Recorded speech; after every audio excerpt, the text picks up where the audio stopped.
This horror began on March 4th, 1424, according to the Nars calendar. The continent of Nars became the place where one of the bloodiest wars called Sonma began. This land was engulfed in a torrent of fierce flames, turning absolutely everything around it into solid ash. No one was able to stop the powerful demon king, and there was nothing left but despair for a happy future. However, in the midst of this pitch-black and thick darkness, a brave warrior appeared who was ready to give a worthy rebuff to the evil that had swept the earth. This was the plot and rules of the game Paradise, the name of which was displayed on the big screen of the TV. In this role-playing game, the protagonist must confront the sinister demon king, after which he becomes king and leads his kingdom forward. Every evening after a hard day's work and all other free time, he devoted to the fact that he gets incredible and genuine joy in this game. The development of the protagonist, kingdom management, game bugs, dungeon attacks, finding items and all that, this man knew the game through and through. His blog about the game Paradise was in the first place for 10 years, but one day the guy couldn't and just rotted away. This job was really hard and stressful, especially since he spent all his time on it, and the gamer died from overworking his main job in gaming. But it scared him. In all his 34 years, he had never dated anyone, so he didn't want to die so easily. However, after a moment in a cold sweat and with heavy breathing, he sat down on the bed, and next to him stood the maid, who was frightened by his sudden movements. She stepped back a little and addressed him as if he were a king, saying that he had just had a bad dream and that everything was fine now. The guy silently looked her up and down and turned his gaze to the room he was currently in. The interior was quite elegant. Realizing that he had no idea where he was, he looked at the girl again and asked her who she was, since it was the first time he had seen her. She was genuinely surprised to hear such words, and at first thought it was a joke. For a while they both looked at each other in silence. She was shocked, and the guy himself did not understand anything and had no idea how he got to such a place. After a few minutes of thinking, he got up from the large and soft bed and walked over to the mirror hanging in the spacious room. When he looked at himself, he refused to believe it. His body was in a terrible state. It took a lot to get fat to the point where his life was shortened by 20 years, but now he was no better than garbage. Unable to bear all that he saw in the mirror, the guy decided to calm down first and sat down in a large chair that stood nearby. The blond man's name was Shin Tae-pung, but it was a name from his past life. He had died of overwork and was reborn in the body of a fat king named Jared. Judging only by the graphics and the presence of Nars, he had entered the Paradise game, but now it was no longer a game, but a real reality. If all these theories turn out to be true, then this life will soon come to an end. It was from 1414 to 1424 that the Great War of Sonma took place, and 5 years later, in 1419, there was to be a great drought and famine, a volcanic eruption and an earthquake, an epidemic and everything else. A whole catastrophe and the Great War of Nars would begin due to the lack of food. If a war broke out in Nars, all the kingdoms would be involved, including this kingdom, and he was afraid to imagine what would happen to a fat man like him. Shin, and in his present life, Jared started to get very angry with himself, because he was literally a living encyclopedia about the game Paradise, but now he didn't know what to do to avoid such a disaster. In novels about rebirth, it was always written that the hero is reborn as a nice guy who lives a very decent life. But with him, it was the other way around.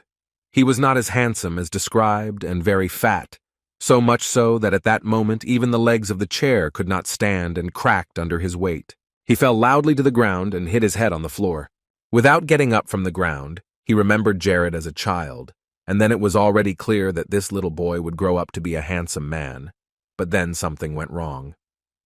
But the boy did not give up. He knew that there was still a chance to fix everything. He could lose weight, although it would not be easy, because it was worth the effort. This time the guy did get up. He also had memories from his past life. There were too many glitches, and since he was alone in this world, he could take advantage of everything. He really had more opportunities because of his knowledge of the game, and thanks to it, he could secure a great future for himself and get things that others could not even imagine. He thought that in this way, he could become the strongest warrior and be famous as a great king who united the whole world. And now this became his main goal. Meanwhile, the maid was calmly dusting and cleaning the castle, humming a tune to herself. She was in a very good mood, She wanted to clean the palace as well as possible today so that their king could use his study and feel comfortable. Suddenly, Jared burst into the room where the girl was and called out loudly to her. She immediately stopped cleaning and looked at the king, expecting him to ask her something. But the fat boy didn't say anything, and quickly, at least as fast as his body would allow him to do, he ran to look for something. He looked in every drawer, but he couldn't find what he came for. Jared was already sweating because he wasn't used to moving at such a pace, but he needed to find the thing his father had left him after his death, and he was getting angry because he had left something so important in the rubble, and now it was nowhere to be found. The girl went to one of the drawers and opened it, then took out a large pendant and called out to the king, showing it to him. He calmly walked over to her and took the pendant from her hands, thanking her for helping him find it. The maid was also happy to have helped her favorite king find a valuable thing and asked if there was anything else she could do for him now. The boy smiled and asked her to leave the room for a while, and the maid silently walked to the door, not knowing what he was up to. The girl noticed that Jared was not the same as he used to be, too active and kind, which was a little alarming, but she put it down to the fact that he was in a good mood. Compared to his usual state, he was too energetic. The girl was fascinated by the king's behavior and decided to follow his example and do her work and clean the palace with the same energy. When the boy was alone in the room, he picked up the pendant and carefully examined it from all sides. It was an heirloom of his father's that Barrett had made especially for him, an artifact that enhanced magic. Jared stood with this thing in his hands and thought about what he should do with it now to prevent a catastrophe and live happily ever after. In the end, the boy decided to destroy his father's pendant. He was going to just break it.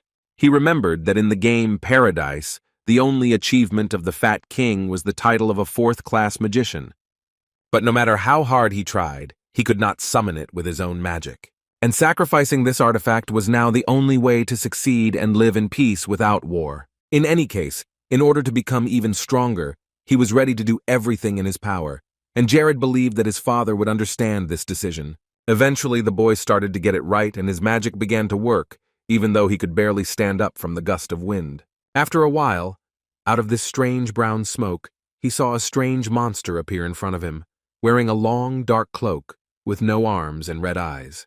The creature asked in a creepy voice who the person was who summoned it and why they disturbed it, and Jared was a little scared at that moment, looking towards this monster. It was something that could be summoned only once in his life. Isabella's demon now turned into a long-haired creature with the same red, furious eyes and approached the guy who was sweating with fear and a crucial moment.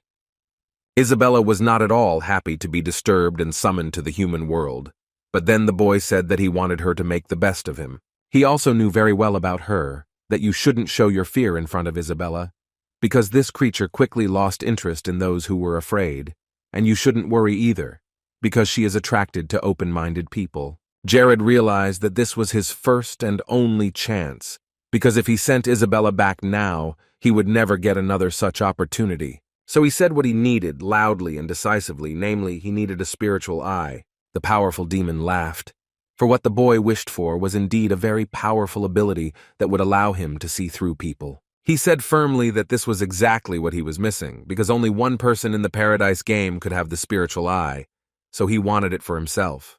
The spiritual eye allowed you to scan the performance and character of any person, and depending on the user's level and abilities, you could see even more accurate information. Jared needed this ability to manage the kingdom and find promising players, and Isabella was ready to agree, but she needed to give something for it, to sacrifice something.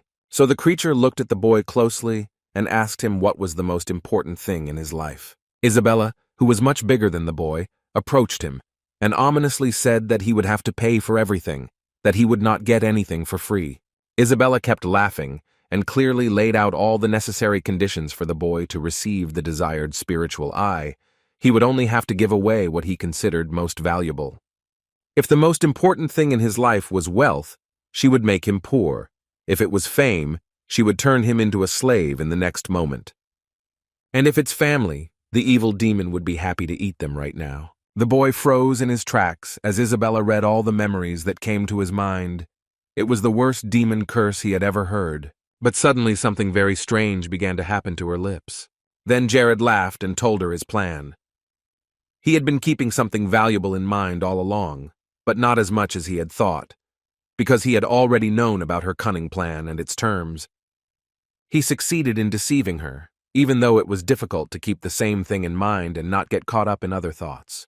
He was thinking about something he had kept in his mind for the past 34 years, his first kiss, but the demon hesitated.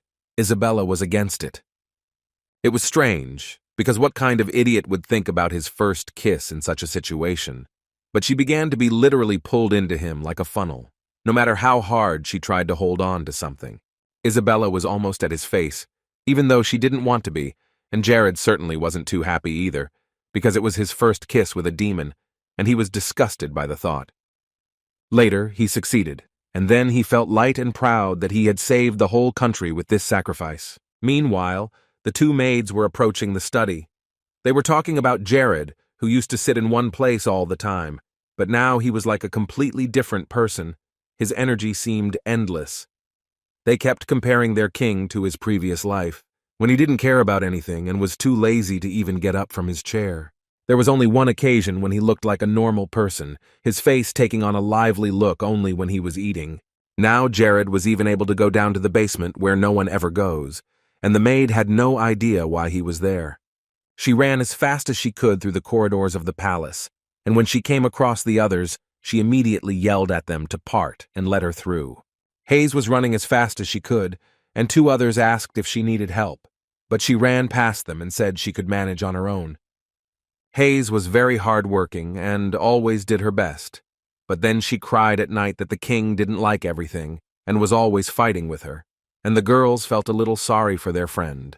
The maid took the documents and all the information about the royal family, as Jared had asked, and went to his office.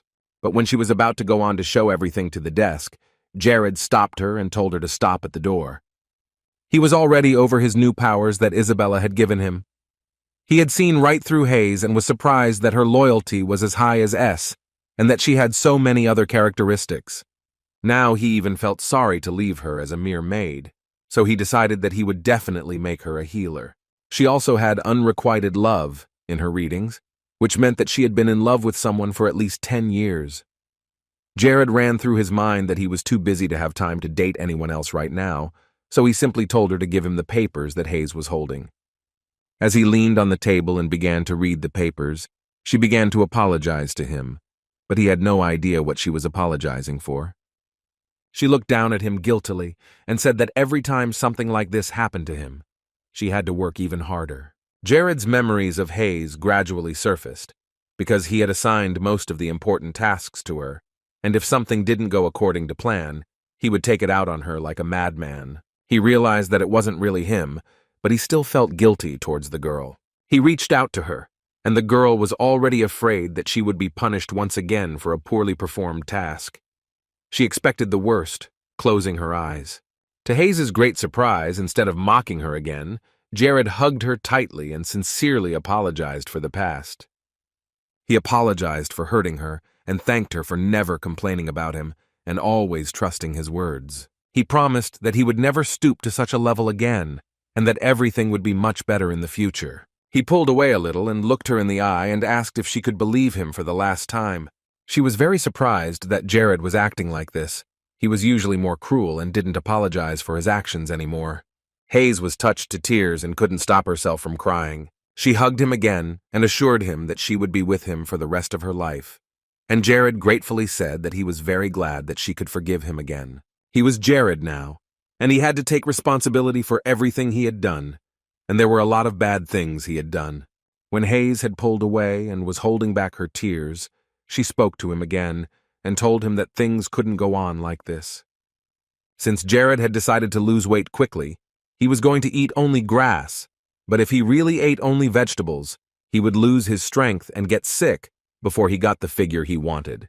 But the boy said with certainty that he was a fat pig and would not eat anything else until he became slim, which would be good for him. The guy knew that in the game Paradise there was one herb that had a negative effect on satiety. On the other hand, this herb promotes a good diet.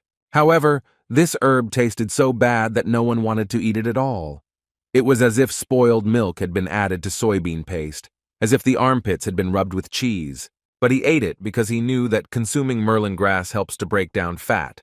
Consuming aspa leaves helps to increase metabolism, because there was an increased calorie consumption, about 2 times more than usual. Because of this, he activated active stimulation and burned 450 grams of fat. Still, his weight was gradually coming off, even though it might not have come in the best way, because the green still tasted terrible. Jared put his hands over his mouth, realizing that he might throw up right now from the nasty taste in his mouth. Hayes, who had been away for a while, brought another dish that looked quite appetizing. She invited the king to try the soy meat she had prepared. She blushed a little and told him that she had learned to cook this dish from a chef for him. She also added that he had always thrown this dish away before, but she would like him to try at least a piece this time. At that moment, the boy realized how terrible his character had been in the past, because he had abused such an angel. The king tasted the soybean meat and the taste lifted him to heaven. It was incredibly delicious. No wonder Hayes had A-level cooking skills. There was no trace of Merlin's disgusting taste. So Jared was going to eat everything Hayes had prepared. At the same time, he was looking at the documents and judging by them. He was now in the northern part of the country, and he remembered what kind of kingdom it was. The land was very cold, so it was impossible to grow anything. A Class F desert land, home to poisonous insects, wild beasts, and robbers. It may not have been the best place to live at first glance, but it had many charms. The problem was, however, that he was still too weak to take advantage of all these advantages. First, he had to change himself, and then he could take on the rest. As Jared contemplated his next steps, Isabella appeared before him, demanding that he give her the spiritual eye right now. He was surprised to see that the demon was still there, but she wasn't going to leave until he did as she said. She wanted the spiritual eye back because Jared had dared to mock her like that when he kissed her. She began to threaten him and said she would follow him for the rest of his life and torture him until he died of it and gave her the spiritual eye back. And that's when Jared realized that resolving this difficult situation would not be as easy as he thought. 10 years ago, someone began knocking on his castle door, asking him to open it. The young man with the small cloak on his shoulders knocked hard. Of course, it was sad to hear about the king's death, but now they all had to forget the past, stay calm, and think about what would happen to them in the future. Although no one opened the door, the boy kept knocking and assuring him that he would help him through such a difficult and sad period. Then a young boy, Jared, who had just recently lost his father, sat in a dark room by his bed and cried, not wanting to hear or see anyone. It was still a fresh trauma, and all he could think about was his beloved father, who had passed away when he was so young. No one thought that anyone was summoned here for no reason. No one thought that anyone was called here for nothing. A young man with red hair stood next to the door with a bottle of alcohol, hoping to be invited to the New Year's Eve party. He opened the bottle and took a few sips. After that, he decided to go inside the palace and saw Hayes and another maid standing outside the king's room. He immediately rushed to hug them, especially happy to see Hayes, but she tried to pull away from him because he smelled of alcohol and behaved badly. She closed her eyes, hoping that he would not touch her too much, and greeted Mr. Glagas, who in turn remarked that he liked her politeness. But her hopes were dashed when he once again began to emphasize that she was too beautiful to love a fat pig like Jared. Glagas always focused his attention on her when he came and made a promise to himself that when Hayes was with him, he would. But luckily for her, Mr. Lacus soon entered the palace, and he was always arguing with Glagas when he flirted with girls and telling him not to do it again, but he didn't care and continued to behave in a very uncivilized manner. The elder always said that a servant of His Majesty should not behave like that. Hayes looked around happily. She was really happy to see him. Glagas, on the other hand, hadn't expected Lacus to come here and start bothering him. The boy got nervous when he started to lecture him, the head of public order, on manners. Glagas turned away and said that he was always whispering something to the king, but he was always left with nothing and never came to his senses. These words really hurt Lacus, and he approached the boy with a stern face and ordered him to repeat what he had said to him, but Glagas only laughed at him, saying that he was so old that he could not even hear well. However, while they were settling their differences, an old man with gray hair came to them and ordered them to stop quarreling immediately, because the king was coming soon, and it was unacceptable for him to see such things. Oberyn managed to stop them, but Glagas was not particularly happy to see the old man. With that toothless dog and the old pensioner still hanging around and ruining the kingdom, Glagus wanted them to leave the castle as soon as possible. Lakis didn't understand how this rascal had been entrusted with such an important position, and Oberyn understood his feelings perfectly, but it would not be easy to change it. In the end, they all gathered at one big table and everyone was eager to find out what really happened. They whispered among themselves, and no one believed that the king himself had initiated the meeting, since he had always been passive in such a role. Jared was also reading the documents and his second chin disappeared, which was very surprising to the audience. The king was changing before our eyes. But Glagus continued to drink and became convinced that the rumors he had heard were true. When he had drunk enough, the man with the eye patch slammed his bottle on the table and said that it was not good for the king to be doing this routine. He suggested that they end this meeting as soon as possible and go out and have a drink with the king. Glagus told him that he had brought another bottle of very good liquor with him, and that Jared would like the taste of it very much. Finally, after he said that, Jared looked at Glagus and thought for a while, but he kept his eyes on the documents he was holding. The man suggested a good time with alcohol and inviting beautiful ladies, a method Glagus always used to delay the meeting, for the king liked such suggestions. Lakis, on the other hand, was determined to put a stop to this outrage this time. Whatever happened, he was determined to put the man in his place for the sake of Crivius and the people of the country. But before the man could say anything, the king uttered a very strange phrase for his person, pointing his finger at Glagus and asking him why he had come to the meeting so drunk. These words shocked everyone in the room, and Lakis had forgotten what he wanted to talk about, because it was not like the king they knew so well. Glagus was panicking. He didn't understand anything at all, because not long ago he and Jared had been drinking together and everything was fine, and now it was as if the king had been replaced. These words made Jared even more angry, and he used his magic to smash the bottle of alcohol that the boy was holding. If it hadn't been for the importance of this meeting, he wouldn't have been so lenient.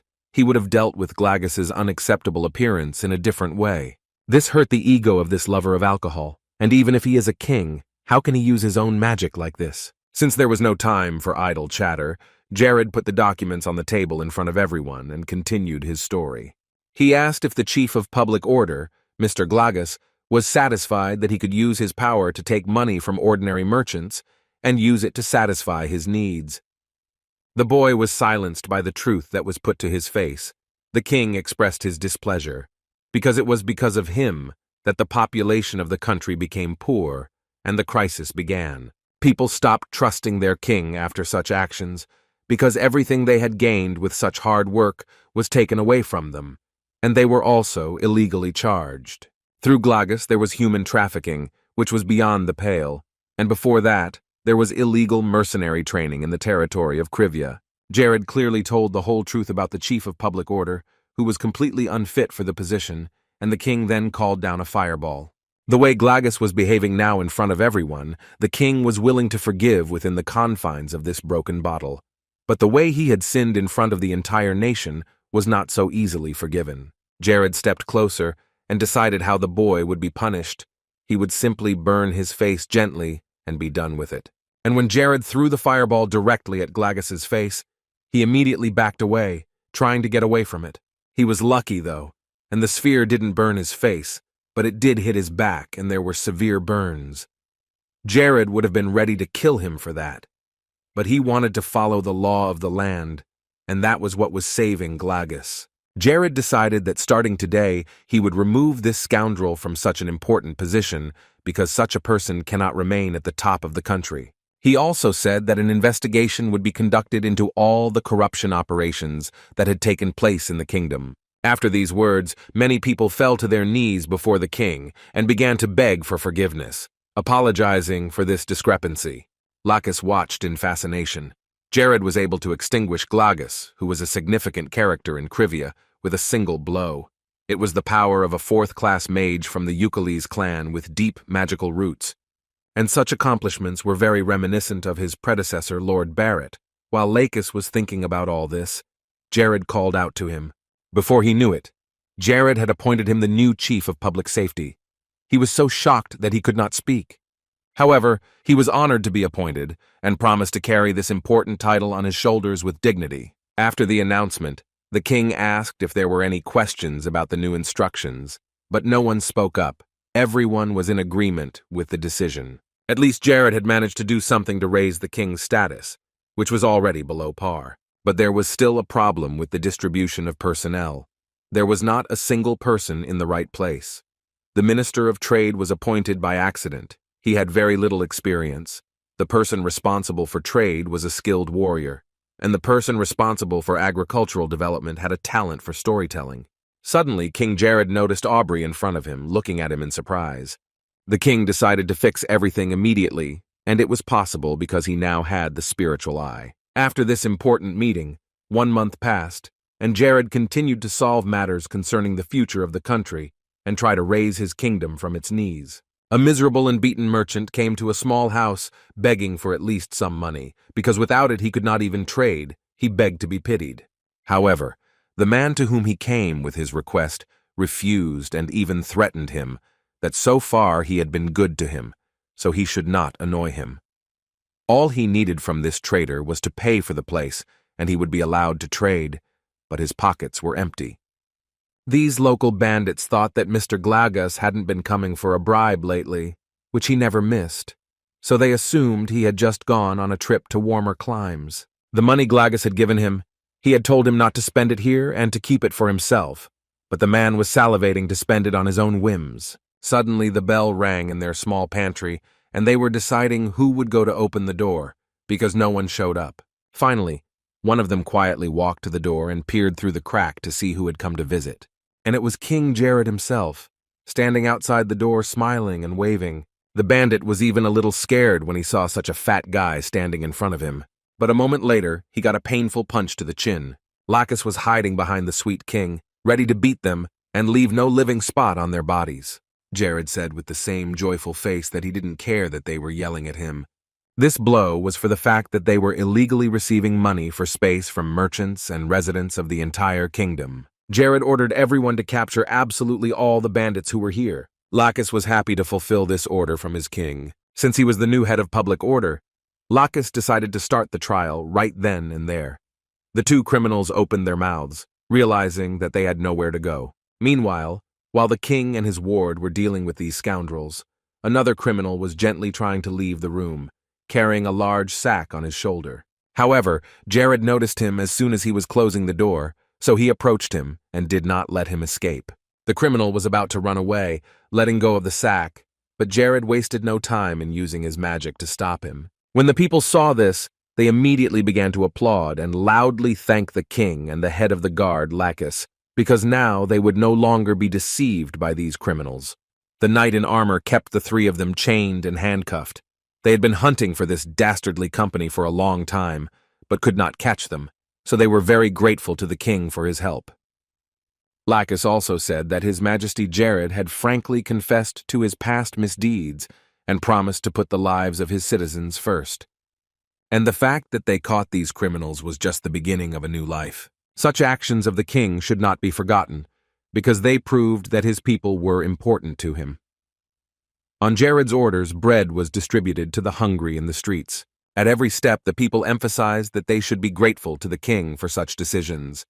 Street musicians appeared on the streets, humming melodies to light instrumentals, and a new bright sun rose over Krivia. After a while, Jared called everyone back together to discuss what had been done, and the community began to feel a little better about the top of their kingdom. This was indeed a great success, because now Jared even had fans. People gradually began to admire him, and then he realized that he had not worked in vain. Jared asked how Lacus was feeling in his new position, and the man was very pleased to be promoted to this status. He felt that this kingdom really needed him. The king sipped his tea quietly, and Lacus thanked him once again for finally being promoted to a position he was really comfortable with and well-versed in. And since his charges were happy, he was happy too. Jared hoped that Lacus would lead his charges to the end and stay in this position. There were also statistics that could not but rejoice. Over the past month, all the criminals who were in the kingdom were caught. Security and public opinion was improving every day. Lakisu was given skillful soldiers who had been selected by the king himself with the help of the spiritual eye, and all these soldiers were united under the king's name. This was all due to the spiritual eye, but Isabella was still not far behind and persistently tried to take it back. The horde of Oberon, in turn, developed a new method of cultivation. He was engaged in agriculture, but things were not going well in this area because of the long and cold winter, and there were many harmful plants. Abila promoted the magic stone of Krivia to the masses as a special product, but it took even longer for good results. In the absence of special talents, there was no point in the spiritual eye, so Jared had to put in a little effort. While Lacus was sitting with the king at the table, he noticed something. Jared was repeating the same action very often, so he wondered what it meant. Jared told him that it was a very popular exercise in other countries, and that it was used to lose weight. Lacus smiled and signed him up for it, because without being so overweight, Jared was looking more and more like a real king. However, this move had nothing to do with dieting. It was a way to increase the performance of killing magic. To begin with, it was necessary to channel magic into both hands, and then back into the body, so you could cause a magic glitch that would strengthen it. Although the developers claimed that there are no yuan in the game Paradise, this was far from the case. Jared noticed the same effect of raising his level by 12 points within a month using this method. With this method, he would be able to use grade 4 magic once or twice more. While he was quietly practicing, one of his students burst into the room, urgently hurrying to tell him about something. The thing is, the search party Jared had sent out had finally found a group of thieves who had found a hiding place in a mine. The king was very surprised to hear that there were slaves in there too. A year ago, 2 young boys were fighting with each other, both very skilled with their weapons. The boys were very absorbed in the fight and did not notice anything else around them while they were fighting. The blonde girl watched them in a dreamy and impressed way, admiring how well they were able to use their weapons. However, their colleagues did not like it much, and they turned to the young girl with complaints, asking why she came here so often and watched them. At this rate, there could be trouble. But the girl smiled happily. She had no idea that the 2 of them would be here. The 2 men told her that she would face a serious punishment if she continued to play hooky. She immediately ran to do her work, starting to carry the water barrels, knowing that she could easily catch up with the others because she was the fastest of them all. Lena was already 14 years old, and there were rumors that she would soon become a maid in a prestigious castle. She was happy to hear this, because the headmaster himself had found this house for her, an orphan, so Lena was sure it was a great place. Her eldest was not so happy about this, because she wanted to recruit Lena into their army. But suddenly the girl turned to them both and they looked at each other. The girl wanted to ask if she would ever be able to become a powerful warrior. Maybe not now, but she promised to try hard to reach that level. The fact that she was going to the palace made her happy, because there she could have a better life. But she did not want to be a servant. Her small and young heart was on the way to fight. Her eldest asked her if she knew why there were so few women warriors in the whole world, and she pulled her sword out of its sheath. The world was too dangerous, and courage, desire, and effort were not enough. Most of them simply gave up, realizing the reality of the matter, or lost their lives before they could leave the battlefield in time. But here, no one was an exception. Everyone was afraid for their lives. It was the abilities, talent for this work, perseverance, and will that played the key role here, and that's all that was needed to become an ideal warrior. And Lena's abilities exceeded both of them, so they could say with certainty that she would succeed in reaching her dream if she did not give up halfway. If she had nowhere else to go, she could always come back here. This was her home, and her eldest would hire her right away, because she was the commander of the army. The girl was even more excited. Her mood improved, and she was ready to work even harder. However, when it came time to go to the castle, something happened that she did not expect. She was thrown into a dark dungeon and handcuffed. Memories of her first months at the orphanage flashed through her mind, where the head of the orphanage loved her very much.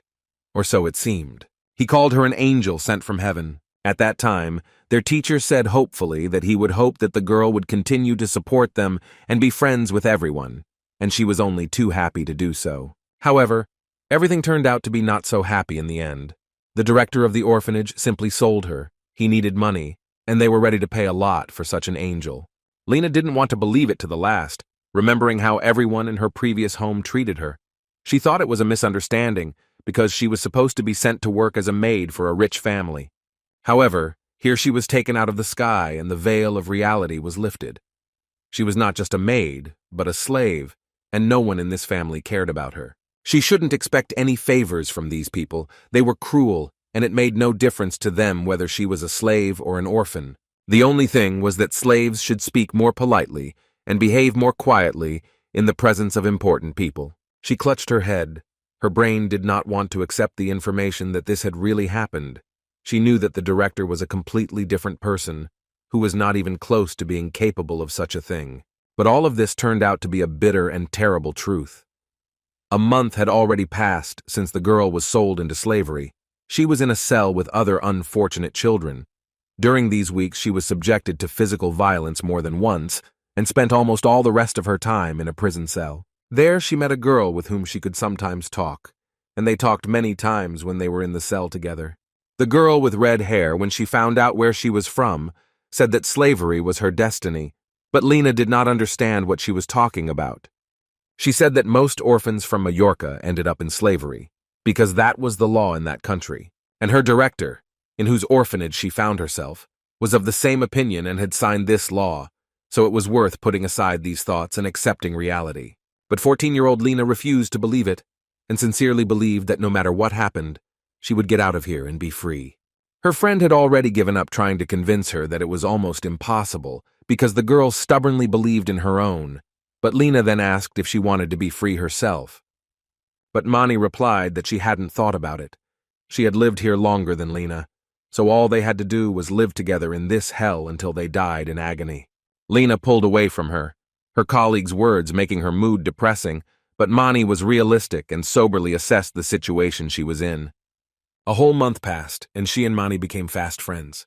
There were not too many child slaves in this place. They had no personal freedom and space.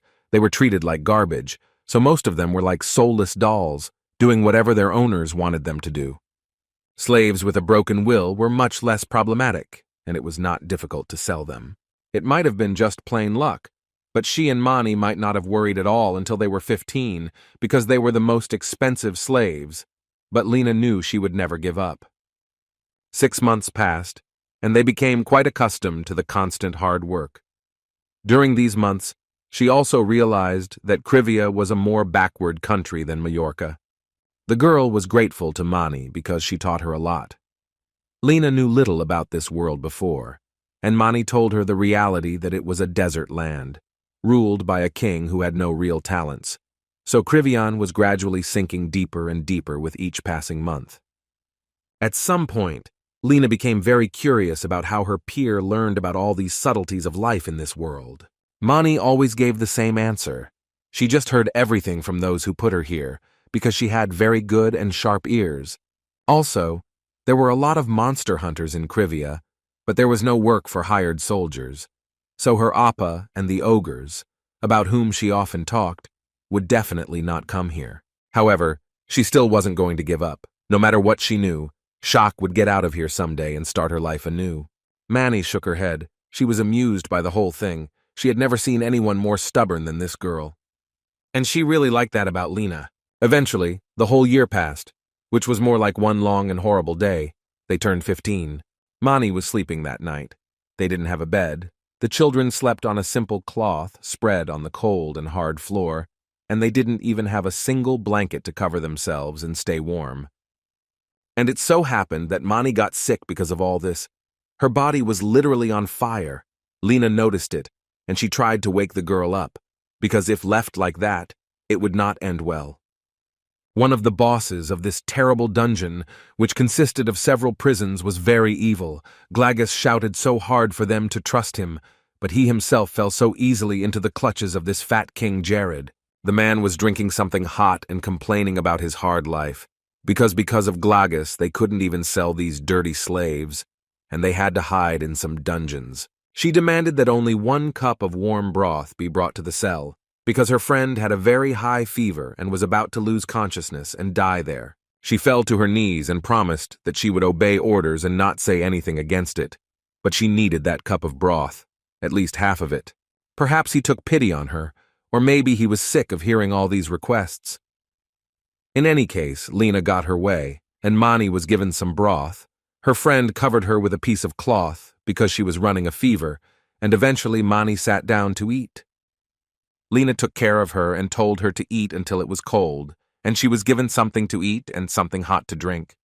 The man took her by the arm and said that Mani had eaten by herself while she was here, and she had business with him, so the man was about to take her out of the cell, and Mani was not happy about it. But her friend assured her that she would be fine. The man took her face in his hand and turned it towards him, and with a strange smile he said that the patient should rest in silence, so they should leave her alone. But before he could take her away, something very hot flew into his eyes. Mani reacted quickly and poured the soup on his face.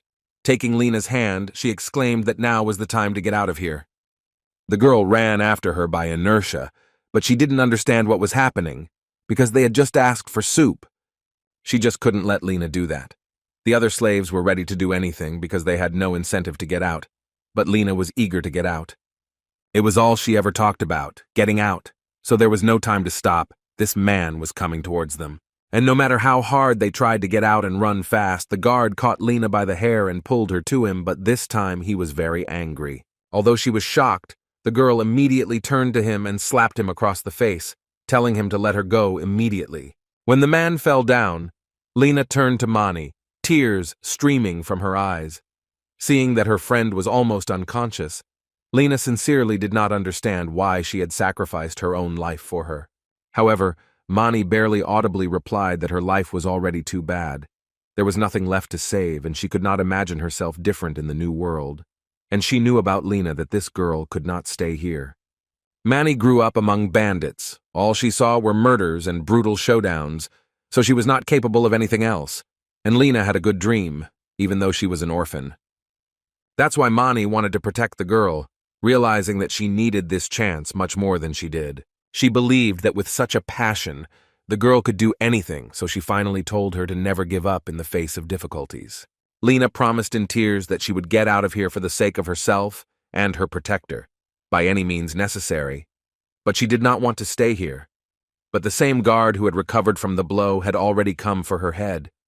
Lena wiped away her tears as she continued to sit over the girl's helpless body, but she was ready to do anything to get out. Even kill anyone who got in her way. Vacholovtsov did not let her move and quickly pressed her head to the cold and hard ground, holding his sword. He was furious that her friend had burned half of his face, and the two of them had been giving him a headache since the morning. But just as he was about to finish her off, a voice came from the other end, distracting him from his task. And before he knew it, a wave of flames poured out on the man, burning his entire body. It was King Jared, and he showed him what a real burn was all about. Indeed, this small mine was Chad's real hideout, and Lakis asked Jared how he had found out. But the boy had figured out Glagus and the company's plans. They must have thought that after Glagus disappeared, the lazy king would make a little noise, but in a few days everything would die down. That's why they came here. And Lakis asked with a smile if the king knew of any other hiding places for criminals. Jared, however, said that this was too much and that he shouldn't be pushed too hard. The king turned around and ordered everyone to go inside the dungeon, and he prepared himself and drew his sword. His great and powerful army of the best warriors had come to kill all those who dared to make slaves of ordinary people. For the sake of justice and by order of the king, they had to free all the mutilated people who were here. And the main rule they had to remember was always no pity. These bastards must be punished for their actions. So, led by King Jared, the whole army went to the dungeon to win back the freedom of the citizens of Krivia. The king ordered all the people who had been held hostage to gather in one place. The criminals started a battle and ordered the others to bring their leader to face the army of the kingdom of Krivia. However, the one who decided to go in search of Chad never made it, because as soon as he set foot in the place, he was pierced through the back with a sharp sword. Lakis was serious about winning and was not going to let any of the criminals leave the scene. And when part of this group was finished, the army was about to move on, but a new problem arose. There were too many passages, and they did not know where to go. So the king ordered them to split up and search absolutely all the passages. Now the soldiers of Krivia had a great advantage, because the level of weaponry of these robbers was no better than that of an ordinary person. And at that moment their leader was ready to kill the girl for what she had done. The man held Lena tightly by the hair to prevent her from escaping, but someone's voice came from the distance and stopped him. Jared and his army quickly found the orphan and the brazen man who wanted to hurt her, and the king used fire magic to guide him away. After he released the fire sphere at him, Jared walked closer to the girl. He remembered playing games and often coming across slave holds, But in real life, it was very gross. The newly minted king approached Lena, who was on her knees in despair, and asked if she was okay. The girl quietly and timidly replied that she felt fine, since others had come in time to save the child. But if Lena was a miracle and her health was not complete, Mani, her friend, could not say a word. She had died saving Lena, protecting her, even though she knew it could have ended that way. The little orphan turned her face away from her to stifle the tears that were coming to her eyes in waves. Jared could have used magic to save Mani, but by now it was too late. Nothing would have saved her. The boy felt guilty for not being there in time and hugged Lena, who was covering her face with her hands and couldn't stop crying. She and Mani had become very close during this time, and losing someone like that was a big blow to her. Jared noticed that the girl's body was very tired. She was thin, unhealthily pale, and the skin of her hands was very dry even in appearance. She had been through a lot. While the king was trying to calm Lena down and somehow reassure her, Chad came into the dungeon and heard the noise and decided to check what was going on. He looked around and saw the fat king, and then he got angry because he was not expecting such a person in his prison. Chad stepped toward him, even though he was shielded in different directions, but he said that this lazy king would rather stay at home and eat fatty meat than go to places like this. Jared was angry that his life was extremely worthless. If even the last alcoholic knows him as a lazy fatty, the guy swore to himself that he would definitely catch him, or even better, personally send him to hell. Chad laughed again, calling the king a fat pig, saying that people like him could not use magic. Jared was even more angry with himself when they made eye contact. And then Chad unleashed his own magic. Using the magic of lightning, he wanted to kill the King of Curve and free his mind from the intruders. But the lightning hit the wrong target. It hit the ground and did not touch Jared, who was about to use the magic of speed. Chad was astonished by this decision. He couldn't remember the last time he had seen any magician use such a spell. But Jared knew what he was doing. He thought out his plan and began to quickly wind circles around Chad, who was confused by this, and he was drunk and could not perceive everything adequately, so he soon backed up and almost fell. But he decided to get a grip on himself. Knowing that speed magic was the type of magic that was at the elemental level and gave the human body super speed. But this spell was not so easy to control, and therefore many people avoided it. Chad still hoped that because of his overweight, it would be difficult for Jared to change his direction. Wasting no time, the criminal decided to use everything around him and summoned magic again. However, this move played a very cruel joke with Chad. He began to break and twist in different directions. This was not a very smart decision, because he decided to use super powerful magic, which requires a lot of control when drunk. And that's why there were so many bad moments. Chad was so exhausted that he couldn't even use magic anymore. He didn't even have the strength to get angry. Now Jared had an announcement that he had completed the War on Crime task, which raised the level of loyalty of the people of Krivia to 23. And he also completed the task of destroying the Cave Company, which raised the level of loyalty even higher, to 34. Thanks to this, the level of trust of the kingdom's inhabitants reached the mark of 100, after which the Lesser Golden Age began. As a result, Chad died quickly, and the mine case was soon resolved. And all those who followed Chad and engaged in murder and kidnapping were ordered to be severely punished, and were going to be put to death. The people who had been captured and were slaves were to be taken to their families, accompanied by guards. Lena, who was sitting with Jared in the same carriage, asked in amazement and surprise if she could really go to his kingdom. The king smilingly replied that he would gladly accept her, because even if she returned to her shelter in Majorca, the director would still want to sell her again, so it was dangerous. And Jared was always looking for young and talented people to work with him, so he would be very happy and grateful to her if she decided to move to this kingdom. He was ready to take responsibility for her and make Lena a first-class knight, as she had dreamed of since childhood, and she was overjoyed to hear the king's offer. Lena promised that she would do her best and would definitely become the best knight in the kingdom of Krivia, and she had a dream of living up to Jared's expectations, and he would be happy to watch her grow. In his mind, he was very surprised even then, because he did not expect to see Lena Giselle Ellis here at all. Actually, Lena would be at the forefront of the Demon King's army 10 years later during the Great Sonma War. She would easily deflect all the attacks of hundreds of players. She was the strongest tank that was impossible to lose against. She was even called the Weeping Cheese, because it was impossible to pass through her. No one could take the fortress if it was guarded by Lena. The girl was a great defender of the Demon King's army. But it was even better that she had come to him in this story, because he could try to prevent her from joining the Demon King's army. It went without saying that she would be actively and intensely preparing for the Great War of Sonma, so Jared had already planned to make her a young star who would rise above the horizon of his army, not his enemy. The only problem remained with their not-so-best neighbor, Majorca. Since illegal slave trade was allowed there, it was easy to assume that all other laws of the civilized world were being violated there, which meant that they did not have the best influence on their territory. Meanwhile, night had already fallen in Majorca, and they had many problems of their own, especially with money. Lately, the head of this state had often heard how much people praised the Krivias, and such words about his competitors made him feel bad. The man sitting in the chair with the pipe knew that Frua had once been a friend of Glagus, so that was a good lead for them. It would be worth taking revenge for the fact that this fat man had dared to insult their colleague. It was supposed to be a quiet and peaceful night in the kingdom of Krivia, guarded by the army of the state. The soldiers stood outside the palace and watched closely to make sure that no one would cause trouble. However, they did miss someone who was deftly jumping from one roof to another and went unnoticed by the castle guards. The mysterious figure, huddled under a dark cloak with a hood on his head, was already standing next to his target. The guy carefully examined everything he needed and scouted the situation for his men, and then returned home just as unnoticed. It was already morning, and Jared's new day started with a hard workout. He was so tired that his eyes were starting to get dark, but he kept running. Lena trained with him, but it was very easy for her to run a few dozen big laps around the palace, unlike Jared. But he had to train even harder if he wanted to live up to his dreams of a handsome and slim king.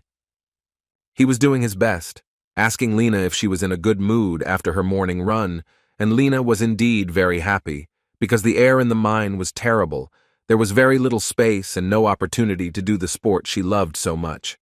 Jared ran up to her, dripping with sweat, and suggested that they train together for now, and they would find a teacher for her later, and she agreed, and liked it even better. In the meantime, they sat down to eat, but the cook overdid it a bit this time, and while the king of Krivia was chewing on his newly prepared meal with relish, a message from Lord Aubryn and Avel was delivered to his hands. Hayes had brought a letter that had arrived this morning after they had gone for a run with Lena. Jared opened the letter and read what was written, and it turned out that everything was very simple, and Lena, who was sitting next to him and also eating breakfast, asked him to tell her what was in it, because she was also curious. He read the whole magazine and decided to briefly tell what it was about. The bottom line is that Lord Aubryn is engaged in the cultivation of crops called Retria, so there was some success in this area. Their kingdom was mostly importing food, so at least by doing so, they could reduce costs. Avel was able to attract the attention of monster hunters. There were now much more of them than usual, and they could now sell the crystals they got during the hunt. Compared to last month, the revenue almost doubled. Lena said that her friend had told her about Krivi Ri and that she was afraid to go underwater, but in fact it turned out to be different. She liked living here. The boy was pleased to hear this, because it was his great merit. Everything began to improve only when he took the throne, and very soon all the continents would know about Krivia. Meanwhile, while the king was telling Lena about the affairs of the kingdom, Lacus entered the hall. The thing was that he had something urgent to report to him. Lacus had discovered something very strange near the castle this morning and decided to bring Jared there to show him. Jared was furious and excited at the same time, wondering what dared to do such a thing in the kingdom. When the door opened, they saw the corpse of a monster in a small storeroom and several more in other places. Lacus was at a loss for words, feeling guilty that he had not been able to follow up on this, that he should have spent more time and attention on guarding the castle grounds. However, Jared assured him that he shouldn't blame himself so much. The main thing was that none of the residents were injured. Krivia was a very small kingdom that didn't even have its own fortress, so it was not surprising that they were vulnerable in such a situation. Now the level of citizen satisfaction is at an all-time high, so it's likely that someone from the outside is involved. Jared continued to ponder whose hand it might be, when suddenly he and Lacus heard a call for help. Some child was screaming that she was ready to sell herself and give all the money, but she really needed to help her mom. A little girl clung to a man's arm, demanding that he give her medicine for her mother, but he just said he had nothing. Jared decided to take care of it personally, so he approached the child and asked her name and what was wrong. The man stared in awe at the king who appeared before his eyes. The king asked what kind of medicine the girl was looking for her mother, and the people around him began to look in his direction, not believing their eyes. The girl stood next to Jared and introduced herself as Mia, telling him that her mother had Ronell's disease and she could not find the medicine she needed to cure her. Jared was very shocked when he heard the name of this particular disease. He knelt down in front of the king and began to make excuses, saying that he had been told what medicine was needed to cure this serious disease, but no pharmacy wanted to sell him the medicine, and without the right dose of pills, the disease was incurable. Jared thought about it. He knew that this disease could only be cured with the blessing of a great priest, or with a precious medicine that could cure literally anything, and that medicine was made in the country of Ithima. Renella's disease was a lung disease that was similar to tuberculosis, which could be caught in dungeons or from wild monsters in the kingdom of Renella, and that's where the name came from.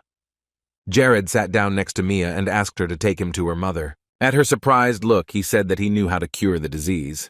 Hearing this, the girl did not hesitate to take Jared to their home, hoping that he was telling the truth, and that his method could really help cure her mother.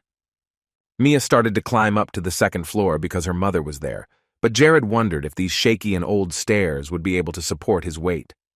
The girl ran into her mother's arms as soon as she entered the room. Her mother was very tired and lying in bed. It was not the first time the girl had brought people who promised to help, so her mother did not believe it was possible. Mary looked up at Jared, mistaking him for a doctor. She immediately said that she had no money for treatment, so she asked him to leave, as the woman was now expected to die in 7 days. Seeing that time was running out, the guy realized that he had to act immediately, and he assured her that he didn't need any payment. She just had to trust him. Mia looked at her mother with joy, saying that this was not a doctor, but a real king who had come to save her. The woman turned her gaze back to Jared and greeted him, letting him know that she knew him, which he was very surprised to hear. Mary covered her eyes and told him that 8 years ago she had been invited to work as a cook in his palace. Jared had already realized that nothing good could have happened there, so he immediately apologized, but he hadn't thought about his actions and was ashamed of them now. The king sat down next to her, to which the woman replied that it was better not to get so close to her, because this disease can be easily transmitted and is extremely difficult to cure. But the boy reassured her that everything was fine. He asked Mia to bring him a wet towel, so she quickly ran to the bathroom to get it. Meanwhile, while she was gone, Jared opened the window and looked out. The corpse of the monster Jared had seen near his castle was lying under the house where the small family lived, and he wondered how long Mary had been noticing these creatures. It was indeed not the first time she had encountered them. She had long worked as a cook for a group that sold crystals extracted from these monsters. Jared realized that Ronell's disease is not transmissible between people, but everyone who came into contact with these beasts got sick. The only problem was that the disease had no symptoms until the last, so most of those infected lived unaware of their condition. Mary held on to the last, but when she saw the corpse of an animal near her house, her condition deteriorated sharply. She already knew what end awaited her. The only question for her was when it would happen. Before he could even answer her questions, Hayes and Lena entered the room, bringing all the medicines Jared had asked for. The king happily told Mary to trust him, everything should be fine, and he promised that he would not leave until her condition improved. Mary was sincerely grateful to him. She almost cried with happiness, but she still did not know how she could thank the king for such kindness. Lena and Hayes had already begun to prepare everything they needed to help Mary, but Jared told her that she needed to get well first, and then she would think about how to repay him. And on the roof of that house was the same guy who had been involved in all the recent events, and he laughed when he heard that Jared wanted to make a medicine that didn't exist. But he didn't laugh so much when Lacus appeared behind him and confidently declared that their king had never been wrong before. He cited the fact that the criminal had shown up at the scene of the crime, just as Jared had said earlier. Lacus was unhinged when he saw this scoundrel who had dumped all those monster corpses in their kingdom, and now the inhabitants were at risk of contracting Ronella disease because of him. The masked guy said almost nothing, hoping to go unnoticed, but something went wrong. Meanwhile, Hayes and Jared began to prepare the medicine, and Lena and Mia sat down next to them and watched as they mixed the different herbs. Hayes was in a good mood and calmly mixed all the necessary ingredients. It was not difficult to find all the necessary components, but she did not suspect that all this fancy stuff was going to make a cure for Renel's disease. Jared knew all about this game, so he remembered that while playing Paradise, people who were involved in pharmacy had developed a cure for this disease while they were arguing about the right to income. Someone leaked all the information to the website, and that's how he got the recipe. Thanks to this moment now, 10 years later, he is sitting and preparing this medicine to save a person's life. Mary was lying in bed. She could hardly speak, but she still wanted to ask something. Even though she wanted to live, Mary sincerely did not understand why a man like him would work so hard for some poor person who was worth almost nothing to this world. Jared, however, only replied that anyone who has been constipated knows what it is and how unpleasant it is. It was surprising to hear that Jared, the king of Krivia, had also once suffered from Renel's disease. However, he denied it, saying that he grew up in a loving family that always surrounded him with support. Jared took her hand and looked into her eyes, saying that there was something else besides his mother's sincere and devoted love. It was a very old story. They used to live very poorly, and they were not in a position to have their mother examined in a hospital. But when they finally managed to get to the hospital, it turned out that it was too late. His mother had the last stage of cancer, which was incurable. As he sat next to her in the ward holding her hand, he felt more anger at himself than sadness. He felt so helpless in a situation he could not change. 15 years had passed since then, but he continued to blame himself for her death. Jared understood exactly how Mia was feeling right now, and that's why he had come to help. He didn't want to let her feel the same way he had felt a few years ago, so he was willing to do anything to make sure that this little girl lost her mom. Jared was saving her, and in the meantime, Lycus had to deal with the perpetrator. They got into a fight on the roof of the building, and both were very good with their weapons. However, Lycus was using brute force to his advantage. He should have used his speed to his advantage, and this fight could have been over long ago with one well-aimed blow to the target. The criminal moved closer and barely touched Lycus, continuing to stand in a fighting stance. However, this light blow did not shake Lycus at all, but instead he arrogantly asked if this was all his opponent was capable of. The fact that this offender was so weak pissed Lycus off even more, because with such abilities he had no right to attack Krivia. It was then that the boy realized that Lycus was much stronger than he seemed. He was not prepared for this, because no one had warned him that the head of the guard was so powerful. The boy pushed off the roof and flew into the air, buying himself some time, but he still wondered how Lycus had gotten so much strength. And the reason was simple. For the fact that Lycus was much stronger than his opponent was hidden in his sucking abilities, which Jared could see with the help of the spiritual eye. And during the fight with the thieves, his full order and the embodiment of justice bring his physical capabilities to the maximum. The criminal landed on the roof, unlucky to be on the same battlefield with such a strong opponent. There was no pity in his eyes at such moments. It was impossible to defeat Lycus. At the beginning, the guy did not want to give up until the end. His plan was to kill his boss if he was caught. However, he had to abandon this idea. He had had enough adrenaline and excitement for the day, so he quickly turned around and intended to leave, but no one said he would be released. He called the man who assured him not to worry, because very soon they would definitely meet again. And then the battle will definitely come to the very end, until one of them drops his sword and falls down beside him, spilling his blood all over the ground. A thick smoke appeared around them both, making it almost impossible for Lycus to see his opponent. And soon he was alone on the roof of the building, which upset him, because he had missed his prey, and that was unacceptable to him. Jared was almost finishing the session, and Mia was sitting there with hope in her little heart, watching his every move, thinking that her mom would be okay soon. Jared showed the little girl a small blob of mana that was created by his imagination, and in his other hand was mana that was created by a difficult method and with strong concentration. Maria wondered why there was such a difficult method if it was so easy to solve the problem, but Jared wanted to explain it to her. He told her that evil wizards burn all the mana that is nearby, and that those who use only the first method turn into fools who are incapable of doing anything.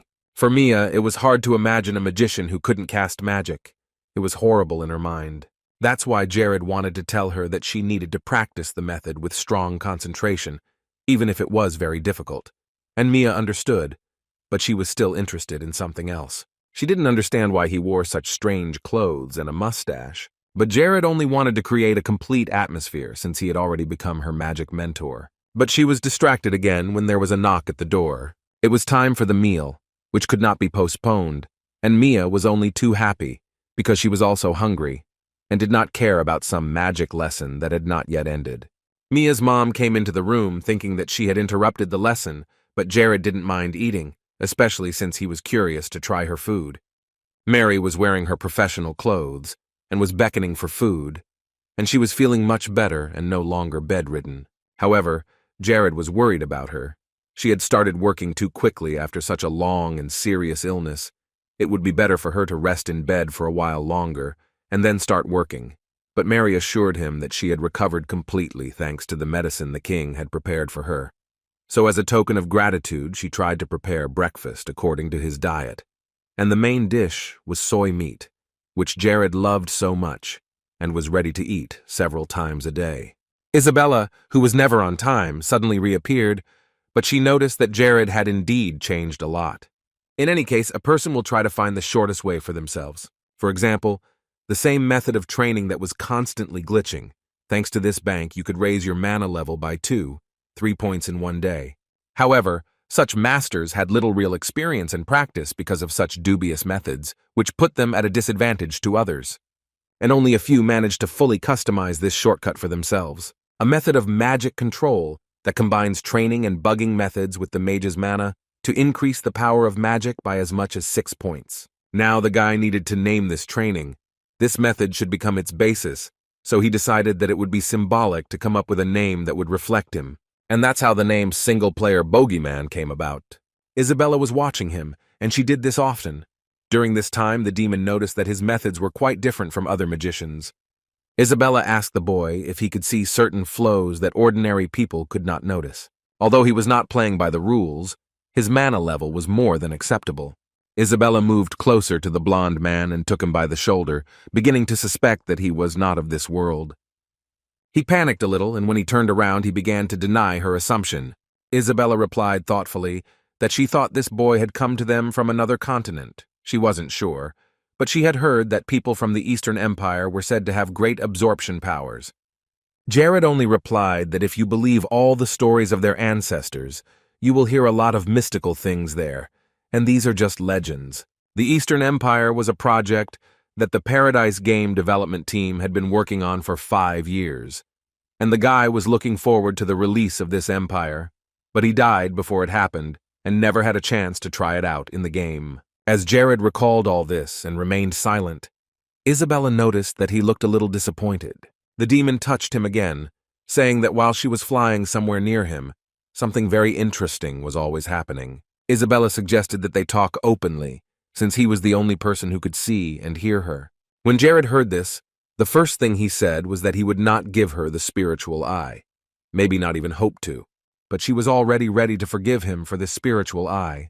She was not going to fight much over it. So she replied that he could take it as a wedding gift for her future husband, which shocked Jared. Isabella said with a smile that she used to be disgusted to look at him when he was so fat. But now that he had lost some weight, he looked pretty good. Jared felt a little embarrassed, especially since she watched him sleep from the ceiling almost every night. Then she immediately snuck over his shoulder. Isabella was sure that someone like him would be perfect for an innocent ghost like her. Besides, she reminded him that he had given her his first kiss in years, which put him to shame. At this point, Jared couldn't take it anymore and ran away from her as fast as he could, saying that he had to go to Ronella, to which Isabella offered to go with him, and although he was against it, she didn't really care. Lena was developing very quickly. She picked up everything on the fly, and he was surprised that he could see such abilities in this child at first glance. For this also required a good sense, but he already thought that in a month or two his lessons would lose their meaning for her. As they rode in the carriage, Hayes pulled out a letter that Lakis had asked her to deliver to the king. He read the letter and turned his eyes to the girl, saying that the most talented warrior in Krivia would last only another month. Jared realized that it was time to find a good teacher for her, so he promised to start looking for one soon. He already had a few candidates in mind, as he had recently come across someone he could trust to teach her. Suddenly, the carriage window shattered, and Hayes, who was sitting next to him, immediately jumped away. The king had already prepared to defend himself with magic. It was necessary to immediately protect the head of the kingdom from those who had ambushed him. While Hayes was recovering, Jared created a shield to protect them.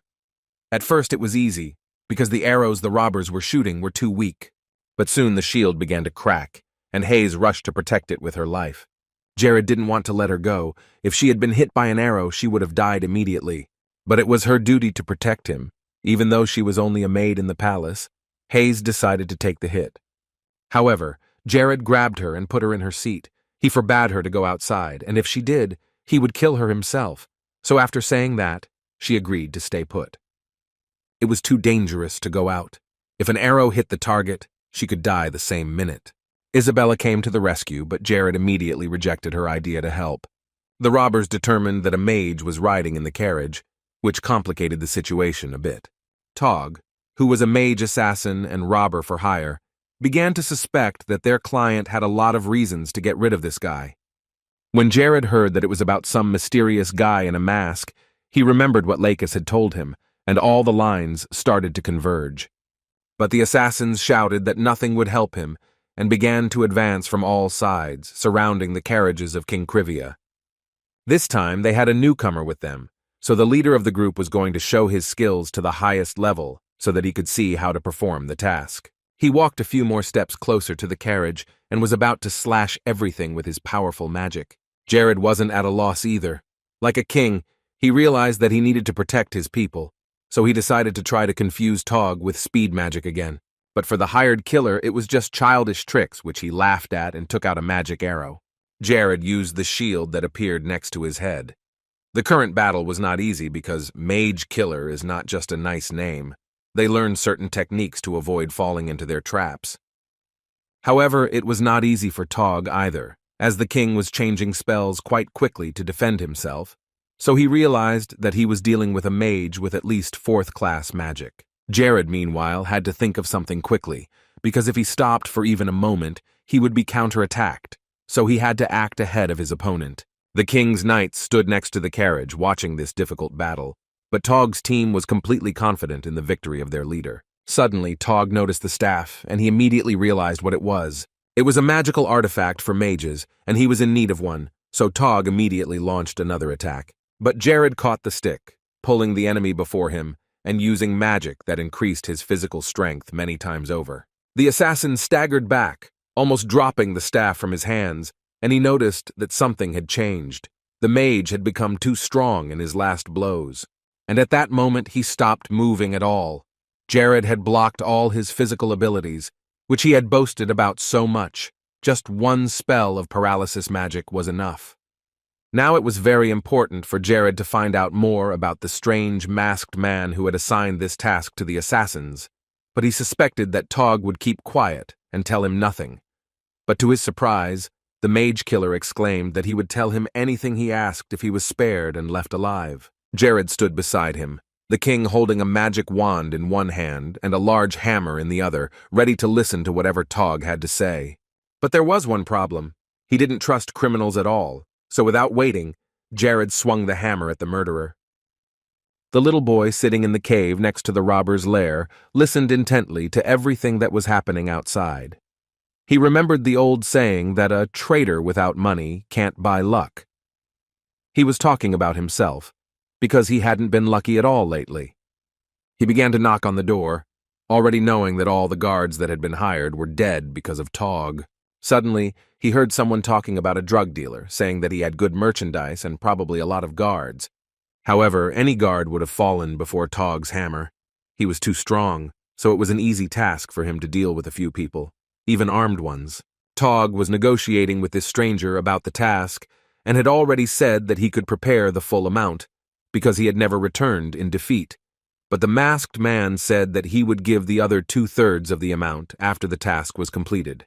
He realized that this king was no ordinary man, because he was able to cure all the sick very quickly with his potions, and he had obtained all the ingredients very easily. Also, the young man in the black mask was sure that Jared would go to Ranella to get a lot of money from the sale of this precious medicine for a serious disease that was common there. They both set out to wait for the king's carriage to pass by on this road. The information from Tog's servants was always reliable, so he didn't even worry about whether they had chosen the right place to ambush him. The boy listened with horror to all this talk. He knew that these fierce killers had killed 11 people in the last 7 days alone. He wondered why there were no brave men who would dare to catch such a monster and stop all these horrors. But it seems he had found one, Jared, who had the strength and courage to end it all. The boy was amazed at Jared's skills, defeating a boss who never left a fight unscathed. Meanwhile, the king rose into the sky and created a large sphere of fire, looking at his opponent, who was also paralyzed in one place. The boy was very happy when he saw Jared fighting so bravely against this monster, who had terrified many people in the territory of Krivia. He had hope and even some confidence that this boy would be the warrior who would save him and take him out of this dark place. The boy was very happy and smiling, and he thanked Jared very much when he rescued him from this terrible place. Jared was of course happy to have saved him and to hear the gratitude and praise. However, he wished there had been some distance between them, because the boy was hugging him and keeping up with him. The younger man blushed and pulled away from him, beginning to apologize. He was so overwhelmed with happiness that he didn't even notice. He told Jared that he had come to the land to make a deal about the crystals, but that he had been attacked by Tog and his gang. The king apologized, because there was no good security at all in this area, and outlaw laws were rampant, and Jared was really uncomfortable in front of him. But the boy reassured him, because he had survived thanks to him. He had thought that he would stay in this dark cellar until he died of hunger. From his past life, the boy remembered that Arkanez was the most powerful NPC ruler who bought a kingdom in the east for a gastronomic price. Using his special powers of foresight and fashion analysis, he identifies trends and takes over all the popular products, and users who are startup merchants follow him and thus expand.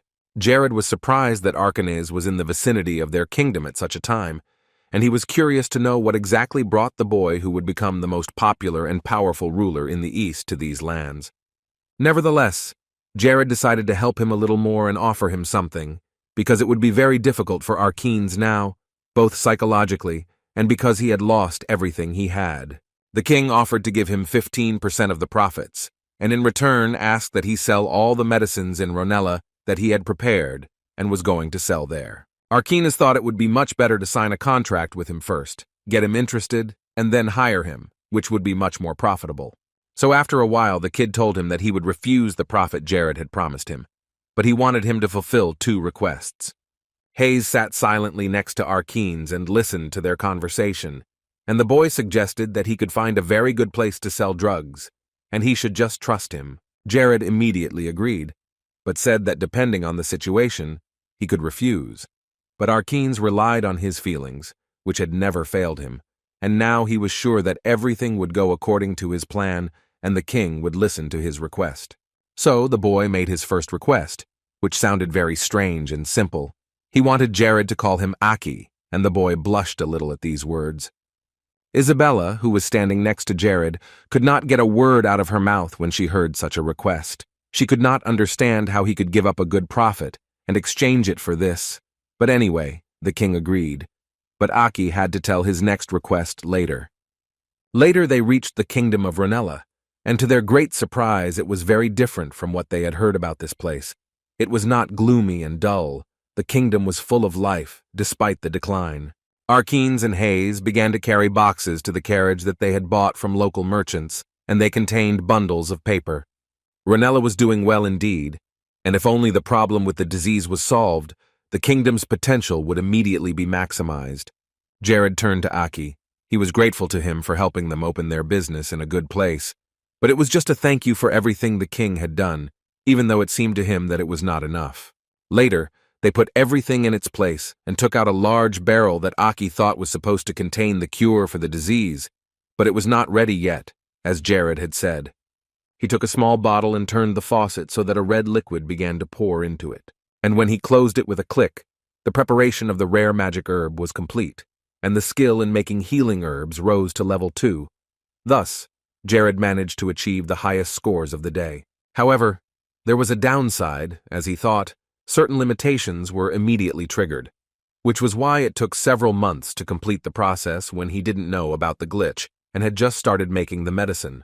Jared went to Aki and handed him a small bottle of medicine to sell, and the king told him to tell him a few features of the medicine to a customer who wanted to buy it. And he didn't have to wait long.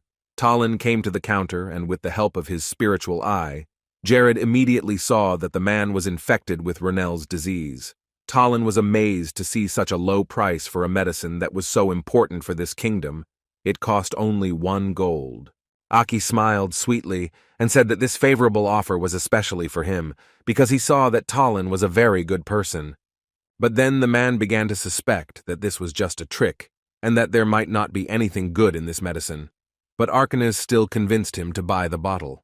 Talon didn't really feel sorry for the 1 gold piece, because he was going to die soon anyway because of Ronell's disease, so the man gave him the money. All that was left was to sign the contract that Arcanes handed him. It all sounded very strange because he was just going to buy the medicine, so the contract confused him, especially since it said that he would have the rights to the medicine. But he had nothing to lose, so he signed the paper with a pen and opened the bottle, drinking it all down on the street. Jared kindly said that it would take at least 30 minutes after taking the medication to feel its effects, and he added that he would be here all the time, so the man could go rest and come back as soon as he needed. Talon, of course, believed the little boy and bought the medicine, but he still had his doubts that it was just a scam. But Jared could vouch for the medicine, saying that if no action was taken, he would refund his 1,000 gold pieces. Talon said nothing to this and simply walked away from the counter, while Hayes and Jared continued to carry everything they needed for their small shop. Arkeen said he had to prepare something else for the trade, and Jared had a new dose of medication to prepare, and he had another achievement to reach for the highest score in 24 hours. And he succeeded. The crafting bug was working perfectly. In the game Paradise, the skill of making medicines is given depending on the products from which they are made, and the penalty that could limit the skill level is 24 hours, according to the criteria of his potion. However, he is thinking about transferring the rights to make the potion to another user, and all the data except the skill level that has already been applied in his information can be transferred to the next user. In this way, the penalty of a 24-hour restriction would also be transferred to tolling. 2 hours had passed in this speculation, and Arkeen's was still nowhere to be seen, and Jared was beginning to wonder where he was. However, he continued to believe that he would be back soon and that everything would be fine. Indeed, he and Hayes didn't have to wait long, as they heard a very loud noise coming their way. It was something incredible, a crowd of people with Arkeen's chasing them at breakneck speed. Hayes didn't know where to go, and yet she hoped that all these people were not running toward them and would bypass the small island of oak with the medicine. However, when they caught a glimpse of Aki and their first customer up ahead, they realized that they were all heading towards them. This crowd of people literally pounced on Jared, but Hayes stood in front of him, trying to protect him. They all demanded that they be sold the cure for Ronell's disease immediately. There was no empty space near the island. Everyone who stood there wanted to get ahead of the others to be the first to receive the healing medicine. It was a real chaos that could not be stopped. However, they both liked to hear the joyful comments and praise. Now the status of Krivia was rising in the eyes of other people, because they had developed such a valuable remedy. But these comments were followed by quite the opposite ones, where people remembered the past of Krivia, when everything was very bad there. They again called the king a fat pig who had only recently taken up his mind and started to change something in the kingdom. Here, Aki decided to take matters into his own hands and loudly announced to everyone that he would sell this medicine here and only today, and if they wanted to buy it on any other day, they could come to Kriviri on their own. There were rumors that the nightmare forest of Krivia was almost untouched by hunters, and there were still many monsters there, which would definitely bring hunters there one day. The guy went on to say that in the territory of the kingdom of Ithima, such a thing can be found with great difficulty and will cost twice as much. Aki, thus encouraging even more visitors, said that everyone should stand in line and not push, as there was enough medicine for everyone. In the end, when night fell, they gave away the last jar of medicine and all the customers went home. Hayes was so tired that she slept like a log, and Jared was happy to see how much he had earned under the starry sky. And the amount was really big, as much as 12,250 gold pieces. If you converted this money into the currency from his past life, it would be 12.2 billion won, which would be enough money to live on for years. Suddenly, Jared heard a voice behind him, asking if the king was pleased with this income. The boy turned around to see Aki, who didn't seem to be exhausted after such a hard day's work. The boy approached him, holding a coin in his hand, and said that he had come for the next reward, that is, the request he had left. At first, Jared did not mention their agreement about the 2 wishes, but then he calmly told him to ask for whatever he wanted. Aki gathered his thoughts and took a deep breath. His next request was to become Jared's servant and be in charge of the merchants' union in the kingdom of Krivia. Aki got down on one knee, bowing his head before him. He had too little experience yet. He was only 20 years old, but he promised to try his best to make the merchant union the best in this part of the continent if Jared trusted him. Jared appreciated Aki's courage because even though he had been robbed by bandits and had no money left, he had not given up and kept going. The king smiled and said that he himself wanted to make Aki his servant when he saw his abilities. But the position of head of the merchants' union, which is the core of all trade, would not be available immediately. Aki was a little worried. Although he had expected this answer, he hoped that he would have a chance to continue his work with the king of Krivia.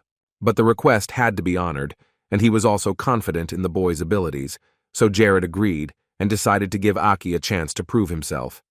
The insight that made him see the potential for Krivia's development, the desire to get high, and the courage to speak about it directly were all great advantages of Arkini's. But luck played the most important role here. Because the place was currently free, Jared liked Aki and knew that the trade union headed by him had a great future. Aki could not believe his good fortune. He was immensely grateful to the king, who was already very sleepy, so he said goodbye and told him that tomorrow they would return to the kingdom. To tell the truth, Jared was happy that they would finally return to the cold lands of Krivia. As he walked to his room, he again admired the starry sky as the warm spring breeze enveloped him. This time, thanks to the herb-mixing bug, his crafting skill grew to level 35, and as a reward for passing level 30, they were able to gain knowledge of the automation of the production process and the technology of producing medium concentration potions. Using 5,000 gold and 10 curvature crystals, 24 test tubes of potions are produced per day, so if you take 39 gold for each, the net earnings will be equal to 900 gold. The medicine could be bought only in their kingdom, so monster hunters can safely hunt in the nightmare forest, so the number of crystals in Krivia will increase, and the damage from monsters will be less and less. In addition, traders from other kingdoms also knew well what the territory of Krivia was famous for. Therefore, they did not miss this opportunity to improve their earnings and began to come to the kingdom often for additional benefits. In the present day, only good things kept happening in Krivia, even beyond Jared's expectations. The potions they made became a starting point, and the king's achievements began to accumulate, so the mainland gradually began to recognize the name Krivia. On one of those days, Jared went to a very cold place where there was not a single soul, and Isabella did not waste the opportunity and came to him again. She thought he was going to this horrible place to kill himself, so she couldn't let that happen. They weren't married yet. He looked better now than he had in years, so Jared couldn't possibly be a ghost, but that wasn't why he was going there at all. He was going after the monster DeLuca to catch him, and Isabella had told him not to throw around such words and to stop making up stuff. But his idea frightened the demon even more, and she absolutely refused to let Jared go on such a dangerous mission. Lich is a powerful dark wizard who has been cursed, and if Jared is caught, his soul will be taken from him. Despite all Isabella's warnings, the boy was very calm, confident in his own abilities, knowing everything about DeLuca's methods of attack and further actions. DeLuca is a Lyshi who lives in a hiding place he created himself and never shows himself to the world. He only waits for his victim and then steals his soul. In the game Paradise, he was chosen by the Demon King himself and freed from his hiding place during the Great Sonma War, thus gaining eternal life. During the main story of the game, all users had to go to a special part called the Wrath of DeLuca. If DeLuca became even stronger, he would no longer be affected by swords and magic, which is why there was no time to delay in destroying him, and only divine power could kill him. Isabella had already realized that she could not convince him to go back and forget about this idea. He seemed very strange to her now, if he was taking such a risk. In general, Jared knew too much for an ordinary person, so she thought he was some kind of god pretending to be a simple guy, but he shouted at her to stop making noise and coming up with such ridiculous things. It was driving him crazy. After a while, Jared reached the hideout of DeLuca himself, the most powerful lich in the game of Paradise. He went inside the cave and began to explore it, remembering where the events in the game took place. Jared was trying to find a small crevice, and it was very difficult. He had already thought that it had disappeared when the game turned into reality. Isabella was flying around the whole time, and noticed that he now looked like a very cute dog looking for a bone. Realizing that it would really be better to stop talking such nonsense, Isabella flew closer and asked him what he was looking for if Jared had come here for DeLuca. But the boy explained that he first needed to find the passage to the high mountain, because without it, he would not find the left. He remembered, however, that there were a lot of traps there that were almost impossible to deal with. At the entrance, they were met by the frozen corpses of people who had also tried to get there, but this attempt was unsuccessful. But still, his desire to catch DeLuca was greater, and soon he found a passage that could lead him to the desired place. He began to fall through the wall through the secret passage, which frightened Isabella. He only now realized Isabella's shock, because this magic passage was another bug he had found himself. Most likely, this will cause an invisible passage to appear on the map, which will make it possible to destroy DeLuca. The two of them made their way to the Lich's secret room, which was full of gold coins, precious jewelry, and valuable weapons. Actually, it was a reward room for those who could defeat DeLuca. These treasures were designed for a large number of people, so it was no wonder there were so many of them. There were also more than 10 artifacts in this room that the winners could take away. Jared wanted to find some of them, and as he approached one of the shelves, he noticed what he was looking for. It was a ring that had belonged to a greedy man named Melt.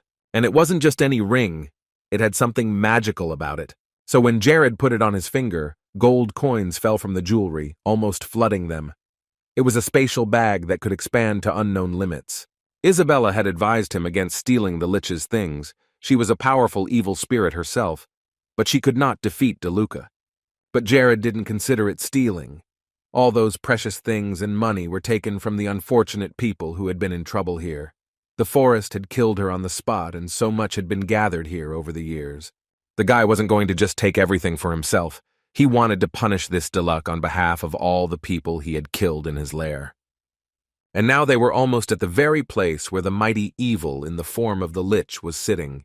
He was chained with thick chains to his own throne, because many years ago a woman had lost a vein of vital energy, and after that, DeLuca had never been able to rise from this place. All he dreamed of was freedom, freedom after which he would take ruthless revenge on all the people on the mainland, making them suffer for eternity and feel the same way he had been living for decades. Suddenly Jared approached the Lich's throne. He heard everything the old man was saying, and he should have thought about his behavior, not continued to spin vile thoughts of revenge in his head. The guy put his hand on his head, and at that time Deluxe could not turn to him and look into his eyes. After that, without answering the question, Jared used magic. He used a flame that could burn any dead person in a few seconds. Jared wanted to be the only hero in this world who would defeat the evil that rages in the universe. The flame that the boy used showed the true figure of Lich DeLuca in the form of a skeleton without any living space. His dark cloak continued to burn while it was on his bones, and then, looking at Jared, he asked in a low voice how the boy managed to get around all the traps set. While the throne was burning and the flames were not extinguished, Jared quickly jumped away from the main evil of the continent. Before him was a cursed magician who had gained a terrifying amount of power that he had exchanged for his humanity, an act that violated all the laws of this world and knew no pity. Such magicians are able to create a certain image for themselves and endow it with powerful magic. This image is controlled by the magician's thoughts and can act far away from their own and real body. Deluxe had lost this vein of vital energy because of a sacred maiden. Because of her, his soul was held hostage by his body. He was weakened, and if he died this time, he would not be able to rise again. Now Jared had to be very careful not to get too close to the magician, lest he use dark magic that can take away the life force of the victim. In his past life, Jared had already fought DeLuca more than once after he was freed, so now he had to do it again, but in reality, not through a computer. Continuing to keep a certain distance, Jared summoned arrows of lightning to hit DeLuca. But for a magician like this Lich, Such techniques would be too easy, and he would easily dodge the arrows if he were full of power.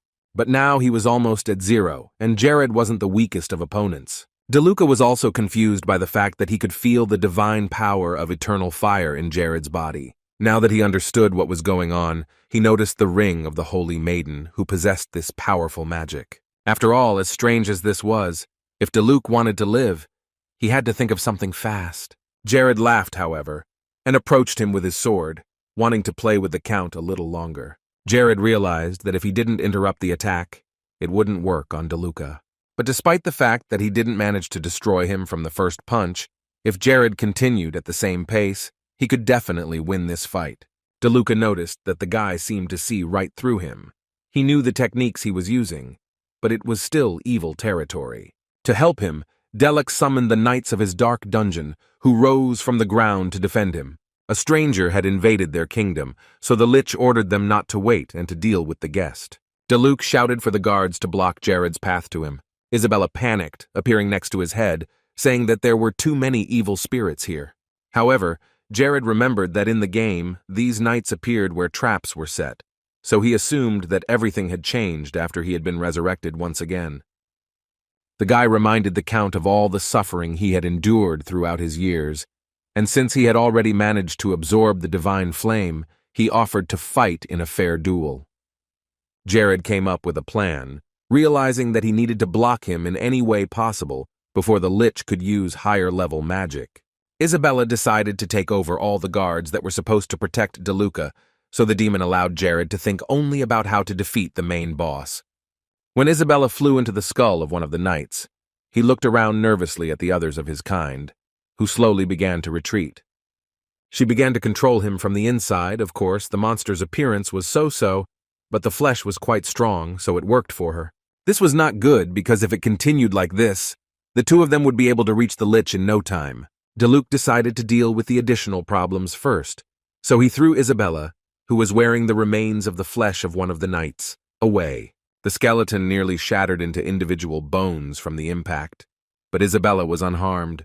This played into Jared's hands, because while his main enemy was distracted by her, he could easily attack by surprise, which would have strengthened the blow. The King of Krivia used powerful magic again, using the Sword of Lightning, and with the next blow, he decided to finally finish off his enemy, picking up a magic staff with incredible energy. But the second time DeLuca was not going to lose. He protected himself with a powerful shield in the form of a stable wall that completely covered him. But the fact that Jared had the ability to use two spells at once was not good for him. But that was his specialty, double magic, a big plus against such a powerful evil. Jared remembered that when he played Paradise, this Lich had lost every time he used those lightning bolts, so the guy had put a certain quality into his strike. Thanks to this spell, DeLuca was even more bound by the chains.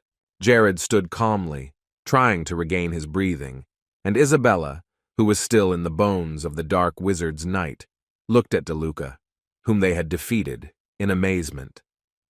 She was sure that she had a lot to do with it, and without her, Jared would have had a hard time.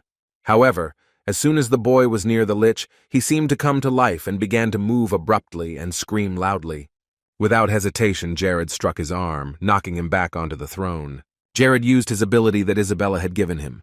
He knew that such spells would not kill DeLuca, but they would definitely exhaust him. So the boy sneaked up on him and repeated his super-powered punch. Lich screamed loudly. He could not believe that this was what his death looked like, that it was going to happen right now. This was the first time he had felt the fear of death since becoming a Lich, and his instinct was to avoid this guy. But he could not do so because of his chains. The powerful Lychee, who terrified all the people who came across him, spread mortal fear. He had power over death and could not say goodbye to life so easily. All the anger that was boiling inside him broke free, but the chains that held him still had not broken. Delek, in his new form, offered to fight the young wizard once again. Without waiting a moment, Jared rushed at him, protecting himself with a strong shield. The flow of magic from DeLuca was too powerful, although it could hardly be called ordinary magic. This super-powerful force had broken the barrier behind which Jared had been hiding, and now he stood unarmored before the powerful Lich. Isabella couldn't let Jared die so easily, so she continued to manage the Dark Knight's work and came to his defense, deflecting DeLuca's blow. Lich was furious. He was once again prevented from achieving his goal and ending this fight with his own victory. Diluc ordered the Dark Knight to disappear from his kingdom, and the bones flew in different directions. Now Isabella could not help him in any way, but she still believed that Jared would find a way to overcome this evil. And the boy was also confident in himself. He knew that DeLuca would never, under any circumstances, defeat him, neither in the game nor in real life. In the beginning, he was a little confused by his appearance and method of attack, but his basic techniques were still the same. In Paradise, this boss appeared most often, so he studied its weaknesses and techniques that can be used to defeat it. All the methods of attack and defense were well known to him, so nothing prevented him from reading Decluck through and knowing in advance how he would act in a certain situation. Jared was moving too fast for such a slow lich. First of all, because he was chained, and secondly, Decluck was much bigger than the guy, so he decided to crush him with his own weight. Jared had just a few centimeters to dodge the lich's attack, but he missed again and was unable to reach his main target. Jared stopped at this point, trusting his intuition and knowledge, but the lich itself took it as a shock. For Jared, challenging even his biggest fear was very easy if you have confidence in yourself. At this point, DeLuca wondered why his opponent was only dodging. Was he really going to destroy him in this way? Jared caught the right moment and was right next to the enemy's head, holding his magic staff. He used 4th grade magic, stabbing the staff into his chest. Only now DeLuca realized his plan. The guy was deliberately using low-level magic to mislead him, and it worked. And besides, Jared was confident. He was 100% confident, and that gave him a head start on the fight and the victory. Now it was time for the final stage of the fight, and Jared strengthened his magic with the chain of the Holy Seal and bound his enemy even more tightly. After the boy had locked him in with the holy object, there was no way DeLuca would be able to get out. He put his hand on his heart so that the evil one could feel the full power of the divine blessing. There was noise all around, and Delic kept trying to get out of the trap, but it was all in vain. Isabella hid behind him and told him to give up immediately, because the demon king he was waiting for would not come. After hearing this, DeLuc really lost the strength to fight anymore, but he did not stop threatening them with a terrible future after what he had done. The demon was already almost completely underground, pulling him in very quickly to close him within its walls. In the last seconds, the demon asked if the young magician was sure he could handle the next stage. Jared very calmly replied that it was still quite a long way to go. The 9th class of magical abilities could be considered the real end point, and he had only 4 so far. However, DeLuca had been sitting quietly and dying all this time. He didn't understand why the guy had come to fight him. But the boy had a simple answer. He had to finish off the most powerful monarch on the mainland. DeLuc considered it all just childish games, and besides, all these treasures were covered with the blood of innocent people. Jared wanted to get what none of the great knights who had been given their powers by the deities could get, what the demon king himself could not achieve. DeLuca was interested in this young mage with such ambition and fierce confidence, and he was going to watch the developments from hell itself to see if Jared would pay too high a price for his enthusiasm. Isabella was frightened by this guy at such moments, as if he was ready for anything, and his instinct for self-preservation was simply turned off. There were a lot of people in the world who were much stronger than him, but Jared didn't care about that, as if he knew that sooner or later he would be able to climb as high as he did. When DeLuca's lich was gone, Jared finally picked up the thing he had come here for, a large bracelet that was an artifact of growth. Now there was nothing better for him than this precious thing, but Isabella saw a strange book in front of her. She immediately told the boy about it. The current king of Krivia walked over to the book and picked it up. It could have been something that Lich had left behind after his death, but it was very strange because the boy had never picked up anything like DeLuca's books before. He looked at the binding, realizing that he was holding a book of spells for resurrection. It turns out that the object resurrected by the wizard cannot resist his wishes. It simply becomes his subordinate, and if someone decides to try to go against these rules, he will not just die, but disappear forever without a chance to return. As Isabella read a few pages of this strange book, she realized that it was more like slavery than a gesture of goodwill from someone. She wasn't going to go along with this. A demon would never allow herself to be bossed around. But Jared interrupted her tantrum and told her to tie him up first. Isabella was quiet for a moment, thinking she had heard something wrong. Jared said that she should use a curse on him, and he would be patient, and Isabella liked that because she also liked similar things. The guy also emphasized that when the spell was repeated, the strength of resistance and resilience would increase significantly, and it would be ideal to hire a powerful wizard for this, but it was too expensive, and Isabella would do it for free. The demon looked at him as if he were a man out of his mind as soon as she found a flaw in him for the first time in all her time. With some hope, she asked if that was all he had to say to her, to which Jared replied that he would think about the rest. Isabella agreed. She was tired of living in the body of an evil spirit anyway. When the boy heard this, he immediately went to get the body he had found to resurrect her, but she didn't think it would happen so quickly. However, there was no time to dawdle on such a step, so very soon Isabella was already transformed into a new person, and in the first minutes, Jared already thought he had done it in vain.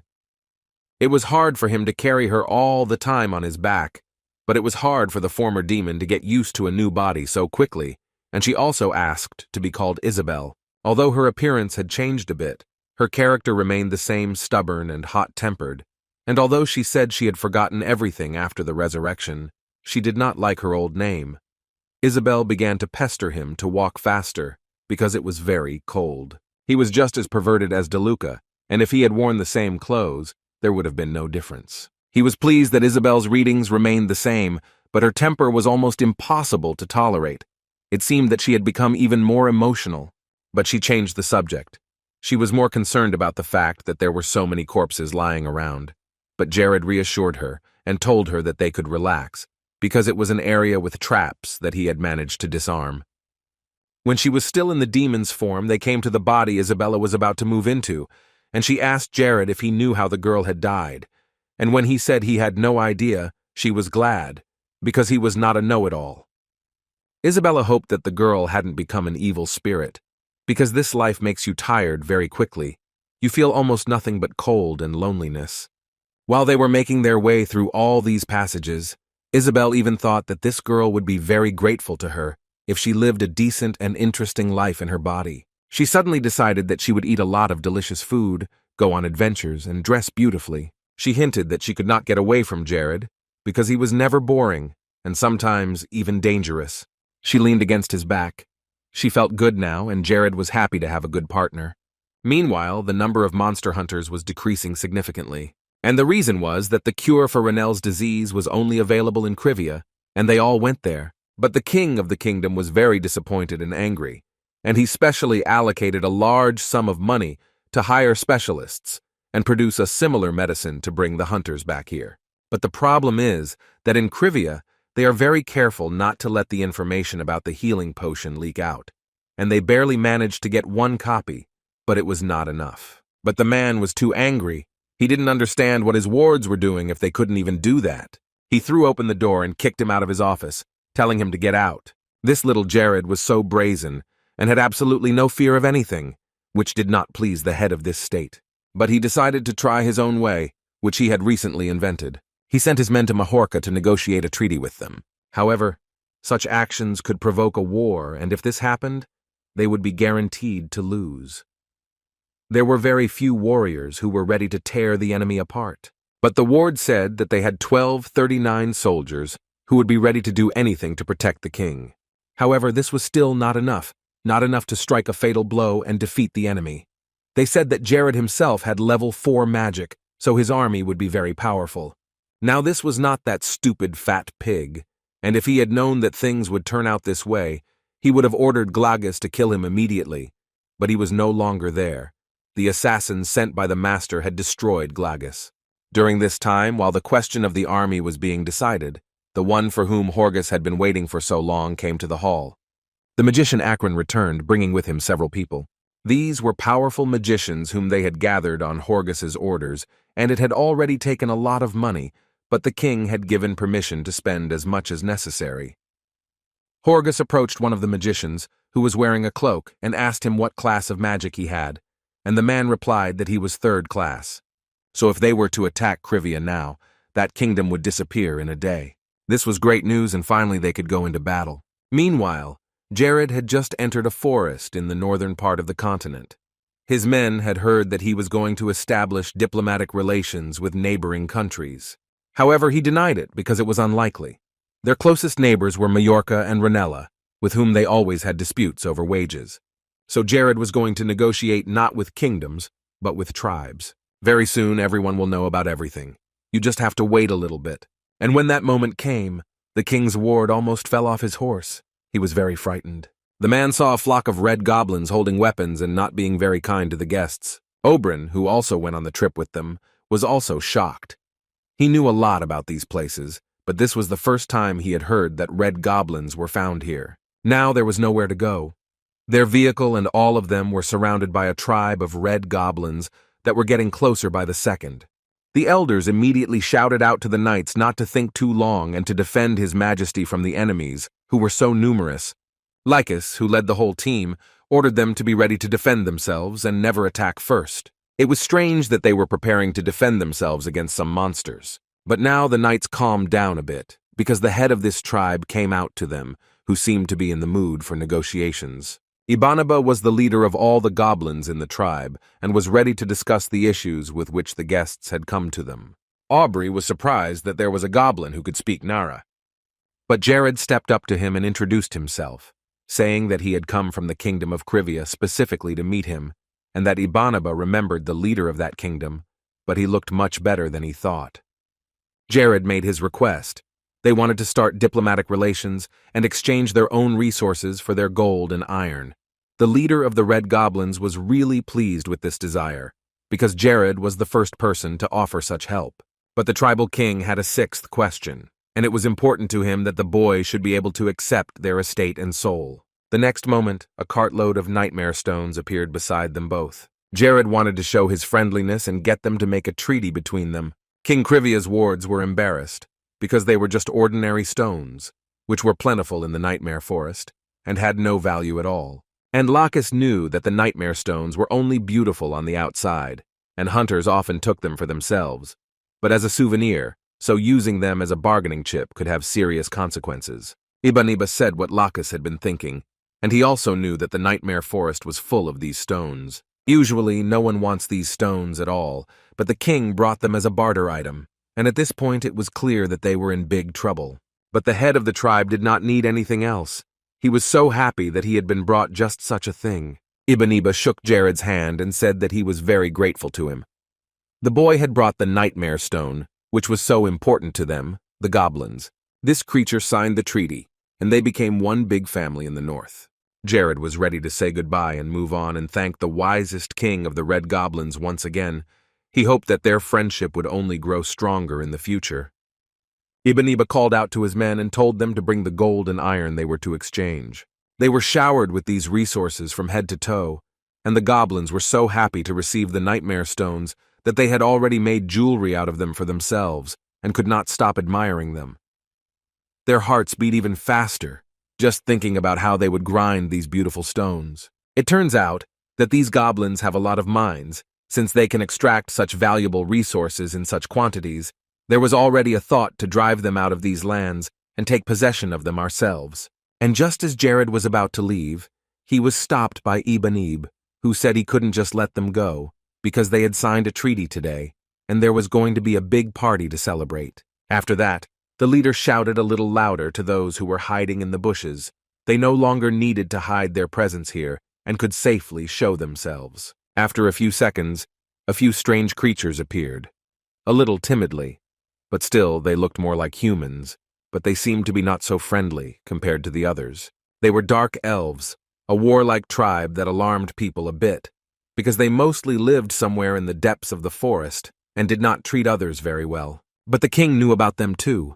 Jared literally knew about everything that happened here. The Red Goblins, who live in the northern part of the continent above Krivia, they never appeared to people for no reason. But that didn't mean they were closed to humanity. This tribe had quite close relations with the Dark Elves living on a neighboring island, so close that they signed a treaty of joint defense. Ibaneba had high intelligence and wisdom, which allowed him to conclude peace treaties with many tribes. Human culture was not fully understood by him. It was something new, but very exciting. At that moment, Jared was glad that he knew so much about this game, because if they did attack the Red Goblins, they would have stayed here forever. They would have been killed. Later, when it was getting dark, they had a party with drinks and lots of food. But Jared's mentee was still curious to know how he remembered so much about the area. Now, several different cultures had united into one big family. They did not see each other as enemies, they saw each other as partners, and they could turn to each other for help. After some time had passed, Jared called Lakis over to his office. He asked if the workshops and forges were working properly in their kingdom, and Lakis replied that due to the lack of certain resources, the production of weapons was suspended, so now they were working on improving the existing weapons. So he ordered to send all the iron they had received from the goblins today to be used to make swords, arrows, and other defensive weapons. Lakis accepted the order and nodded his head. Now all that was left to do was to complete the task. But Jared snapped at him and told him that half of the gold they got would go to the kingdom's army, and he instructed Lakis to recruit soldiers in his stead.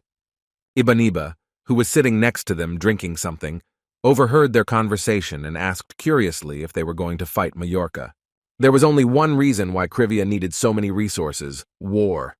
He approved of the decision, because Majorca had become a haven for criminals, and if left to its own devices, the kingdom would continue to spread a terrible influence over neighboring states.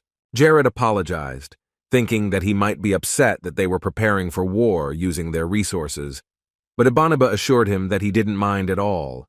He just wanted to speak out about the situation. In any case, the amount of gold and iron meant nothing to them, and he did not like Horgus himself, so he supported the decision. After the conversation, Ibaniba, the king of the Red Goblins, exclaimed that it was time to drink to the newest son of their family, King Jared. Everyone raised their mugs in the air, shouting a round of applause. Eventually, they returned home. Active preparations for the war continued, and Isabel tried to get used to her new body. 4 weeks had passed since then. Jared introduced her as his classmate, with whom he had been studying at Desmond Academy, and she got used to living in the palace much faster than Jared could have imagined. Every day, Isabel helped him to develop his own magical abilities. Her magic level was at the 2nd stage, and it allows her to give people hallucinations in the form of their fears. She created a giant spider, which the boy was very afraid of, and Isabel could not understand why he was screaming so much. It was just a common spider. But thanks to her, Jared managed to improve his skills to level 34. After the next training session, he handed her 3 candies in his hand, but the girl didn't want to eat them, because she was worried that she might get fat and spoil her beautiful body, which she had recently moved into. But he decided to think of something, saying that today was a special day, and that was why he had given her the sweets, and that was why he asked her to eat them. She didn't know what kind of special day he was talking about, but he was making it up, even though in the real world where he used to live, it was White Day. He said that on February 14th, according to tradition, she was supposed to give him something sweet, but now, a month later, it was the other way around. Listening to him talk like that, Isabel realized that he was very romantic and thought that he had finally started to like her. But he denied it, saying that he had given it to all the girls in the palace, which upset Isabel, but she didn't show it. Instead, she opened the candy and ate it. This guy was very interesting. He used her every day for his own training, and he didn't want to give up his heart. However, she was not going to give up and leave him so easily. They were bound by the spiritual eye, bound by the kiss of the eternal contract.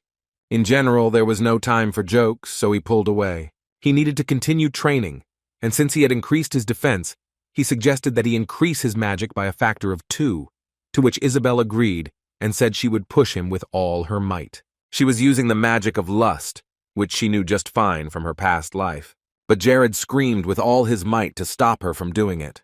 But it was too late. After the training, he left to take care of further business to prepare for the war, and she launched a certain project to train disciples, the essence of which was to use the spiritual eye to find people of the future with good abilities and lure them to their side first. Besides training talent, there were other reasons for Jared's bold investment in this project. The main one was to capitalize on the mutual reward system, in which a teacher receives bonus stats according to the progress of his or her students, and can have a maximum of 4 students. Isabel was the first to show results. She didn't mind becoming his student in general, she was not eligible for it after the resurrection. Lena also joined his team and performed all the tasks assigned to her conscientiously.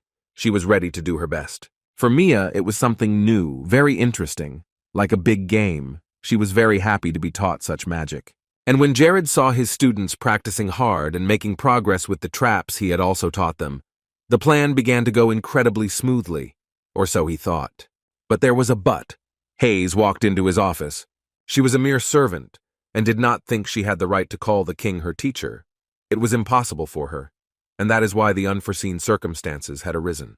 She of course wanted to show some progress and become the best healer, but her level of progress was 0. It was a special profession that differed from priests in the ability to heal. Her specialty was supposed to be in this, but no more than 5 such healers could be found on the entire continent of Nars. Apparently that was the case. He exhaled, realizing that he might lose his student, although he had originally had high hopes for her. So he stood up from his chair and began to scold her a lot, because she always put herself in the frame of a maid and did not value herself at all. He realized that everything should be in its place, and he did not want to lose such a person. However, to become a healer, Hayes needed to feel the title with her whole body and soul. She had been a maid in this palace since she was a child until she was 23, and breaking that mold would not be easy for her. Something inside her was holding her back. Perhaps she had a defense mechanism on a subconscious level, or was too pessimistic. He needed to choose the right direction for her, but he didn't know how to do it. Jared put the cup of tea on the table. Then Oberyn continued to speak. Their king had found new and diverse ways to solve the problem, and every citizen of the kingdom was grateful to him. However, Jared was not obliged to be responsible for absolutely everything. Physically, he could not do it, because no one was to blame for the fact that Hayes could not achieve any result. All that remained was to believe in her and support her, because the girl was trying her best. She was also his person. Jared had once promised to make her a healer, and he was doing everything he could to make her one. And then he realized what the older man was getting at. Jared's traps that had worked for his other students just might not work for Hayes. There had to be a very honest way to get her power to come out, and as soon as he said that, he was attacked from behind by a guy who had appeared unnoticed. Hayes saw this and immediately ran to his aid, and she immediately entered the room where it happened. However, the king was already lying unconscious on the floor, unable to defend himself against the attacker. The girl put her hand over her mouth, quietly asking how it had happened. One of the knights standing nearby with Jared's body told her that the king had been attacked by a hired assassin. They had called for the best doctors, but the situation was getting out of hand, and ordinary human power might not be able to help. And even if there was enough medicine, it would be too late by the time the doctor arrived, so there was no time to wait. She was tormented by the thought that she was the only one here who had trained as a healer, and only Hayes could help this disaster. The knight did not leave the king's side, and then Hayes approached, and she decided to take matters into her own hands. Focusing only on this case, she mentally begged that she would succeed and be able to save Jared. Tears welled up in Hayes' eyes as the energy blob faded away, and with it the king's life. But the girl couldn't let him go like that. She promised to help him all her life. When Hayes closed her eyes, her memories were only of the moments with Jared, who believed in her despite all these difficulties. And a miracle happened. She was so overwhelmed with emotion that the energy she had been unable to release for so long finally broke free, leaving the entire room green. Half an hour later, when everyone was sitting in the room and explaining the whole situation to the girl, she was so angry with them, even to the point of hating them. Hayes couldn't hold back her tears, because even if it was all done for her and her opportunities, it wasn't the way a king pretends to be mortally wounded. Jared calmly told her it was just animal blood, and that his wonderful plan had worked, even though it had made her hysterical. But she had been able to reach a new level. She didn't like being a healer at all if he was going to play with her like that. She was also very angry with Jared's other wards.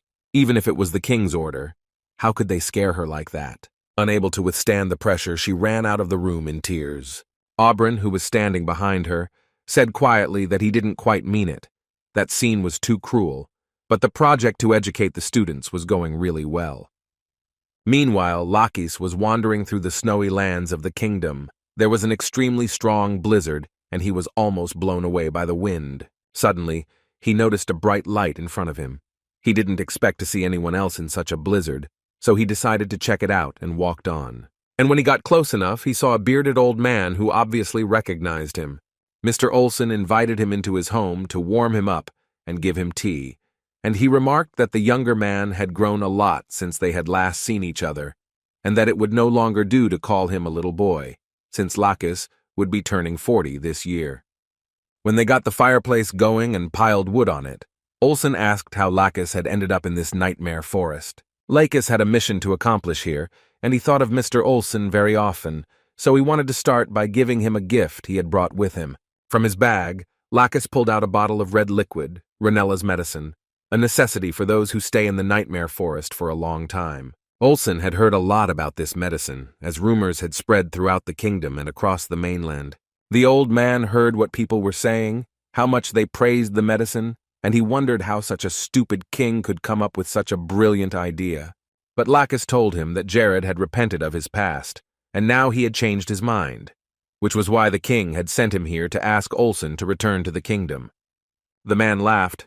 Jared had once abandoned him so easily, and now he wanted him back just as easily. However, Lakis insisted that the man return because right now they needed experienced veterans like Olsen. Lakis assured him that when he saw how much Krivyuri had changed, he would immediately change his mind. Until now, there had not been so many wars on the Nars mainland where crowns had seized land. An incredible number of lives had disappeared, and a large number of rulers' heads had been chopped off. Family ties or anything else did not help to escape death. You could get on the horse of death and ride at breakneck speed to the north. Jared was holding a mug of cool beer, which was incredibly tasty in Krivya. And because they were near the sea, all the seafood was very cheap. But Isabel had a different opinion. It was too cold here and nothing grew because of it. This frost bothered her the most. Jared could only hope that this time his pesticides would do some good. However, Hayes was sure that it would work, because Jared had made them himself. She also noticed that everything on the land had been cleaned up. Even the roads were better. It was all thanks to Aki.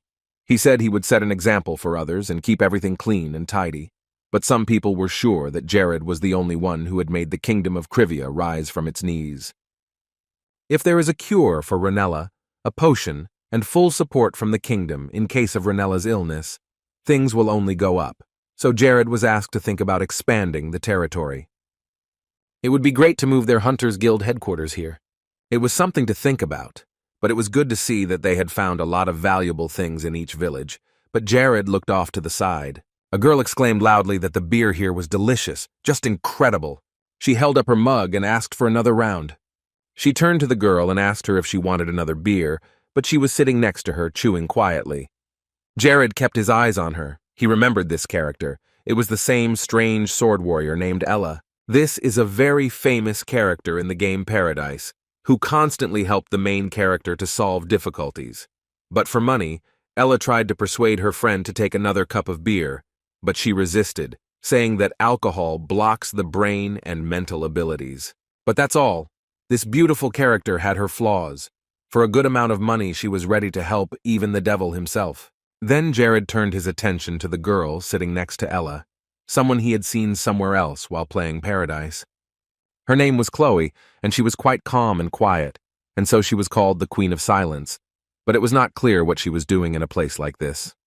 He couldn't believe his eyes that this was the same Chloe who, 5 years after the Great War, at the age of 38, would play the role of the Queen of the Dark Elves, a mystical character whose story the game developers had hidden for the purpose of the biggest match.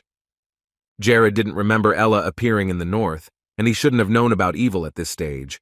It was unexpected to meet two such important people in one place at once, and it probably wasn't a coincidence. So he couldn't miss this great opportunity to talk to these people. So Jared quickly got out of his chair, leaving the others to continue talking, and made his way over to the table where the two lovely ladies were sitting. Soon he was behind them, and deciding to start a conversation, he came even closer.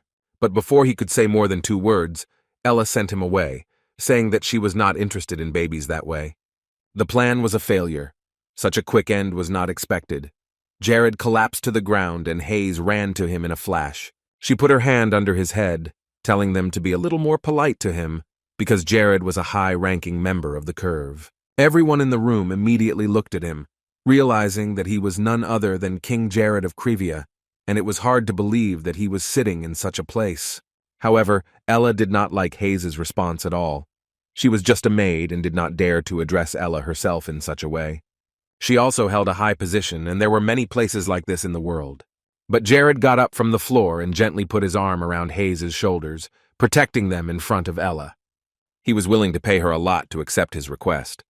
It was unexpected for their first meeting, but she thought about accepting it and apologized for her rudeness. She just thought he was an annoying guest at the pub.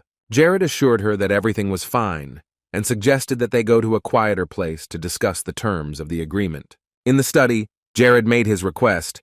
He was willing to pay 5,000 gold pieces a year and give her his personal house for her to teach his student. The king even said that he would pay the money up front, but a contract would have to be signed. Chloe would have done whatever her mentor told her to do.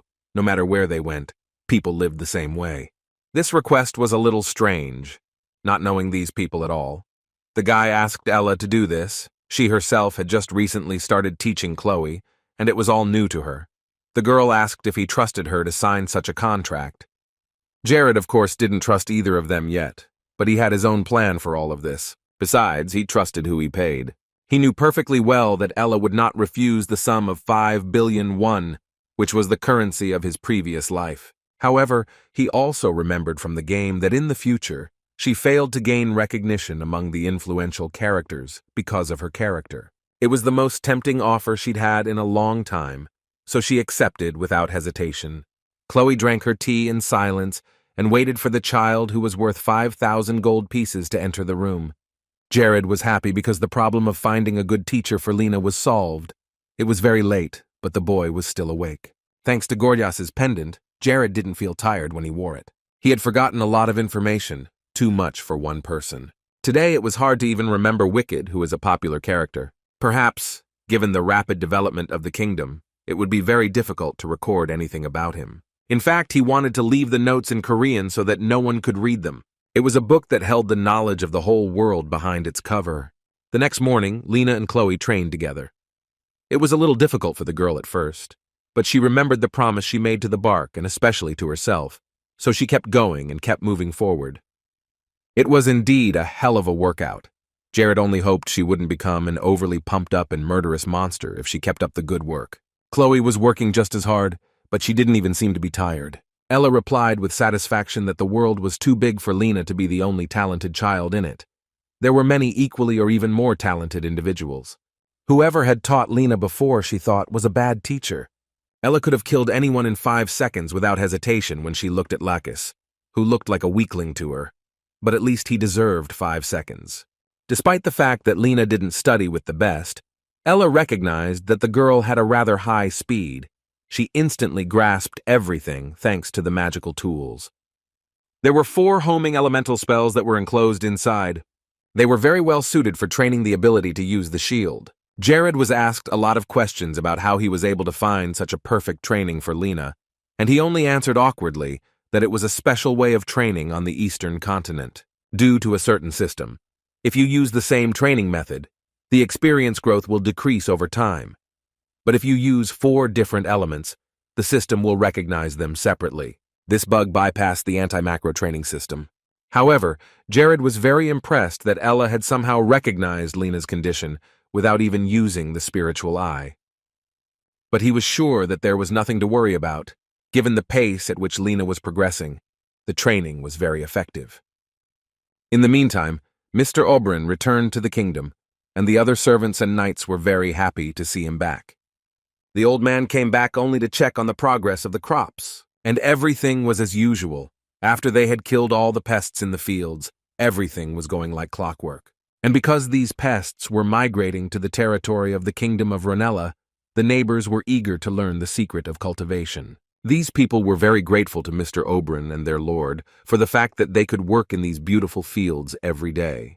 Oberyn felt responsible for all of them and also thanked them for their hard work. And when he sincerely thanked each farmer, they were very touched. It was very nice to hear. The united voices of all the farmers saw their leader as the king of the kingdom. So Jared was able to complete the task of sincere recognition, and he also received 200 points of loyalty. And during this period, the Golden Age came to the territory of the state of Krivia. Thanks to this achievement, all abilities related to production will increase by 100% within a month. There was no end to the joy of the farmers' clan, who continued to praise their lord, shouting his name and clapping their hands. The other processes in the kingdom were also in full swing. Everything was in full swing, and everyone had their own job, which they were very good at. And Jared could not get enough of what was happening in Krivia under his rule, realizing that it was his merit.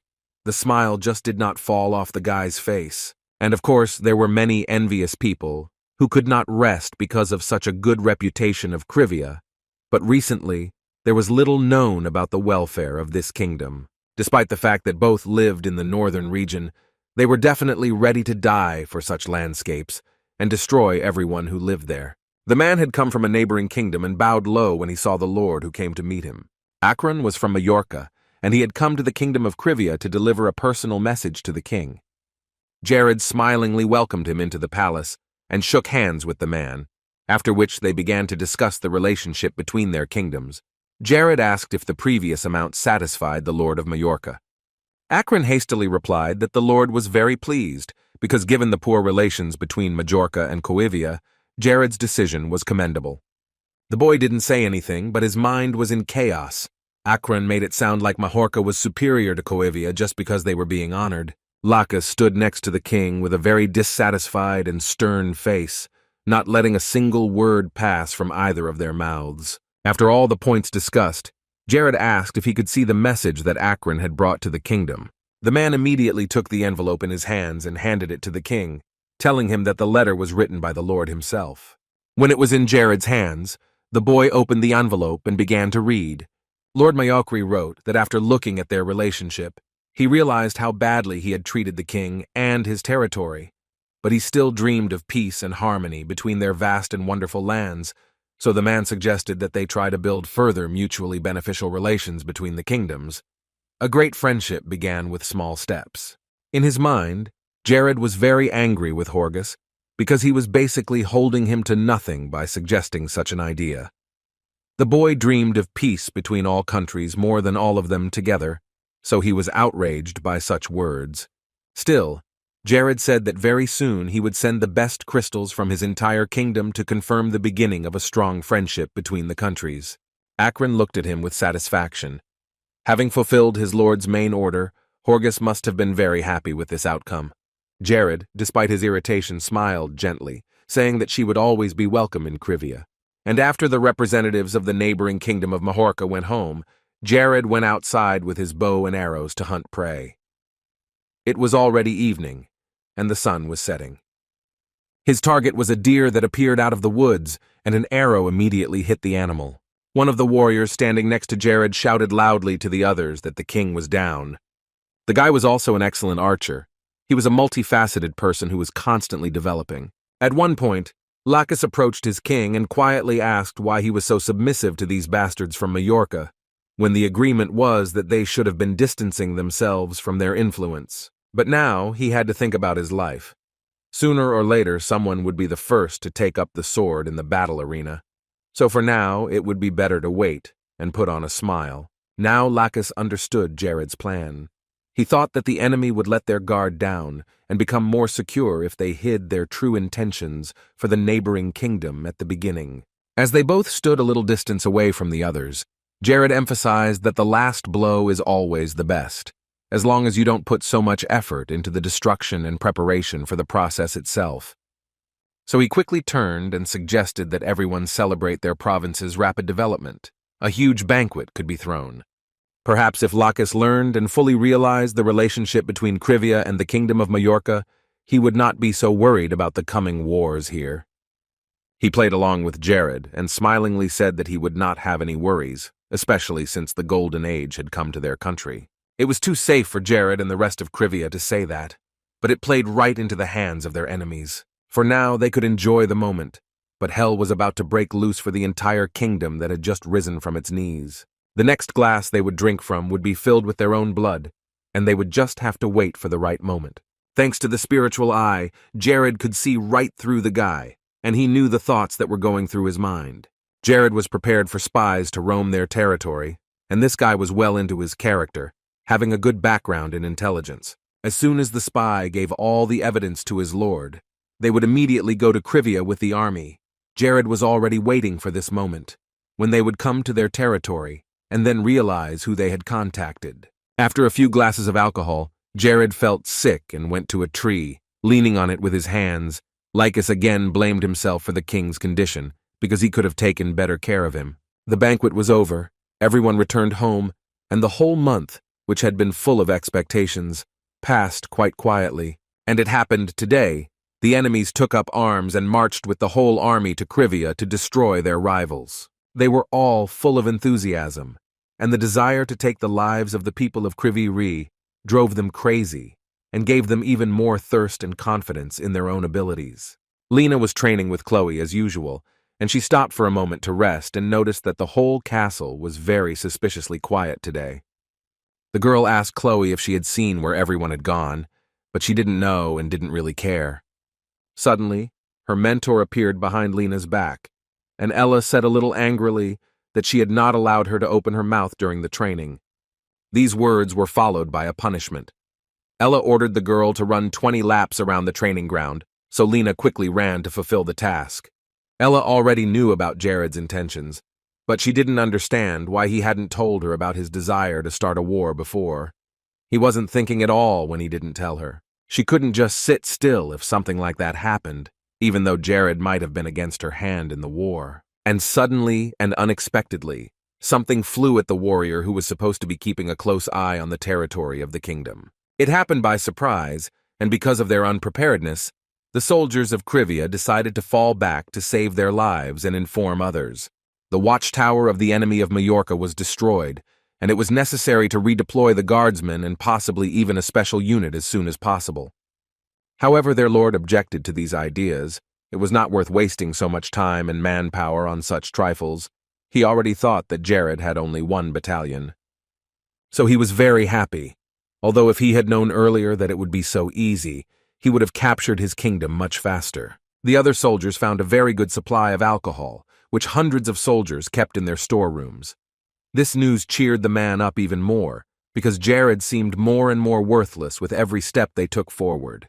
The soldiers of Majorca raised their swords, adding to the morale of the army. Right now they were about to take back what was supposed to be theirs by right. The people who lived nearby came out of their homes, hearing the soldiers shouting so loudly. Yesterday, everything was fine, but today they were under threat, but everyone was worried about the Lord. Jared was informed that the enemy troops had already broken through the 4th line of defense. Given their speed, the enemy would soon reach their location. Jared had planned everything a long time ago, but he didn't think they would be able to advance into their territory so quickly, so he had to speed up. The king turned to Lacus. He was his right-hand man, and Jared could rely on him in any situation. It was crucial to hold this place now, because if it was captured, there would be nowhere to retreat. Lacus set about fulfilling the order, and at the same time an excited Hayes ran up to Jared. She didn't know why he hadn't taken her to this war, and she begged him not to leave her out of it. She tried to persuade Jared that she had healing powers, and that would be very useful to many on the battlefield. But the king was adamantly against it. The arena that their kingdom was now serving was too dangerous a place where one mistake could cost one's life. Hayes's ability was incredibly rare, and it could be indispensable during a brutal war. But despite this factor, he couldn't take her to a place where he could lose her. Hayes was almost in tears. She wanted to be useful to the kingdom, to Jared, and to do everything she could to help, but no one could let someone they cared about go to certain death, and he didn't want to lose her, especially since they had been together all their lives since childhood, as soon as little Hayes entered the kingdom's palace. He had always been there for her, and she really meant a lot to him, so he had a plan to keep the ones he loved safe. Jared had been preparing for this day in advance, and it had taken him a long time to think through all the details. As he held her hand, a memory flashed through Hayes's mind of when she had first arrived at the king's castle, and Jared had held her hand in the same way, helping her to stand up, and she had looked into his eyes with a kind of trust, and she needed to do the same here, just trust. And as she continued to hold his hand and keep looking at him, Isabel appeared behind her, and she abruptly grabbed Hayes by her clothes and pulled her back to the rear so that she could treat those who were injured on the battlefield in peace. Isabel promised that she would make sure that Hayes was in her place, and they parted ways. Now everything was settled, everyone was in place, everything was ready. So it was time to go to war and make a living hell for the enemy. They had advantages. The soldiers had found a very good position for themselves, but there were only 300 men in the army, which was very small compared to the enemy's manpower. There were many talented soldiers in this battalion, but it was still not enough to defeat the enemy.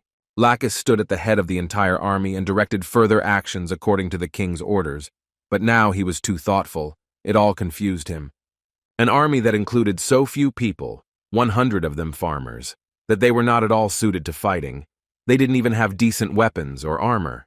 The army was still grateful to those people who responded and decided to help as soon as they heard the announcement of the war. Although Lacus was ashamed to ask ordinary civilians to take on such a task just because there were not enough soldiers, everyone knew that Jared wanted only peace with Majorca.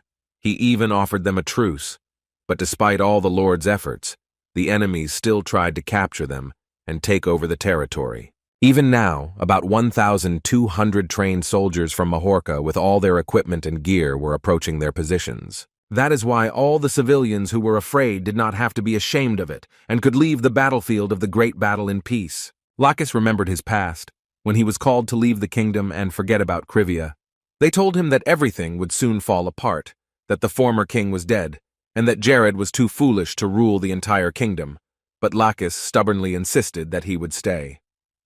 This caused indignation, because even after being thrown out of his job for no reason into the cold street, the man still remained loyal to the king. Krivia might not even survive this coming winter, with severe frosts coming that could wipe out the lives of all the inhabitants of the state. But such words could not change his mind. If the kingdom died under the ice of frost, he would die with it. Still, he could not be persuaded, so these attempts were abandoned and Lacus was told not to return here. When Lacus returned to the present, he heard the loud shouts of people who refused to budge. No one had the right to speak of Krivia in such a way. This kingdom had always been theirs, and would continue to belong to this people. It was thanks to the Lord that Krivia had become the place they deserved, and for the sake of their home, for the sake of the king, people were willing to fight with their bare hands against enemies who would come to their land. The people would never have given up their country to these bastards from Majorca, who could not even be responsible for their own words. It was better to die on the battlefield, defending what was important, than to run away and die there. Then Lacus remembered those words again about the cold winter, and the inability of Krivia to survive the frost, and how wrong that man was then. He had never been as hot as he was now. The words of ordinary people who were faithfully and steadfastly ready to stand to the last inspired Lacus, so he ordered his soldiers to give armor and weapons to their new fighters. Suddenly, one soldier appeared behind all the barricades, running as fast as he could to tell him that the enemy was approaching and would be here soon. Lacus looked around the area. He could see someone approaching from afar, and the thing they had been preparing for so long was about to begin. And everything turned out to be right. The warriors were indeed extremely close to the borders of Krivia, but something happened that they were not prepared for. It was not an army from Majorca, but Lord Ranella's troops approaching the kingdom. They had serious intentions of destroying Krivia to the ground and leaving no one alive. What he saw surprised Lacus. They did not expect another problem on their territories. Now the two armies of the kingdoms of Ranella and Majorca could be seen on the horizon. The Lord of Ranella, riding on horseback in front of his soldiers, shouted joyfully that he could already see the borders of the neighboring kingdom. The goal was close. A month before, the kingdoms had indeed argued for a long time about wars with each other, but they were pursuing the same goal: peace between the kingdoms and mutual benefit. Meanwhile, Horgus and Lord Ranelli were talking to each other while sitting at the table. The Lord was actually not completely indifferent to the whole situation, but his resentment was not too deep either. Horgus asked him directly if it was true that the ruler of Ranella had recently received a tribute from Krivia. He confirmed this and added that Krivia had sent them a lot of provisions in a fairly large amount in order to maintain friendly relations, and given that they had received enough gold, the financial situation in the kingdom was stable. And this confirmation irritated Horgus more than anything else. This behavior was too cunning. He tried to persuade Ranell to think about it better and think about the future. It was indeed suspicious when Jared suddenly started wagging his tail at them and being so nice after so long of silence. As the percentage of their hunters fell, and this already large number continued to grow, Jared, in turn, continued to follow his plan and wanted to seize the territories of the neighboring kingdoms. Horgus decided that this little guy was just scared, because although their territories were expanding, they were not yet ready for something bigger, and they concluded that this was the reason Jared decided to buy the truce by paying money. Horgus had studied Krivia inside and out, and he learned that they barely had 300 men in the army. Ronell was surprised at the number of soldiers.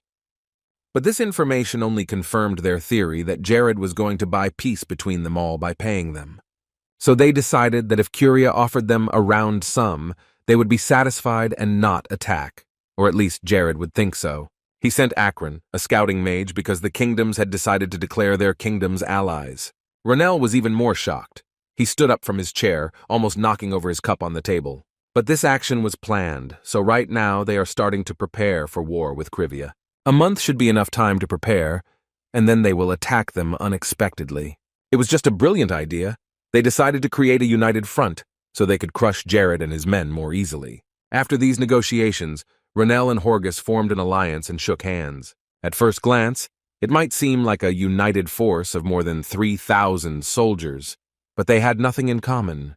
However, these two had absolutely nothing in common except for one enemy, which they decided to deal with first, and next they would open the battlefield between their kingdoms. Ronell suspected that Jared would be furious when he found out about their joint offensive, at which point it would be too late to retreat and come up with something new. All Ronell could say was that Krivia's barbaric decisions and actions would shorten his life by many years. Even diligent attempts to stop him would be futile, and it would be very difficult, perhaps unrealistic, to resist such a force. And while they were talking for so long, Horgus's army had already surrounded the whole of Krivia. It was very foolish of Jared to concentrate all the manpower on the front of the state and leave the bypass routes unattended. Ronell shouted loudly that ignorance is a huge sin, so Jared could say goodbye to his lands right now, because very soon they would pass into their blood-stained hands. Ronell also added that if the kingdom decided to beg him to have mercy on the people, he would still take pity on them and not be too cruel. The boy who stood in front of all the soldiers reached for his helmet and slowly took it off his head. And it wasn't Jared all along, but a guy who was wearing similar clothes and had a similar build to him. The spy who was watching the king nearby saw this picture and realized that it was all a trap, and they had no idea where the real Jared was. He ran back as fast as he could before anyone else noticed him. He had to tell the Lord as soon as possible before it was too late. But before the spy could take a step into his own territory, he was suddenly intercepted by Krivia's men, not allowing him to report his plan. But the soldier next to him said that if a person like him, who is responsible for public order and healthcare, is so shocked that there was indeed a spy, then what should they, ordinary soldiers, do? But then the guy said that this spy was the man who allowed Ronella's army to invade their lands. This guess made him realize that Krivia had discovered his identity even earlier. Then the knight realized that all the information he had previously received from them was an absolute lie. He was so angry that the spy could only redeem this guilt with his death. A few days before, Jared and Lacus had talked again about a possible offensive and the kingdom's actions after the war began. And here Jared was sure that the two armies would choose the main road as the main path where the front between the kingdoms would later unfold. But Lacus told us about his version. He thought that the armies of Ronella and Majorca had two possible options for the offensive. It is very easy to ambush and attack by surprise near the main road. And Horgus also realized that there was a very high probability of losing his soldiers while Krivia was occupying the hill. Jared agreed with Lacus's thoughts on this. Anyone would notice their geographical advantage. Ronell then asked Horgus what option they had left to take action, and the Majorcan leader said that after careful research he had found a bypass route to the kingdom. Jared suspected that if their spy was good at what he did, they would find out about the bypass road. And since the guy was pretending to be a lumberjack, he probably already knew the road to the smallest detail. So Jared decided to lay one of his traps on this particular path. He was holding a landmine in his hand. It was a magical device that caused a magical overload of magic reception, and because of this, a powerful explosion occurred, comparable to the power of fourth-class mages. This measure was his personal creation. Lacus had never seen anything like it before, so he was curious to test the device's capabilities and asked the king for permission. Then, Jared asked him to stand behind him to show him how it worked, and the man was very surprised because he didn't remember, since when he needed to be protected like that. Then the man pulled the string that was attached to the mine, which was supposed to transmit a magic signal that would set off the mine. The mine they had placed on the stump lit up when this impulse reached it, and a short moment later, a very powerful explosion occurred, blowing everything around it apart and throwing out a large amount of magical energy. Jared instantly created a protective barrier that protected him and Lacus from the debris flying in their direction. Lacus was really shocked. This power was really very powerful, and it was exactly what could level them against a large number of soldiers in the enemy army. The explosion left a large hole in the place where the mine was located. This weapon was unique. Therefore, with the help of this spy, who would deliver information about the secret path, Jared would be able to destroy the enemy with one explosion, so their land would not turn into a battlefield, because the forest would become a grave for the attackers. This witty plan worked, and the enemy army reached the territory of Crivieri on this road, which would be their last. This road was a one-way ticket for the enemy soldiers of Majorca, and no one would get out alive. Horgus, who rode his horse ahead of the others, began to give orders to his men as soon as they reached the road. He shouted loudly that his army should dismember all those who would resist their authority and destroy everything that would stand in their way. And those people who decide to surrender to the army, they should be chained. With the beginning of this great war, the era of their wealth, glory, and rule will begin. The soldiers raised their weapons, shouting loudly. Horgus was in a great anticipation of what was about to happen. He had already seen himself ruling over conquered lands. But something disturbed Lord Majorca, and he looked around, where he saw Jared. The boy was ready to pull all the strings in his hand to put an end to them. Horgus was very wrong to shout at his soldiers to raise their weapons, for they were better off raising their shields and trying to survive. Sitting in the bushes, Jared pulled the ropes that sent the signal to the mines, which he had placed one next to the other underground to maximize the effect. So right now the enemy army could enjoy his traps. They were placed very carefully, and would explode in a moment under the feet of the soldiers from Majorca. Horgus tried to stop the horses from going so fast, but he realized too late. They were already standing on dozens of mines that were about to explode. The mines beneath them were already beginning to shake the ground, and there was nowhere to go. Akron, the magician, called out to Isaac and Odium to work together to create shields, and to begin working defensive magic immediately.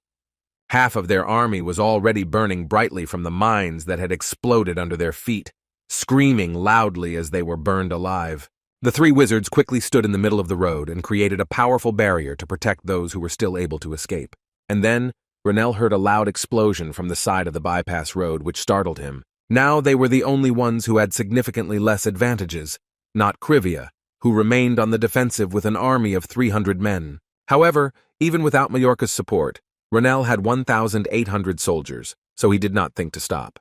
The man ordered to reduce to dust all those who would come across on the way, anyone who would not submit to their rule. Corissus raised her shields and weapons, preparing to launch a defense and attack. Akron looked around after he took off his shield and asked Horgus if he was all right. Nothing happened to the Lord, and he ordered a report on the situation. And the news was completely disappointing. Everyone was dead, except for the 500 soldiers who were walking behind them, and didn't have time to get here at the time of the explosion. Horgus looked at the flag of his kingdom, which was burning miserably on the ground, and the Lord asked Akron, a little confused, what had happened to the other two mages. He replied that Isaac and Odium were also dead. It was a catastrophic situation in a difficult war. They had lost most of their army. All the soldiers with whom he was going to fight Jared were dead. Horgus would never have thought that someone like Jared could possess such a terrible and powerful weapon that could kill so many people in one blow. Now the Lord could only rely on Akron, so he told him that starting from this second, the mage should not move too far away from him. The Lord had already begun to think of a new plan to avoid an even worse situation, but another disaster came to him unnoticed when Jared rushed at Aaron, who was standing behind his king. He only had time to look back and shout his name when Aaron was already in the clutches of an enemy who was strangling his neck.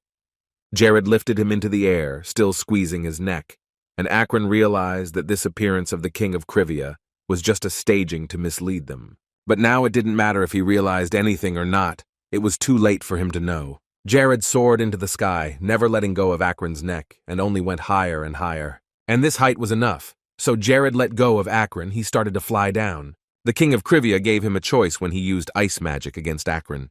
The man could have activated flight to avoid dying falling from such a high altitude, or he could have used a shield to protect himself from the ice storm Jared had sent. Having made either choice, he is still at a disadvantage, because he will die from the fall, just as he would from a high-level spell. And yet, Akron decided to create a barrier around him to protect him from the spell. Jared seemed to have gone mad, coming up with such a plan and being so cruel. Usually, in duels between magicians, they keep a certain distance from each other, and after each has cast one spell, the magicians discover the level of power of their opponent. After a long mutual study, the mages bombard each other with chains of powerful attacks.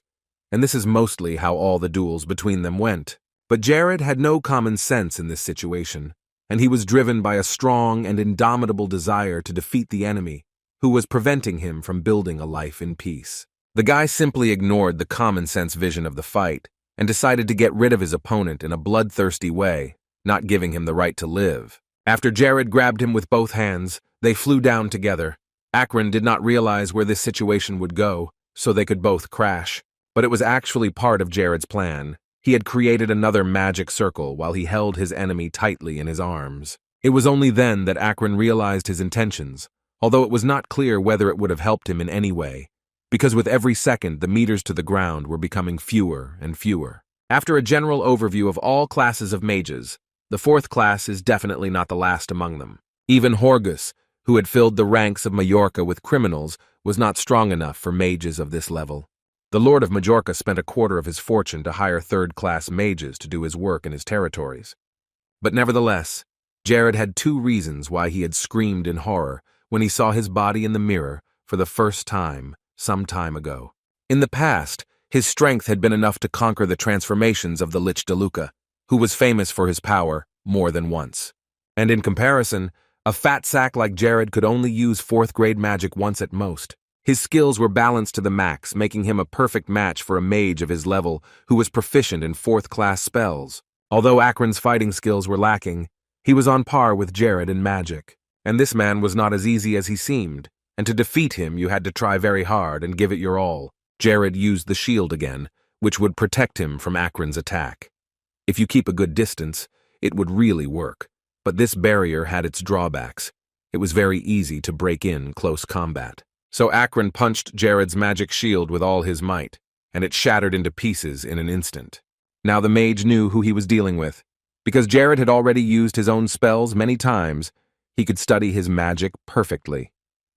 The next moment, Jared used teleportation magic, creating a portal of different dimensions. He decided to use the fact that he couldn't use the magic of flight to prevent Akron's attack from coming at him. So he decided to use just such a trick and go through the portal while Akron would fall to the ground, and that would lead to his death. The magician was actually amazed by this. He knew that such a spell was part of fourth-class magic, but he would not have thought that the Lord of Curvature would use it in this fight. But over time, Akron was able to recognize his tricks, which he was actively using. Having thought it through, the man was in a favorable position, as he thought, because thanks to Jared's last attack, the person who would go through the portal would be Akron. The boy quickly reached out to his enemy with his hand, trying to grab him, but the speed of the flight did not allow it. Now, it was up to Jared to stop the attacks. He had to choose how to act. Either he would stop the fire vortex he would be caught in a few seconds, or he would fall to the ground and break. If the flames of Akron attacked Jared, he would die immediately. The energy of this magic was too powerful to withstand.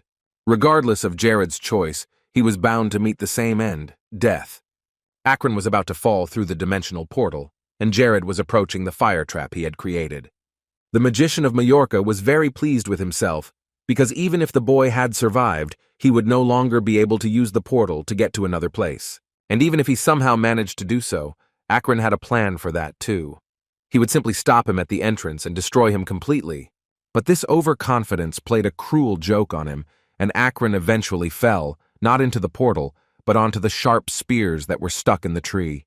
Jared landed safely, using his own magic. Akron missed, even though he said he had studied the opponent's magic. He went down to him to tell him that Akron's face showed that he was very embarrassed and confused. Without his magic, he was just a bumbling man. Jared shook his head, looking away. Jared had managed to cushion his fall, thanks to Akron's last attack, and he shouldn't have attacked his opponent while he was on top. But the ice storm that the guy used against his opponent, on the contrary, accelerated Akron's fall. He had deliberately thrown himself under the magician's attack, making him the first to fall into the portal that served as a trap. He had seen him, he had emerged victorious from that duel, and he had seen all his weaknesses, which he had managed to strike. People say that if something looks too good to be true, it probably is. If something looked too perfect and appealing, it probably wasn't the best opportunity. From the very beginning, Jared had been walking so close to him, and it could have been over, but Akron believed so strongly in his brilliant plans that he completely stopped seeing the trap in it. Jared wanted to take revenge on him, and Akron, who had done so much evil and sowed panic among civilians, would find justice at his hands, not from his victims. Finally, the king was able to complete the next task, for which he received 15 points of wisdom as a reward. Akron was such a miserable creature that he couldn't even touch Jared's robe. The boy crushed the magician's glasses. It was the last thing left of him. But at the front, a fierce struggle continued, with both armies fighting to prove their worth. Several of the soldiers from Krivia had already been injured, and she was sent to the rear to be saved by Hayes with her healing abilities. Ronell was no longer as confident as he had been at the beginning of the offensive.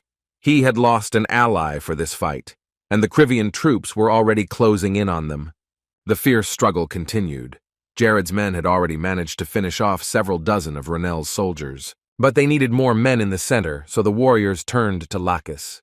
Due to the lack of soldiers, the enemy still managed to break the center and break further into the territory of Krivia. After the breakthrough, Ronella's army was ordered to ignore the soldiers and use ordinary people first. They had already seen their victory, and how they would fill all their pockets with gold coins and various valuables, after which they would become rich and not know hardship. With such thoughts, they rushed into battle. The number of wounded was increasing every minute. They knew no pity. Barrett, a veteran whom Lacus was able to persuade to return to the kingdom, had heard the predictions of the kingdoms about the breakthrough of their troops, but he did not think they would be driven out so quickly. Another veteran also came back to help, but he noticed that without their presence, the army of Krivia was completely helpless. Apparently, this was the reason why the Lord was looking for all the experienced warriors to improve the situation in the country. Lacus was of course very happy to see Barrett and the others, but wondered why they had come only now, when the war had already begun. Barrett said that they had a good reason for doing so, because before coming here, they had put the warriors of Majorca in their place, so that they would not interfere in the future. Now the master of Krivia, the great leader Barrett, accompanied by an equally great man, the current king of Krivia, Jared, were on one side of the front. 100 of Barrett's elite soldiers and 900 of Jared's army. All of them will continue to fight side by side against the enemies of their state. Despite all the past events, Barrett was ready to forgive Jared for all his past mistakes, but he would never forget the day he was released. The king praised him and said that all the time the experienced warrior, a veteran, had done his hard work very well. He had served very well and for a long time, but then the king decided to dismiss him. The old man was against this decision. He swore his loyalty to the kingdom, but Jared immediately interrupted him and said that the rules had changed. His father was gone. Everything was different now. And since the previous king, Jared's father, was gone, his soldiers would not be needed by the next king. Barrett still did not understand how such powerful soldiers could be dismissed so lightly, but Jared did this to many soldiers. He dismissed almost all of them, and the reason for this was the lack of funds and other resources. Most of the money disappeared because Jared spent it all on his own desires to enjoy himself and live a luxurious life. After that, the parasites took advantage of this situation and, led by Glagus, conquered Krivia without any problems or obstacles. All of Barrett's bodyguards were removed from their positions, fired one by one, and the soldiers who had been receiving high salaries faced a steady decline in their pay, and then they were removed from their positions as well. Olsen and the other veterans did not want to watch this. The state they had built for so long and stood for against all the invaders was simply falling before their eyes because of the new ruler. So they all decided to disperse into the forest and quietly continue their lives among the tall and dense trees. It was hard for Olsen at the beginning, like for all the other veterans, even though he was used to weapons in his hands and similar conditions. But here he had to survive every day, hunt and get food, and once again he took his spear in his hands and went hunting. The spring snow was too heavy today, and the man already thought that he would not hunt anyone here. At this rate, he could stop coming here at all. But suddenly someone caught his eye. He could not see well because of the heavy snowstorm, so he came closer. And it turned out to be goblins. They were gathering resources and were very surprised to see an old man in front of them. It was actually very strange that the goblins had come so deep into the forest. They usually did not do that. Olsen was already prepared to attack. However, after a few seconds of watching the stranger in shock, the goblins calmly went on with their work. These goblins, they simply ignored him instead of attacking him alone with the whole army. The reason for this behavior was unknown to him. Later, he went home and told his friend about this strange situation. Olsen said that the goblins were collecting iron nearby, and that this also surprised the man. Apparently, these were the ingredients they had ordered, as they had recently sold a lot of weapons to the military. Because the Lord did nothing but give orders to the workers, they worked all day and had little time to rest, and this schedule made them all very tired. It was very hard, but because of that they lived like real blacksmiths and had a good income. The blacksmith was very grateful to the Lord despite the fact that he did not spare him, literally throwing him with tasks. But it was with his help that the man was illuminated by the flame of passion. The blacksmith also told Olsen to keep this information a secret, because this information about the weapons they deliver should not be known to other citizens. But Olsen did not care about this. He was already tired of these stories. Still, with the right decisions by the organizations, the drought problem was completely solved. The problem with the arrival of new population was closed with the improved road network. And the attitude towards soldiers, the availability of new positions, and the recruitment of new talent were better than in previous years. Soldiers who had left the Krivian army due to dismissal returned to military service, all of whom gave Jared a second chance after he had done such a great job. These men stood shoulder to shoulder with Jared and worked together to defeat the monster that invaded their homeland. They were the best of the best. The army of Ronella and the army of Majorca were simply no match for such a majestic force, and their blood was spilled on the territory of Krivia as proof of their defeat. Even though the enemy soldiers were outnumbered, they could not defeat the vast experience and skills they had gained over the years. These pathetic creatures could not even look the veterans in the eye. They were ashamed. Ronella's army was ready to kneel down and beg for mercy. Those who stood farther away from the front lines rushed to escape from Krivia's troops. Ronell was furiously riding his horse, retreating from the enemies. Some time ago, he was sure that he would win and become the best. In his eyes, Horgus was a real fool, because he could not detect and think of the fact that there would be enemy traps on the bypass routes. They had formed an alliance with each other in vain, so Ronell and those lucky enough to be safe fled as fast as they could. Horgus was the first to leave, but he was very scared when he looked back. He was frightened because he saw a magician chasing them, and in a couple of seconds he would be able to catch up with them. But when the man took a closer look, he realized that it was not just a wizard, but Jared himself. Now it was too late. He caught up with them and sneaked up on Horgus, who was looking around as he disappeared from view. When Horgus turned around again, he saw no one else with him, and Jared had just flown up and was behind Lord Majorca. Jared looked thoughtful, and he looked at Horgus, who was looking down at him with fear, telling him to come down to earth and compete here on equal terms, because he had no magic and could not take to the sky. Jared thought about it for a while and decided to do as he said, but in that case, Horgus would go down first. The warriors of Majorca shouted out for everyone else to protect their lord from the enemy's spells. But Jared immediately shouted that they should stand back and not dare to come any closer. After this order, he got down on the ground with them, and all those in front of him stepped back, fearing his actions. Jared knew from the very beginning that there could be no peace. He knew perfectly well about their plan to conquer the territories of Krivia. He knew about their plans for an offensive, but Horgus stubbornly refused to believe it. These people wanted to take everything and everyone from the lands of Krivia, to sweep away everyone who got in their way, regardless of whether they were civilians or soldiers. Now he had to make sure that he corrected them all, and they would stop sowing such crimes across the Nars mainland and keeping people in fear. He had to make sure that no one else would suffer at their hands in the future, that there would be no more victims who would end up in such a hell. It is for this reason that Jared will very carefully cleanse all his lands of every remaining Majorcan and Ronella soldier. At this point, the already bloody Horgus laughed.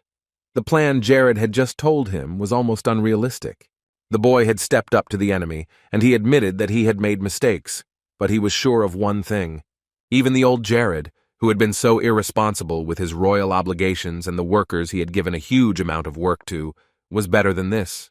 Horgus exclaimed loudly, about to get up from his knees and strike Jared with his hands for saying such unpleasant things, but he pulled out the knife he had been keeping on his person. After he stabbed it painfully right into Horgus's leg, he screamed again, but this time in extreme pain.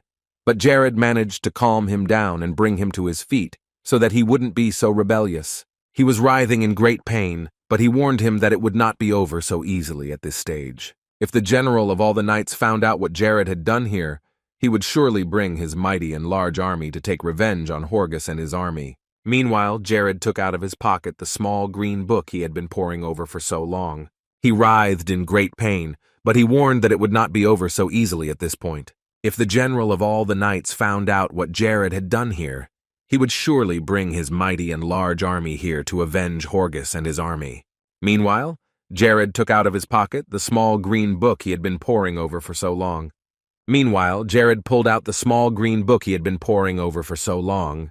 He opened the book and began to flip through its pages, looking for something, and then he opened it to where he needed it, reading the name of the mighty general of all knights, Count Birax, and he added that he would definitely not come here.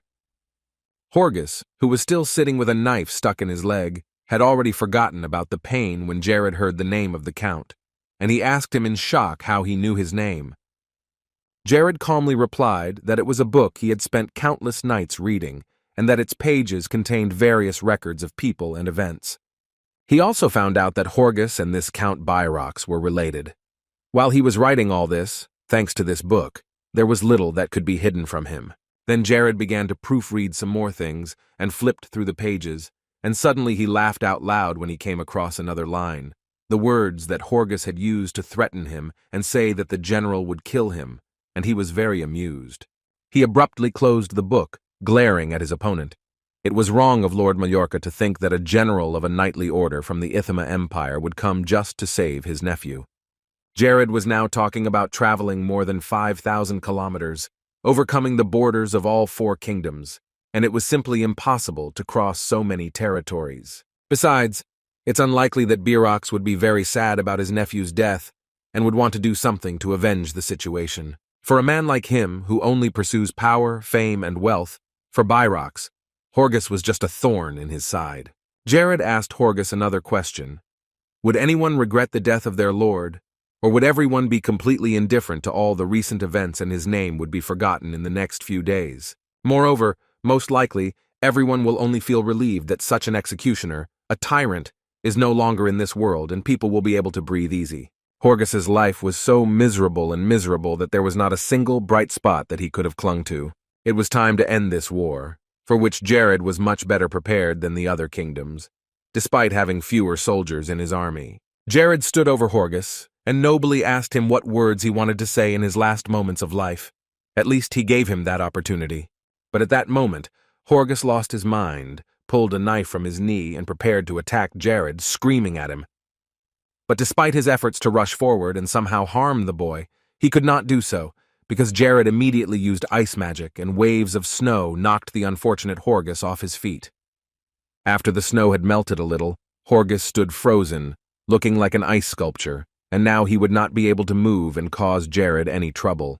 The words he managed to say at the last moment were indeed a very terrible wish, the end of which Jared would hear only in another world.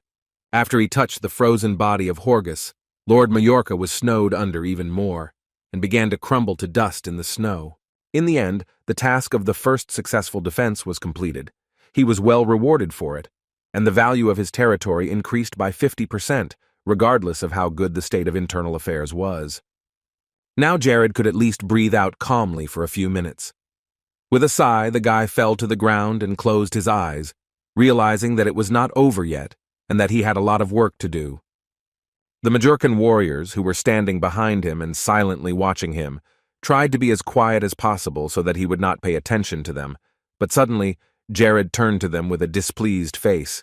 All at once they raised their hands in the air and began to shout that they were surrendering, hoping to escape death. And Jared listened to them, and their armor was stripped off. They were put in chains, and they finally surrendered, an easy victory. But the king did not become complacent or focus on this victory.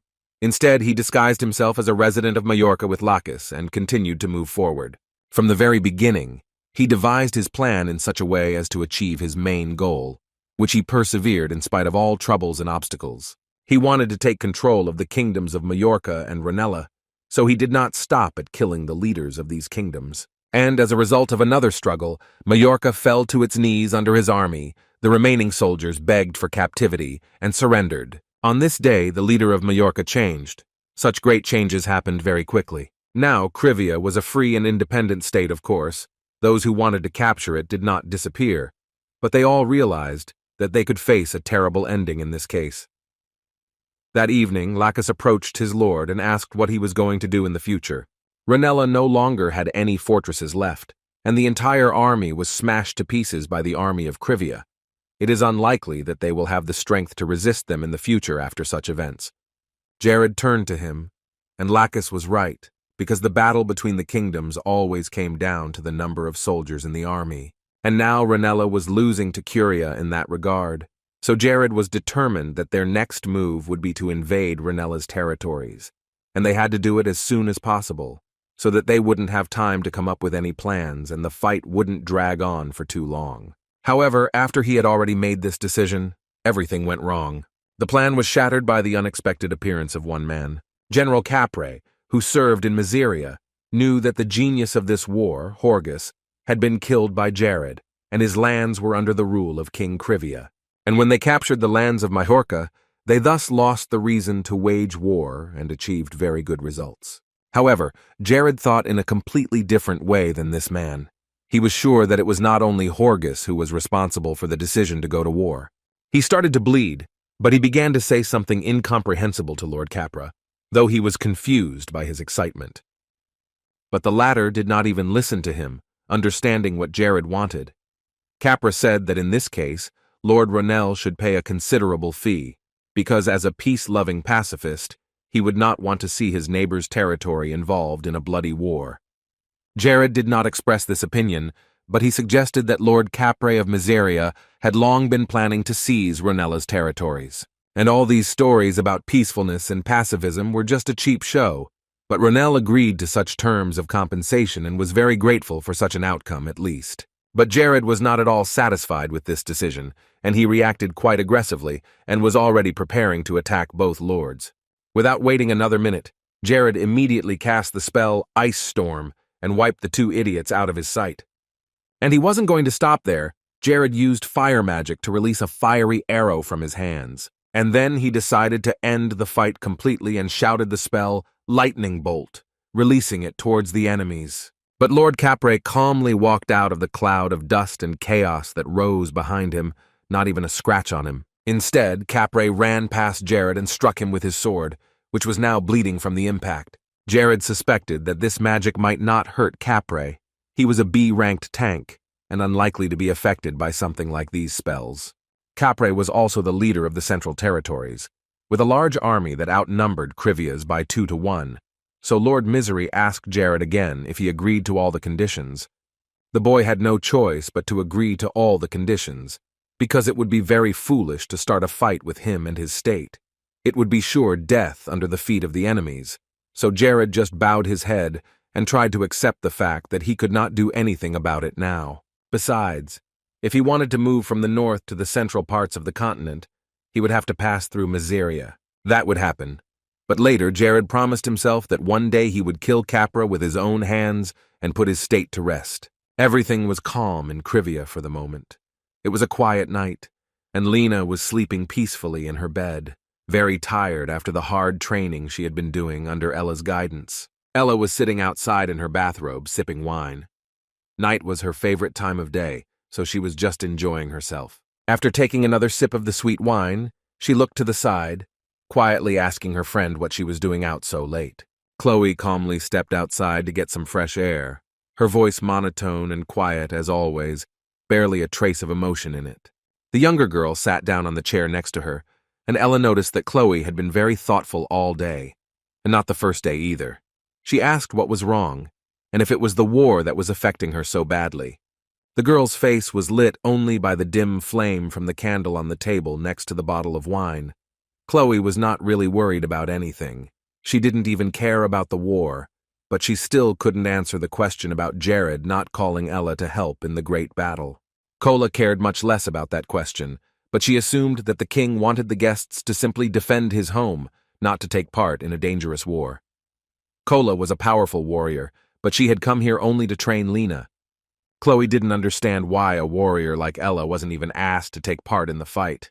But the girl calmly replied that Jared could tell that he had been preparing for this for a long time, and Ella picked up her glass again and took a sip. Chloe continued to speak hesitantly, not knowing whether to talk about it at all, but she had noticed it since their first meeting. It seemed to her that Jared could see into the future and thus think his moves ahead. During the holidays, she had quite a few opportunities to talk to him, and once he asked if she was okay after training. As he continued to talk, Jared knew that most gray elves were much more comfortable and safe in their own territories. He wondered why Chloe had stayed in this world instead of living among her own. Jared also knew about the horrible end her father had met when he saw the Black Years, when they tore his flesh to pieces and feasted on his body. This alarmed Ella a little, because only the gray elves knew about such details, and she was the only one who did, because she was close to Chloe, and she told her about the situation. Jared also gave her one piece of advice. He said that she should not only look for revenge in this dirty world, you should also look at the bigger picture and soberly assess the situation and your options. Jared was really a very interesting person. They had no idea how he could know about all the nuances of their lives. Ella stood up from her chair and took the bottle of alcohol in her hands. She suggested that Chloe follow Jared if she was so interested in this behavior. There was time for that, because they would not leave the territory of Krivia soon. She added that Chloe should let her know if she started to feel anything in the near future, and she laughed and moved on. Chloe sighed and turned to her. This was a common behavior for Ella, and even though she was her teacher, she sometimes acted like a small child. Ella stopped for a moment, not turning to face the girl, and began to make excuses, saying that she had just wanted to ask Jared if he wanted a glass of wine as well. Chloe sighed again. There was nothing she could do about Ella. Freedom was a wonderful feeling for Ella, but it was the reason why there were so many double rumors about her. In Majorca, meanwhile, things were not so happy and peaceful. It was a dark night, and the moonlight did not illuminate the alleyway. As soon as they learned of Horgus's defeat, they immediately began to panic and become angry, and one of their leaders was so furious that he broke everything in sight. Horgus took with him almost all the soldiers of the state, but they were all defeated, and so easily, and after all this he managed to die at the hands of the same King Jared. It was hard for him to believe that so much money had been spent on Horgus when he had assured him that everything would work out and they would win this fight. The man ordered them to collect all the money they had left and all the valuables that were in the room, and he gave the order to leave Majorca immediately. It was a good thing that at least their trade routes were protected, so they only had to prepare for the future when they arrived in Renella's territory. Prua stepped out into the street when his guard told him to stop and look to his left in a slightly louder voice. The man exhaled, but Jared was faster and more cunning than he had ever imagined. Jared grinned as he stood in front of his army, and next to Lacus, the boy greeted his newest competitor. The king asked where he was going in such a hurry, since his guests had just arrived and he was already running away. Jared used his spiritual eye to analyze Prua's vitals. He grumbled that he was moving because of a new job, and he didn't want to waste time with someone like Jared, and wanted to get out of the place and his company as soon as possible. Prue had no time for jokes or any kind of tricks. But Jared was not going to joke. He was also a busy man, and right now he was busy killing Prua and his team. The man realized that it would not be so easy to leave these lands with the intruders, so he decided to do something different. He activated an artifact he always carried around his neck, a small watch.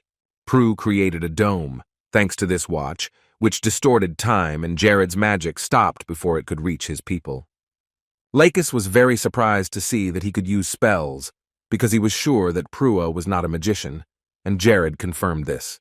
The magic was not Prua himself, but his artifact, which had an effect that stopped the magic if it came within 20 meters or less. And then there was a problem. The artifact could only be affected by Class 5 magic, but Jared still had Class 4, which the watch would easily respond to with a reverse effect. As Jared approached the barrier Prua had created, he realized that he had to do something to strike back, whether he liked it or not. And to do so, Jared needed to be within 20 meters of his opponent. Prue was shocked that Jared, a mage, would be competing with him up close. Mages were supposed to keep their distance in combat. But there was no other way out. If Jared wanted to put an end to Prua's drug cartel, he asked him with an ironic smile if he was tired, because the war had just ended and he was already trying to catch him. Prua then offered a deal to stop the circus. The man said he would give him twice as much money as he was giving Horgus, or even 3 times as much, if Jared would just turn a blind eye to their company. He said he didn't want to joke about a war with the new lord of their territory. Lacus was infuriated by Prua's words and intentions, and he gritted his teeth but stood still, waiting for Jared's order. The king realized that he would be making a mistake if he let them all go now, because in that case, all the northern regions would be under the control of Detrachare. In this case, they all faced a future in which Lena would be known as the impenetrable wall, and Prua as the right hand of that tyrant, the advisor to the demon king. So Jared was forced to kill people like Prua to maintain control and security of Mahorka. Prua took his sword in his hands, ready to defend himself, and asked one last time if it was possible to arrange peace talks. And when he got a negative answer, Prua rushed to attack. The children's time was already over, so he wanted to put him to bed immediately. But Jared was going to do it first and pulled up his sleeve, under which was a powerful artifact in the form of a gold bracelet. This was the bracelet he had taken after DeLuca's disappearance. It had very good qualities, and if its level was lower than the enemy's level, then the strength and wisdom would double. And according to the 5th option of this artifact, all the functions were now available to him, and the fight was to become easier. Prue also activated his artifact for some reason and prepared to attack. Jared was ready to use his new nightmare magic on Prue, and the boy approached, creating a sphere of spell in his hands. When he released it, the sphere flew straight at Prue, who was below. He was able to dodge Jared's first attack and kept his eyes on him to avoid being hit. Prua and Jared were now on a level playing field, so he used the Sword of Speed spell and charged again. But one of the soldiers of Krivia suddenly entered the battlefield, and he would not allow his lord to be injured, so he hurried to protect Jared. But Jared himself was against it, because Prua was too dangerous, and he did not want a soldier to get so close to him and sacrifice himself. When Prua attacked the soldier and tried to stab him with his sword, he quickly defended himself by putting a shield in front of his face. Jared continued to fly in the air and tried to get close to Prua, who still had his eyes on him. In order to somehow slow down his opponent and confuse him at least for a while, Jared used a flash, and suddenly everything around him turned white. The flash blinded Prua, who tried to cover his eyes with his hands and was stopped by the sudden bright light. Prue was already scratched up and had a busted lip. He was always amazed at Jared's power. He didn't even realize what kind of wizard he was, because he could use some pretty unorthodox spells. Even though Jared was a mage, he was very good at hand-to-hand combat, and his magic was frighteningly fast. Prue had already begun to suspect that Jared was a 5th-class mage, not a 4th-class mage, because all of the guy's indicators pointed to him being a very powerful mage. It was the same as fighting 4 dragons for Jared, and he was able to see Prua's abilities to determine who he was. He was able to cut through the shield. By evaluating all the above points, Jared realized that Prua was a master of the Ko-sword. But what was most interesting was that Jared did not feel any energy from the artifacts he was using, but he did notice a black color around the sword. And that meant that the sword was created specifically to fight magic, and Jared was right. The Moiselle was the sword used to fight magic, and it was also the 99th sword of failure. Jared landed on the ground and began to slowly take steps forward to Prua. The guy had suspicions about why he was carrying it with him, because Prua was too weak. The king continued to unbalance Prua, saying that he expected much more from such a person, and such words hurt him. But Prua reminded him that he had used weapons in the East before, and Prua held on with his last bit of strength to avoid rushing into a mindless battle. The king just shrugged and smiled sweetly, but then added that the artifact, in the form of a watch, that Prua was carrying around his neck, was only an accessory that could somehow save the fight within 20 meters. That is, it was a completely useless thing. This finally pissed Prua off and he shouted at him to shut up. But this was the reaction Jared had expected. As Prua approached him with his sword, He quickly dodged the attack. And a moment later, he released a flame from his hands, which he directed at the enemy. Prua also skillfully sized up this attack, and in no way did the spell touch his body. Jared immediately turned around while he was busy with his last attack and ran in the opposite direction from Prua, simultaneously shooting at the walls of the houses that were on the way. In this way, Jared made large rocks fly at Prua, and there were countless of them. However, he quickly realized what to do next and started jumping over them to get to his target, thus reducing the possibility of being hit by a rock. Jared ran down the alley just as fast, glancing over at Prue, who was close behind. He was about to strike Jared's legs with his sword, and he swung hard, but it didn't work. All he managed to do was to catch Jared's robe and tear it, leaving some of it down. He was very nervous about the results, but he could not understand the technique Jared was following, which confused him even more. The king flew high into the sky, then turned to Prua and noticed that his speed was really good. He even had to use a spell. But now it was time for the fatal blow, so Jared prepared himself and once again created a sphere in his hands that glowed purple. With all his might, he shouted the spell of lightning and the awakening of the night, and a purple light appeared in the midst of the dark realm, shining brighter than the full moon. Jared calmly sat on the roof of the house and told Prue to give up. The boy had too many advantages here, and if they were to fight with swords only, Prue would not be an easy opponent. He was much faster than any ordinary swordsman, and at the same time every blow Prua struck was quite powerful. But despite all this, Jared was not in his range of attack, for he kept his distance. Prua said with a smile that in the analysis, Jared really deserved to be applauded. But that wasn't enough. The man had improved his speed level by one more, and he was even stronger. And since the king was so good in the tests, Prua suggested that we determine who would win this difficult battle. Jared, who was still sitting calmly on the roof, said with confidence that he knew he would win this fight. And this confidence made Prua's fears even stronger. But he was already so mad that he began to shout loudly, telling him to stop talking such nonsense and take better care of himself. Prua once again improved his abilities and moved to the 4th level. Jared was a little scared when Prua ran straight at him with a sharp sword in front of him. He had such a frantic look of wanting to win that it really looked quite scary. But something unexpected happened. Prua himself ran into his sword, which pierced his chest and he could barely breathe. Jared did not expect this outcome, so he walked over to Prua in surprise and looked at his wound. But the next moment he was already breaking into a smile. Jared, with his confidence and strength, could go very far. Deluxe and Prua were very similar and yet very different, both powerful opponents but both making the same mistake. However, Deluxe was getting weaker as time went on. His body was partially closed and quite weak. Prua at that time was at the stage of rapid growth of his power. He was skilled in almost everything, and he had an artifact as an advantage. Jared was already experienced in this kind of fight. He could easily dodge DeLuca's familiar attack pattern, and then he would gradually deteriorate Prua's health with his magic, so he could be reduced to 0 and easily end this fight. But if Jared let his guard down for just a second and got distracted by something, he could kill him with just one hit, where putting in too much effort was a strategy that suited Prua and Capra very well. And it was problematic for Prue himself, because Jared was able to expose his primary and special ability, recklessness. It was as if he had stepped on an accelerator. With this ability, he could improve his physical abilities very quickly, a feature that was a perfect match for Jared, whose basic skills were not that good.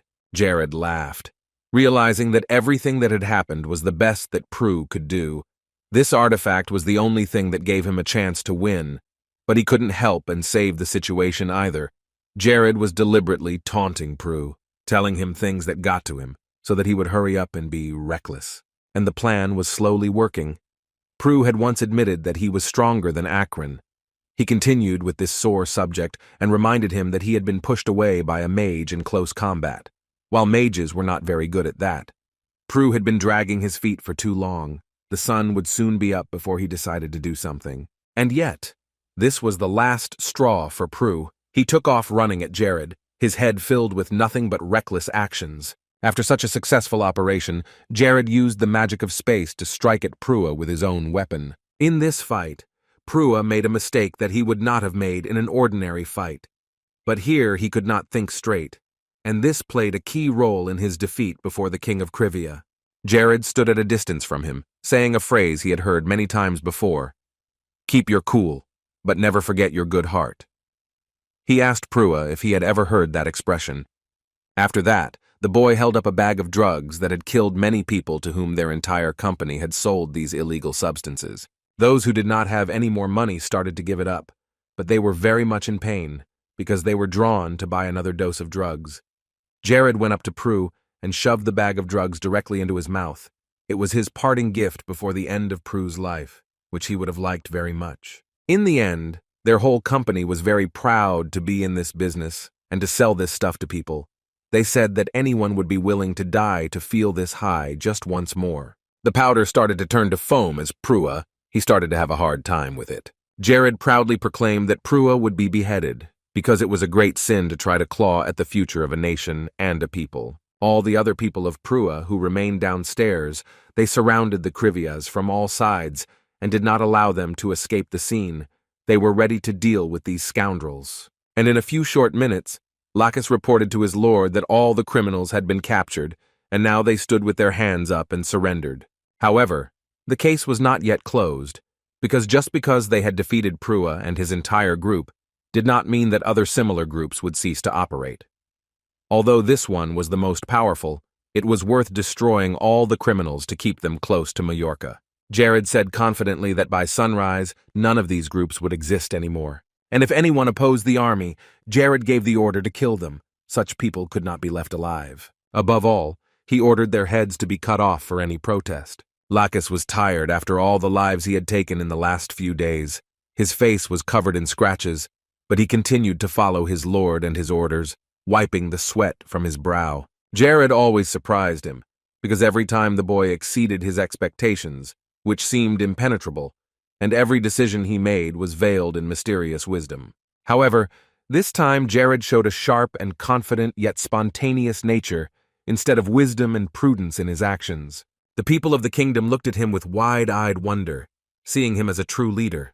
The Rising Emperor was the name he was given for his clever, though sometimes risky and crazy, actions that led the army to victory over the enemy every time. Over time, Lacus's loyalty grew, and when his loyalty reached level 200, he would enter the first stage of awakening. When Jared returned to his work, he realized that his office looked more like a realm of complete chaos and disorder, with letters and documents lying everywhere, but he had no time to deal with them. His eyes were already red from fatigue and several sleepless nights, but there were still two things he had to do. The first was to visit all the ancient tombs of Majorca to gather as much strength as he could, and the second was to find a highly skilled specialist who could extract caladium, an underground resource. Caladium is a very difficult ore to mine, which will be found only after 13 years. It is even stronger than iron, and if they manage to get to it first, they will be able to make a whole breakthrough in weapons and reach a new level. But he had no idea what to do with the job that had been thrown at him. He couldn't have figured it all out in a year on his own. But suddenly Jared remembered something, the moment when he first arrived in Krivi Ra. Hayes had been a great help to him back then, knowing literally everything he needed to know. He was happy when he realized that he would see her again, because it had been a long time since he had seen that sweet face. So today he was going to start looking for special talent to help run Majorca. So he sat down in a comfortable chair and began to consider all the possible candidates for the role of Majorca's top talent. The first candidate was Tonio, a man who could handle any political matter, and with him Majorca would definitely reform, just like Krivia. He would definitely be glad to have such an assistant in his kingdom. But then it turned out that Tonio had been executed while he was still an advisor to the Horgus, so this candidate was no longer suitable. But he didn't dwell on it for long and moved on to the next one. A girl named Katie was the right person for the job because she had a sixth sense for business. It wasn't the best option, but he'd have to take what he could get, so he fed the yes vote. But even here he had a problem. The girl was kicked out by Horgus when she asked him for a bigger budget. The third and final candidate was Marklin. He was the kind of person who was very good at dealing with other people, and he was also quite intelligent. As much as he didn't want to, he had to work with what he had, so he gave his vote to him. But even here he was unlucky. The day Horgus was killed, this man left his post and fled the same night, and he was very afraid that he would be arrested as well. Jared was already completely disillusioned, There was definitely something wrong with this country forgotten by the whole world. He didn't know what to do anymore. There was no talent here. He didn't even have much to choose from, and now was the first time his wisdom and sharp mind failed him. He hesitated, not knowing whether it would be better to bring Auburn and Avila here, and yet he concluded that it would be a mistake, since the two were busy with Krivia. Eventually, the complaints from the head of the labor department of the mayor's office reached a boiling point. 5 people left the labor department in the region. It had been 3 months since the head of the Ministry of Trade was paid, and after this incident, 5 more people left the Ministry of Trade. While Jared was lying there with no idea how to solve the case, Lacus rode up on his horse. The king exhaled, asking what had happened this time, and his advisor replied that there was a problem in the village of Divani, which was located in the western territory of Majorca. The leader of this village had recently taken office, but they had already heard that this man was doing nothing and did not want to work at all. The inhabitants of this village met Lacus and approached him, begging him to return the Divani to its normal state. In addition to all this, it was known that this guy drank every day at work and drew very obscene pictures right at the workplace. He seemed to have achieved nothing more than winning a place to run this village. Jared realized that he was going to have to go in and teach this guy some discipline. So Jared arrived at the village of Divani as soon as he could, even though he had a lot to do and was very busy. The people who lived there escorted him to the place where the worker was staying. As soon as they got to the door, Jared kicked in the door and went inside. Jared ordered him to report immediately to the head of the village of Divani, Mr. Julian. Lacus, who came in after them, also shouted for Julian to come out. But as soon as everyone else entered the room, they immediately noticed a wall full of Julian's paintings, which were fiercely beautiful. These paintings caused much admiration among the soldiers standing in the doorway. They were happy to look at every inch of them, but Lacus immediately shouted at them to stop staring at the wall and shut their ugly mouths. Julian was sitting in the corner of the room, holding an empty cup of drink, and he quietly asked what these strangers wanted from him. Lacus entered the room and asked where Julian was with an angry face. But while Lacus was trying to talk to this man, Jared felt a very powerful energy from Julian. He had seen many talents before, but here was something completely different. Each of them was gifted with a specific and unique talent. Jared made sure that each of them could develop their talents to the maximum and as quickly as possible, even if it was late. This guy was completely different, not like any other talent he'd encountered. Julian, meanwhile, took another drink. He was the closest to perfect of all. The guy was as high as level 65, which was very high. He closed his eyes and asked what they wanted here. Jared used the spiritual eye to find out that he was a high-ranking administrative specialist, and thanks to the powerful synergy of his special abilities, Julian's wisdom had increased significantly. Lacus was about to pounce on Julian, but Jared asked him to wait and let him talk to him. Jared did not understand what was going on here because Julian had very powerful skills, but for some reason he was hiding them. Jared demanded to know why he wasn't doing anything at his job, which he had been able to get. He wasn't being paid to do nothing here. Hualin, still sitting calmly in his seat, said that it was because his job was too trivial. He took another sip of alcohol, saying that he shouldn't be dealing with such matters. He was not the kind of person who should be in such a peaceful village. This made Lacus insanely angry, and he wanted to deal with this guy as soon as possible, and he was about to pull his sword out of its sheath. However, Jared calmed him down with his calm demeanor, and he sat down on the floor calmly, about to talk to Julian. The king asked him again if he did not agree with his work, and Julian shook his head and confirmed that he did. At the same time, Jared asked Julian to tell him only the truth when answering questions. The boy asked why he was hiding the truth. Maybe he couldn't tell it or just didn't want to. For a moment, Julian stopped drinking and looked at the boy. After that, he repeated once again that he did not want to talk at all and turned around unhappily. Jared then asked him kindly if Julian could prove his words, to which he replied that the king could watch him from the side to make sure he was a good worker. Julian called out loudly to the boy who was an assistant here, who immediately ran to the office at his boss's request. The manager immediately told him to bring him all the old documents on his desk. He had to check them and even consider the smallest public issues that concerned citizens. But while he was waiting, he went to his art gallery to look at his masterpieces. Hualin asked Jared and the others to help him take it all down from the wall. The boy's excuse was that he was always painting and hanging them all up, but over time there were so many that he didn't even have room. They all began to help him at his request, wondering how he was able to hang the paintings so high. But Jared noticed that he painted very beautifully. He definitely had a knack for it. But there was no time to look at it for a long time. The matter needed to be resolved as soon as possible. People from the village of Devani began to come to Julian, telling him about all the problems. The woman who brought the little calf here said that it was not growing properly, and she did not know how to solve this problem. But the boy advised her to feed it properly or not to wean it from its mother's milk. The next to come to him were workers from the mills. The girl said that if the wages for milling flour increased, they would process much less grain, so Julian said that the wages would be reduced by 16%. Julian was also visited by beekeepers who told him that if the population in the hives decreases, something bad can happen to the queen bee. But Julian said that they can simply destroy the old hive, and then the bees will fly to the next one on their own, and they decided to do so as soon as they returned to the apiary. Julian turned to Lacus after so many tricks, and quietly said that someone was spending the money they had earned that was supposed to go to the harvest. And Lacus started to rebel again. He was ready to catch the rascal and punish him for his insolence, and Jared also noticed that this guy could do a month's worth of work in just half a day. Walin was just the perfect candidate for Jared. As the workday was coming to an end, the guy said that everyone could leave. They had worked hard today and completed all the work. Jared also let his soldiers go, but he had to stay to talk to Julian.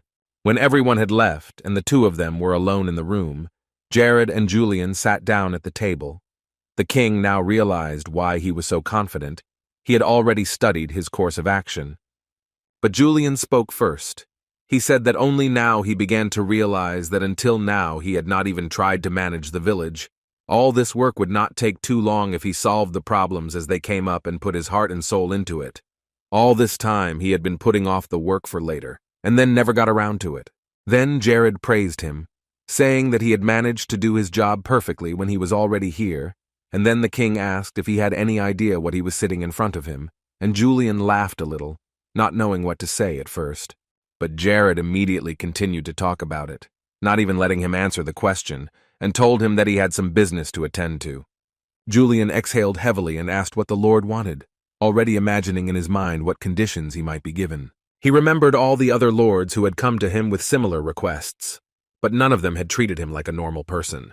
They all called him too arrogant, although they recognized that he was a very good worker because he approached his tasks with skill. Even in his lifetime, Horgus considered him to be a man who was delusional.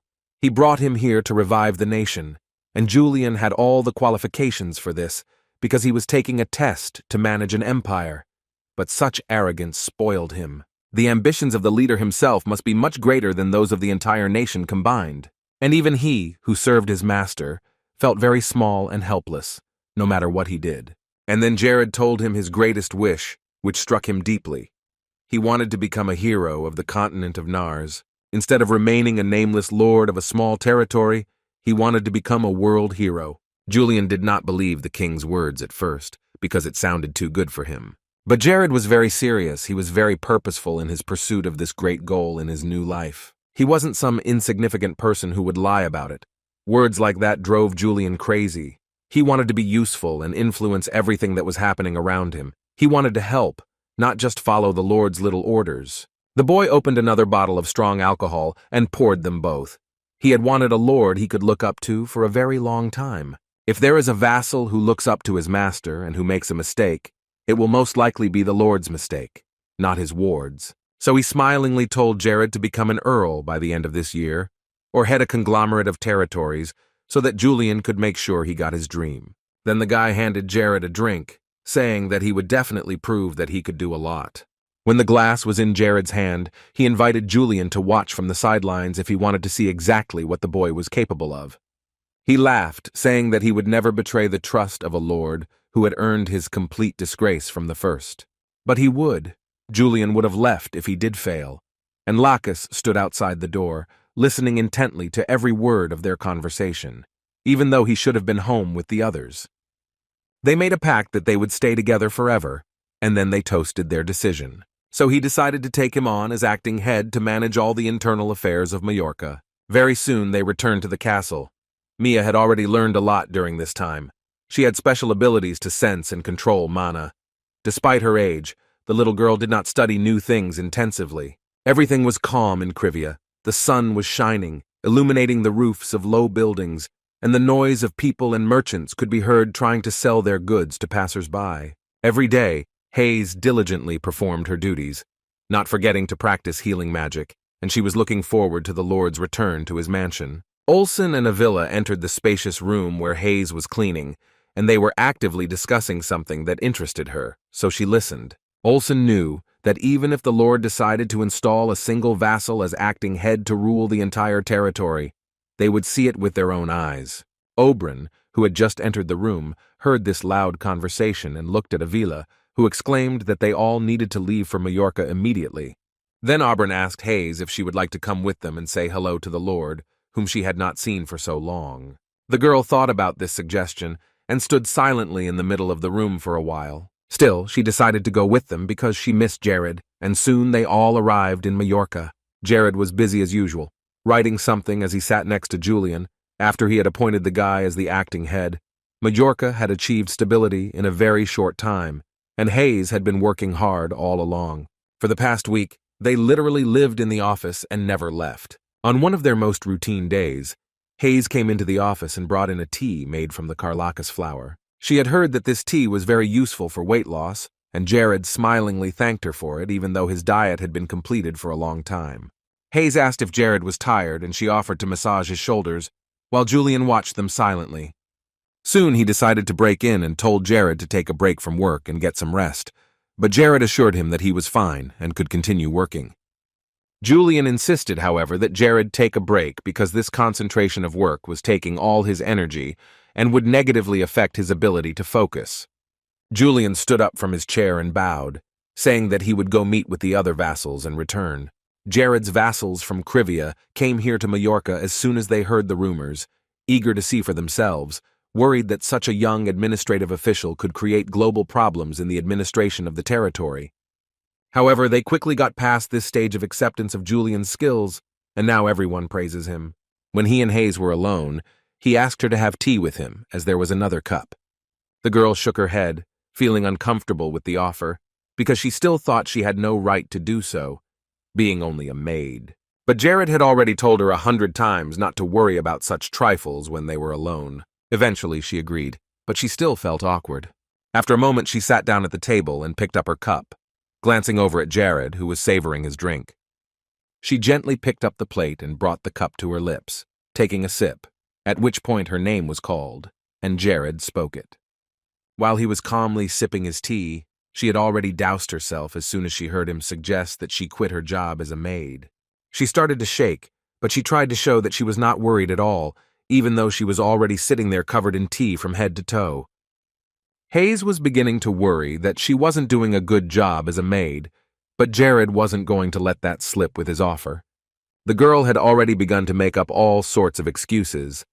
She remembered that everything had been perfectly clean before she came here, and attributed it to the fact that she had no powers and the Lord had to clean everything himself. But Jared denied her claim too, saying that he had cleaned the place because he wanted to practice his cleansing magic. After all, there were times when that kind of magic was very useful, and in a flash he had erased all the stains Hayes had managed to put on her clothes. He explained that since she was now a healer, Hayes could be promoted to a higher position and that she could quit her job as a maid forever. But she almost burst into tears at that, and Hayes really didn't want any other maid to take care of him. He exhaled calmly as he said her name again, but the next moment, he raised his tone and demanded that she listen to him at least once. After all, she was supposed to be obeying his orders. But she also responded to this one by screaming and saying that if she stopped being a maid, she would no longer be a healer. Suddenly, the pendant they were standing next to, which they were arguing over, floated into the air, and the only word that came out of it was death. And after it began to glow with a green light that radiated throughout the room, 3 more words were heard: plans, despair, God. Hayes and Jared fell silent, not understanding anything, but they listened to the pendant and heard 2 more words: mirror and dungeon. And the last thing the pendant said was rebirth, a situation that gave them mixed feelings, but they both definitely forgot about this fight about Hayes's position. Jared knew that this pendant was an ancient artifact that had previously belonged to a criminal. It was a simple artifact that increased a person's existing training up to 25. However, its true purpose was something else, namely the key to all the ancient catacombs under Mahorka. He didn't tell Hayes about it, but he did suggest that she take a walk somewhere. He had wanted to do so for a long time, ever since he set foot in the kingdom. Hayes was very surprised by this spontaneous idea, but decided to go along with him. Meanwhile, something interesting was happening in the small town of the kingdom of Lentus Moralis. A young man stood outside Mr. Beltane's door and knocked on it. He was a postman, so he was in a hurry to deliver a letter to the master and had knocked on the door several times. Beltane was a traveler, and as soon as he came out, he began to read the contents of the letter that was handed to him. Several large packages also arrived at his address. The postman asked if he had any idea what might be in them, but Beltane replied that he did not know the person who sent them to him. After hearing the answer and completing his work, the young man went on delivering letters around the town, leaving Belton to think about the mysterious person who had sent him all these things. But soon the traveler began to guess who it could be, and he was right when he read to the point where the personality gave his name. And it was Jared, who questioned his level of magic and asked that he give him his instructions. That was all that was required of him. He glanced at the pile of gold coins Jared had sent him, and in return he had asked that Belton come to him. This was very naive of the young lord, and suddenly there was a flash of light around the boy. Instead of the young traveler, an older man stood in the doorway, a powerful 9th-level mage whose name was actually Belhard. The man thought even the words from Jared sounded very strange. Perhaps it was a clue that he had reached a new level of ability. He recognized that even geniuses sometimes have no idea what they need to do to get to the next level of magic. And Jared was a small man. He wouldn't even dare write such a thing. Belhard shook his head, holding the letter in his hands. But suddenly he suspected something. His pupils narrowed in surprise, and he stopped. Belhard drew a parallel and realized that Jared was the same worthless son of the former King Barrett, but he did not want to believe his own theory, so the magician tried his best to put it out of his mind. But still, he would have to go at the request of Jared, whom he disliked, to find out the whole situation. After all, a great magician like him must have a certain amount of instinct. In the meantime, Hayes and Jared put on their robes and set off down a dark forest path, the sun only occasionally peeking through the treetops to make the path a little clearer. Hayes was even a little scared to walk here, but Jared reassured her and said that there were no thieves here, so everything would be fine. The atmosphere seemed very tense and creepy, but it didn't seem like there was anything special, but Jared kept moving forward. During the development of this game, no one had the slightest idea where the catacombs were. And even if you look at the places that were modified by the developers, you still can't find anything. Everyone was ready to give up. But one day the location of the ancient catacombs was posted on the personal social network of one of the developers. The mirror reflected what was now on his computer monitor. Soon enough, they were able to get to the very photo that Jared remembered. It was a large tree with a ravine under it, and it looked pretty ordinary, except for the green trees around them. Hayes tried to stay close to Jared, afraid of getting lost and being alone in this eerie place, until she saw the strange sand covering the roots of the tree. He calmly but clearly told her to take 5 steps away from him. And then something really creepy started to happen. The crown of the tree turned into the face of Mahart, who in a low and fierce voice ordered her to get out of here.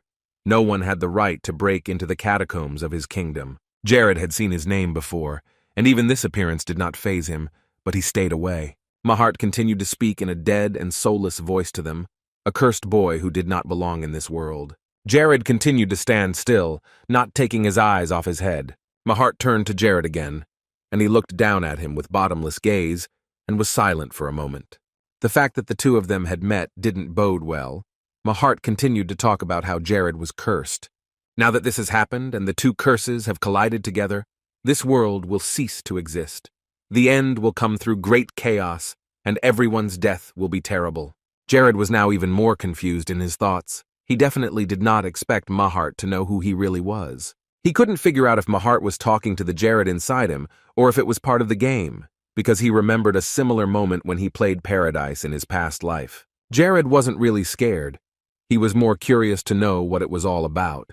So he asked what Mahart was telling him, but the only answer was that they shouldn't talk anymore and interrupt his sleep.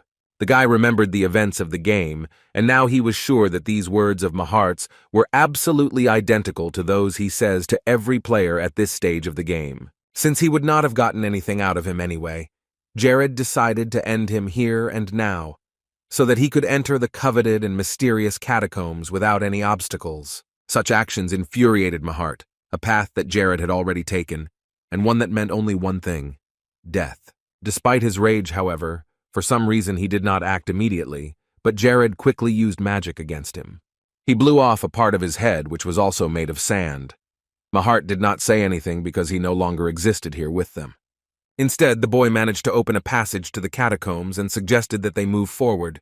Hayes wasn't entirely sure she wanted to go in, but there was no other way to go, since they were right there in front of the entrance. So she and Jared walked forward into the dark tunnel of the catacombs of Majorca. Later, they returned to Lord Majorca's residence. Jared had asked Hayes to sketch all the places she had seen there, but by the time she came to him with her work done, she thought she had missed something, even though she had been sure before that she had painted everything she saw there. But Jared reassured her and said that he had no doubt that she had drawn everything perfectly. He admitted that he had no idea that she had such a talent for drawing maps. Hayes looked away a little embarrassed and said that it was from her childhood. She used to watch her father draw maps and try to imitate him, so she was good at it. Jared thought that such abilities were very useful. He praised Hayes and thanked her again for her work. She blushed at the compliment. It was really nice to hear him say that. Suddenly he remembered Mary. She said that she would be arriving in Majorca very soon to join them all. But then Miss Chef said that she still had some work to finish, and that was why she had to come here in 2 days. Jared was already very hungry, but he had to keep working. So he turned to Hayes and asked if she could make him some snacks. The girl's eyes lit up. Hearing such a request, she was ready to cook even at midnight. She immediately ran out of the room, saying that she would be back in a second. Hayes's happiness knew no bounds. She felt that she was needed in this place and was not sitting here in vain. Jared laughed. Her persistence sometimes even scared him, although it was a very good character trait in general. He decided to do a little more work before Hayes came. Together with her, they went through about half of the catacombs. They noticed that there were only safe areas with no enemies at all, no light shining through. But it was all so mysterious that they needed to do some preliminary investigation. He was most interested in the ancient tomb of Mahart, which was known as the Mirror Dungeon. Jared knew that if he killed the slave Prua, the advisor to the Demon King, he would still be able to complete the quest of the Mirror Dungeon. Prua, who was a drug dealer, became a tycoon in the future. And all this happened because they were the first to find the artifacts from the Mirror Tomb and steal them all. In general, it was extremely difficult to find a large dungeon, and they barely noticed it, which was the fault of the game developers. As a result of the notoriety of this place and what could be found there, many guilds gathered here. There was a chance to earn fame and fortune, so no one wanted to miss it. But thanks to the cooperation during the dungeon raid, they could all be dispersed quite quickly. But despite the possible fame, fortune, and carefree life in the future, everyone was thinking about something else entirely as soon as they got here. It wasn't safe, and at every turn you could run into a Monsra, roaming the catacombs of Majorca in search of his next victim. No one was able to even get close to Mahart the boss, because he destroyed everyone in a matter of seconds, not even giving them the opportunity to say their last words. After such a shocking defeat, many people decided to unite and form a guild alliance to challenge the underground monster once again and have a chance to win the fight. But all of their attempts were in vain. Few of them returned alive and unharmed, and later they made the mistake a second time and lost the battle. But the fact was that a very small guild had managed to clear the dungeon. It was then that Jared realized that everything he had done in front of Mahart was nothing compared to his mighty power. Now, every mistake he made, even the smallest, could result in death, so acting without thinking and spontaneously was no longer an option. Jared spent several days in such reflections, all the while carefully considering everything that could happen next and what path would be best to take. Hayes had been watching him constantly, and during that time she had noticed that the Lord had been acting very suspiciously lately, and she was alarmed. He was cleaning the entire room by himself and called it practicing his purification magic. He was also hoarding artifacts and weapons that he didn't use, and Aki bought all the weapons with sacred attributes for him. He also painted very often and called it part of his training, and Julian helped him with it, since he was good at art and Jared was very good at it. Hayes began to wonder why his behavior had changed so much. It seemed very strange, but she never came to any conclusion. But she knew that there must be some good reason for it. Aki also noticed that the Lord had been spending a lot of time painting these days. When Jared saw him here, he asked him to help him find some people who could buy his drawings. Aki took the drawings in his hands and blushed, looking at them. Jared explained that all the obscenities Julian had drawn had accumulated, and he wanted to find some use for them. The boy smiled sweetly and nervously at the same time, saying that he would try to find a buyer who would buy the paintings for himself. Jared wondered why Julian was always drawing such things, and he replied that he liked it, and that he had found some free time at night and decided to paint. Jared was very surprised when he heard that Julian somehow managed to find free time in his busy schedule, and he didn't even have a sage pendant. This guy was impressing him more and more every day, and he had no doubt that he had chosen the right candidate for his team. Jared's office was soon entered by one of the military men, who told him that a crew from Krivia had arrived, and Jared promised that he would be out to see them soon. He stood up from his chair and called to Hayes, who was nearby, and still thinking about the Lord's strange behavior.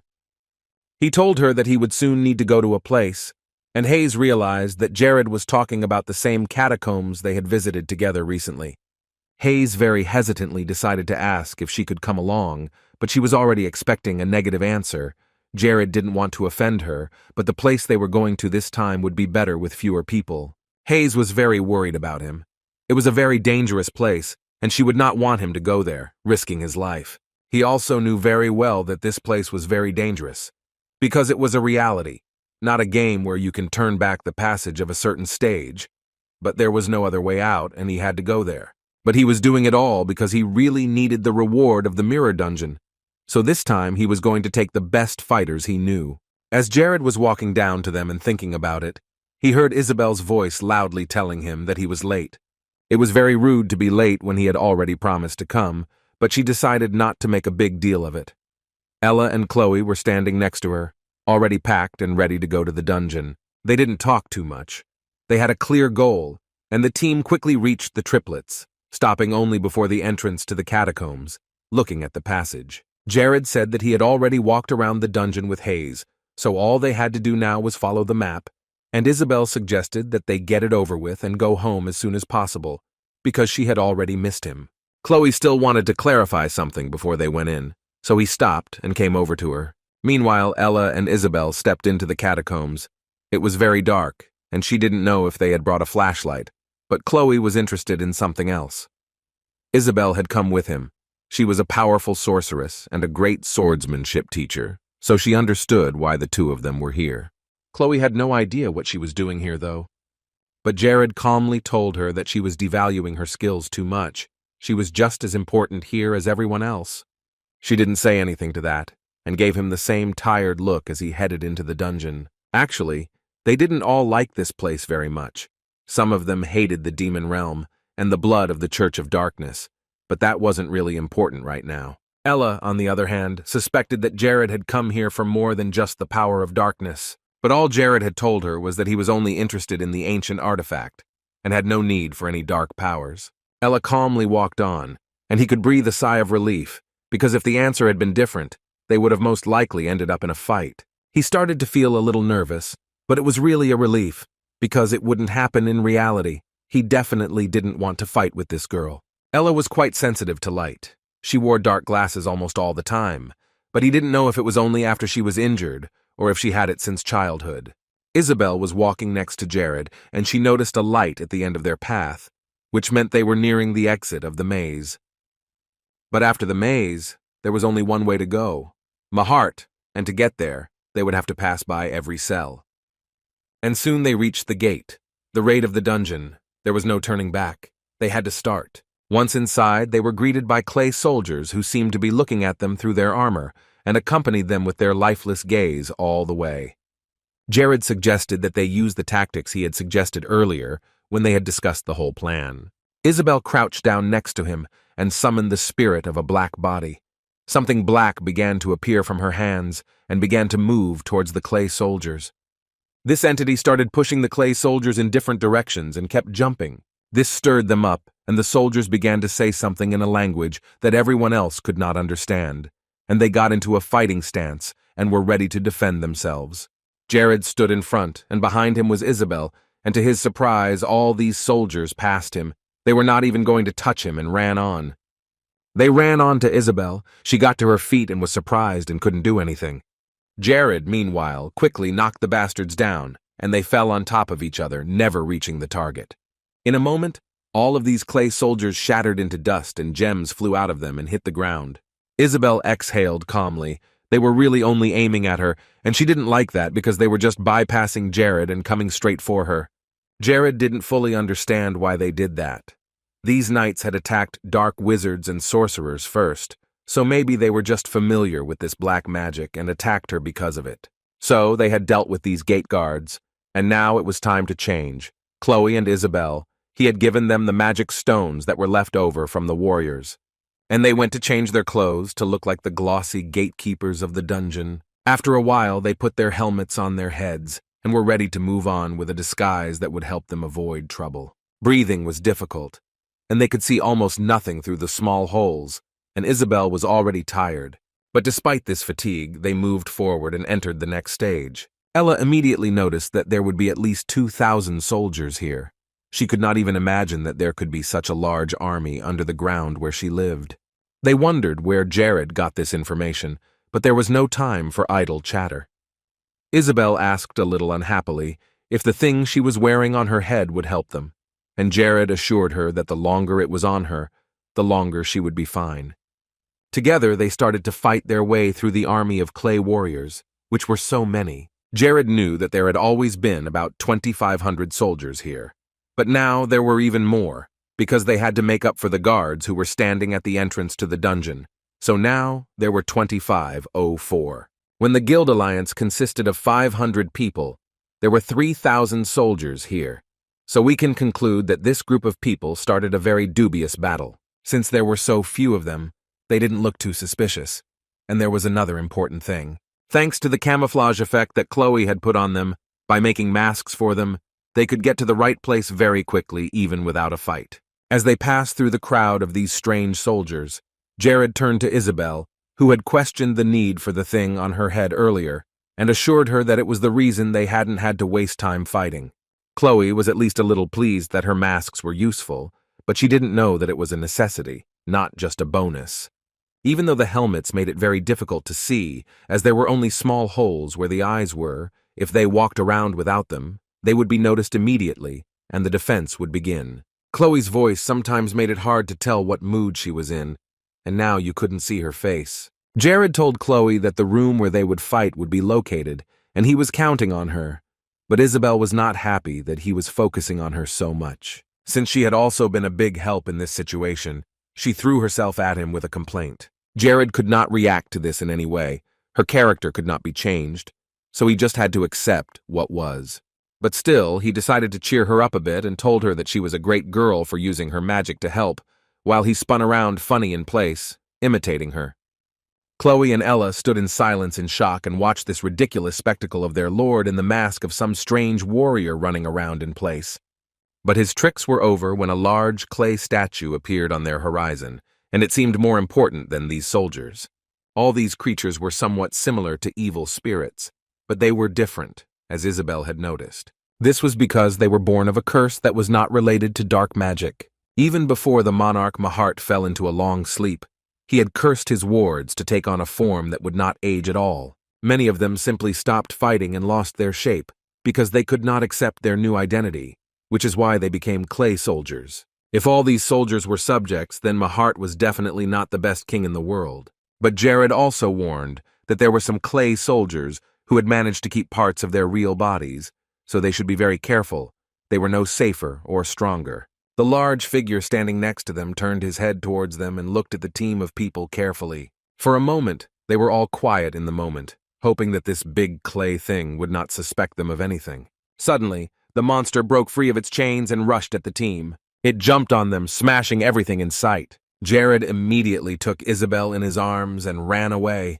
He soared with her above all the dust and flew away from the monster. Chloe and Ella stayed on the ground, but managed to jump away from the place where the giant had landed. Isabel started to panic when the big thing attacked them, even though it wasn't supposed to. As he remained in the air, He wondered if the dungeon and its laws might have changed since he returned here, as if it were a reality and not a game.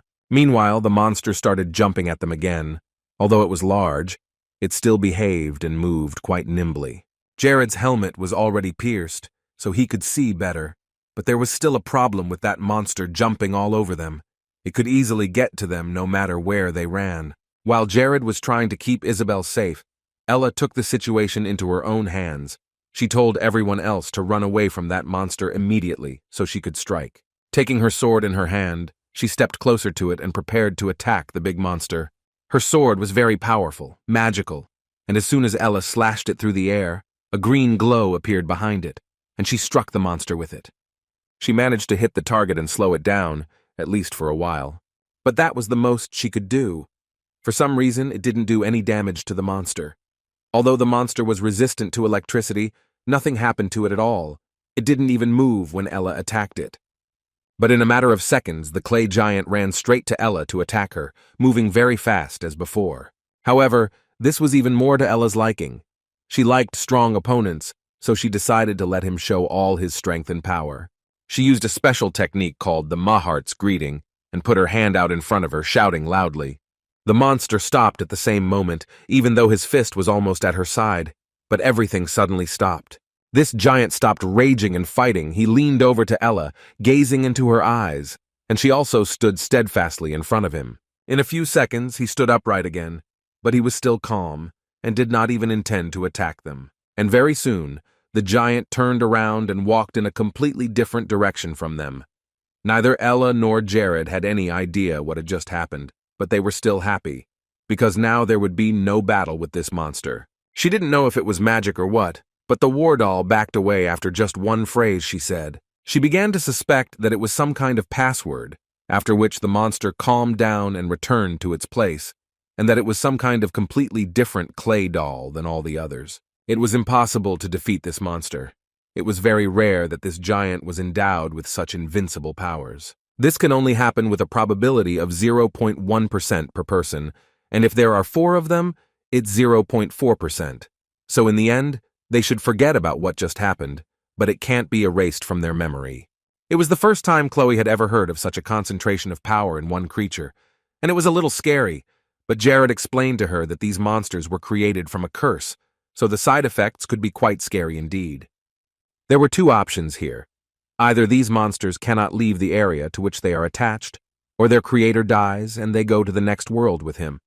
Although there was a third option, they simply have no intelligence. These monsters could not distinguish between enemies and friends at all and attack everyone, but that was over, and they could now take off their masks. Jared also added that the creator could have created a special password for such situations, and here the password was the phrase, Mahart's greetings. But he would be very grateful to Ellie if she would just think of this situation as an experience she learned from her next experiment. In the end, the 4 of them continued to traverse the treacherous catacombs of Mayokra, and eventually, they came to a statue of some sort, or so she recalled. But she could speak, and after greeting them, the statue, or rather the monster, called them disturbers of the peace of the place. This was their patient sanctuary, the sanctuary of the mighty Maharta. Before them stood a very strange creature. They called themselves Sun and Moon. With each intruder, the wisdom of this creature increased. The 2 were one but very different. The moon was always unhappy, and the sun was very kind and quite gentle. But that was only at first glance, so it told them to feel at home here. As they had planned earlier, Ella and Chloe were to stay here and distract the two-faced priest. The sun offered to give a warm welcome to its new guests right now. The monsters of this dungeon rose from the darkness, and the power of this creature increased again by breaking the rules. The next order of business was to kill all the uninvited guests who appeared to them, and the creature's agility increased again. All of these monsters started to attack on command, but as soon as they reached Ella, they simply walked past and moved on. Isabel didn't find it so funny anymore. For some reason, they all came to her first, so she screamed loudly and took a step back. She began to run away from these creatures, and Jared tried to destroy them with magic. The whole scene repeated itself again, and it probably wouldn't be the last time. The sun and the moon were too angry. She was angry that some people disturbed her peace. Having created another big monster, they both started to control it and try to hurt someone from this group. And while they were doing this, Chloe managed to get so close to them that she was able to hit them with her swords, and blood poured from their bodies. In an inhuman voice, they screamed in unison and wanted to catch Chloe, who had wounded them. The sun shouted that it hurt so much that the control of magic fell only to the companion, who blamed his slaves for this, because their incompetence made their masters old. These monsters did not develop at all over time, neither intellectually nor physically. Ella had just confirmed for herself once again that beings who use dark powers can be very catastrophic. The moon tore at the mask of one of her slaves in her hand to show her displeasure, and these councils would never be able to achieve the status of a subject, because they were only tools to achieve the goals of their rulers. Ella skillfully and deftly fended off all the attacks of this creature, and added that Mahart was also using her as a slave. And such words insulted the moon. They both considered themselves the most loyal subjects of His Majesty, and to say such a thing was a real disrespect. But Ella wasn't going to end this topic. She needed to bring this creature out of his senses, so she touched on a painful topic, saying that even if the moon said such things, somewhere deep down he still knew and understood the truth. The sun was more likely to give in and be influenced by Ella's words, but the moon stood his ground and insisted on not giving in to the lie. The moon separated from the sun, intending to deal with Ella alone. She could not be forgiven for such blasphemous words. But Ella wasn't alone here. While she was distracting the creature with her presence, Chloe was already attacking with her sword. And although she was not very lucky and therefore spotted, Ella still managed to ram the creature's back through with her sharp sword. She stood victoriously and proudly next to the moon, saying that it was not very normal for such loyal servants to lose their temper after just a few not-so-gentle words. Ella still stuck to her opinion that she had given out at the beginning, and struck the creature's body with her sword once more. It wasn't an enemy that was too easy to deal with, but it still proved to be weak when its weaknesses were hit. And it was all according to Jared's plan. The guy had told them before they left. He had told Chloe and Ella to weaken these creatures with their own insecurities. Jared seemed to be just proving that they were on the right track. And then the girl asked him if everything was already done here. Isabel, meanwhile, had already used her own magic, and together with Jared, they dealt with the king. Almost everything was ready, and it took them 3 hours. And now they had 29 magic stones in their arsenal. Ella was calm, but she noticed something strange about Jared's behavior. Somehow, he had perfect knowledge of this mirror tomb, what was where and how to proceed. He had a clear plan that was not being followed step by step. Jared even took into account the fact that Chloe had no experience in such situations.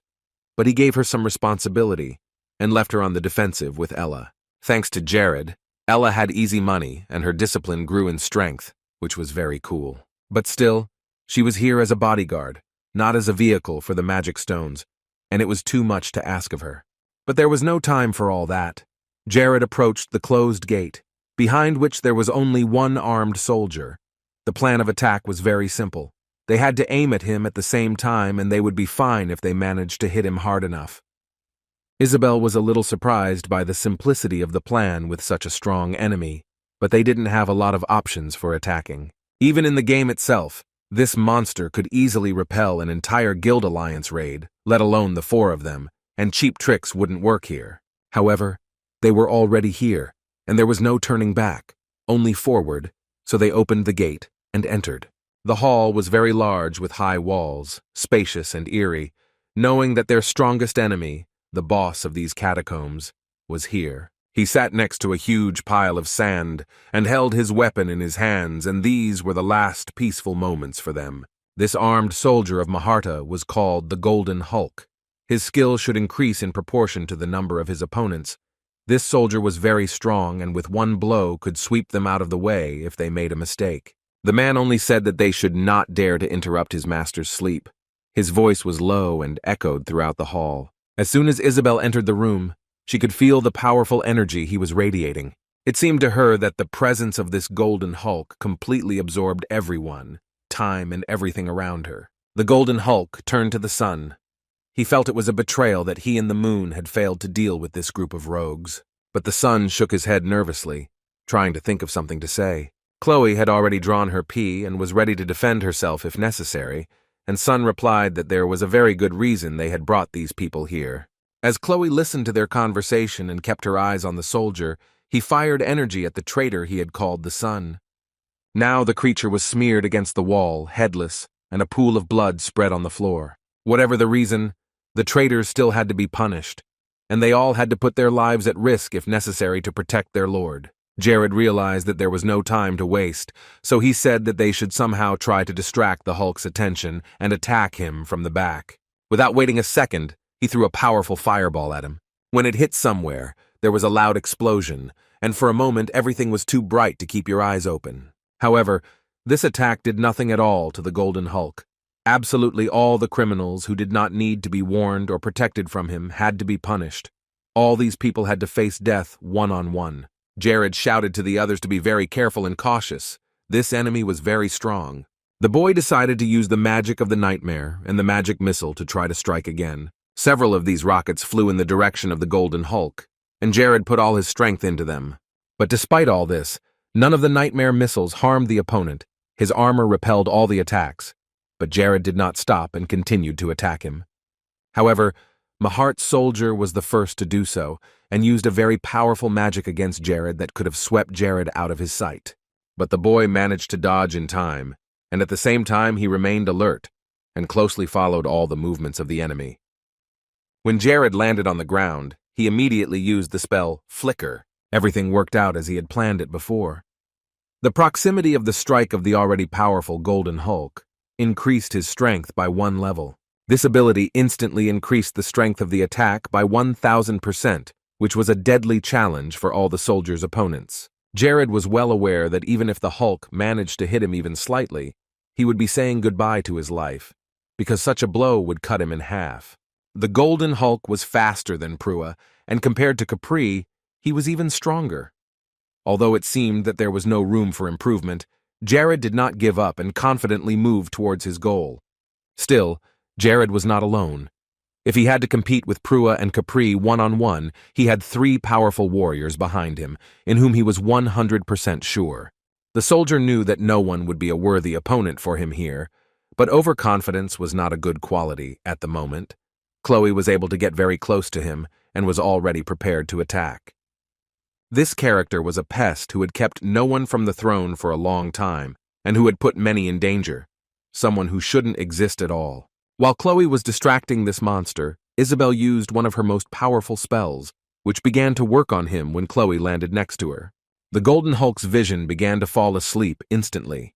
He saw everything very dimly and indistinctly, and he was angry with himself for not noticing that there was also a mage in the group.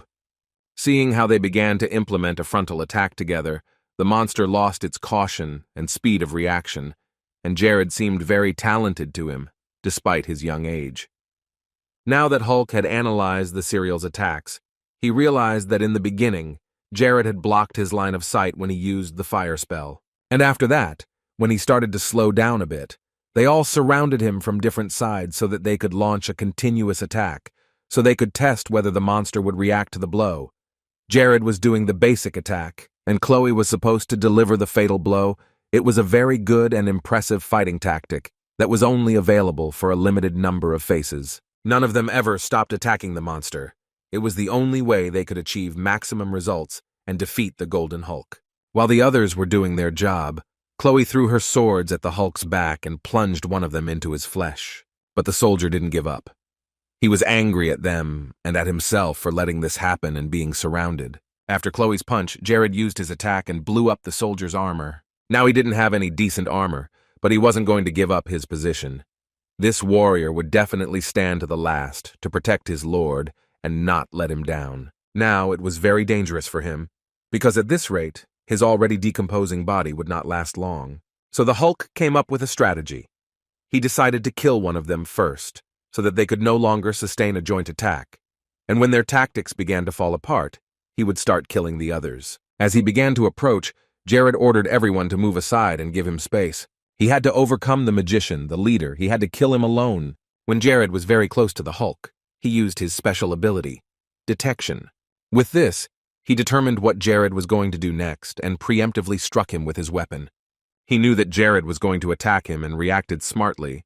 dodging the blow and almost hitting him. Jared appreciated this move, but he was ready for it, and therefore used the magic of mirror reflection. So all the attacks of this giant did nothing to him. While they were fighting, or rather Jared was fighting, Ella stood back and quietly watched from the so-called rear. If the four of them had fought together, they would have won the fight. But Ella's instincts had completely failed her. No one could know for sure why Ella had done it. Maybe she was just jealous of Jared's performance as a teacher, or maybe she just believed in him. Even she didn't know why she did it. But at the same time, Ella had no doubt that they would win this battle. She knew everything in advance, and for some reason, when the fight started, she stepped back. Ella realized that the outcome of this battle depended on whether she would survive or die, because all three of them were growing at an incredible rate, and they would soon win. In the middle of the battle, the soldier also realized that he should have fought in his true body, but that was not his original desire. When there was almost nothing left of his body, he quietly told them all to leave immediately. In the state they were in, no one could even breathe in the presence of the Emperor. Only then will the Golden Knight be sure that they will meet again in an equal fight someday. With that, he began to turn to dust and disappeared from their sight. When he disappeared from the hall, Isabel walked over to where the Hulk had been standing. Some fabric was left behind. She didn't know it was mirror armor. But Ella immediately came up to them and started saying that the weapon from the grave would bring Jared bad luck. It might even be cursed. And the two were about to throw it away, but Jared couldn't let them, so he immediately grabbed it for himself because he couldn't throw it away. Isabel asked him if he knew anything about this armor, and Jared certainly did. It was the only piece of armor on the entire Nars continent. If one wore this mirror armor, the soul of the blacksmith who created it would create a force field around him that would turn all arrows into ashes if they flew towards that person. This armor was thinner than cotton, so it could be worn safely over another piece of armor. The three of them stood there with mixed feelings about it, but there was no changing Jared's mind, so they just decided to forget about it, even though no one realized that it was really a very useful thing. He almost started to cry. The guy had always wanted to get this armor, having conquered it with his own hands and finally managed to do it. But for a moment he thought about it. Jared thought about the armor, and remembered that the player who owned it said he had made it himself. He had given him a ton of metal and raw material to create the thing. But Jared felt like the whole thing was a lie. It was pretty funny and sad at the same time. It turned out that he couldn't use the Nightman from his past life. In general, the guy was a little confused about this time. In the end, he took the armor with him, and they moved on, and soon the team found the gate they had been walking to for so long. They had already reached the very end, so Isabel suggested that they deal with the next enemy using the same strategy, but Jared said that from now on he should go on alone, and the three of them should wait here. The girl was speechless for a while. She couldn't believe that Jared had said such a thing, but he explained that the Doe Maharts were the ones who spread their curse everywhere they went, so if it touched Isabel or anyone else, it would simply destroy them. It was too dangerous to go on. But then Isabel asked him what he had to make sure he came back alive. Jared had the Ring of Gracia, which he had received after defeating DeLuca. With this jewelry, magic doubled, and all negative mental buffs were supposed to be neutralized. But he reassured them that they didn't have to just sit here and beat around the bush. They had a difficult task to accomplish as well. Jared asked that they absorb all the demonic energy that Mahart would release during their battle. There was a small hole for that. Demonic energy was like toxins. It might hurt a little bit, but it would be possible to absorb his demonic energy. Isabel said that he could rely on her and she would take care of everything here. Chloe had a different task. Jared needed her to guard the entrance so that no clay soldier could interfere with their fight. Ella came up to him and asked him, as always, with a slightly smiling face, if there was work for her, and Jared said that she would not be idle, and Ella was already glad that at least that was the case. But the next moment all her hopes came to an end, because he told her to guard the magic stones, and she did not understand whether he was mocking her on purpose or not. After that, Jared went to the gate with the big lion and opened it using magic. There were clouds of dust everywhere, but he stepped inside into a dark room, but Jared's eyes quickly got used to the pitch blackness.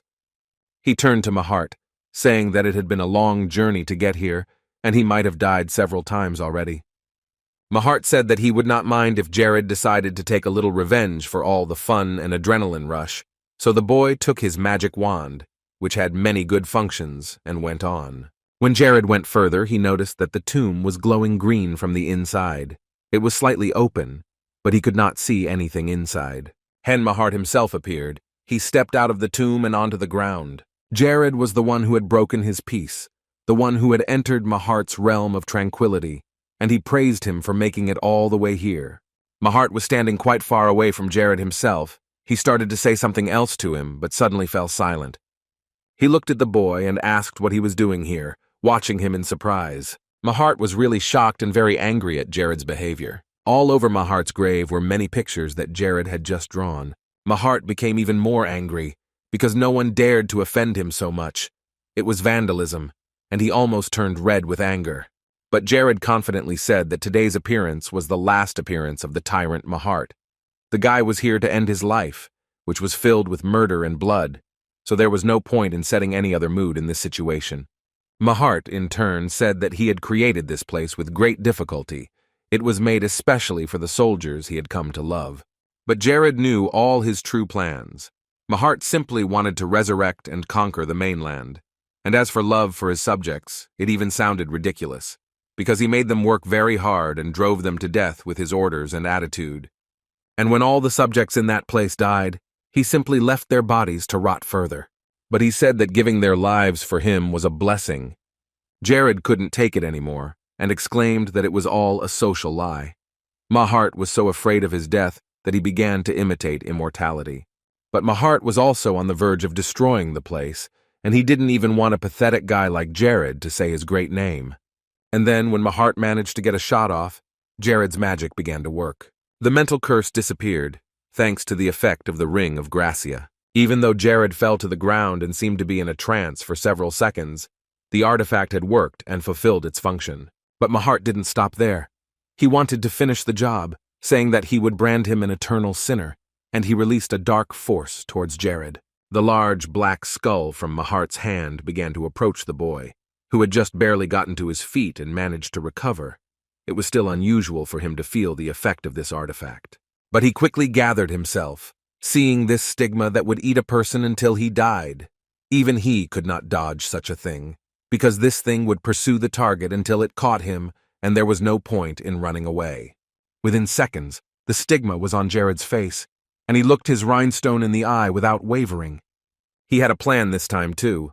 He could be clever and dodge when the stigma caught him with the blink. At that moment, he would be able to close it and the piece of paper where he had previously drawn a certain picture. Mahart was amazed by this ingenuity. Jared not only managed to evade the curse, but also avoided being labeled a sinner. When Jared flew into the air, Mahart created a wall so that he could not escape. So if one of them dies, the other cannot leave this place. Mahart also added that if Jared decided to become his loyal subject, he would pity him and forgive him for all his sins. And he was even ready to promise him immortality and great power. But then Jared asked him what he meant by immortality, because the prospect of becoming a bald skeleton that could not rot and die did not suit him. However, this brought Mahart to even more negative emotions. He took it as a very strong insult. So he decided to show the Emperor's true power, and many green lightning bolts appeared around him. They smashed the walls around him, and all these pieces flew right at Jared. Now it was even harder because dodging such a stream of rocks is not so easy, but Jared held on and tried his best. When he got a little further away, he quickly summoned fire magic and threw a fireball at Mahart. He was able to hit him, but Mahart simply took the hit and remained unharmed. Now it was his turn to show what he could do. Jared knew he couldn't beat him that way, but he was very grateful that at least Mahart's body needed to regenerate, as it had in the game, so he could buy himself time to land the fatal blow. So now he needed to throw spheres of his magic at him with all his might, because Mahart's stamina would definitely run out faster than the guy's magic. But nothing was settled for Mahart, and he raised his magic arrows upward, aiming them at Jared. Jared also had something to say about this attack, and he used several spells at once to get the best results. Jared had a stronger artifact than the great emperor had thought, and the energy rammed into his head. But he didn't give up, releasing green plants from the stone ground that were eager to capture Jared. To avoid being trapped, Jared used his shield and began to approach Mahart very quickly. He didn't care about his opponent's magic. He saw his goal in front of him and moved confidently towards it, forgetting about the obstacles on the way. But he was still getting tired, and because the fight had been going on for so long, Jared felt like he was in a burning hell. The attack that was being used against him was still stronger than his own magic. Mahart's spells were pouring down on Jared in endless waves, and even with full concentration, his body and mind were too exhausted. He had lost count of the number of times he had been on the verge of death, and Jared's mana and physical strength were almost at zero. But the guy realized that he had to hold on just a little longer, and then he would be able to defeat the enemy. Mahart was fascinated by this struggle because he saw that Jared was fighting to the last, but he was not going to give up. It was very desperate. And surprisingly, all of his techniques worked. Mahart was also exhausted over time, even though he was stronger than Jared and it took much more time and effort. However, it seemed to Mahart that Jared's struggle was contrived. Perhaps he was the one who made up for the lack of strength with skill. Nevertheless, Jared was acting like a simpleton, or he was really trying to hide something from his enemy's eyes. Suddenly, Mazart fell to his knees from the instantaneous decrease in his strength. He did not understand what had happened and why such an incident had occurred. He absolutely did not want to believe that this was one of Jared's traps, which he had fallen into simply because of his carelessness. He pushed all these thoughts away, which both made him angry and distracted him from Jared's further attacks, and the man's strength was fading with every breath he took. But when Mahart looked around him, he noticed that he was standing right in the center of the circle Jared had drawn earlier. And it was not just any circle, it was a magical one. Now he realized that this was exactly what Jared had been trying so hard to hide from his opponent, and he had succeeded. Suddenly the circle began to glow with a bright green light that blinded them both.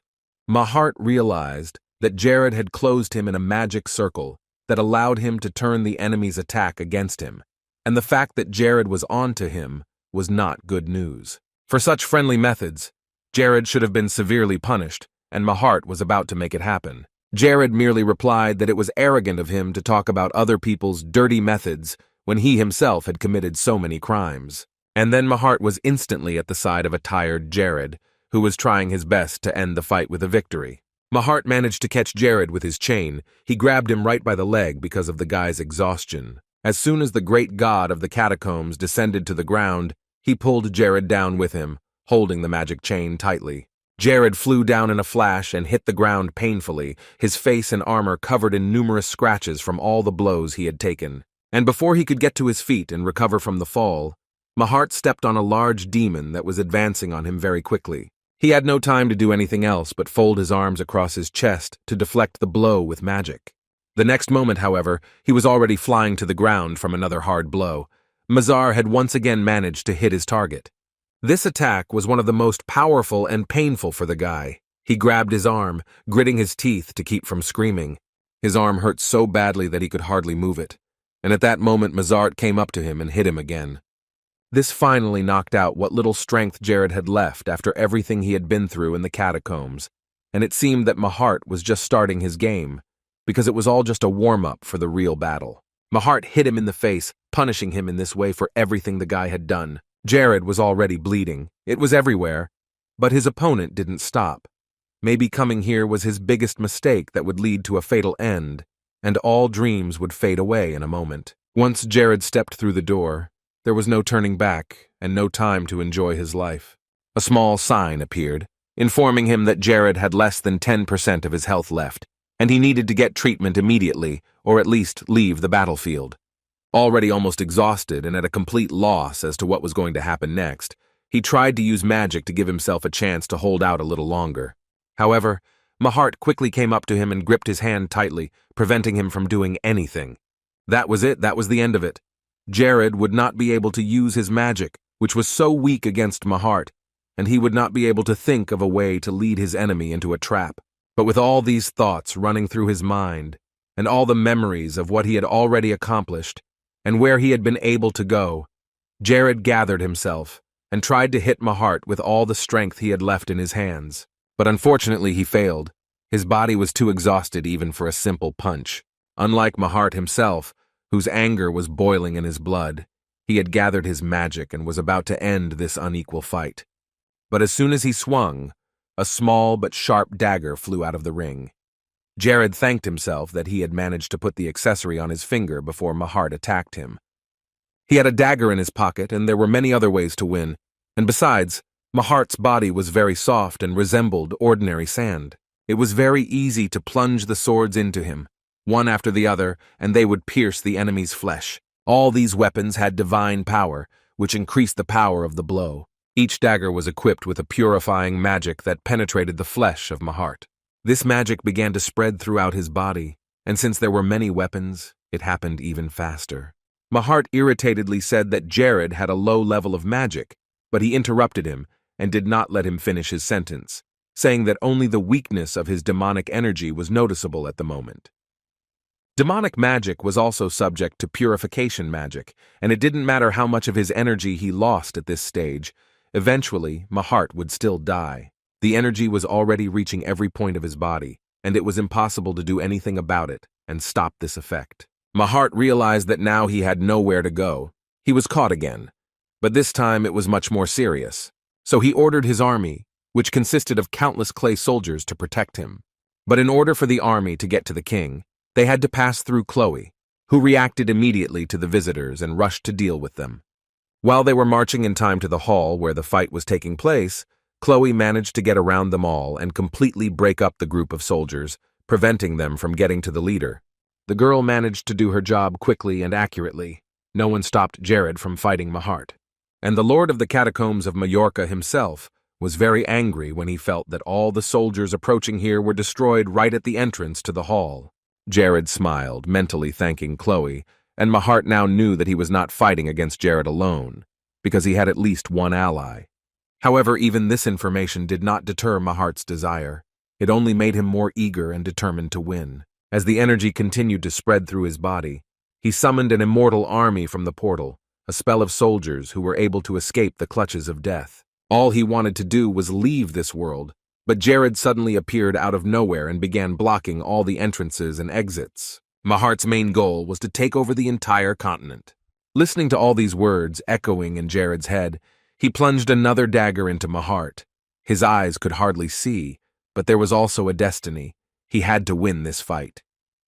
Now he had to take the last step to achieve what he had been working towards. So Jared continued to hold the knife firmly in his hand and shouted loudly that he would destroy Mahart's plans and unite the entire continent as one. Something exploded loudly in the great hall where the heaviest fight of the day was taking place, and Isabel held her breath as fragments of the door flew past her, broken by the explosion. A layer of dust rose up around her, and she got up from her knees when everything was quiet, thinking of Jared, hoping that he had survived the explosion. Next to the mountains of sand, and amidst the silence, which this time was very sharp, stood Mahart, and next to him lay Jared's body. He didn't open his eyes anymore. He didn't have the strength to do so. And Mahart laughed with satisfaction. The Emperor of Immortality had won again. But then he made a mistake that cost him his precious life, which was gone in a matter of seconds. Mahart's body was crumbling into the sand, and he gradually began to disappear and turn into dust. He had lost to Lord Jared, who was the owner of the smallest and weakest land in the north, Krivia, at which point Isabel approached Jared's lying body. He managed to do what seemed impossible. He managed to defeat the tyrant and the great Emperor of Immortality. Although he was exhausted, the thought of victory made him happy, and Jared smiled broadly, not even opening his eyes. He was so happy that it was over, and that he had proved to himself that he could do more, even if it seemed like the end had come. He barely raised his hand, trying to say as loudly as possible that he had won the battle, still not believing what had happened. However, at the same moment his hand fell to the ground from powerlessness. But despite all this, Jared's raid was very successful. He was able to defeat the head of the Mahat Empire. Isabel started to scream that he couldn't just die and leave her because they weren't even together yet. She wasn't ready to lose him and was ready to commit suicide if he didn't wake up. But Ella calmed her down. She stood behind her and quietly answered that he wasn't dying. Jared had turned over on his side and still didn't open his eyes, but he softly said the name Isabel, and she tried to be quiet to hear what he was saying. But Jared didn't say anything but slurred sounds, and she tried her best to understand if he was in pain and if she could help him in any way. Still, Jared took a deep breath and spoke into her ear, telling her to take care of the artifact for him. It was not a happy thing to hear, but at least he was okay, if he could still speak. He also pointed with a trembling hand somewhere to the side and told her to make sure she took the magic book and the secret hiding place. Isabel could not perceive him normally now. To her, he looked like a mercenary creature, and the most mercenary she had ever met in her long life. Chloe and Ella approached him. The gray elf had no emotion on her face, except for a kind of indifference to everything that was happening around her, and the fencer was too calm after everything that had happened. So all the trophies from the raid were eventually returned to the lands of Majorca. The calendar had turned to July. 23 days had passed since the tomb raid, and life had returned to normal and routine. But on this day, Jared suddenly remembered that he had forgotten to ask Mahart about his existence. He knew more, but that chance had been lost with the life of the Lord of Immortality.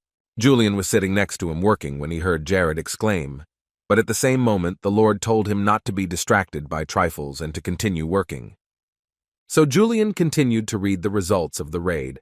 This event had a very good effect on the lanterns that had the mana stones of the lands of Krivia and Majorca installed in them, and the crime rate decreased by 90%, a result that was impressive.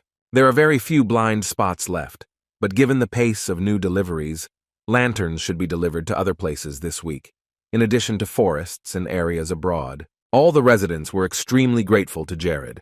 From now on, anyone could safely move around the streets at night, and if they reach wider areas, illegal deforestation will be reduced. It was all thanks to the fact that they had gotten the trophies. It was usually very difficult to get any magic out of the very hard stones. But Julian was still worried about something.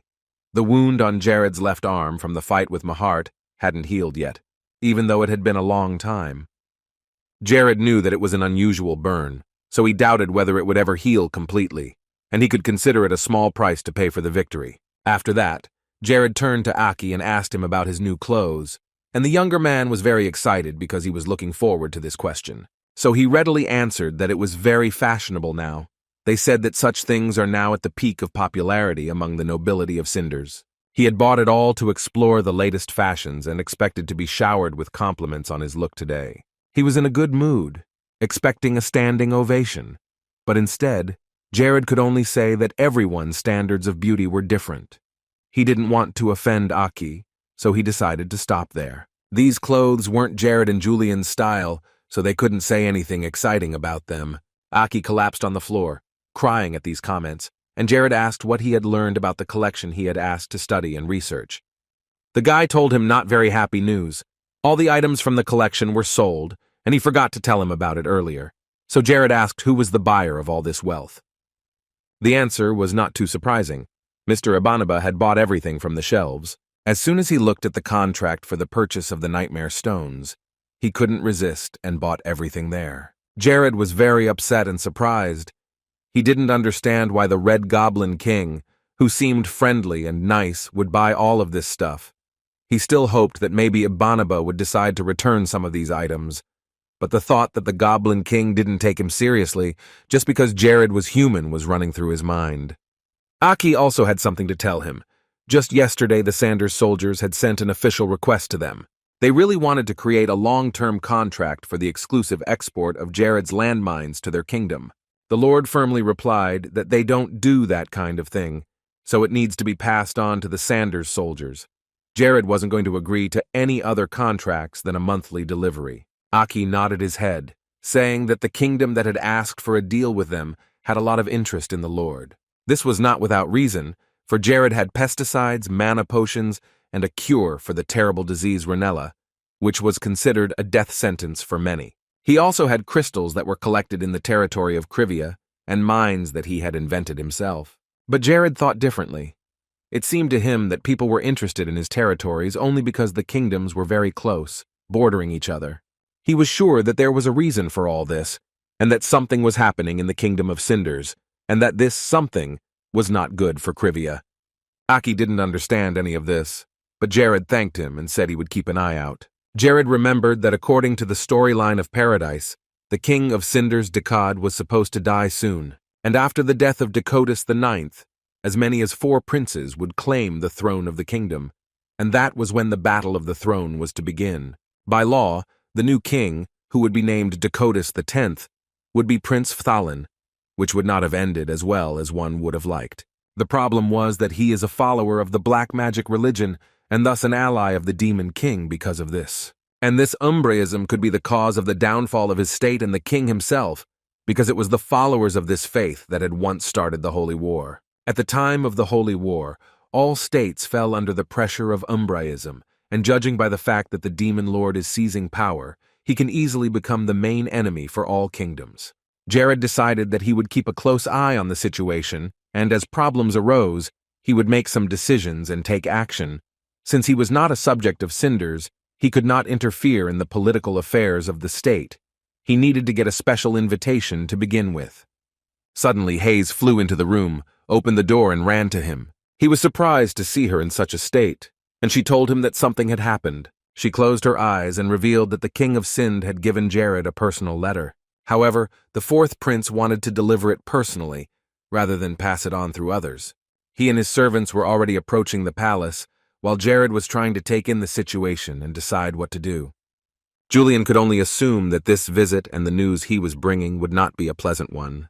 But when Jared found out that the fourth prince wanted to visit him in person, he finally felt something special. Once he was at the palace, Jared received an invitation to the same banquet. When the green-eyed Eziel arrived at Jared's place, he introduced himself, and the king of Krivia immediately used his spiritual eye to see all his indicators and found that his Caesarism was at a high level. Jared von Euclides greeted him, giving his full name, bowed, and waited calmly for Eziel to hand him the invitation. The letter was in Jared's hands immediately, and Eziel added that his father had wanted Jared to be invited to a banquet in honor of the king, and he asked that Jared accept the invitation, as Dakotas would be very happy to see him at the party. Jared carefully opened the envelope to read what was inside. Eziel said that most of the letter was just a formality, but Jared was surprised that Dakad was showing him so much attention compared to other kingdoms, and it was still too dangerous for a boy to attend such royal ceremonies. Eziel added that he had suggested to his father that he deliver the invitation himself. He was eager to see Jared in front of him, because Jared was the first person who had aroused so much interest in him. He felt a little embarrassed by the words, not even knowing what to say, because it was the first time he had ever heard so many compliments at once. So Eziel hoped that Jared would come over, and they could have a good drink and talk. But the king of Krivia immediately dashed those hopes. He was not a subject of their kingdom, and was not obliged to bring him, so he just thanked him and was going to leave it at that. He was uncomfortable talking about this, but Eziel saw no problem with it and was impressed by his response. After a moment, he turned and started to walk towards the exit, saying that his personal visit here was a big mistake. He stopped and turned his head to Jared, saying his name. Eziel emphasized that after all this, he would not dare to disturb his father, King Dakad, no matter what happened in his kingdom. Jared in turn promised that he would not ignore this letter sent by the king and wished Eziel a safe journey back. The prince turned out to be much smarter than Jared had expected. As he had thought, the prince had the aura of royalty, and he also possessed unrivaled knowledge that could serve as the basis for a sacred state, which was the exact opposite of Mado's concept. But Eziel had to be very careful and cautious. For some reason, Jared did not want to trust the people around him, and he could not show outsiders that he and the prince could have a good relationship. Jared decided to show him something that Eziel didn't know for sure, the power of the Northlands. In the end, the prince traveled to his home, the Kingdom of Cinders. Phthalin's descendant, who was to be the next to take the throne, called his servants to him to settle a few matters. The fact is that Phthalin had heard that this servant had worked for Lord Krivia for quite a long time, but he invited him here to verify the accuracy of the information. The old man confirmed that he had indeed served Krivia during Barrett's reign, but had left last year to join Cinders. Phthalin said quietly that this was very good news for him, and that the old man would be useful in his plans, because his grandfather probably knew more about Krivia than all the citizens of Cinders combined. Phthalin told him to tell him everything he knew about Krivia.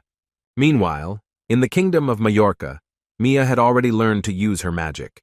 But this was not good news, because the child played with it as much as she could. Lena tried to catch up with her and tell her that she shouldn't run around the corridors using her magic. It made too much noise and could be dangerous. But Mia didn't listen to her. She ran into Jared's office and was eager to see the Lord, ready to throw herself into his arms. But they didn't see Jared there. Only Julian stood there. So the girls asked where the king was, because it was him they were looking for. Julian himself felt a little embarrassed, but he calmly replied that Jared had to go away for a while, but would be back home very soon. The Lord left for Cinders 2 days ago, and in total his trip should take about 4 days, and this was a little disappointing for Mia and Lena. Hayes was very happy. The fact that they were going somewhere together reminded her of the good old days that she often missed. Then Jared remembered how Aki had been trapped with bandits, and the boy had almost turned the carriage over. A horrible memory he would have wiped from his memory for the love of God. The boy begged Jared to forget about the incident and never mention it again, which was unpleasant to hear. But the Lord calmly replied that thanks to this incident, he had met such a beautiful and talented person as Aki, and Jared was very grateful to him that the boy had always supported him. Aki blushed, turned away from him, and said that it was all in vain, because it was thanks to Jared that he had survived that day. Meanwhile, Hayes looked out the window and saw that the Kingdom of Cinders was very close by, and they would soon arrive. The banquet was about to begin, and the palace was crowded with people from many different kingdoms, with waiters serving drinks and snacks to the guests. When the next guest arrived, he immediately met the king and bowed to him. The others whispered about something very quietly so as not to disturb anyone, and waited for the celebration to begin. At that moment, Jared entered the hall, and everyone immediately turned their attention to him, because there were so many rumors about this king. He pushed on through the crowd of people, who quickly parted to make room for him to get to King Dekad. The people who stood a little further away watched the invited guest with interest, talking quietly among themselves, saying that they had heard that Jared looked like a fat, unkempt pig. They had also heard that only a couple of months ago he had only 200 men under his command, and that this number had grown to 5,000 under his authority. And it is unlikely that the Lord's soldiers were gathered from nowhere, randomly and without any reason, while others believed that he was simply so rich that he could afford such a huge army of soldiers. However, he had created a cure for Ranella, which was actively sold. There were many mines in Krivia. He also sold pesticides and mana stones, and the income from dungeon raids was off the charts, so it turned out that Jared was making a lot of money while he was just sitting still. Jared approached King Cinders and bowed before him, showing his favor. Dekad said that such a greeting would be enough. He had a lot of respect for Jared's father, Barrett, especially since it had taken him so long to get here from his kingdom, so the Lord simply invited him to enjoy the evening and relax. Jared stepped away from Dekad's throne a little, looking once again at all the guests in the room. Suddenly, someone called him, and he was really tired after such a long journey, but he still had a long evening ahead of him. He finally realized this when everyone started to talk to him. People started to ask him to come to their kingdoms next time, to get to know each other, and Jared himself just wanted to get out of this place so that no one would touch him anymore. He couldn't say this in a rude way, so he tried to break through and find the Cinders princes with his spiritual eye. Jared heard someone call a prince's name nearby, and he looked in that direction, seeing a young man with long brown hair surrounded by servants and doctors. The first prince, Ian, was not feeling well at the moment. He had a certain illness that was bothering him, but he assured him that this had happened before, so there was no reason to worry. Jared noticed that Prince Ian was constantly surrounded by people from his family or senior doctors, and his rare illnesses were gradually driving him from his rightful throne. The third prince was Jessa, who was more noisy, and was surrounded by aristocrats who were pushed out of the leading factions. Although Jessa was not as popular as his brother Phtalin, Jared could not help but notice the company of aristocrats who were interested in him. These two princes are always in constant competition, and neither of them is defeated. Eziel was too weak in this regard, and he had no soldiers who wanted to join him. Phtalin's status was so high that he did not even interfere in Eziel's life. Jared looked at each of them carefully, analyzing everything, but soon one man came up to him, stood behind him, and tried to talk to him. It was Phtalin. Jared recognized him when he turned to him. The other prince greeted him but continued to keep his cool when talking to him. Then the prince asked if it would be more convenient for Jared to be called Viscount Jared, at which point the boy fell silent as he read his vitals. Phtalin was a sword master, and his level of proficiency was high. Then Jared noticed Caffrey. He realized that this time he was also on the side of the second prince, thus supporting the devil himself. But then Jared smiled sweetly and told him to address him as he felt comfortable. He could just call him by his first name. It made almost no difference to him. Ftalin nodded and continued the conversation. He had heard that Jared had come here at the invitation of his brother, Eziel. But then the second prince said that he himself had been looking forward to meeting the king of Krivia, Barrett's son, so he was very happy that this opportunity had come and they had finally met. Ezekiel was also in the room and carefully watched the conversation between Jared and his older brother. He realized that he wanted to lure him to himself, to recruit him. Meanwhile, Mara came up to him. She was the youngest child in the family. Jared wanted to end this conversation, trying to bring everything to a close, but Ftalin did not want to let him go, so Jared thanked him once again for his interest in his little-known person. But then the second prince said that he shouldn't think so modestly of himself. Jared himself should know that he was the most sought-after man in almost all kingdoms, thanks to what he had invented and what he could export.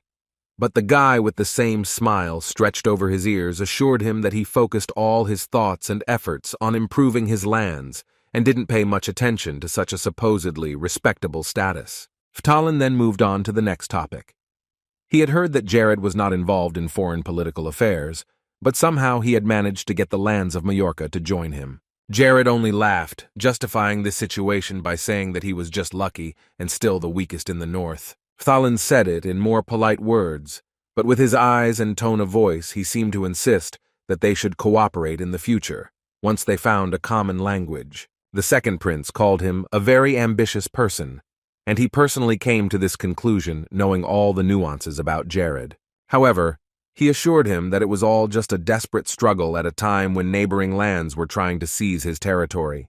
Ftalin didn't try to convince him, so she simply agreed with him and put her hand on his shoulder. He added that they would definitely need to meet one-on-one someday, and Ftalin had many things he wanted to ask him about and talk about. After this conversation, the second prince finally left Jared and walked away from him, yet he couldn't focus too much attention on him without appearing too suspicious. Jared exhaled calmly as he was left standing behind him, and then the grumpy Prince Jess came up to him, cheerful as was his personality, and asked loudly how the conversation with his brother had gone. And without even waiting for an answer, he said that everyone was trying to establish contacts with Jared because he was a very influential person and very popular, so everyone wanted to be in a relationship with him every year. But still, no matter how hard Ftalin tried to make a good impression on Jared, he was very bad at it. Jess, on the other hand, had a lot of connections among the warlords, and he was even willing to order ammunition for him if Jared wanted it, so he could resell it on his land for a lot more money.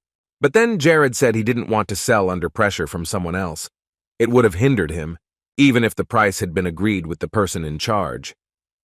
Jessa appealed to his aristocratic acquaintances, telling them to give Jared some space and not to press him with their eyes. Jessa was quite abrupt and insistent, but he only wanted to show that he was very interested in Jared's personality and further cooperation with him. He felt a little embarrassed that he had put the guy in an awkward position. But then Jared assured him that he was the only one who should be embarrassed. In his opinion, Jess was going too far with his interest in a lord like himself. Jared's remarks impressed the aristocrats, including Jess himself. He took it too personally, saying that for some reason Jared had entered into a canado with his older brother and was now trying to escape from it. While Jess was angry, Jared realized that he had a lot more complexes than his brothers. The next moment, Jared was blunt. He believed that he could have gotten more out of it for himself with Fethelin. He would feel more secure and confident with the second prince. Jess's friends already knew that these words would not lead to anything good, because their friend was taking things too personally. He started to get very angry and was on the verge of starting a fight with Jared in the middle of the room at his father's banquet. But it ended more or less peacefully. He was hurt, of course, but they just parted ways. Jess didn't even want to see him anymore. Instead, Jared met up with Eziel and Princess Mara again, and the three of them sat down at a round table away from the prying eyes of the guests. First of all, Eziel wanted to apologize for his older brother. He was ashamed of his behavior, but there was nothing to be done about it. His temper was very hot, but Jared said it was okay, and after that, even the atmosphere of the banquet began to become more lively. Lord Krivia picked up his cup and took a sip of tea, and for a moment there was silence among them. Then Mara decided not to miss the opportunity to talk to Jared. She had heard a lot about him, and she added that it would be very cool if a person like him became a citizen of their kingdom. Jared was getting a little tired of them all saying the same thing. He firmly stated that he was still a resident of Senju and did not want to be a subject of another kingdom. She was not satisfied with this answer, and then Mara exclaimed that her brother needed the help of a man like Jared, but Eziel calmed her down a bit. He was calm, but he told her to watch what she was saying and not to get so emotional. She apologized to him, realizing that she was wrong to say such things, but for some reason the people had turned away from her brother, and she wanted to help. Jared also calmed down and put the cup of tea on the plate, saying that he could help them if outsiders were so interested. Jared would be able to make it so that for some time they could talk quietly without paying attention to others. Eziel looked at Jared's hand in amazement. He was now using sound-blocking magic. After that, the boy asked what they could tell him about Prince Praelin and Jess. Eziel didn't follow his brother's every move. He wasn't interested in it at all, but he knew what was important. Jared asked the next question. He was interested in whether the fourth prince knew that the two were adherents of the Umbriism faith. The look on the brothers' and sisters' faces showed that they were very surprised by Jared's words. Eziel knew that there were rumors about this, but he did not believe it seriously. The fourth prince took this as an attempt to insult the royal family. He became angry, saying that Cinders was a country that was only committed to the divine nature of Radius. Jared calmly took out another sugar cube to put in his tea, surprised to hear that Eziel didn't know that about the prince. He slowly raised his hand to the cup and said that Eziel's brother might not care about the kingdom at all, or he might just lack faith in Radius's nature. Eziel didn't want to admit it to himself, but he knew there was nowhere to run because Jared had figured out his brother and ripped the veil off. Nevertheless, he gave away the fact that neither he nor Mara nor anyone else knew about this secret. Jared said that if the two of them had already known everything, their conversation would have gone much faster. But from now on, Eziel and Mara would have to secretly gather all the information about the two princes and their actions. Jared gave Eziel a strange object with which to record a video of some secret meeting or ceremony, and after that he could collect evidence that no one could deny or justify. Eziel couldn't trust everyone, and he didn't know what Jared's specific purpose was in helping him. But since Jared was not a citizen of the kingdom, he simply wanted to help the people living in the kingdom's territories out of his own free will, so that their country would move in the right direction. The power or close associates will no longer be able to influence them in any way. As the sugar cube sank into the cup of hot tea and dissolved in a flash, Jared added that sometimes it happens that even the strongest relationships between people start to fall apart for some reason. Mara said that now it would be worth removing the sound-blocking magic because if they sat for so long, some suspicions would arise. So Jared removed the spell and said that he would leave the rest of the details to them. In the meantime, several people stood behind Jared, all dressed in black and wearing disguises to hide their identities. Jared told them to keep a close eye on what was happening in the kingdom and report back to him. Since he had chosen them as the best of the best, he was confident that this group would do a much better job than the spy Prua. The spies dispersed, and Jared picked up the cup again and began to drink the tea he loved so much. But it would have been better not to put so much sugar in it. The last cube was definitely unnecessary. A new hard day began after a deep night had passed, and they had spent it quietly in the palace enjoying their sleep. Jared and Hayes were ready to head back, but Aki was running late for some reason. Hayes remarked that they had to wait for him again, just like last time. She then added that she thought Jared was the only one of all the lords who was waiting for the Gotzi to arrive outside. He offered to buy her some clothes while they waited for Aki, and Hayes asked him a little confused as to why. She added that what she was wearing now didn't make her uncomfortable, so she shouldn't have worried. But he convinced her, saying that he wanted to do it. Taking Hayes by the hand, he led her to the store. She didn't know how to react or why Jared would do this, but she followed him. Very soon they were in the store, and she began to try on different outfits. First she put on a red dress and went out to show it to Jared. Jared smiled slightly and said that it looked great on her, and the salesman also complimented the young lady. But Hayes decided to try on something else. It would be a shame to leave her choice on the first look. Shopaholic mode was on. Hayes was very happy trying on the clothes, so Jared just made sure they did the right thing when they came here. But as he waited quietly for her to look at her next look, an urgent warning appeared. The territory of Krivia, which was next to the Nightmare Forest, was under threat. Every year on July 1st, the main star of the sky, Dias, and sometimes the star Wendell, would align. At such a time there would be a large-scale invasion of the kingdom by evil spirits. Today was June 9th, and there were still 3 weeks to go before the event. Jared was thinking about how to respond, but he was very nervous, because the day of the invasion was coming very soon. Massive invasions of evil spirits. In Paradise, it was called Monster Explosion. Until now, the monster invasion had been prevented by numerous tribes led by Barrett of Krivia from the north. And from the south, Ibaneba and his army helped stop the chaos. If you fight monsters without proper preparation, it can lead the whole continent to disaster. But if you go into the battle prepared, you can gain tremendous experience on the battlefield. So he decided that this time, he would dominate such an important event. Before he had time to think over all the details, Hayes came to him in a new look. She had decided to choose this dress, it fit her incredibly well, and Hayes looked simply gorgeous. Jared thought she looked like an angel. Hayes really resembled something unearthly and beautiful. After these compliments, Hayes used healing magic to create a small sphere in her hands, and then she threw the sphere around her throughout the store. Jared stared at her in fascination as she stood there in the light, a little uncomfortable now, but she wanted to ask anyway. She felt like she really did look like an angel who had come down from high heaven. But when she asked Jared, he replied calmly and gently that she always looked like an angel. The shopkeeper almost wept at the sight of the two of them. After they waited for Aki and got into the carriage, they returned to the Krivia Palace some time later. Jared had been practicing tirelessly as usual, trying to maximize his magic so that he could go into battle with confidence and win. Isabel helped him, but she noticed that even a strong magician like him was having a hard time fighting. Isabella, while still in the body of an evil demon, had spent almost all her resources on lust magic. So the spells were very powerful. She trained this type of magic because it could lead a person to the most fatal mistakes that would be impossible to correct. Jared was already sweating while he fought her. He assumed that she had Mahat magic, and that was why Isabel was so strong, and since her test was already over, he could destroy her. But suddenly Isabel disappeared behind a red mist, from which a large mirror soon appeared. Jared stopped talking and looked in shock and then saw Hayes standing calmly next to the door. He didn't know what the girl was doing here and thought it was all just a misunderstanding, maybe an illusion. But Hayes began to speak to Jared, saying that he had disappointed her very much, that he had seen a suspicious plan, and thought that the two of them had agreed to do this and that Isabel had invited her. The little demon kept whispering in Hayes's ear that she was doing the right thing, and it was better to give up on such a lustful boyfriend right away. Then she added that she needed to dump Jared and find someone new, more calm and balanced. But Hayes clung to her own then.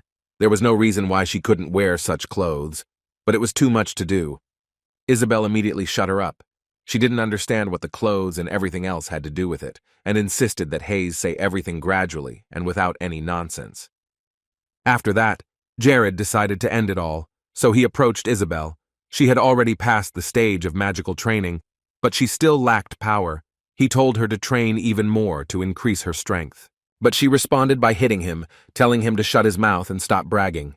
It was a dark night, with only a few lights on in the windows of houses, and the nightmare forest had a simultaneously calming and eerie atmosphere. On his road, among the endless trees, a group of people was walking, carrying weapons and talking to each other about something, deciding to stay in this place because it would be impossible to find another normal one, because all the hotels were full and some people even stayed on the streets. Their leader added that the dungeon had been completely destroyed, so it must have been hard for them. But suddenly, the man's attention was drawn to Jared, who had no idea what he was or why he had come here. But his friend only replied that it was very strange to be in Krivia and not know the king of the state. If he now understood who it was, he still did not know why he had come to this place. His friend replied again that he had heard that Jared had been visiting the Nightmare Forest lately, and moreover, entering the forbidden territory. The king of Krivia walked on, finding himself in a small clearing, surrounded by complete silence and darkness. He pulled out a small knife, wondering why Krivia could not have developed as much as Ranella earlier, but apparently the main reason for this was the invasion of monsters. The wise Viscount Barrett became a real salvation for those who lived on this barren land, and the kingdom grew. However, all his achievements and efforts during the year were destroyed by the monsters. And while Krivia often suffered from invasions, Ranella and Mahorka enjoyed all the privileges in peace. All his life, Barrett had only dreamed of one day assembling a mighty army that could withstand the power of demons and protect the kingdom. But Jared's father never managed to do it, or at least this point was not fully realized. However, Krivia was still in a safe zone now. At least there were not as many mishaps as before. Jared set up several magic stones close to each other and made them work with his magic. A dome spread over the entire nightmare forest, completely covering it and working as a barrier. Meanwhile, the goblins and various monsters were already advancing towards him. This army was really very large and powerful, and it was scary to imagine what could happen if you did not withstand their attack. One of their leaders, who stood in front, loudly declared that today was a day of blessing, and they must deal with all their rivals. He gave his soldiers permission to eat the wretched people they met along the way, but he ordered them to gather food and precious things in one place. They were the center of the world, and everything should belong to their army. The biggest monster turned to the commander when the portal was opened, and it was time to go to the battlefield. Crandall, the commander of the Blue Ogre Legion, told all his men to enter the portal. All the evil spirits that had gathered here in one army instantly slipped into the magic ring, waiting for the moment when they could eat human flesh and take possession of their belongings. They spent some time in the portal, but soon came out and surprisingly immediately encountered the first people standing in front of them. Jared stood calmly in front of the monster, which was moving very quickly towards him. He thought that it was just an unfortunate guy who was unlucky to be near the magic portal.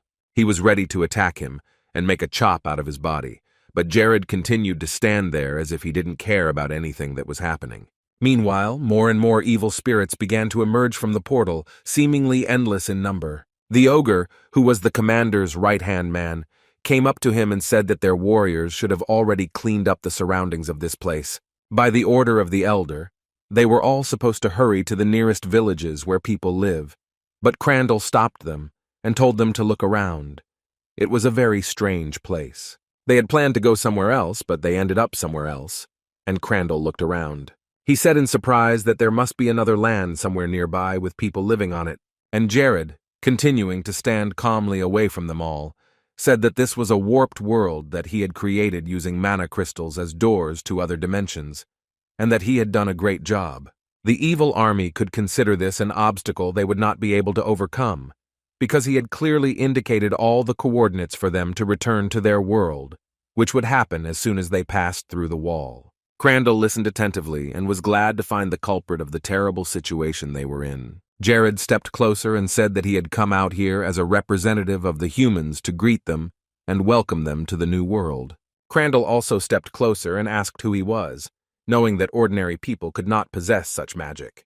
Jared confirmed that there really were no such people, and as a result, the Great War would soon begin, and all this was just a way to confront the enemies. The ogre had no idea what the boy was talking about, but he managed to get the gist of it. No matter how powerful a supercrystal people had, such heavy magic required a lot of power. Crandall asked if this obstacle could disappear by itself if they waited here, and Jared said that was correct. The Legion commander also sensed a strange energy emanating from Jared, so he ordered Tabanon to go and check if his guess was correct, and the aide immediately jumped down. The ogres, goblins, and all the other evil spirits began to watch as Tabanon dealt with this tiny fellow. He gladly agreed to start a fight and keep Jared entertained until the barrier was gone, as they had nothing better to do for the time being. Jared, as always, had a plan and followed it to the letter, so at this point he decided to use the magic bracelet to summon the magic of the nightmare. Crandall felt that Jared's aura had become even more powerful. Apparently the guy had been hiding his full potential all along. And then he remembered the warriors who had come with him to the kingdom, but he hadn't seen them anywhere. And when he looked out of his carriage, he noticed that the entire army was already lying dead on the ground. Then the commander realized that something was wrong and immediately ordered Tabanon to stop, but the truth came to him too late. At that very moment, Jared threw a large fireball at Tabanon and burned his face. Tabanon caught fire, and now there was almost nothing left of him. His horn flew away from him and hit several goblins on the head. They watched with stupid faces. Then Crandall ordered everyone who was left to immediately grab Jared before he could get away from them. They were going to attack and destroy him, and Jared had already prepared to defend himself, asking himself if Mahat felt the same way. Jared was ready to defend himself, and from his hands began to appear spheres of light, which he launched at his enemies. In a moment, all these spheres were already near Crandall and his carriage. While the battles were going on in the lands of Krivia, things were not going well in Renel's kingdom either. Curry promised Ronell that he would protect him if necessary, and he fled to the Central Lands. If things continued to go on like this, Jared could come here. Besides, the treaty had already expired, so we had to find another solution somehow. At that very moment, a servant ran into Ronell's office, shouting that enemy troops had already approached their borders and were beginning to attack. The commander was not very surprised that Jared had come, but he was very scared because he did not know what to do next. But the servant added that there were about 100 people there, and it was probably not Jared's work. The boy threw a book at him. He scared Ronell very much with such loud words, but in fact nothing serious was supposed to happen. But the boy assured him that it was urgent news because the enemy had entered their territory. He understood that this was the best and most reliable fortress to block evil spirits, and it was captured by some villains, an army of 100 people. Then the servant suggested that they were most likely traitors who had let the enemies in, which angered the Lord even more. They came downstairs in full armor and with the army, and Ronell ordered his assistant to deal with the enemy. He was extremely angry when his kingdom was considered weaker and underestimated. They were not some kind of Krivia, weak and inept. A man wearing a robe that covered his entire body came forward and summoned the head of Ronella, with a large number of people standing behind him. When Ronell recognized the man, he went crazy. It was a complete betrayal. It was one of his aides who had been gathering information about Krivia and now decided to get rid of his former lord. But he assured him that he was doing it all for the sake of peace in Ronell. The greed and cruel behavior of the lord of this kingdom was too dangerous for the people of the state. Ronell did not wait any longer. He was satisfied with the words he heard and ordered the soldiers to capture the traitor, and the army began to fulfill the order of their lord. Then the guard who was standing behind the man told him to go back to a safer place. They could handle it themselves. This was bad, because the invaders were here too, and the army against the kingdom's lord was quite large, considering that all these men had once served him. One young man came forward, sword in hand, ready to defend himself. He suggested that they should not waste time on idle talk, because this man's plan was only to take over Ronella and behead the previous leader. Meanwhile, on the territory of Krivia, the battle between Jared and hundreds of monsters that appeared from the portal continued. The blue ogres attacked him from all sides, but could not reach him.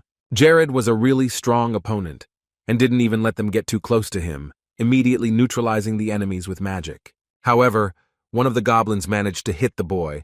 He was aiming right at his face, and this time he got it. But Jared was not confused, and immediately activated the artifact of mirror armor, which immediately appeared on his face. The goblin who was standing closer and shooting at Jared with his bow was now afraid. The boy seemed invincible. So the monster decided not to risk his life and jumped away from Jared, dropping his bow and arrows. But this guy is not so easy to escape from. He used the magic of fire again, which was quickly approaching the goblin. But while he was dealing with this green guy, a small dragon appeared next to him. This dragon held a plaque in its paws with words written on it for Jared, and it was given the title of Hellfire Incarnate. And the magic damage from its flames now increased by 100%, and Jared was now able to use the magic of the special state, Burning Flame. He was excited because he himself suspected that Jared's character had a penchant and talent for fire magic, and now he had a rank like that. It was very cool. The commander of the Ogre Legion stood in a safer place and gave orders, telling who and where to go and what to do. But it didn't help him much. The flames had reached his own carriage. They were about to be crushed, so he ordered them to run in different directions and escape, while everything around them was already burning orange. Jared said that if Crandall was so impatient, he could have come down to fight him himself instead of sending his servants ahead. The boy's next strike was aimed at the other monsters, almost all of whom were already lying dead on the ground, and those who remained were trying to run as far away as possible to stay alive at least. Crandall couldn't take it anymore and decided to deal with Jared himself, so he took his giant hammer in hand and jumped on the boy. The kingdom lord defended his lands to the last. He was already exhausted, having used so much mana for the spell, but he did not stop there. This time, however, something went wrong, and Crandall managed to catch him in his big paws, even though Jared tried to dodge. The boy immediately began to break free of his deadly grip while using the amplifier for his own magic. Jared grabbed his wrist and challenged him to a fight, saying that all of Crandall's servants were too weak to get his way, and he was even bored. But the leader was going to be a little more interesting. Suddenly, the monster let go of him and began to transform into something completely different. its body as if it were becoming a flame. Its sharp teeth became even bigger and sharper, and the monster smiled greedily, looking into Jared's eyes. The boy, in turn, used the mirror armor to avoid getting hurt in any case, but in front of him, he created a magic shield to try to keep the enemy's magic out. And this method worked. Then he retreated, being too tired to continue the fight. After Crandall had retreated a good distance, Jared created a high wall of fire and blocked the enemy's passage to his side. After that, he decided to speed up the destruction process and used accelerated action magic. Jared ironically asked Crandall if he was hot, and then immediately added that he would help him with that and add a little bit of cold. The next spell was an ice storm that was supposed to freeze the rascal. Crandall was in a desperate situation. He was trapped, and his entire army was destroyed, and he himself would soon leave this world. To finally end the fight, Jared decided to try out his new powers, and as soon as he shouted the spell, a huge fire cobra appeared behind him. Crandall was frightened. But despite this, he stood in one place as if frozen. He noticed that his opponent was only getting stronger with each spell he used. It did not look like the person he said he was. But soon he would no longer doubt it. The cobra quickly approached the ogre and knocked him down.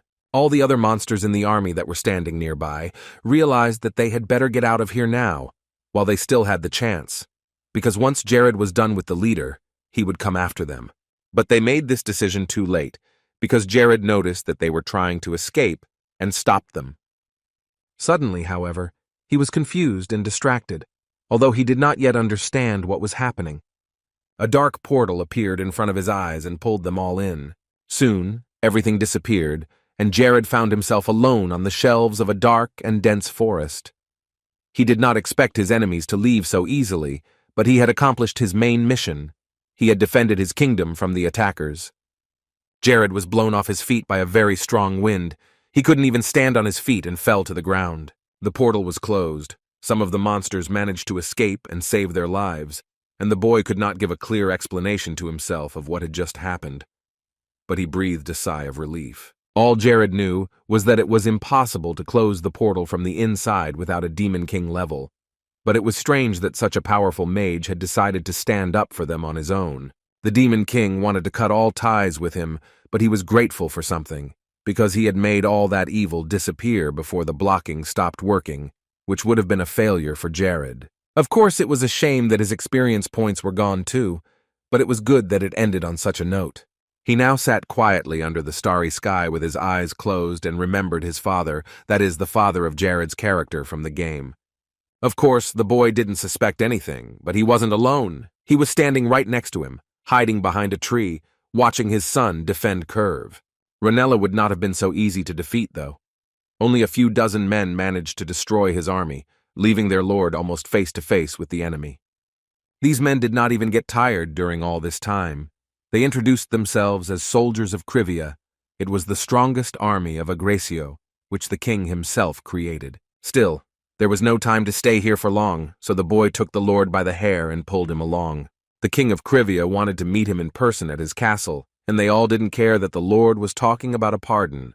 3 months passed, as Jared continued to train with Isabel and improve his magic, as important issues for the kingdom were resolved, and as his food supplies became more and more in demand. On this day, Jared was walking through a green forest, where he was to meet someone. She was late, but after a while he opened his eyes when he heard footsteps approaching him. It was the Princess of Cinders, Mara, wearing a robe, and she came closer to Jared, starting to talk to him. She was very upset and seemed to be somewhere else. The guy interrupted her, expressing his condolences about what happened to her father. She reacted calmly to this, even though she did not think that Jared already knew about it. Her father's death had come too suddenly, and had hit her morale hard. However, Jared asked Mara to tell him more about it, because he wanted to know how it happened. Mara told him that her father began to lose ground very quickly and died in a moment, and her brother Ian was feeling worse every day. In addition to his own health, he was now also worried about the death of a loved one. He was predicted to die just as soon. He might not even live to see the end of this month. Jared remembered how all this happened in the game, and then everything changed completely, and apparently, because of his interference in their kingdom, Prince Ian in Paradise was supposed to live another 10 years. With a sigh, Jared said that he could tell Mara 3 things now. First, he would have people coming to visit him. Perhaps James would not be here because of his character and their relationship, but Phthalin would definitely come. Secondly, in no case should Prince Iswell be allowed to interfere in this situation. He must pass by the civil war. But while they are trying to reconcile the two princes, they should try to get closer to Prince Ian's people and ask them to leave. Prince Ian's people were very close to the royal family, and they were all against the civil war. And third, if this civil war was going to be postponed for a while by natural means, then any resources should be used to gather everything related to the princes and Umbra. They were now like herbivores in the same cage as these two predators, so only one attack was needed for the decisive and fatal blow, and in the meantime, they only had to wait for the right moment to attack. Mayra thanked him. She hadn't changed her face during their conversation. Her father's death had hurt her too much, but she still wanted to apologize to Jared. But he said that they hadn't started anything yet, so it wasn't the time for thanks and apologies. Now everything was clearly on track, so it was time to follow the plan and execute the next steps just as well. The figures were adjusted depending on the smallest indicators, and if at first glance this territory seemed to be the most backward, it was actually at the average level, on the same level as the Kingdom of Miseria, which belongs to Count Capri. After merging the territories and dividing the responsibilities between Julian, Avila, and Aubryn, things didn't seem so difficult, but more people would still be needed. Jared assumed that if Julian got sick or tired and needed to rest, there could be big problems in running the kingdom. Jared didn't know where he could find more people. It was too hard to live in this world. But after Jared said that, someone shouted very loudly behind him, which scared him. His heart beat faster, and Jared turned to the person who had frightened him. Behind him stood an older man with a long gray beard and equally long hair. He asked why Jared was looking at him like that, as if he were his first love, and he was getting annoyed that the boy was not talking. The great mage Verhad, who was at level 9, did not like the way Jared was receiving a guest in his kingdom. The boy immediately apologized, not recognizing the man at first because he didn't think he would just show up like that. Verhad remembered the letter that Jared had sent him, so he came here. The magician could not leave immediately, so he watched the boy for a while. Verhad noticed that Jared had begun to manage the kingdom differently, and had also smashed the neighboring territories to pieces, which interested him. The boy was a little different from his father, who was a pacifist, and held a peaceful point of view. Jared was very surprised to hear that Verhad knew his father. The mage sat down on the ground, saying that he shouldn't tell him how difficult Barrett's character was. The mage was going to give him advice from the 5th grade and get out of here quickly. Jared was like a small child now. He was so happy that Verhad had responded to his request and come because the boy really needed his advice and support. It was vital for him to hear these words from Verhad, and Jared beamed with pleasure. But the magician warned him not to even think about asking him to stay in the kingdom or to become a sensei for him. Jared happily said that he hadn't even thought of such things, and Verhad said nothing to that and exhaled calmly. Now all Jared had to do was listen carefully. He wanted to tell him something that had been on his mind ever since he had reached the level of 5th-class magic. Jared used to be just an ordinary employee of a company named Shin Tae-pung, living an ordinary and not particularly interesting life. Jared remembered the day he first opened his eyes and found himself in the curve, as if it was not a long time ago, but a lot of time had passed since then. Back then, he just wanted to survive. He realized that he wouldn't be able to sit here for long, so he started to develop this kingdom. But with the rapid development of his state, he himself changed a lot. Or maybe he just realized a very important thing. He is no longer that Shin Tae-pung. He is Jared, the king and ruler of his territories, a warrior who is ready to give up everything to protect the kingdom and the people of the state. And these people, they were not some characters from the game Paradise. They were real people or creatures. Before, he fought only because he wanted to survive. He was afraid to die, but now he realized that he was fighting because he wanted to protect his people. He was fighting for them and for his country. He did not rely only on his magical or physical abilities. On the contrary, he was very much driven by the fact that the enemy was too strong and powerful. Even knowing absolutely everything about various strategies and glitches, he was far from perfect, because he is a human being first and foremost. That's why Jared gathered around him loyal people whom he could trust completely and rely on. As long as he has them, he will have himself. Without them, the Jared that he used to be will disappear. Of course, his personality will remain the same, but he will lose the point of fighting desperately, as if it were the last time. As Jared recalled all this, very bright rays appeared around him. Verhad was very surprised to see this in front of him. He had never seen anything like it before. Jared hadn't done it on purpose, but what had just happened had taken him to the level of Class 5. At first, the magician didn't believe it, because he had just said a few words, corrected him a little bit, and Jared had already moved to the next stage of magic. But it was the truth. Invisibility appeared at this level and Jared demonstrated it. Verhad had no doubt about it, but it never ceased to amaze him. This guy had gotten 5th grade magic after only a few instruction. Even he himself couldn't have advanced to the next stage so quickly. This boy definitely had extraordinary abilities. Barrett had clearly defined boundaries, but the son had surpassed his father.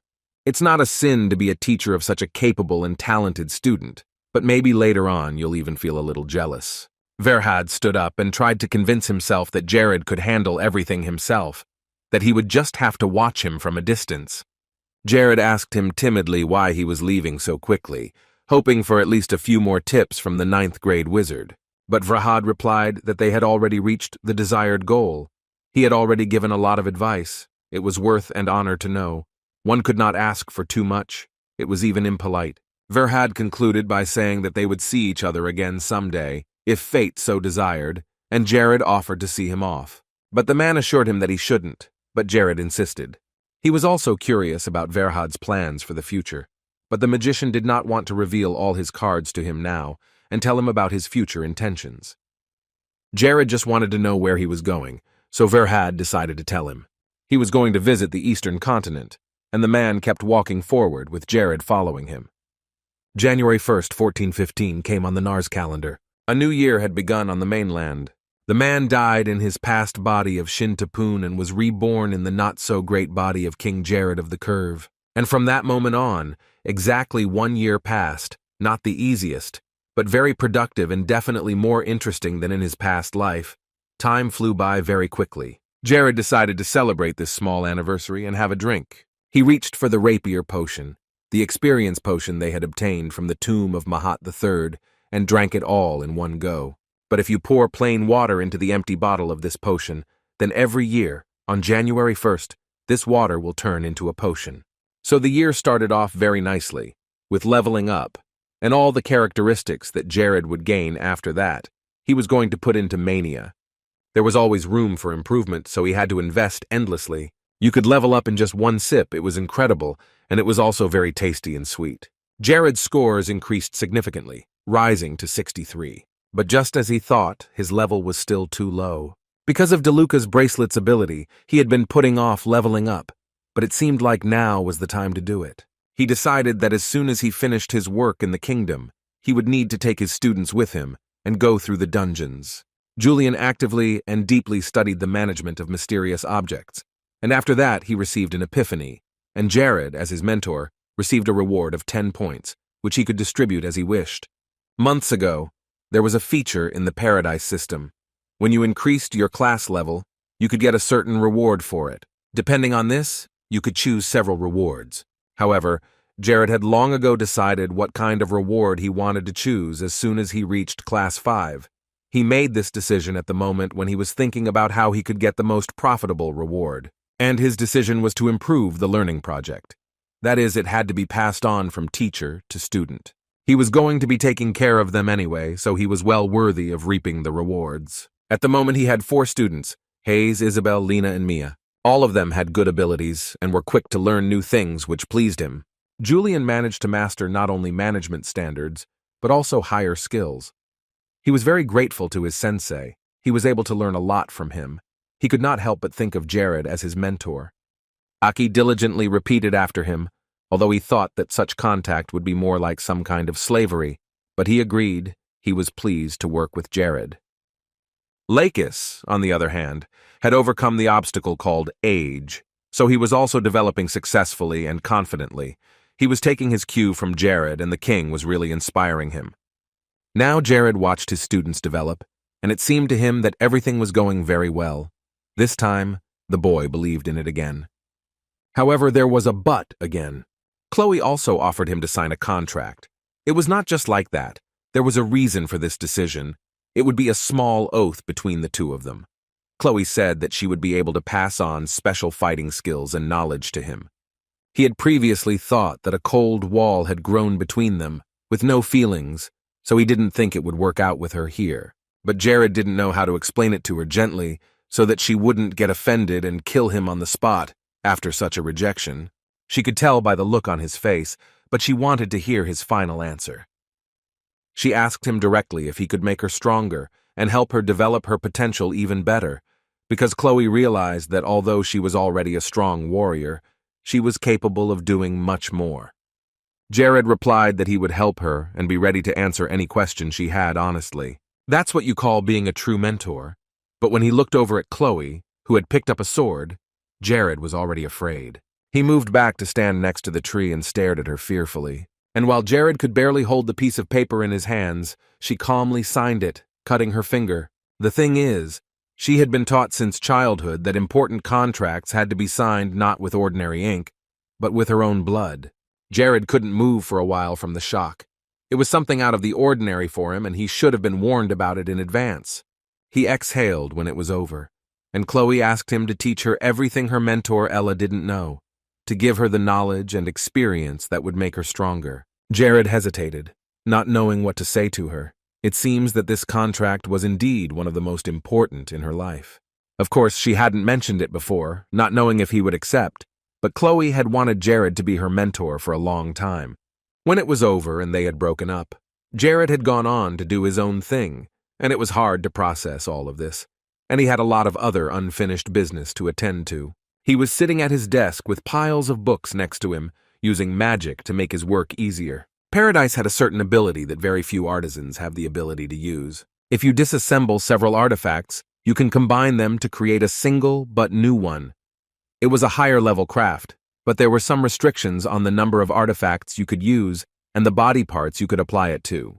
That's why the craft of recycling emerged completely naturally. And recycling was not a craft that any user of the game could try. If the system has a weakness, then of course it is worth taking full advantage of it. In this world, it is believed that if a craftsman takes artifacts too lightly, he invites the wrath of the gods. But the point is that if you don't know how to work with small details, you can end up without useful artifacts. In simple terms, this meant that there were no interesting innovations in this craft at the moment. Jared was not afraid of losing a few artifacts that he had specially prepared for this experiment. He used the special tools of the blacksmith Bera, so the process itself was not too difficult. Finally, he stood up from the table and stretched, because his back had started to hurt a lot during all the time Jared had been bent over doing something. Suddenly, a plaque appeared in front of his eyes, informing him that his student Lacus had achieved mastery in the art of swordplay. So he, as his mentor, had received 10 characterization points, which he could distribute as he wished. Lacus was indeed very persistent, especially after being revitalized by all the obstacles regarding his age. He developed and diligently learned new things. Jared took up his work again, even though it was already difficult, but he could not sit idly by. Before doing so, he took another look at the loyalty rate of his subjects, which was at a high level, as always. He drew a lot of inspiration from them, which made him happy and gave him new strength to move forward. He was surrounded by a lot of good people who were doing their best and constantly developing themselves, so he wanted to achieve the same great results. He promised himself that someday he would definitely become the main character in this big world. The guy sat at his desk for several more long hours, but in the end he finished his hard work.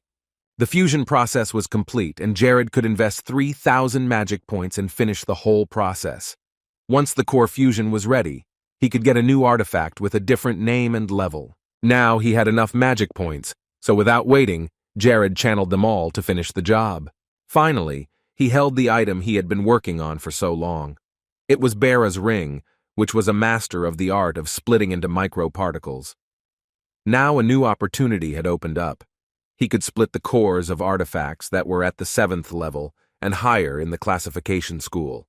And the special ability was that when it came to fusing the artifact cores, he could gain an additional skill with a 10% chance. This was great news, because he got 2 new crafting-related abilities, and now he realized that he hadn't spent 2 months pumping this thing for nothing. And now all the artifacts they had gotten from Mahat III's mogul could also be refined by him. While Jared was thinking and making plans and strategies, it was time for morning training. He started practicing before the sun came up. Hayes came over to tell him that Chloe had shown up for the training session they had agreed to in the morning. Jared replied that he would be down in a few minutes, so he asked Hayes to tell her to wait for him on the training ground. He'd been concentrating so hard on his craft that he'd forgotten about the workout he'd discussed with Chloe, so he decided to hurry. And when he got out of his chair and looked out the window, Jared saw her watching him, and it was a little scary. But Chloe wasn't angry, she was just watching him calmly. When they started their first training session together, it was already nighttime, but no one was asleep at Cinder's house. Eziel was sitting in his room by candlelight, reading another letter Jared had sent him. He knew exactly what the king needed from him, and he picked up the piece of paper and held it up to the fire. Meanwhile, Chloe and Jared trained tirelessly, her new mentor giving her advice and guidance, and Chloe putting in all her effort. As they flew into the air together, he threw a fireball at her, which she had to dodge or deflect with an attack. One of the spheres fell to the ground, and Chloe landed nearby, her hand over her face.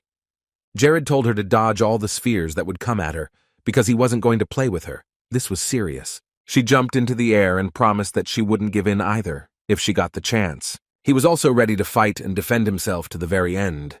As Chloe had thought, he was very experienced, and all his movements were almost perfect, so she knew exactly what attacks she would have to defend against. This process captivated her so much that Chloe was ready to resist him 24 hours a day. But while she was thinking, Jared was already behind her and tapping her shoulder. He noticed that she was thinking about something and asked her what it was. She was looking at him so intently and for so long that he was worried. But Chloe must have been thinking about something of her own. The elf looked away, not knowing how to explain to him what was going on in her head. So Jared suggested that they take a break and get their minds off the training. He felt that Chloe was not in any shape to compete today, so he stopped and picked up some water. But Jared assured her that she shouldn't apologize for anything because it wasn't her fault. But it was also just a training session, because if she behaved like that in a real fight, the enemy would definitely not stop. They would have just slit her throat, rushed in from behind, and that would have been her last fight. Last week, she also asked to train at full strength, but the result was not particularly successful because Chloe set her hair on fire. But that was not important to her because she would buy new clothes and her hair would grow back later. So it was better to take a break and watch your actions more carefully next time, because you could get severe burns. While Jared was calmly drinking the chilled water, Lacus approached the gate, calling out to the Lord and waving for him to come over to talk. Jared closed the water container and told Chloe to take a break from her studies while he went to talk to Lacus. Chloe was really tired, but not just from the workout itself. Something was tormenting her inside, she was thinking. She thought again as she sat down on a bench near the training ground. She remembered a conversation with Ella, her mentor, when the two of them had talked about how Jared was acting strangely and could seemingly see the future. Ella had hinted that she was imagining things and didn't believe that Jared could really think ahead. Even then, she was hurt by the words, but they still bothered her, especially since Chloe couldn't figure out what she was feeling. Jared had already come out to see Lacus, and he apologized for disturbing him so early and asked him if he had interrupted their date. Jared folded his arms across his chest and grumbled that it wasn't a date. It was just a workout. But Jared was angrier and more serious, so he asked to get down to the business at hand. As the smile fell from his face, Lacus noticed that Jared had changed the subject too quickly and was acting rather abruptly. But he got to the point. The man had come to tell him that the civil war in Cinders had accelerated and become more violent, although not long ago it had been nothing more than small quarrels and arguments between people. However, now it was gaining momentum and turning into a very serious conflict, and after the division of the state into the northern and southern regions, an all-out feud between the second and third princes began. All the events were happening exactly as Jared had predicted earlier. Jared then asked how the military was training and if everything was going well. Lacus replied that the army was doing well, as the army had been training hard for the past 6 months, and the new recruits were gaining experience very quickly and performing well in training. Elder Olsen and the special unit are doing an excellent job of training the soldiers and supporting the overall training. Lacus stopped talking for a moment and reached for his sword, which he always carried with him. This weapon had been created by Jared, and he had given it to Lacus a long time ago. His eyes lit up, and he asked with excitement if Lacus liked the sword and was comfortable with it. He told him that this sword was almost the best he had ever had, because it could easily break very strong swords. Jared had been a little worried about the quality of this sword, because it was a test version, but apparently such worries were in vain. Then Jared smiled and said that this sword would be a kind of payment for Lacus's efforts. Lacus thanked him again and waved the sword in different directions, ready to wipe out any enemy that came near him with this beautiful sword. It was a very reliable weapon. The other soldiers were also practicing, and Lacus looked at them and hesitated a bit again, saying that he had to inform the Lord of one more thing. He wanted to talk about the Aggressio Guard, so Jared created a sound barrier around the two of them to keep the conversation out of earshot. After that, the guy said that Lacus could continue his story, because now the security and confidentiality of the conversation was ensured. It was through listening that they were able to achieve excellent results, learning a lot of valuable information, and by reviewing the footage they shot on the outskirts of the territory, they were able to record attempts to transfer classified information. After the raid was carried out, all the participants were caught and interrogated, which confirmed that they were members of the Umbra sect. Jared had expected this outcome, but they still needed confirmation and got it. They finally managed to catch the sect members and intervene to stop everything and prevent another disaster. The destruction of this dark sect was the perfect reason to end this damn war. With the exception of the official church of the Sanders Kingdom Radius, the kingdom's top priority is the destruction of sects that dare to use dark magic. In other words, the destruction of all people who are practitioners of the faith called Umbra, all of whom have no right to protection from the kingdom. It also meant that a similar church was located on neutral territory, so the kingdom could not defend these lands, which was why Krivia had a chance to take this territory for herself. Lacus stood next to Jared, who was just staring at one point and keeping silent. The man already thought what had happened, but he apologized, saying that he was just thinking. The Lord asked him what was happening with the other side, and Lacus told him that there were only 3 main territories now. They were Acra, Mudlin, and Letica, which were located between Krivia and the Kingdom of Cinders. Jared realized that all these events were happening too fast, so the time had come for Umbra to start making global decisions and taking action. He should have thought about this church a little sooner. Jared now kicked himself for it. Lacus asked a little excitedly what they should do next and what decisions would be made. Coral, for starters, gave orders to make sure that the video recording was completely secure and that no prying eyes would find out about it.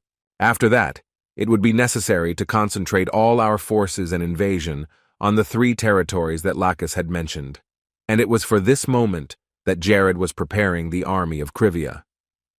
The Aggressio soldiers would also be involved in this difficult war, and it was a wise decision. Right now was the best time to start, so he needed to get going. Jared had asked Lacus to take care of the video. He trusted him and was sure that the material would not be distributed too soon. The reason for this war was clear, concise, and grandiose. Jared turned to Chloe, who was still sitting on the bench, and told her that he was done with training for the day. She didn't say anything because she thought that when he returned, they would continue. Jared assumed that he had kept her waiting too long while he talked to Lacus about all the details. For the next 3 months, a major war was fought, and Krivia declared war on the neighboring kingdoms, Acra, Mudlin, and Letica. And as a result of this battle, the soldiers of Krivia won in all 3 cases. Acra, Letica, and Mudlin were annexed to the territory of Krivia without any dispute. They surrendered as soon as the enemies came to their lands. The armies of Aggressio's Guard and Olsen's troops quickly achieved good results in this struggle and were able to conquer the territories. But the main reason for the enemy's fear was that the commander-in-chief of the army of Krivia was Jared. This year he turned 26 years old and was too young to have level 5 magic, so no one expected him to do well.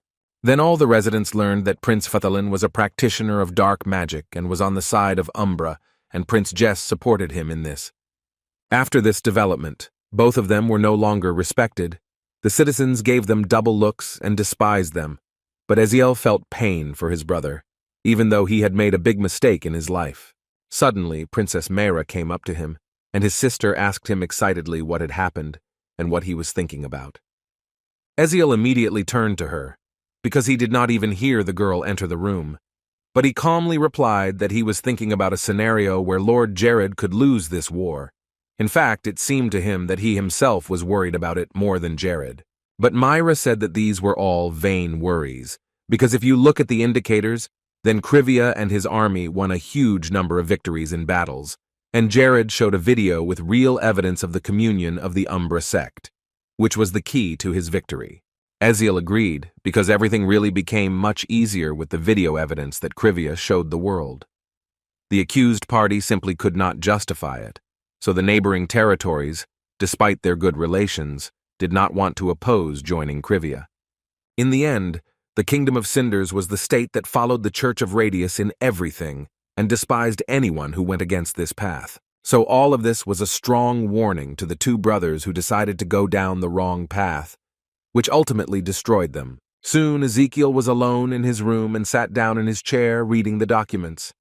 During these months he had been very anxious and always thinking about the events to come. Very soon he would have to step into his father's shoes and take the throne of the king, because all the older children in the royal family could no longer do so. He knew it was inevitable, but the throne still scared him. The heart of the man who started it all was too cunning. Jared was also disliked in the 4th territory of Fosagid, but some people were still afraid of the army, because they knew what success the troops had achieved before. The soldiers brought the warriors of these lands to their knees this time, but they held out to the last and did not want to admit defeat. One of them threatened that even if Jared killed him, hundreds of other followers of the church would find him and take revenge, keeping the curve in their sights. But in a moment the boy was gone from this world, and Jared once again praised Lakis for his skills and made sure that the sword was indeed doing its job perfectly. Suddenly, a warrior came running to them, barely breathing as he tried to report the news that a report on the state of their fortress had arrived as quickly as possible. All the soldiers had already opened the gates and raised the white banners. They had never contacted Umbra before, and they were asking to be rescued. Jared ordered to take away their weapons and throw them in jail, and later they would deal with these people according to the law. Lakis was covered in blood, but he was very grateful to Jared. They had finally taken over the 4th territory. The Lord was truly invincible. No one could stop him and the army of Krivia. The man knelt before him and bowed his head, and Jared praised him for his fine work, seeing how hard he had tried. But Lakis assured him that from the moment Lord Jared entrusted him with the very position he was in now, every moment of his life was filled with happiness and joy. He could fight his enemies shoulder to shoulder with his king, and for him, as a warrior, this was the meaning of life and the opportunity to breathe to the fullest. Jared then suggested that they enjoy this wonderful feeling of fierce enthusiasm and that they now had a great opportunity to fight Cinders, because they were now in the middle of a civil war. Lakis agreed and said that Jared could fully entrust him with the army that would be on the front lines. He bowed again, calling Jared his king. He himself was amazed at what he heard, for he could not remember ever hearing such a thing from his subjects. It was as if many castles had been under such a treatment and had fallen to the ground at once. The best arena, which was illuminated by the light from the clear heavens, their battles to annex other kingdoms to Krivia continued. 3 months had passed since the start of the next war. Jared sat in his office and carefully studied the map of the neighboring kingdoms that bordered Krivia. During these months, the territory of his kingdom had increased by as much as 5 times, and further unification of the territories was impossible. Jared had maximized his territory. Now, if they decide to conquer the next lands, these territories will no longer be attached to Krivia, but will simply become new kingdoms, which made Jared a little sad. Later on, a small sign appeared, which informed Jared that he received a new title of Great Feudal Lord, and because of this, his attractiveness increased by 100. Thanks to this title, all his territories were under the blessing of God, and for the next 2 years, the risk of natural disasters such as flood, drought, storm, and similar things decreased to 90%. He was happy to have received a new title and to have invented magical devices when he completed work on the camera. And if all this was over, then it was time to move on. But no matter how calm he was, Hayes, who flew into the room like the wind, broke the tranquility. He looked at her and told her to calm down and then speak, because he did not understand what the rush was about. She exhaled and looked him in the eye. She had something to say. Hayes was coming here to tell him that she had finally managed to use her divine power, that the 6 months of suffering had paid off. Jared knew that she practiced every day, several times, but he didn't really believe that anything could come of it, especially not so quickly. But Hayes had proven that she could do more. He was extremely happy for her, It was the best thing Jared had heard in a long time. Their happiness was overwhelming. There is a huge difference between healers who have divine power and those who do not. An average healer at the beginning levels can only restore 10 points of health. But if the healer has a special divine power, he can restore up to 2 times more. And this is only at the initial level. Then the difference became greater with each subsequent step. Hayes noticed that it was all thanks to the artifact that Jared had given her once. That cursed bracelet. When she put it on, she instantly started to feel extremely sick. Her condition worsened every second, but she also had a ring that covered the entire effect of the bracelet. So when she wore them together, she could train without interruption and not feel worse. She was very impressed with how Jared came up with this idea, and he laughed awkwardly and said that it was a special Eastern way of training. The fact that Hayes had moved on to the next stage meant that she could handle the intermediate levels of Divine 3. This would no longer be a problem, which was very important. So Jared decided to test her abilities right away by picking up a dagger. At first, Hayes was scared, because even though she already knew her abilities and was confident in them, the situation looked very scary and she didn't want to hurt him. There are many other ways to test new skills without hurting him. Hayes looked at his arm, because Jared was wearing a short-sleeved shirt. His burn from the fight from before was clearly visible, and she wanted to heal Jared. Every time she saw that big burn, she felt very painful, and that's why she trained so much, relentlessly and diligently. Jared was pleasantly surprised to hear her say that, because he didn't think that all that effort was mostly about him. But he wanted Hayes to make him experience it as soon as possible, even though it sounded scary. There was a scream from the room, and Jared meant nothing more than the feeling of being healed. That was all. Hayes sat down next to him and told him to give her his hand. She began the procedure, but Ftalin was not happy about Jared coming here and giving away so much information about himself. He was now with Capri, who had come to his cry and asked what was wrong. Besides, his brother Ian and his father had gotten so sick because someone had poisoned them. And Jess was almost knocked out during the Civil War. He was one step away from death. Eziel had no interest in the throne at all, and with Mara still a minor, Ftalin was confident that his personal victory was only a matter of time. Success was within his grasp, but slipped away from him when Jared released a video behind his back. And Ftalin was angry that Eziel was in league with Jared.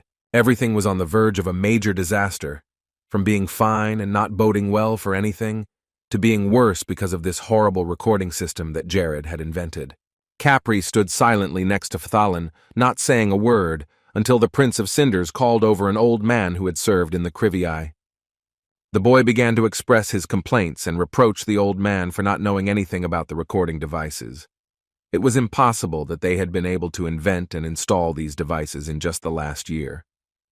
The old man tried to justify himself and prove that he really hadn't heard anything about these devices before, but Ftalin ordered him to shut his mouth and hit him hard. The old man was lying in a pool of his own blood, and Capri was breathless at the sight, not knowing what to say. When Ftalin turned to him, he timidly answered something, and the prince loudly ordered him to take away the old man's corpse. After that, they had to gather their troops to finish off Eziel and try to put this terrible situation in the right direction. A few hours later, they were on their way to Ezekiel, assembling the soldiers, Capri and Ftalin riding in the lead, with the army following. Though Capri had no desire to start a war with Eziel, he could not refuse the prince's order, but he tried to persuade Ftalin to change his mind and not do something that would lead them all to their deaths. Capri knew that Eziel could not have set it up himself, but the prince ordered him to shut up. But Capri didn't leave the subject. He reminded them that it was Jared who had created this device, which meant that Eziel was most likely working for him. Eziel's military forces were nothing compared to Ftalin's, and they could have dealt with him any time they wanted. Ftalin was fed up with this long talk and ordered them to get to the point. Capri wanted to say that they needed to focus all their energies on Jared, not Eziel, because he was the one behind all this.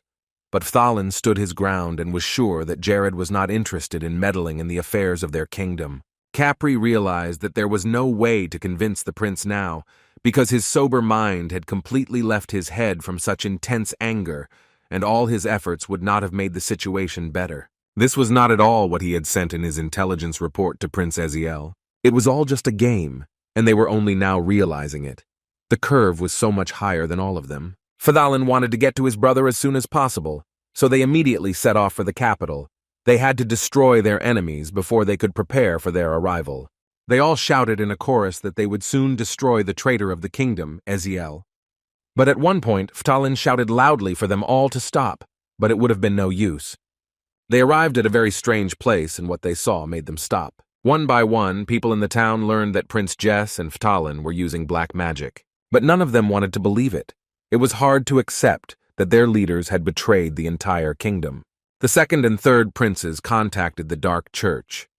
They had been acting like such great heroes all this time, but in reality, they were following the laws of the Umbra sect. While the people were discussing all these nuances with fear and hatred for the princes, they heard the sound of hooves. It was Eziel and his army. He stopped his horses in front of the people and confidently announced that he would capture and block all entrances to the capital. Prince Jess and Prince Phtalin, as the main traitors to their state and disgrace to the royal family, would be killed as soon as they were seen. As soon as the people saw him, they begged him to save them from the dark magic of the older princes. But he said that they should not be afraid. They would protect their people, and soon the citizens of Cinders would be able to continue living their peaceful lives. Everyone began to shout out the names of Mera and Eziel. The two of them were now Cinders' only hope. Capri cleared his throat and tried to see something in the cloud of dust. Now he had to find Phtalin. As he made his way through the unknown terrain to the prince he hadn't found yet, Capri came across a warrior who immediately raised his sword and asked who he was, and the man only said that Capri would have to fight him. And if Lacus wins and Capri fails, he will never see Prince Phtalin alive again. It seems that Prince Cinders had stepped right into the landmines that Jared had placed here earlier, and Lord Curve was watching from above with satisfaction as his plan worked. It all happened because Phtalin was too angry and frustrated, and it played a bad joke on him. Jared used the power of the spiritual eye. In a few seconds, he found Phtalin sitting in the dust trying to cough. The prince looked around and saw that all his troops he had recruited were dead, during which time Jared learned that his enemy was at level 77. Without waiting for the prince to realize the horror of the situation, Jared went down to him, and Phtalin looked around. Phtalin became even more angry as soon as he saw Jared standing next to him. He was ready to tear him to pieces. He was pissed off. He dared to meddle in the affairs of another kingdom. It was so mean. Phtalin promised him that Jared would not come out of this battle today with his head on his shoulders. Jared thought about it.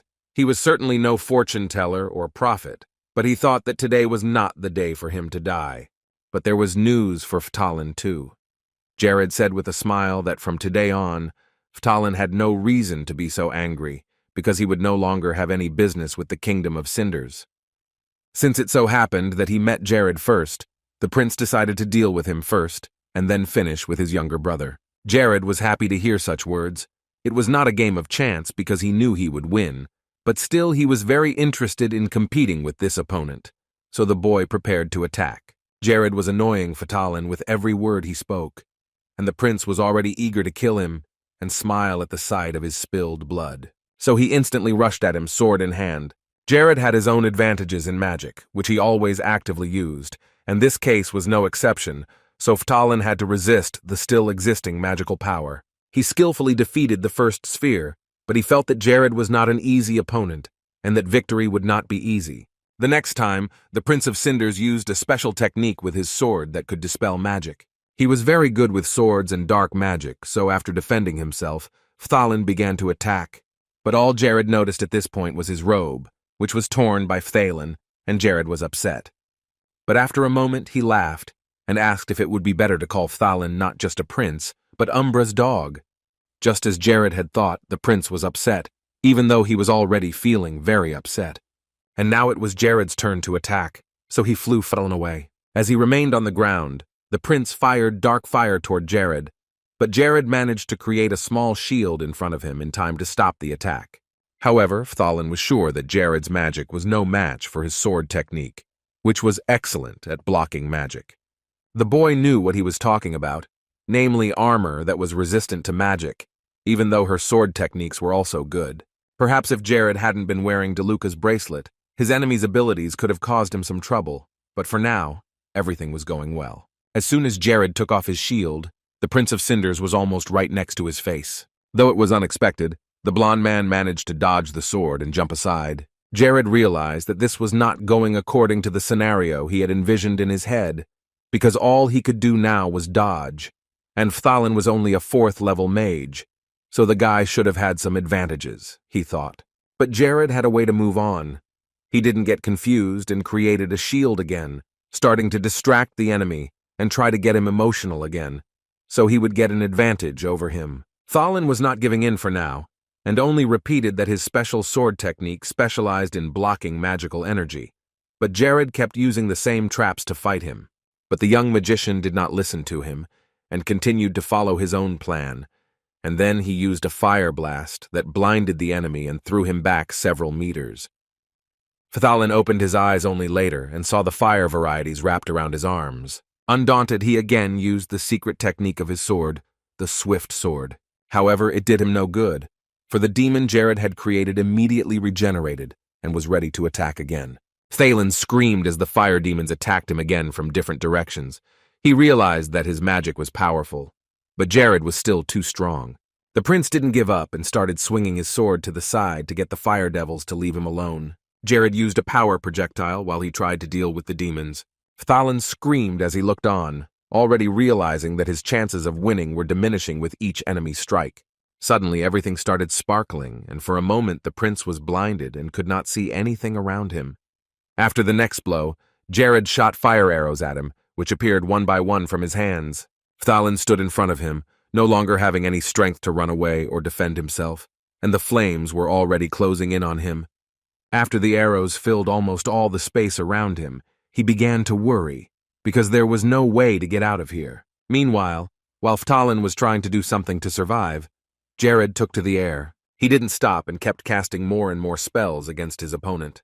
Eventually, Fthalin could not withstand the pressure and fell to the ground, barely breathing. His sword was nearby, but he could not take it in his hands. He couldn't believe he had lost.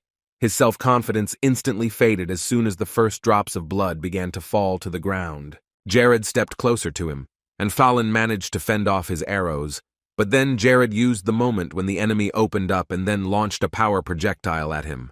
This all happened because Fthalin was paying too much attention to things that were not worth it, and the time he was spending, it was like when he left the Radius Church and decided to go to Umbra. He was bleeding, his whole face was red. Fthalin just couldn't believe that he had lost, and was now on his knees without strength. He looked up and asked loudly where Count Capri was. It was his last hope for victory, but Jared said he would not come here. Fthalin clenched his fists. The prince did not want to accept that everything he had worked for so long would just disappear. Jared replied that this would not have happened if he had not chosen the easy way out, defending himself with the power of the Umbra sect. Fthalin was supposed to make the Cinder's kingdom the most powerful and majestic. He was supposed to continue the work of his parents. But he made a mistake when he thought that the Umbra doctrine would be much better than the doctrine in the Radius Church. Jared was not interested in hearing all this, so he shut him up, and that was the end of their fight. After that, he pushed him, coming closer. But very unexpectedly, he saw a valuable artifact in Fthalin's possession, a red clues medallion. Lord Krivia took the artifact in his hands and carefully examined it from all sides, trying to remember the person to whom this jewelry had previously belonged. He finally remembered, in the game Paradise, Klaus was the head of the Umbra sect. This man was a complete psychopath who dreamed of reaching the boundaries of magic. He had a real talent for lying, crime, and leading new people to the wrong path. Klaus was someone who was willing to sacrifice his own blood and body if he thought it was necessary. Using the spiritual eye, Jared realized that he was unable to scan the medallion, but if it mentioned Klaus, then the purpose of the artifact was clear to him, as it was used to control Prince Fthalin's subconscious. Capri was still struggling with Lakis. He was not one of those who liked to fight, but now he had no other way out of here, so he took up arms and began to defend himself. Lakis was ready to defend his king to the last, and he would not allow anyone to take a step to get to him and do him harm, Curry thought, not understanding how Lakis could withstand the attack of his special Red Moon sword, which was mostly the blow he managed to win with. But while Capri was thinking and distracted, another blow flew into his back, this time from Jared. Capri fell down in front of Lakis and didn't move, and he died quickly from the attack. Jared smiled, holding Fthalin on his shoulder, who was out of it, and apologized to Lakis for being a little late. When the warriors who had survived Jared's mines ran to the battlefield, they saw that there was no one left to save, for both Lord Capri and even Prince Phthalin were dead. But they did not want to retreat so easily, and before they left, they decided to show what their mighty army could do. But as soon as they decided to advance, Aggressio's army blocked their way and stopped them, not allowing them to get any closer to the king. They were followed by Olsen's group, which was ordered by the king to sweep away all those who adhere to the dark faith. After some time, this battle was over. Prince Stalin's army was surrounded on all sides, and after the victory, their weapons were taken away and they were sent to prison, which is how Phthalin's army completely collapsed. Despite the fact that Prince Phthalin somehow managed to escape from the death penalty, he spent the rest of his life in prison, and after the news became known, Prince Jess left the kingdom and was never seen again. Only rumors circulated that he had escaped and hid in the same place as the Umbra sect's lager. And Eziel, who had listened to all of Jared's advice, appeared at the coronation and became the new ruler of Cinders, inheriting the throne of Deckard IX. When he was crowned, Jared came to Cinders. When he entered the hall, he bowed to Ezekiel, getting down on one knee. He was pleased that Elijah had listened to his advice and made the right choice. The new king had been waiting for Jared's visit and was glad to see Jared in the castle. His great contribution to the end of the Civil War and the fact that Jared supported him was incredibly valuable to him, but Jared himself did not think he had done anything very great. But Eziel still wanted to repay him in kind for his work. Eziel wanted to make Jared a vassal of the kingdom. He asked if the boy would agree to that. Jared just made a judgment about right and wrong and then decided to offer help, but he had no intention of becoming a vassal to Cinders. Everyone else standing around started waving their hands and hoping that Eziel would come to his senses, because Jared was still too young to be appointed as a vassal. But he quickly told them to shut up, for Jared had great potential, despite his young age. From now on, the lands that Jared owned were declared a principality, and he became a prince. They would not be bound by obligations to Cinders. That is, in other words, Eziel would not demand anything from his lands. But disagreement will be taken as a challenge to the king, so there will be no further discussion of this topic. And in addition to all this, Eziel will give all the lands of Miseria to Prince Jared for helping to prevent the fall of the kingdom of Cinders. The people of this state would never forget his kindness, and they wanted to take this moment to thank him for it all. Despite the fact that he had previously thought that he would never be able to get out of this role as lord of the very small state of Krivia, Jared managed to achieve more. In a strange and unexpected way, the future began to look very bright and promising. After all the talks, they said goodbye, and Jared and his men left the castle, and soon they were outside the forest in Cinders. Lycus still couldn't get used to his new armor. He was embarrassed, because Judith's armor was a valuable artifact, and he considered it too expensive a gift. Jared smiled with satisfaction and turned to him, saying that he had simply stolen them from Lord Capri, and Lycus stopped dead in his tracks, but Jared assured him that the winner of a battle is entitled to everything. The Red Moon sword seemed very strong and reliable, and Lycus could feel the notes of magic in this piece of weaponry. As Jared walked further into the forest and looked around, a man called out to him, stopping in his tracks. He had been very curious about something for a long time, and Jared turned to him and agreed to answer all the questions he had. The thing was, Lycus had never felt such unity among the soldiers before. Every soldier respected his lord and was ready to give his life for Jared's. Each of them wanted even greater achievements led by their lord. And maybe some of them were even ready to worship the god who was above them. But the god that Lycus was ready to worship was now standing right in front of him. He knelt down in front of Jared. Jared was very surprised by this confession, and Lycus cried as he looked him straight in the eye. Lycus's loyalty and respect increased dramatically. It went up to 360, and then his loyalty to Jared increased to 800, and he achieved the third awakening. These words touched Jared's heart. He was touched and hugged him. Lycus couldn't stop crying, and being hugged by Jared made him even more touched. In the castle, the king's chamber, a bright light was on, and Mera entered the room. After Eziel's coronation, she did not know what to call him, so when she came to him, she addressed him as the king. But Eziel said that there was no need for such a formal address. He was still her older brother first and foremost, so he told her to call him that. As she came closer, Eziel noticed that she had been wanting to tell him something since she had met Jared. The girl nodded her head in agreement, and then Eziel invited her to sit at the table and drink tea while they talked. Her attention was drawn to the super-fast development of the Kingdom of Krivia, agriculture, seals, commerce, dungeons, and many more things like that. It led to the fact that to rebuild Cinders, after all the wars and battles, they would need the help of Jared's kingdom again. What others could not do in 10 years or more, Jared could do in less than a year. But Myra had seen before that Jared did not want to enter into a close relationship with the Kingdom of Cinders, no matter how hard they tried. Then Myra put her teacup back down and said that she had been thinking about helping her kingdom for a long time. Eziel didn't really understand what she was getting at, but Myra interrupted and said that she had been thinking about improving the ties between Cinders and Krivia.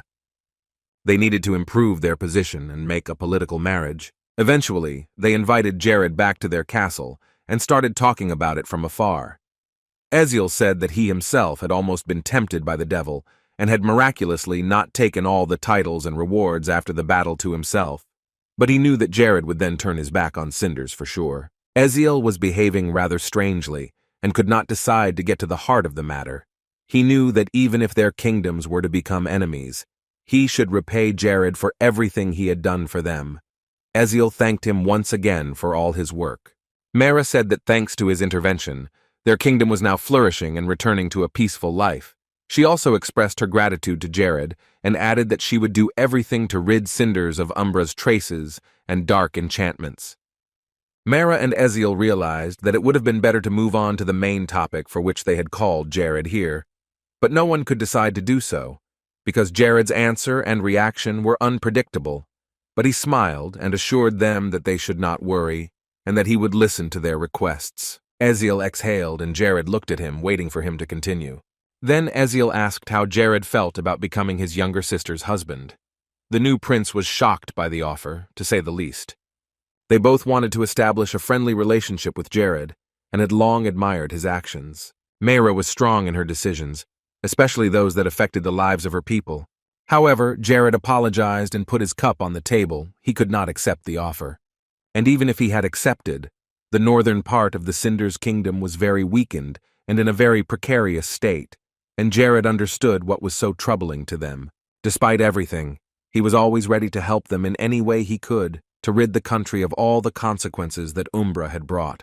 Jared didn't want to be tied down by a political and forced marriage, and it was his late father's will.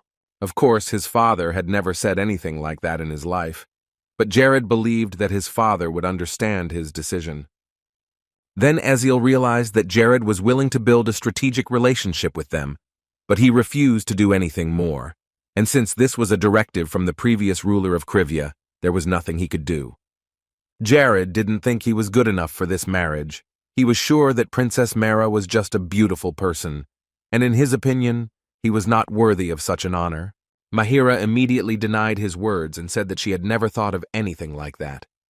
Jared had decided for himself, however, that he did not want to enter into a political marriage, but he assured them that if they did not turn their backs on him despite his refusal of the proposal, the future they so dreaded would never come. However, if the Cinders turned their swords against him, Jared was prepared to use the full force of his army against them. Mara and Eziel understood his agreement and did not continue to insist on it, as such talk would have led nowhere. Later on, Jared and Lacus left the castle.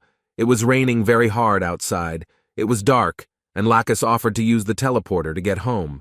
But Jared said he wanted to walk, so he let Lucky go and let him go back first, and he went walking through the streets. It seems that the season of such heavy rains has just begun, so future days will be similar to this one. Every year in the northern part of the Nars continent, around July, the season of such heavy rains and thunderstorms began, and last year it had no effect on the lands of the north, but this year it caused severe flooding in the river areas. Thanks to Jared's title of Great Feudal Lord, the Krivia lands should be fine for the next 2 years, but the problem was that they were not the only ones bordering the river. Suddenly, Jared heard a voice from behind him warning him that this was a river called the Optatio, and he shouldn't go near it. Last year, there was a very bad flood here, and the little boy was afraid of such stories and assumed that an epidemic might start. But the older man walking next to him assured him that King Eziel would protect them from anything. Jared realized that if the rains increased this year, it would affect even more areas. And if this forecast was true, the neighboring kingdoms would be in great danger. Jared was distracted from his thoughts by the rain, which was getting heavier by the minute. So he decided to hide from it first. Jared didn't use teleportation magic. Instead, he just sat down in a cafe where there were many other people who had also taken shelter from the heavy rain. There were two men sitting next to him, and he could hear their conversation because the table was right next to him. They were talking about the man who had helped get rid of that devil Efthalin, Viscount Jared, who had recently become a prince. They mentioned that just a few months ago, Jared was an ugly fat man from the village, and then so suddenly he became a very successful man. Then the waiter came up to him and asked if Jared was ready to order, and he immediately said he wanted a glass of beer. As he was waiting for his drink, the door to the small cafe opened and someone entered, cursing loudly at the terrible weather. But when he went inside, he saw that there was not a single free seat in the cafe, and that there was nowhere to sit. However, he decided to look around to find at least something to sit on. Then he noticed that there was one person sitting at a table and there was still room next to him, so he decided to go over and ask if he could sit down. When the stranger approached him, he adjusted his hood and looked at him. And as soon as Jared caught sight of this young man, he froze in his tracks. He had the blessing of the deity Lunaticus, and scanning for special skills was impossible. The boy apologized for disturbing him, but explained the situation, that there was no place to sit, and asked if he could take a seat next to Jared and rest. The blonde remembered that Lunaticus was one of the gods of paradise, and if this guy had a blessing from this god, he was definitely the main character, but Jared had no idea who he was. As the silence went on for a long time, the guy asked again if Jared was okay with it, and there was no sign of hostility or negativity from him. Jared said that he could sit next to him, but first they should introduce themselves to each other, and then the boy introduced himself as Keikel. The new prince took off the hood of his cloak and said his name, telling him to sit next to him. Keikel's hair stood on end when he saw Jared's face. Of course he knew him, but then the blonde asked him to be a little quieter. Keikel never thought he would meet someone so famous right here, and when the waiter came over, the guy ordered a beer. Then Keikel decided to introduce himself more formally, since he was in front of such a respected person.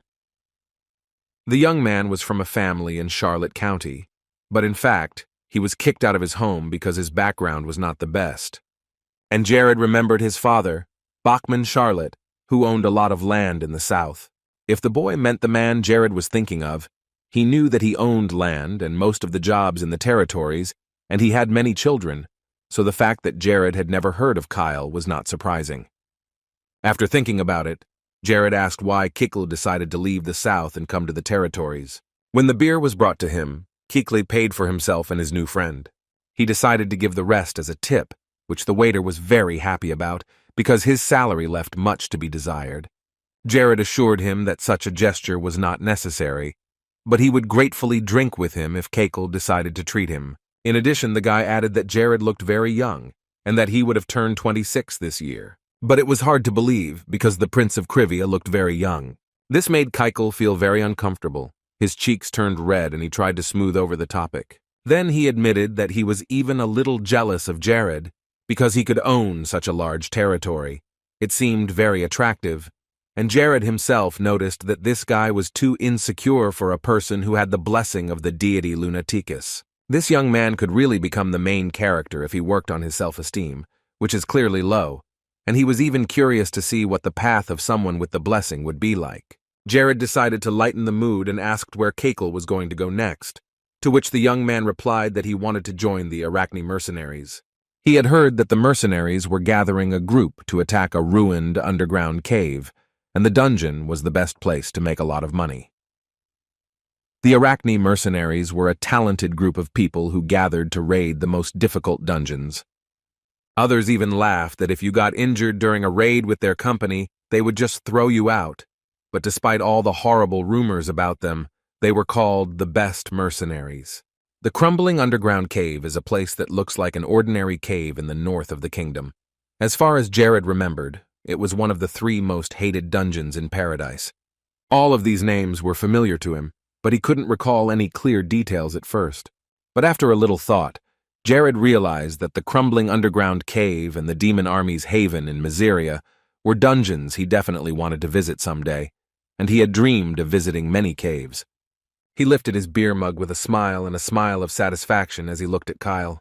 Jared said he would pray for the mission to be successful and for Kyle to return here, and Kyle promised that he would pray for the welfare of Jared's land. Kekal stood up from his chair. He was very happy to have met such a man. He had always dreamed of just sitting and having a drink with him, so Kekal was happy that his dream had finally come true. He was leaving, he had a lot of things to prepare, and he was going to cross the river, which was not an easy task, so there was no time for more talk. Finally, Jared invited him to come to Kriviri if he had the opportunity. He wanted to thank him for this time and treat him to a glass of delicious Kriviri beer. Kekal thanked him. He traveled a lot, so he said that he would try to stop by his land someday. After that, they said goodbye and Kekal went outside. This encounter will definitely remain in Jared's memory for a long time, yet he decided to take a walk and not go home right away, but to come here. However, as soon as the young man left the cafe, Jared began to have a very bad headache, so unbearable that he grabbed it and clenched his teeth.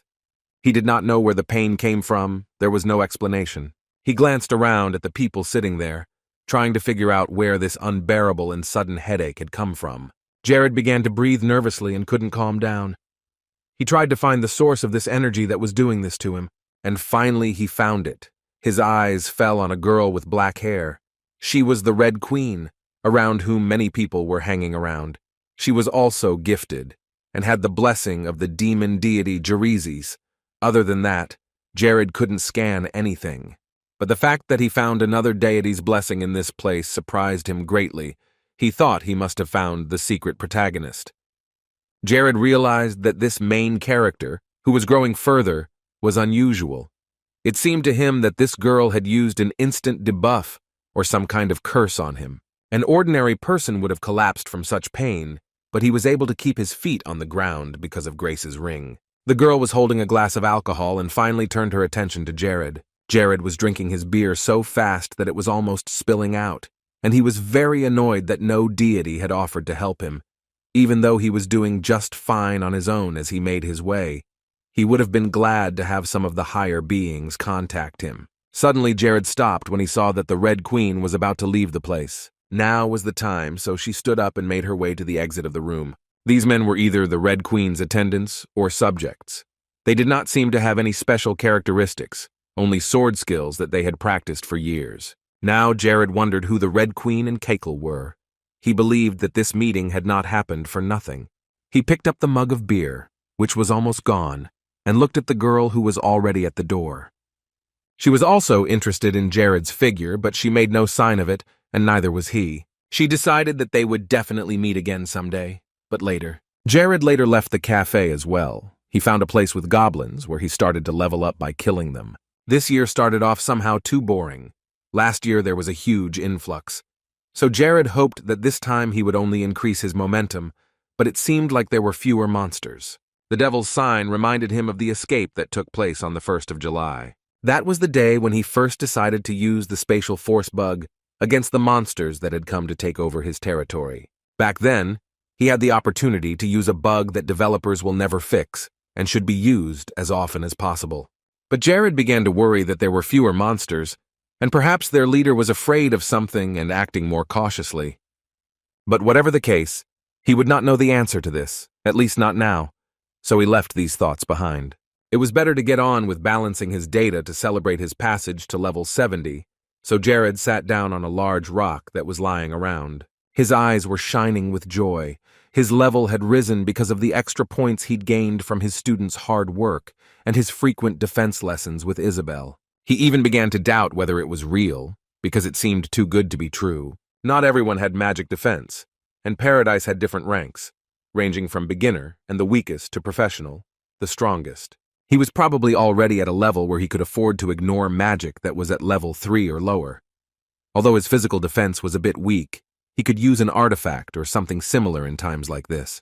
Suddenly, while Jared was staring at the table and thinking about what to do next, he heard a growl coming from the monster he thought he had already killed. He couldn't stand up anymore, but he found the strength to speak, and very quietly the monster said that he had to take revenge on Agrat. Jared didn't even care that the ogre was still alive. He was interested in the name he had heard. The name was familiar to Jared, Agrat was closely associated with the dark faith of the Keiko Church. Umbra wasn't the only dark church, so Jared had realized before that he would have to face the dark forces sooner or later, and probably more than once. However, Jared didn't think that this monster would be chanting his name, so he wondered if there might be a connection between all of this. And he found himself with a new challenge. Jared decided that this was something he needed to take care of, and it wasn't just about Umbra and Keiko. Later, when Jared returned to the castle in Krivia, he immediately began to deal with the dark churches. Here was his small factory, where he assembled his mines, Renella's cure, higher-level magic potions, and kept his disinfectant devices. The last stage of magic stones production and the final stage of recording devices took place here. Jared called Isabel over to his room after another training session, and what she saw impressed her greatly. She noticed that Jared was always jumping in over his head, no matter what he was doing. He looked at everything he was working on and asked Isabel how her training was going. The girl replied that she had mastered the 3rd-level spells and was now at the stage of mastering the 4th, which was not quite easy, because with each stage the magic became more and more difficult.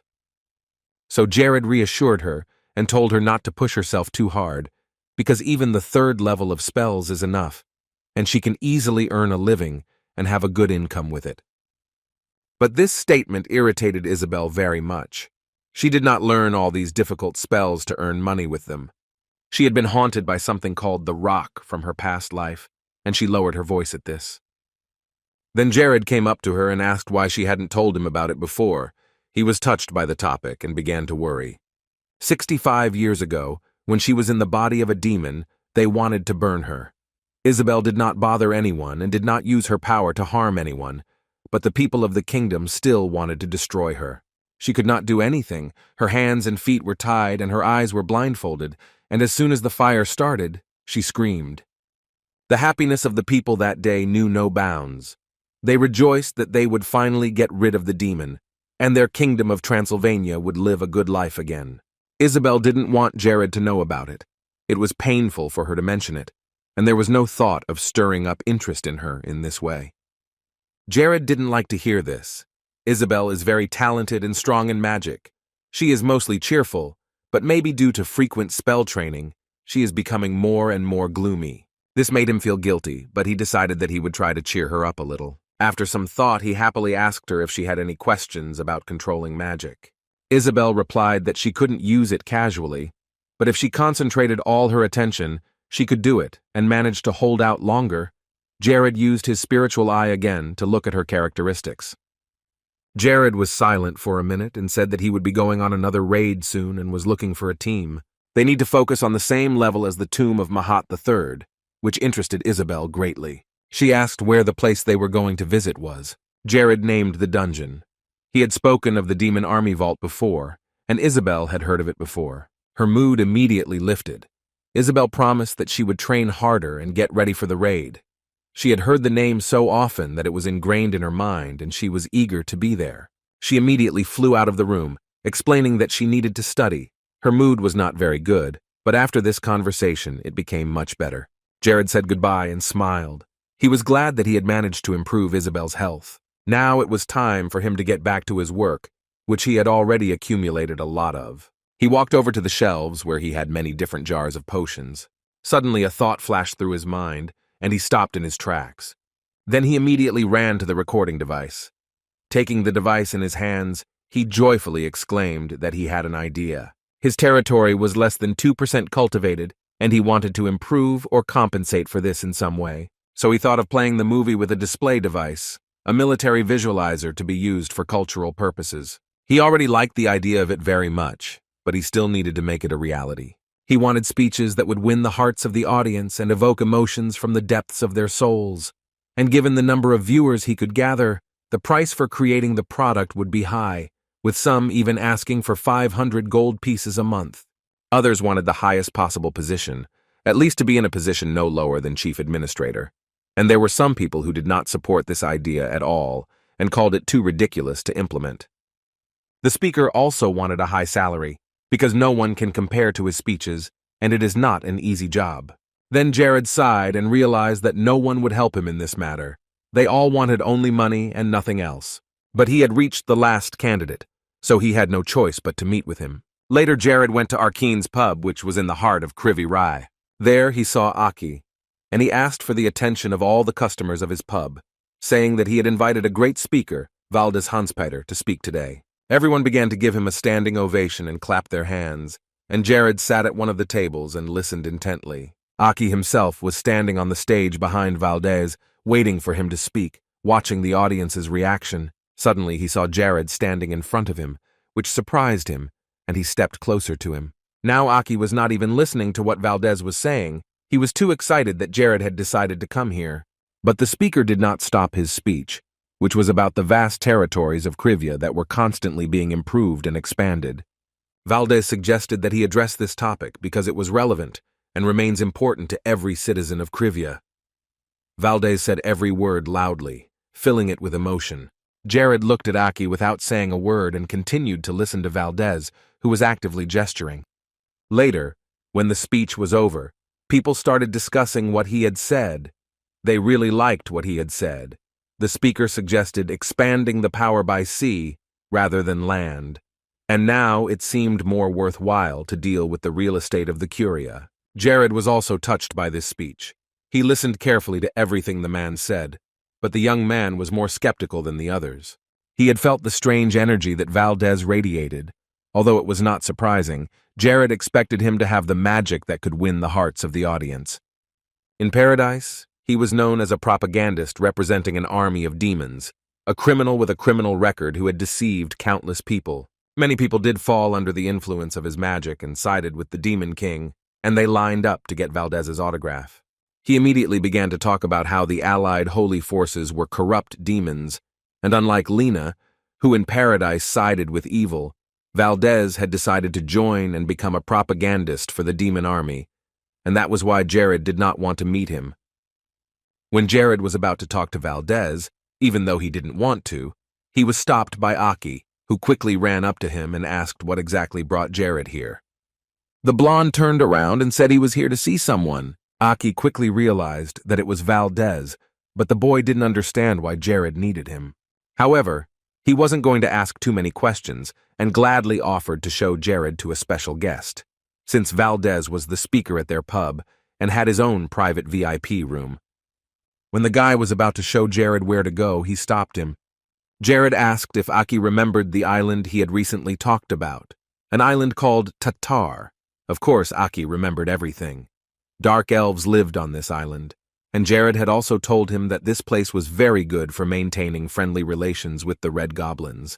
Jared nodded his head, saying that everything was correct and the next business expansion should be the Dark Elves of Tatar Island. Then the Lord suggested asking Ibanabu to act as an intermediary so he could definitely find a place for Aki. Aki's happiness knew no bounds. He was very grateful to Jared for such a wonderful opportunity, because it would be a very good experience in the growth of his sphere. When the younger man had calmed down a bit, he still led Jared to Valdez's room. Jared wasn't too friendly to him and got straight to the point. Valdez replied that Jared was the only beautiful person in the entire room, so it would have been impossible not to notice him, and the man also thanked the Lord for listening to his speech. Aki interrupted the beginning of their conversation and offered Jared a tea made from Caracas leaves. He accepted and thanked him. When Aki left, Valdez apologized to Jared and said that at first he did not want to use the privileges he had, but there was no other way. Jared used his spiritual eye to tell him that Valdez didn't need to apologize, especially since he had given our queens the freedom to do whatever he wanted. And now, here was the talent Jared had been trying to find, a man who was a professional in his field. However, Valdez still seemed too suspicious to him. Jared knew that he could not take on all the tasks that would be associated with the territory, and the truth was that there was no one else who could replace Valdez. Jared had been very concerned about the way reading had been going at Paradise since he got there, but he still wanted to believe that it was possible, as with Lena, that Valdez would change his future. He turned to Valdez, about to ask him a question. Jared asked him if he would like to serve him as the Minister of Public Affairs of the Great Curve. Of course, not only would he be his speaker, but Jared wanted to entrust him with the development and promotion of the cultural industry. Valdez was very surprised to hear this from the Lord. The rulers that Valdez Huntspeter served made him talk about good deeds that he had nothing to do with, because he had never done them, so they tried to hide all the troubles that reigned in their territories. They were miserable people who misled others. They were all greedy despots who cared and worried only about their own interests and nothing else. People who participated in terrible things without any doubt or remorse. But Jared was not like that. He was the kind of ruler who was concerned first and foremost about the good of his land and the people who lived there. A man like him was definitely trustworthy. Valdez was ready to agree, but on one condition. The man did not want to be responsible for advertising a leader who would turn out to be a worthless despot. Because the rule of propaganda is that unity must be created with a single purpose that both sides serve. Jared again remarked that Valks could speak very well, but he assured him that there was no lie in his words, only the truth, and only on this condition was he willing to sign an agreement with Jared. Valdez asked him to promise him that he would be a good leader for him. But before that, Jared had to ask him about his desired salary, but he only laughed in response to this question. Valdez was not greedy, and the highest reward for him was to elevate the person he would serve to the highest place in the world. He was honest and liked to be treated the same way, and such a great value cannot be exchanged for a few coins. These were Valdez's real and true feelings, which were not heard in the Paradise game itself. He was the creator of kings.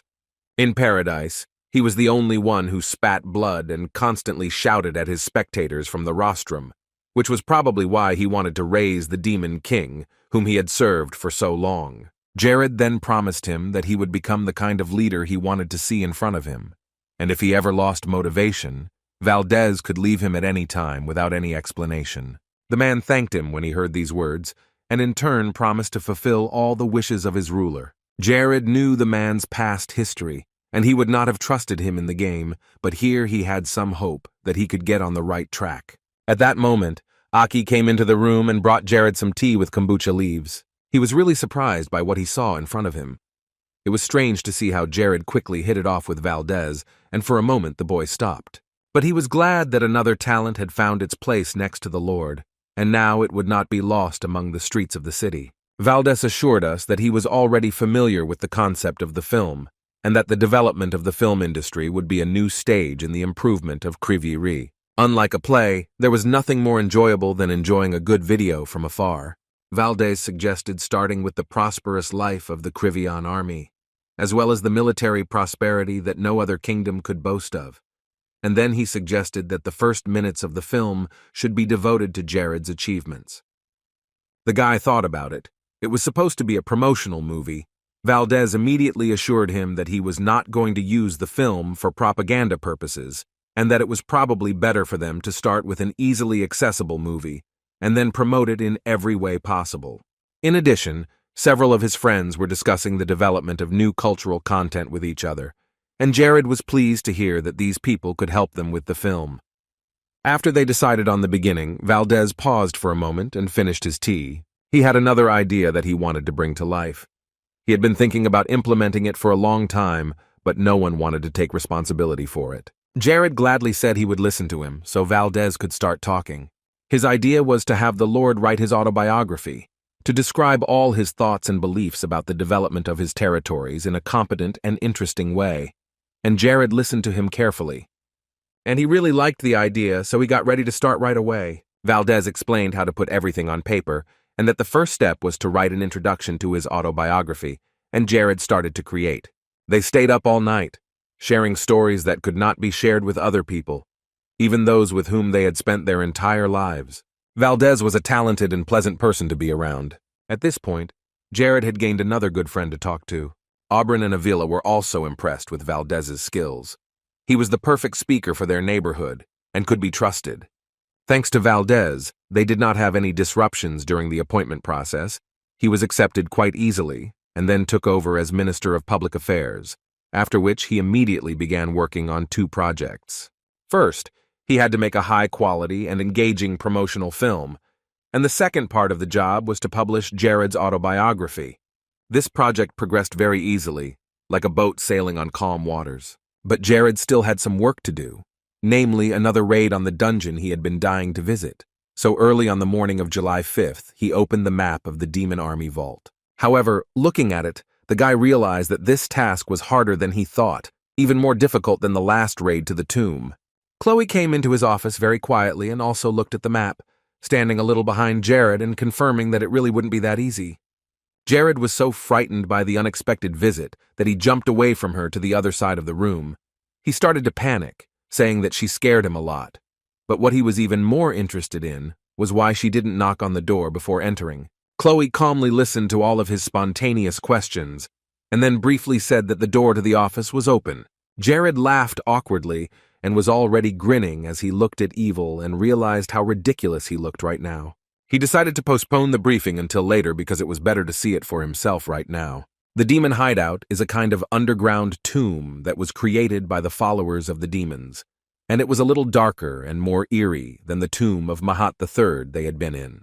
Chloe remained silent, not saying anything, just looking at him quietly as Jared ran around the room, not wanting the dark atmosphere he was trying to maintain with his stories to go down the drain. So he went on to say that in the beginning this tomb was not a dungeon at all, but something like a repository for the fallen, but later they began to build numerous altars and perform sacrificial rituals there. After such terrible events, people began to call this place a dungeon. Magnus made himself very comfortable there, and now this dungeon has become the place where scary monsters regularly come out.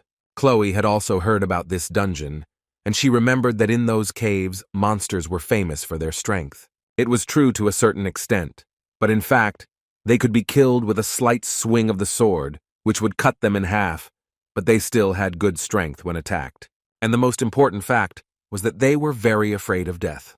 Chloe thought that since they were monsters filled with evil energy, white magic might work well against them.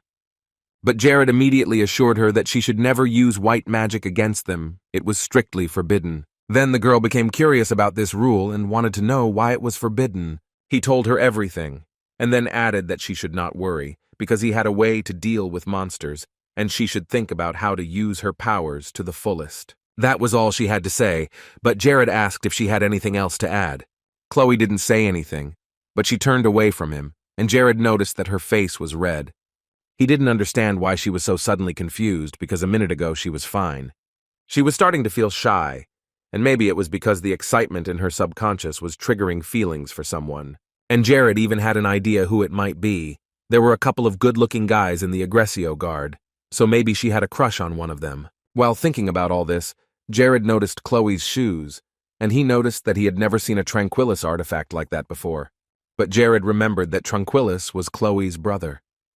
As he pondered this, and Chloe stood silently, Hayes came into the room and told him that Jared's training was about to begin. They walked to the east side of the mansion, where Jared began to explain to his team how to operate in the dungeon. He explained the plan in detail. There were 6 people on his team: Hayes, Isabel, Lacus, all of whom were decent and strong. Mia, Lena, and Chloe were also going to participate in the raid, and Jared was sure that all the people who had gathered here were capable of proving themselves in the fight against the demons. After telling them everything, Jared asked if anyone had any questions, and if so, they should ask them now, because once they entered the dungeon, there would be no time to answer them. Then Isabel raised her hand up and called to him. She remembered the time when 40 hunters who were at a very high level of magic could not deal with these monsters, so she was not sure that a team of 7 people could do it. Jared excitedly exclaimed that they were changing tactics this time, because it was never a good idea to go down the path that others had already taken. Leaving all doubts behind, they set off for the demon army hideout, and by evening the team was in place near the mountainous region, which was outside of Krivia. This was their last stop before the heavy raid began, so they had to rest and gain strength, and then the company lit a fire to keep warm. After some time, when everyone had eaten, they set up a small camp, pitched their tents, and went to sleep.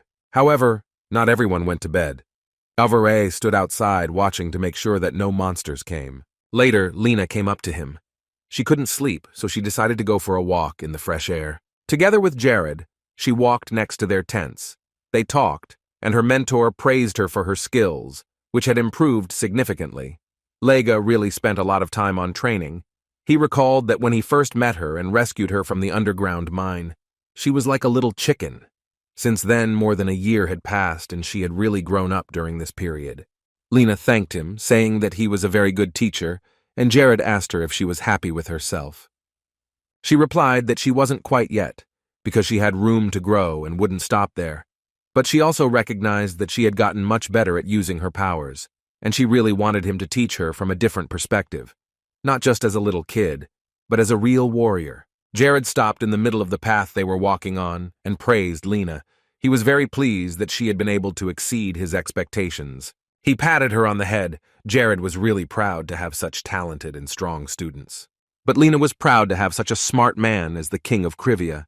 She admired him, as did many of the people of the area, because since an ordinary boy had replaced the indifferent king, everything had started to rise. Everyone praised him for his actions and kindness.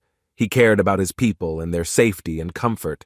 But the fact that Lena started to emphasize this was a little strange to him, because such things had already become commonplace. Nevertheless, Jared decided to change the subject, saying that in this raid, they had to try very hard to make sure that all the masts came back alive and gained experience. She, like a true warrior, was ready to do anything for the team and the successful completion of the mission. At this point, Lena's loyalty increased significantly. She raised by 50, and her desire was very sincere and unrelenting. Jared looked at her, admiring how the child had begun to transform into a strong warrior. In the morning, Lena returned to her tent and managed to fall asleep, and soon they had to go to the dungeon, so they folded their tents and moved forward.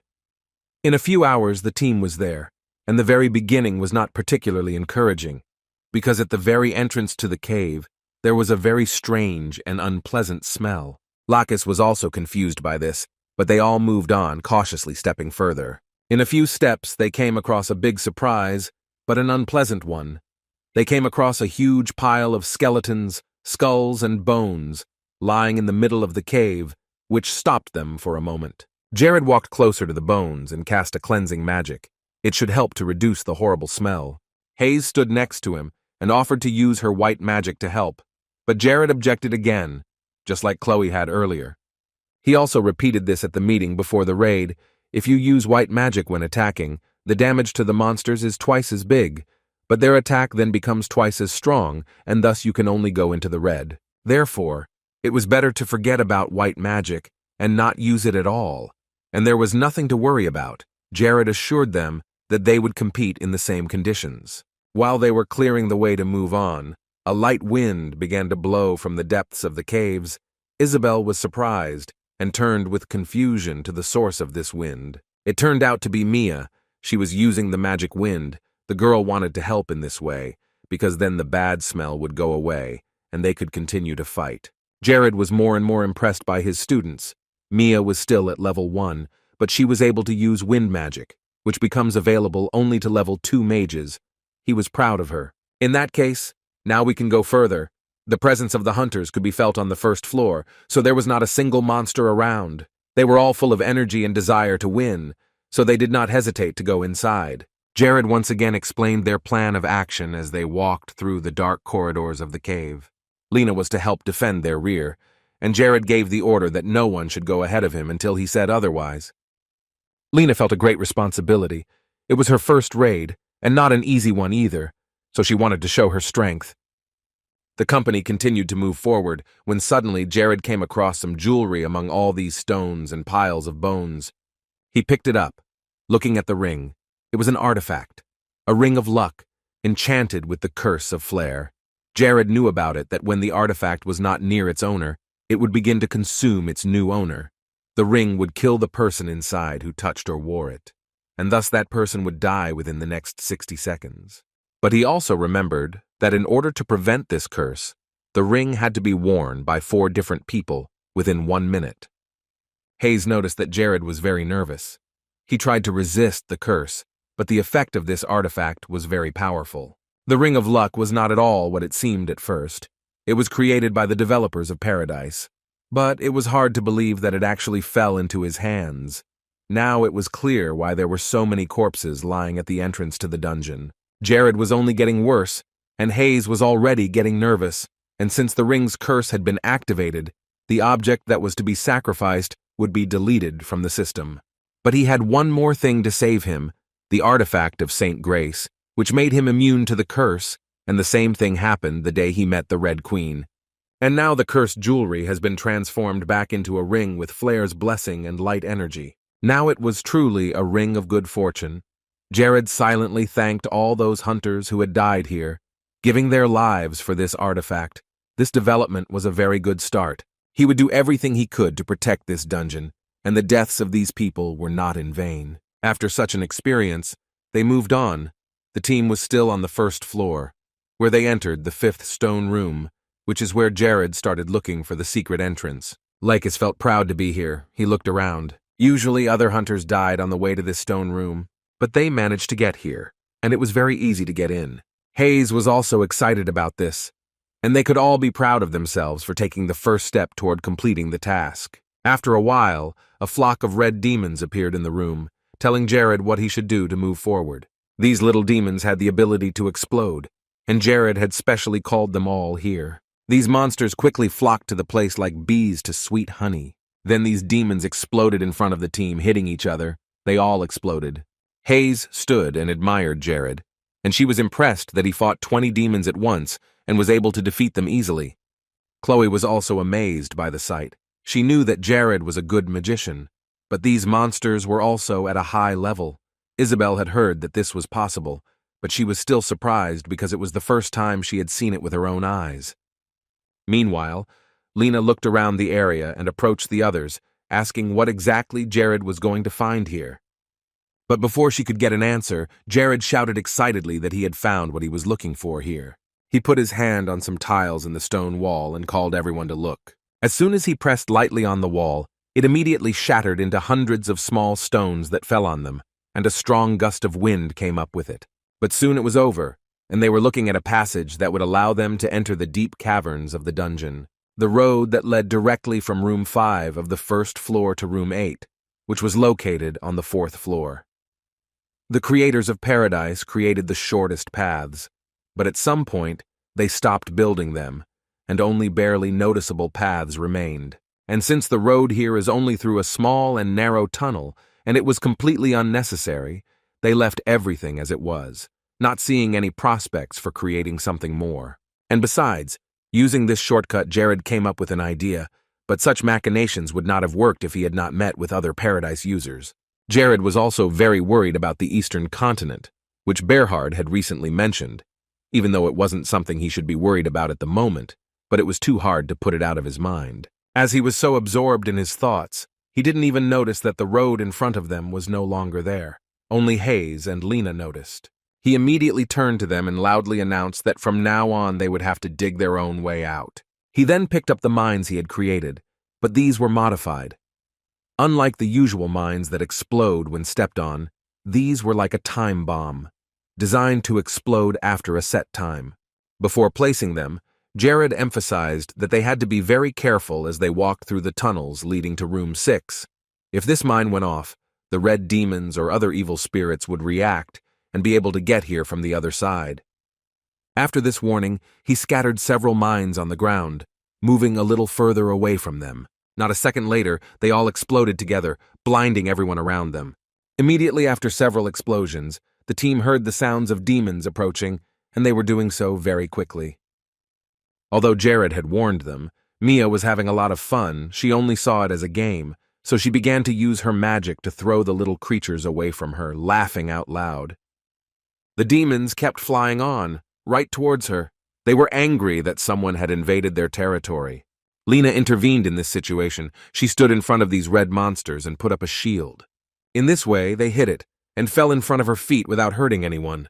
There were more and more monsters, and several of them were almost reaching Isabel, but she noticed and reacted quickly. Before she knew it, she had already used her spell against the red demons, and some of them were neutralized again. There were a lot of them, so Chloe said she'd take care of the ones that were coming from the front. Hayes offered to help her from the rear. Since she had healing magic, it might come in handy sooner or later. Everything was going great. They were easily dealing with the guards of this place. Jared was once again enthusiastically watching his team. There was an organized teamwork here, prepared with the right skill levels for the game, and step by step they were advancing. After the battle with the small red demons, the group of hunters easily and quickly passed the room 8 of the 4th floor, and before entering, they stopped to stare at the door. Lycus remembered Jared telling them about Boss Flair's room at the meeting, and it was hard to realize that they were standing in this place now. A lot of hunters who were considered experienced died from Flair's attacks. This room is full of traps. and it is very difficult to avoid casualties. At this point in the story, Hayes was already feeling quite uncomfortable. There was even a joke about taking a picture of a person who is about to die while he is still alive. At first glance, this monster seemed very powerful and strong, especially for a team of 7. But strength was all he had. He had no ingenuity or cunning. The Flare is a wizard-like monster that can use dark magic, which means it would be difficult to attack given its defense and ability to cast magic. But Jared had a plan that would put them in a winning position. They would just skip it, taking the shortest route. It wouldn't be necessary to follow the sequence of attacks and go by all the rules. Just because they wouldn't kill this giant didn't mean they couldn't move on to the next room. Jared headed that way with a gleeful smile. Hayes watched him as enthusiastically as ever. There was nothing the Lord didn't know. He himself was closely watching every attack of his students, and although it was Hayes's first attack in the dungeon, she was doing well. Jared was glad that she had not suffered any moral injuries. They moved forward, and Lacus caught up with the boy. He had heard that there were 8 rooms on each of the 4 floors, and he wondered if the 8th room was the only one they could use to get to the next floor. He had the right idea. There must be a door in this room that would open the way to room 1 of the 5th floor. Jared started looking for the hidden button again to open the door. Lacus was afraid that a bunch of red demons would come out of there again. But when the gate started to open, Jared told him to calm down. There was nothing to worry about. As soon as they entered the room, they saw a large crystal in the middle of the room, which was emitting divine energy, so there was no way the demons could be in this place, and they did not even approach it. This room was here as a shelter, where one could feel completely safe and rest. However, there were no traces of a shelter or camp here, so we can conclude that they were the first to break through to the 5th floor. It was very strange to see a place in the dungeon that had not been moved by anyone. This opportunity was granted by the Celestials themselves. From the 5th floor, every monster they caught sight of would be a very valuable prey. The goal was to destroy all the monsters here and leave none in the underworld. They were all very eager to fight, but Jared stopped them a bit, saying that before entering, they should remember that increased strength and fast movement are a necessity in the dungeon. But Flare, who was making a lot of noise and commotion, was to be ignored. Now the team was definitely ready to step into the 5th floor of the eerie dungeon. As soon as they entered, the company was attacked by black demons. Lena and Chloe stood next to each other and their confidence suddenly evaporated. On the other hand, they were attacked by white demons, all moving very fast and very many of them. But Mia was having a lot of fun. She wanted to show everything she had learned over the months, because she had been practicing every day and was able to quickly defend herself against the monster. But Lacus rushed at these creatures with his sword. He told her to back away. These demons were immune to magic. It didn't matter how strong the spells she used, it would be useless. Isabel was very calm, and Jared shouted somewhere behind her that he was taking on the red demons, so it was best not to approach them. Lacus and Lena agreed that he would take on the white monsters approaching from the right, and Lena would take care of those flying from the left, and they tried to bring the red demons up to Jared. Chloe was neutralizing the white demons with their own blood coming out of their mouths, and she took a position behind them to make it easier to kill them. Mia stood behind her to throw away any demons that would approach her. Hayes stood nearby and used her divine healing power on the black demons that surrounded her. Now it was up to them to execute everything according to the plan, each of them doing their best and using their abilities to the fullest. Lacus was exceeding himself and all expectations. He was the one person Jared could safely rely on and trust. But they couldn't be happy and stand still for long, as the monsters were growing in number, attacking the entire team in waves. Jared ran away from them and then blew up several of the demons. Several of these red creatures were already lying on the ground, nothing left of them but crushed lava. In the fight against them, you need to keep your finger on the pulse, because if the explosion hits the body even a little, the bones can melt. However, this time Jared was lucky and received the title of Red Demon Killer. Thanks to this title, his damage increased by 25%. After that, signs appeared that said he had achieved the titles of Professional Assassin and Guest of the Underworld, for which he also received a bonus. He laughed a little. The whole system could soon explode from these messages. There were too many of them. The fight with the demons came to an end, and the company spent another 2 days in the dungeon, during which time they were all exhausted. But they made it to room 7 of the 5th floor. It really wasn't easy at all, of course. There were warnings about it, but it turned out to be even harder than they had imagined. Jared was full of enthusiasm, and was not that tired himself, but he suggested that they rest in this room and gain strength before moving on to the next one.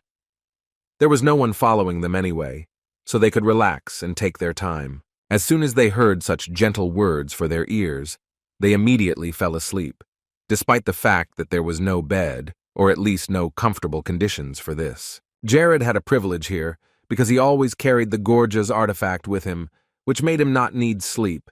The guy didn't feel tired and now had free time while the team was resting. He sat down a little further away from the others so as not to wake them up, and took a small bag from his ring, which fell to the ground. During their time in the underworld, they had collected a lot of magic crystals, so now it was time to prepare for the final battle. These crystals were very expensive and valuable. One of them was worth 1,000 gold pieces, which was enough to make a fortune. In Jared's past life, when he was still in Korea, this crystal would have been worth 1 billion won. However, here he was no longer interested in money. Jared took the magic tool, Bullet, which looked like a small knife. This artifact was created from the rare mineral stellate. It allows its owner to create magic crystals anywhere and anytime.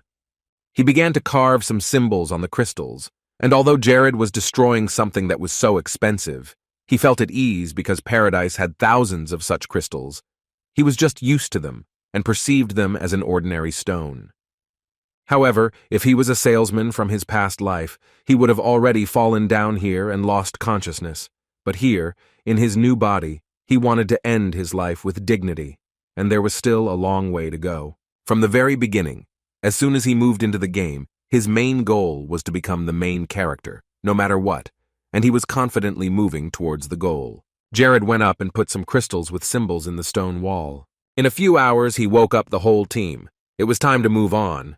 But before entering the next room, he used these magic crystals to create a field with buffs. Now it was just a matter of deciding who would go first, and Chloe took that responsibility. She stepped away from the others and Jared showed her where to stand, so she stood in the indicated place. It didn't take long for something to start happening.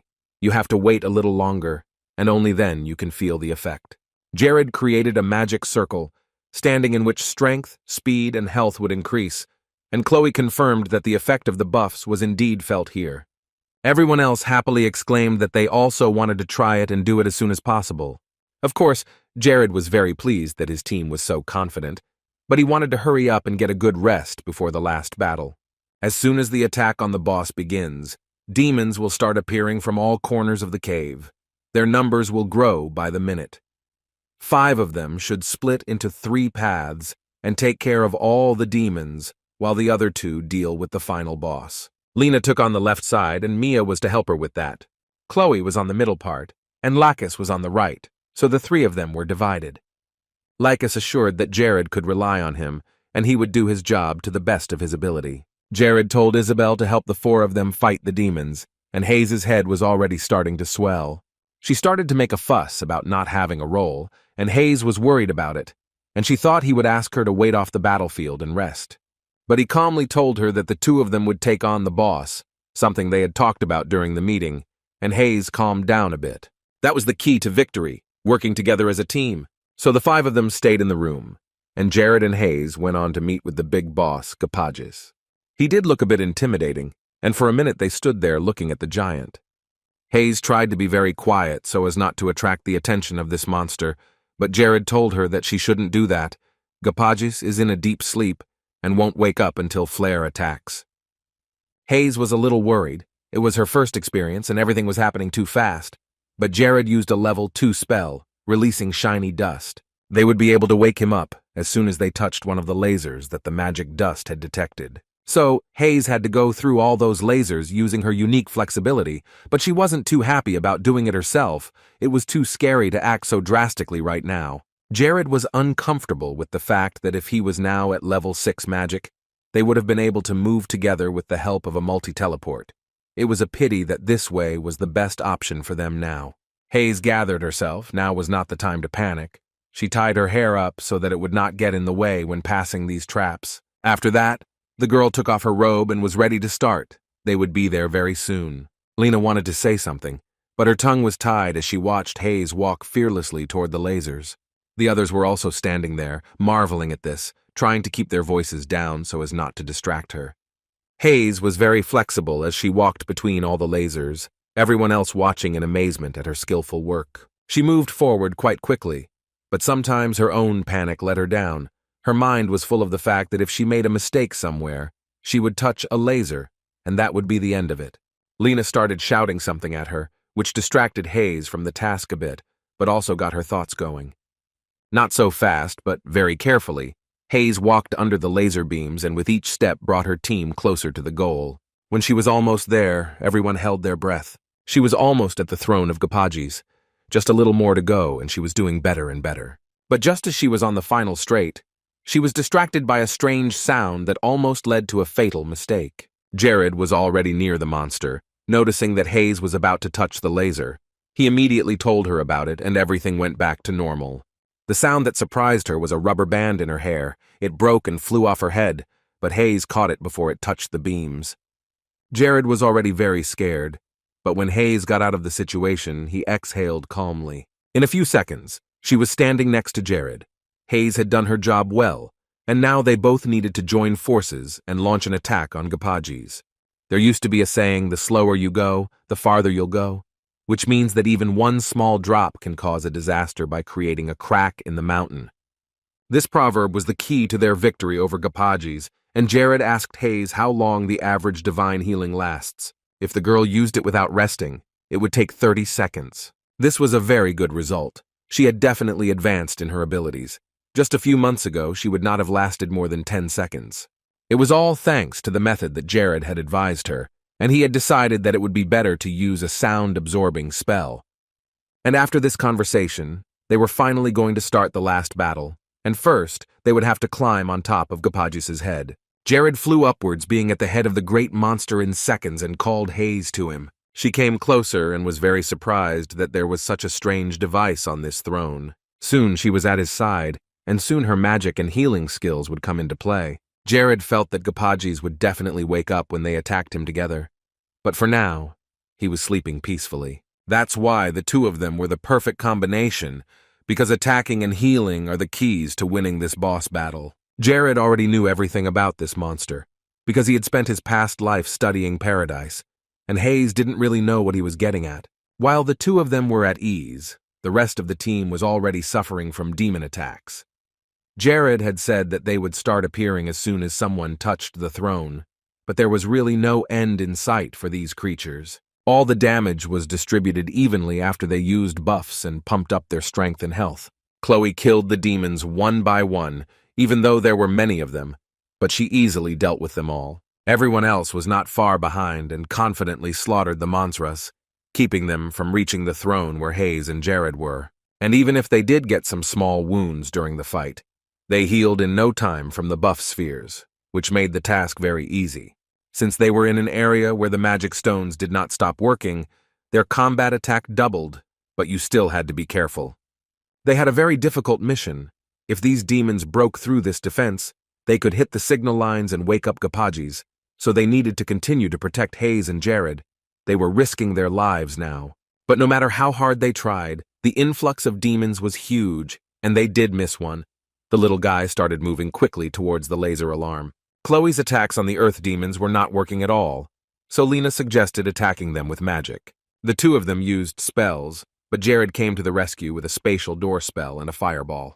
This saved them from failure, but it was too early to stop. The fight had just begun. Jared and Hayes smiled and waved at them from across the room. Now Jared and Hayes started to act on their plan, but this strategy was really crazy in Hayes' opinion. But there was no better option, apparently, because fighting Gapagis directly was not easy. But Hayes was sticking with this option. She really wanted to fight the monster. But this demon was unusual. Its attacks were different from most.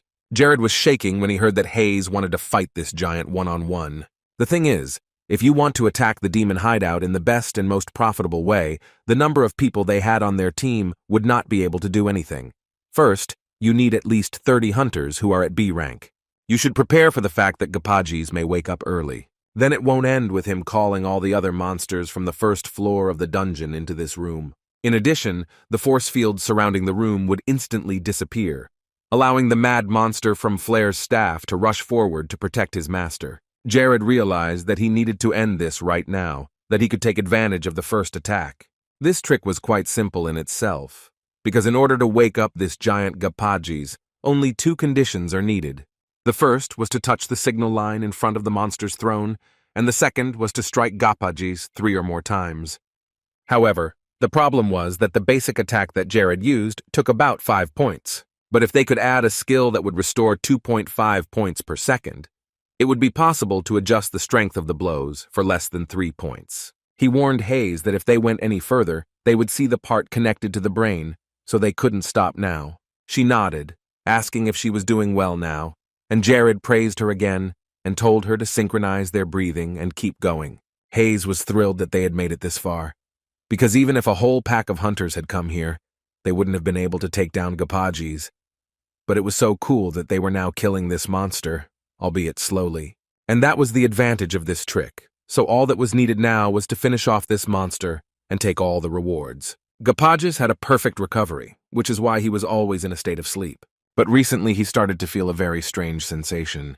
The feeling was getting a bit annoying, but it seemed as if it was still just a pleasant dream and nothing more. However, on top of that, he was also experiencing a headache that was unbearable to the point of being unbearable.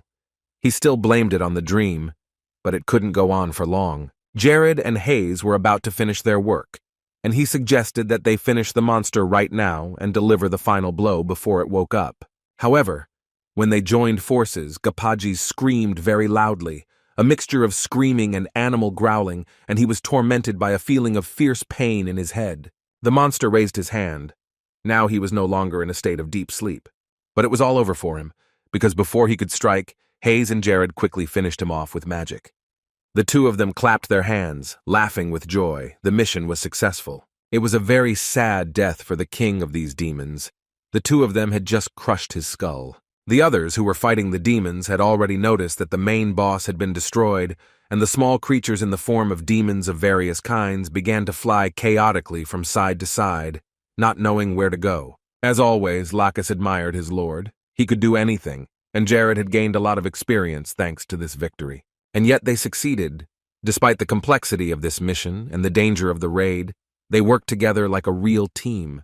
In addition, Jared received another good bonus, a special ability called Ultimate Amplification. Now he had the power of Gapajis in his arsenal. It was hard to believe that such a powerful energy and amplification of attacking magic was now in his hands. In the game Paradise, the first user who attacked Gapajis noticed that it was possible to get a unique bonus given by the spirit of Gapajis himself. As an advantage, mages get the ability of Transcendent Attack. This is the type of magic that dares to exceed all limits and established boundaries. It is known for enhancing and increasing existing fire magic, evoking the transcendent power that is inherent in magic itself. It can be amplified 10 times more than the maximum value, but even with all these advantages, there was still one problem. For each subsequent exceeding of the magic, it increases 1,000, then 2,000, 3,000 times, and so on. That is, to put it in other words, an A-rank magic missile with a double overrun would take 2,000 mana points from the wizard. He thought about it. Jared's magic had about 6,000, so in theory, he should be able to use at least one fireball with double the amount. While he was thinking about all this, Hayes approached him. She was scared, but she said quietly that someone was following her. Jared turned around, looking around, and another artifact of the Gapajis' wing caught his eye. It was a pair of boots, and Jared ran to the others, saying that they needed to be tried on immediately. Mia put them on, and they moved as fast as when Jared had used acceleration magic on them. It was like speeding shoes, perhaps a small reward for each of them for such a long and difficult journey, which they had very much deserved. Jared smiled. It was a nice gift for their efforts. The fighting spirit of Gapajis had fully settled in his left hand, and now Jared could safely use transcendental magic whenever he wanted to. He decided not to hesitate and try out his new abilities, so he tried to use a fireball with double amplification. Everything around him was filled with bright flames that enveloped everything in its path. It was indeed a unique and very beautiful sight, and the whole team was fascinated by what was happening before their eyes. Jared was very pleased that this was the powerful magic that was now under his control. Everything went perfectly. There was a happy ending for everyone. As they had planned at the beginning, everyone returned with a baggage of unforgettable impressions and experiences. It was another successfully completed task. Now they were all going back safely, and there was even a shortcut that could be used to get back faster. Those hunters who decided to attack this dungeon after them could also use this passage to save their time and energy. But as soon as they came out of this passage, Jared happily announced that they would block this passage right now so that no one else could use it. There was to be no free space. None of them would get any advantage for it. Then Hayes thought that it could be an easy way into the dungeon for someone who didn't belong here at all. So they all decided to help block the passage. After the tunnel was no longer visible, they headed home. They hadn't been in Krivia for about 4 days, and after such a raid, they wanted to have a good and quiet rest. He remembered his first experience with this magic, when in the dungeon Jared had used a fire sphere with double the power. Then he had only been able to double the power, but with the help of Modus's prayer, he could now use the same magic, but with triple the power.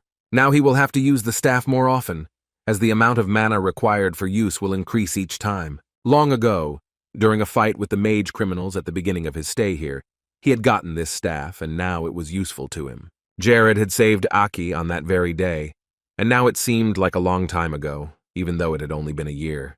He sighed, leaning back against the back of the couch, and as soon as he did, a cat jumped on his shoulder. But after a couple of seconds, the guy jumped away from the couch, screaming in fright that there was a cat. The animal carelessly came closer to him and continued to meow. It was the same cat that had been trying to get into the mansion several times and was hanging around the grounds. The maid was about to tell Jared about it, but he had just gone to the dungeon. When the heavy rainy season began, this little guy came here looking for shelter, and Jared noticed that the cat liked this place. He thought it would be nice to have a pet, and Hayes would love it. Jared decided that now was the time to try out the reward he had received in the dungeon. But the cat was not very happy, because Jared had gotten this strange thing called the pure spirit of Gapajis, which is the pure energy left over after they destroyed the monster. And the animal that is possessed by this spirit will have special energy and special communication abilities. Jared went up to the cat and tried to put the spirit into it. The cat perked up its ears, starting to meow again, and a sign appeared in front of Jared that 5 people who are close to the target can impose buffs, debuffs, magic, and curses on the subject. Now the cat had unlimited potential. After such machinations, the cat began to speak, calling Jared simply man. The cat meowed at the same time, saying that it needed a nickname and would be very pleased to be called Cat. The maid was shocked by this sight, but apparently the cat could speak through this spirit of Gapajis, and this cat was also quite good at human speech. Jared came closer to the cat, looking at it carefully, and then a familiar name came to mind. From that moment on, this little cat would be called Terry. The cat didn't understand anything, because he had no idea what Terry meant, and looked with his big eyes directly at Jared. But in a moment he stopped caring, because the girl began to pet him, and the cat was happy. It was raining heavily on the streets of Krivi, and the weather was gloomy. It was the best time for the strangers to reach their target. This well was their last landmark. Klaus gave the order to dump the luggage right there. Several men holding a bloody sack threw it into the well, obeying their master's order. They had tied stones to the corpses they had cut into small pieces, so that the sack would sink very far under the water, right to the bottom of the well. Klaus then asked what the results of the latest tests were, and the answer was positive, because the test with the young subjects went perfectly. This was a perfect opportunity to spread the disease. Anyone who drank the water would become a carrier of all waterborne diseases within 24 hours. This was exactly what Klaus had hoped for. The plan was executed, the global results were awaited, and he returned to his dark chambers in peace. In a few hours, the kingdoms of Benuso, Cinders, and Malice will begin to suffer from the disease. And then, they will react to this infernal water that the sect has kindly given them. At the same time, everything was calm in the territory of Krivia, and the mansion with the cat that could talk became even more cozy. Jared always found something to do, and now he was interested in the artifact given to Fatalin, which was definitely not for nothing. This jewelry had some terrible options, and the best thing to do was to keep it away from the people. Now this artifact would never see the light of day again. Jared stood next to the window. outside which it continued to rain steadily. Their mansion was well constructed and equipped with measuring devices, so none of this should be a problem. It was a cloudy morning, but at this time someone started knocking on his office. He opened the door and saw Valdez standing there. He apologized for disturbing him so early, but Jared was glad to see him. He had an important conversation to have with the Lord. Valdez had mentioned it before. The thing is that according to Radius's laws, no natural disasters are expected in Krivia this year. Jared said that this was true. Valdez could forget about it as a sacred injunction, but still, Krivia was really safe this year. That was all Jared could say, because he didn't have the energy to explain the system and the Grand Lord's title to him. It would be a bad idea. Valdez didn't really want to know what Jared meant by those words. He had come here to pitch the idea of making a video of the Lord saying prayers for the safety and well-being of the country's citizens. He had already discussed this possibility with the temple itself. They had enough spiritual stones of light so they could start the presentation at dawn without any problems, so they could start right away since they were already together. Jared was still surprised by Valdez's abilities. He quickly came up with new and improved ideas, but he shouldn't have expected anything else from such a person. Jared agreed to it. He liked what Valdez had to offer, so he was ready to start right away. One of the main qualities a leader must have is to work with the strengths of his or her diligent employees. Jared agreed to the shoot not only for publicity purposes, but also to support Valdez, who is loyal to the kingdom. The priest in the temple was shocked to see everything around him. It was so strange that in other areas there were floods and the spread of all possible diseases, but they were fine. People sincerely believed that it was Jared's prayers that helped, that it was because of them that they could now feel at peace and continue to live happily. All the people wanted to see the video with their own eyes. They sat quietly so as not to miss a single second of the movie called Prayer to God. The people praised this video. It was beautiful. The citizens of Krivia were very moved by this video. The hearts of the people were filled with loyalty, and Jared had accomplished another task of winning the attention of hearts. And as the loyalty of all citizens increased dramatically, it reached up to 1,000, which is why the Golden Age began in the territory. And with the beginning of the Golden Age, within a month, the total production capacity increases by 100%. Other lands and kingdoms outside of Krivia had already begun to sink underwater. People were getting sick, dying. Famine was starting to set in due to the destruction of farms. Fields were flooded with water, and nothing remained of them. Infectious diseases were spreading across the land, and ordinary people's homes were flooded due to heavy rains. Therefore, it was quite logical that all the residents of Krivia who had not suffered from natural disasters and diseases had such an attitude towards Jared. They felt that the clear sky above their heads was thanks to Jared and his prayers. The horrors in other areas did not stop, but after a week, the Lord decided to go down to his underground laboratory, where he had unfinished business. Jared brought Isabel here again. This time she was in a good mood. Perhaps the raid helped her to relax. But when she entered, she was very surprised. Looking at everything that stood in front of her, the girl noticed that something new had appeared here since last week. Jared picked up a potion that had been prepared by the master in anticipation of the terrible rainy season. According to this formula, it has 10 different kinds of herbs mixed in it. It is a general medicine and should be added to the oni, which has been purified with manna beforehand. It was amazing, more than 10 kinds of herbs. Isabel had been surprised by Renella's treatments, but here the potion was even stronger. It was certainly something new, but that wasn't the real reason Jared had called her here. Jared was going to cast a spell on this potion, a technique she had heard of before, but she hadn't understood why he would do it to his own potion. The reason was that the effect of the potion was extremely strong. It could be too dangerous and even fatal for the body, and it was necessary to weaken the effect of the medicine first to see if it was suitable for treating the disease. Isabel then asked if it would be possible to get another sore after using the potion, and in general it was true, but Jared assured her that she should not worry. Before she drank the potion, Jared asked her how the ring she was wearing was working. It was a purification artifact that could destroy negative emotions, and she had taken it from the demon's hideout. She could feel the effect of it. A lot of negative emotions and dark feelings were gone.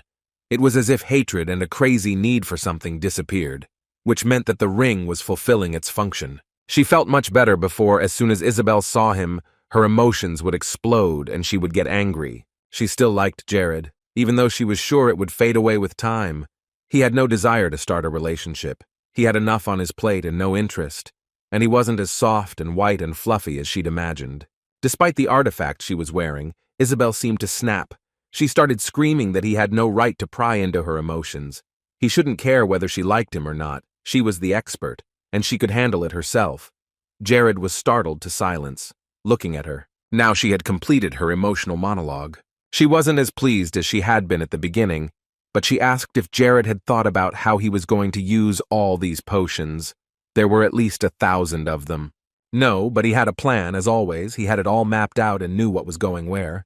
Isabel looked at him in silence and waited for him to speak. This silence was broken by Hayes, who was looking everywhere for Jared to tell her something, and when he was nowhere to be found, she decided to go down to the dungeon and knocked. She barged in without waiting for an answer from him.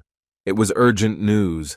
There were big problems in Krivia, because the ambassadors of the kingdoms of Bonus and Malice arrived at the same time.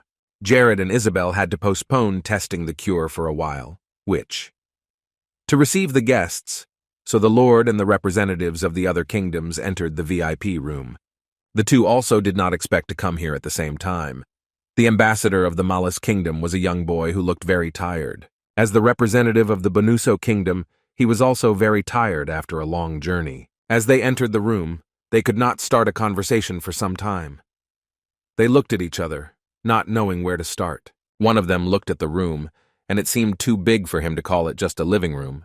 If someone had told them that this place was some part of a royal or imperial palace, they would have believed it. As they admired the design of the room, Jared entered and greeted the guests. He had never dealt with both kingdoms at once before, so he was surprised and asked what was going on. At first, they couldn't get started because they were arguing about who would speak first, because they both wanted to be first. So Jared decided to take control and suggested that the representative of the Bonuso kingdom should speak first, because they had a lot of time and discussion about all the problems. So the guy spoke first, and he said that this year's rainy season had caused the Optatio River to overflow its banks, and there was much more water than in previous years, and all three kingdoms were suffering from a large influx of water. And if we compare this case with the previous year, the amount of precipitation more than doubled and massive floods began to appear not only near the Optatio River itself, but throughout the kingdom. They were not fully prepared for such a natural disaster. People there know that floods are possible this season, but no one thought it would go this far. The ambassador from Malice also decided to join the conversation, adding that this level of water is causing more and more casualties with each passing day. They were doing everything they could to recover and save lives, but that was not the only problem. There was also an epidemic that was spreading through the flooded areas.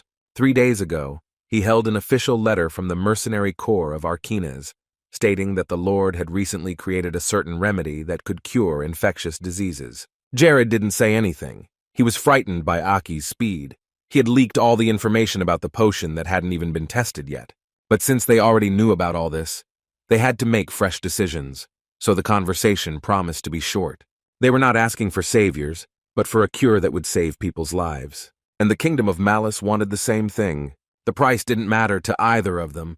They just needed to get everything that was there, and both kingdoms were willing to give Jared any amount of gold coins for it. Jared agreed without any further ado and said that they would get everything ready now.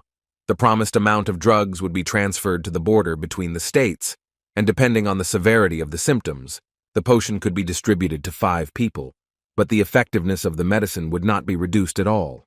They stood up and thanked for such help, because now Krivieri was the only salvation. But this conversation was suddenly interrupted by Hayes, who quickly burst into the room.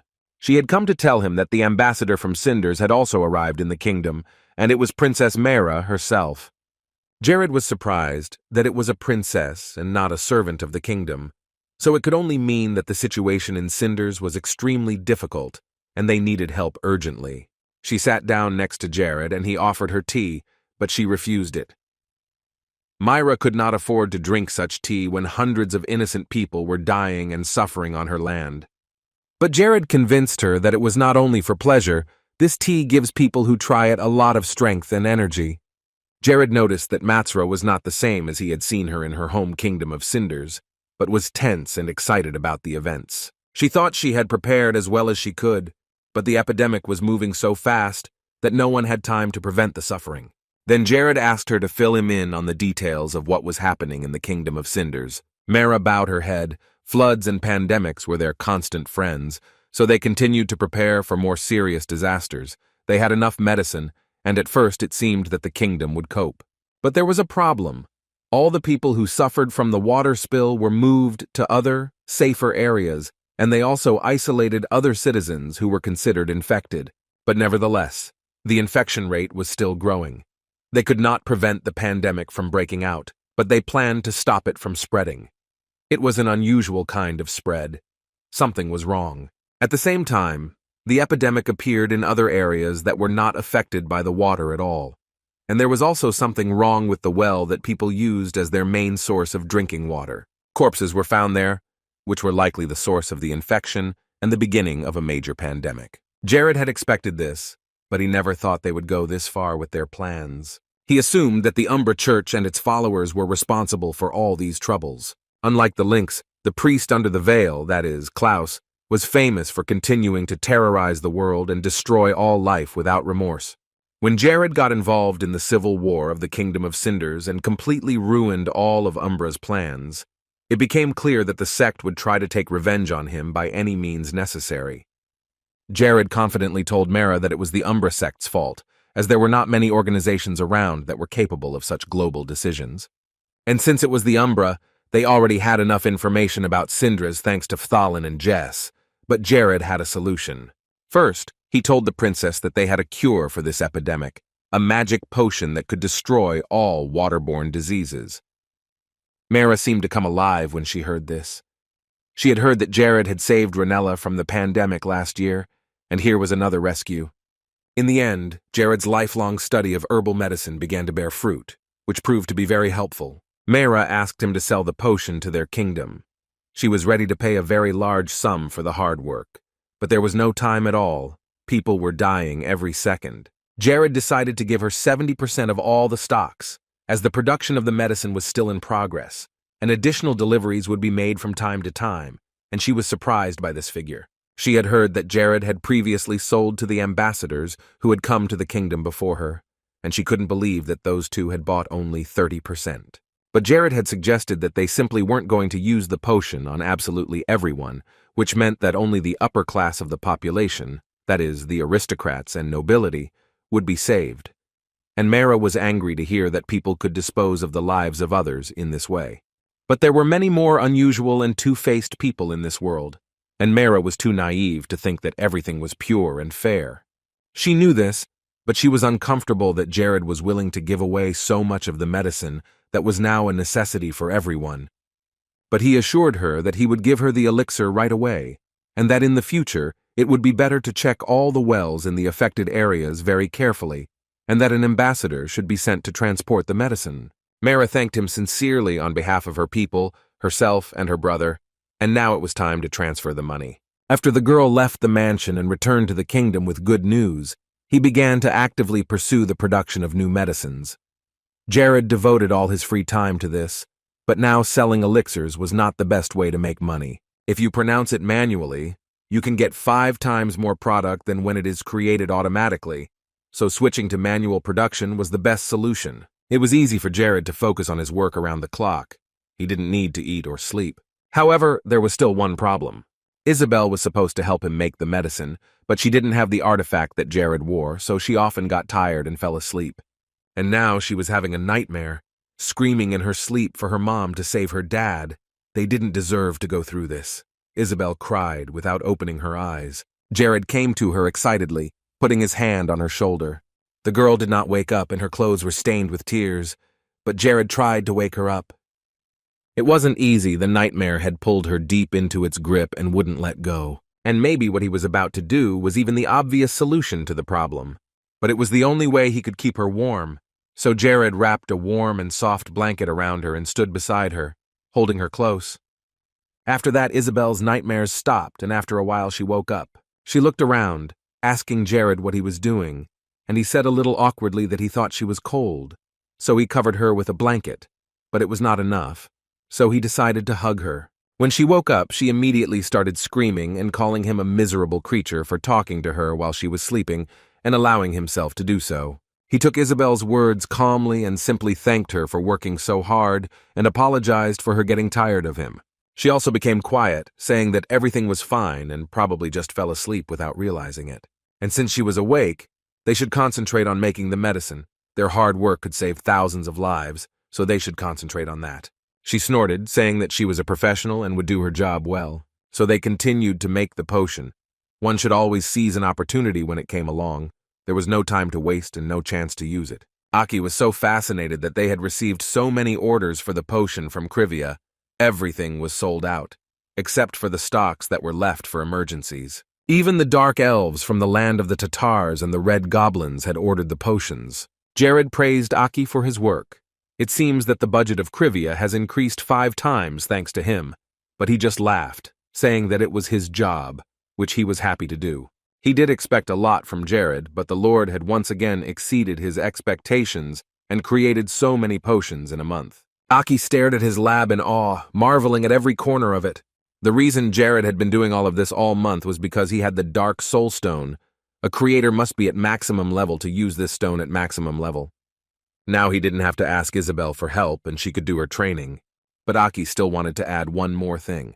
Before he left, he suggested raising the price of the medicine, because the demand for it had increased dramatically. Jared said that from now on, Aki was responsible for this. In other parts of the kingdoms, it continued to rain, and people lined up to get medicines for themselves and their loved ones to treat infectious diseases. Some believed that the only way to survive was to go to Krivia, but others assured them that they had to wait a little longer. The queues were unbelievable, with people standing in the heavy rain for hours to get their hands on the medicine. Jared was sitting in his office again when Isabel came to see him. He said, sitting in his chair, that she could come in. She looked a little sad and came to him with a request. It was unexpected, but Jared gladly agreed to listen to her. Jared had promised her earlier that he would give her 9% of his income for the potion, but she said that it was not a necessity for her. But he didn't understand why she objected. It was just payment for her hard work, and Jared hadn't asked for free services, so it was fair. She understood that very well, and that's why she was going to ask for something in return for the money. Jared stood up from his chair, suggesting that they discuss it in more detail. She firmly stated that she wanted to create a wizarding guild, a guild where all the wizards of the continent could gather. Jared supported this idea, because wizards had very different mechanisms, and a guild would help develop their abilities even further. Wizards specialized in debate, and were useful not only for raids but also for war, but there was a risk that they could become completely uncontrollable if not monitored. Isabel said that she would first of all pay attention to the behavior of these people, and if it was bad, she would not let them into the guild. This meant that wizards who could not control themselves would not be able to join the guild, so her task was to find disciplined wizards. Isabel wanted to gather all the wizards who had scattered across the continent after the murder in Transylvania. She was very eager to help the kingdom, and this was a great way to strengthen the army. And she wasn't kidding. The idea had come to her when she got her new body. Jared didn't even know what to say. It was an unexpected statement, but a very good one. Now Isabel was ready to forget about the past. She believed that she would be able to control all the wizards, and she promised that it would not affect him. Jared thought that Isabel was sad and lonely. He remembered all the wizards who used to be around him, but she assured him that this desire was only because she wanted to help the country. Jared said that he was ready to fully support her idea, but that she would have to be responsible for running the guild. He was worried about the possibility of mages touching forbidden dark magic or turning to the dark side and contacting the Church of Umbra. Jared asked if Isabel had a plan for such a scenario. Isabel replied, just as clearly and firmly, that she would destroy anyone who tried to connect their lives with the Dark Church. He didn't have to worry about it. Isabel hated them more than she hated Jared. Then they decided to go ahead with the plan to open a guild. Soon the news that Isabel was going to start a guild spread to all the other countries. The other countries did not know the true potential of their mages, especially since their numbers had been greatly reduced after the massacre. But Jared had been paying a lot of attention to the mages from Paradise. If trained properly, it can offer many advantages in war. A lot of time passed, and it was August, the 19th, and on that day, what they had been talking about for so long began. A lot of people gathered in the streets. It seemed as if the whole country had to evacuate. It was very suspicious. Jared had expected a certain number of refugees, but not this many. There were 3 times as many people as he had thought. If you looked at their clothes, you could tell that they were fleeing from Bonus and Malice. Jared didn't understand what was going on in those 2 countries, and why they were allowing this to happen to civilians. The 2 kings were just out of their minds. Jared was so angry with them, but now something had to be done immediately. Jared turned to Terry, telling him to have the cat detect dark magic in the crowd. He didn't have to say who, just how many, and the cat agreed, but he had to give Jared a treat when they got back. Lakis approached Jared and asked if the plan they had discussed earlier was still on. For starters, they were going to call the area Sanare and declare it a refugee area. They had managed to get all this land to Krivia, but there were not enough resources and forces for development on that land. But for Sanare, they would allocate all the necessary resources that the refugees would need. Lakis asked in surprise if he understood correctly that Jared was selling the potion for this very purpose. Larod remained silent. This was not the time for such questions. There was something much more important. If the population of Krivia grew to such proportions, they would have to worry about how to live and where to get their money. But there was no dungeon to work in or anything like that. It's not profitable for commercial parties and for resource extraction. And that's why the other masters left the land, leaving it untouched. And the only piece he could use here is to create a shrine for the pilgrims.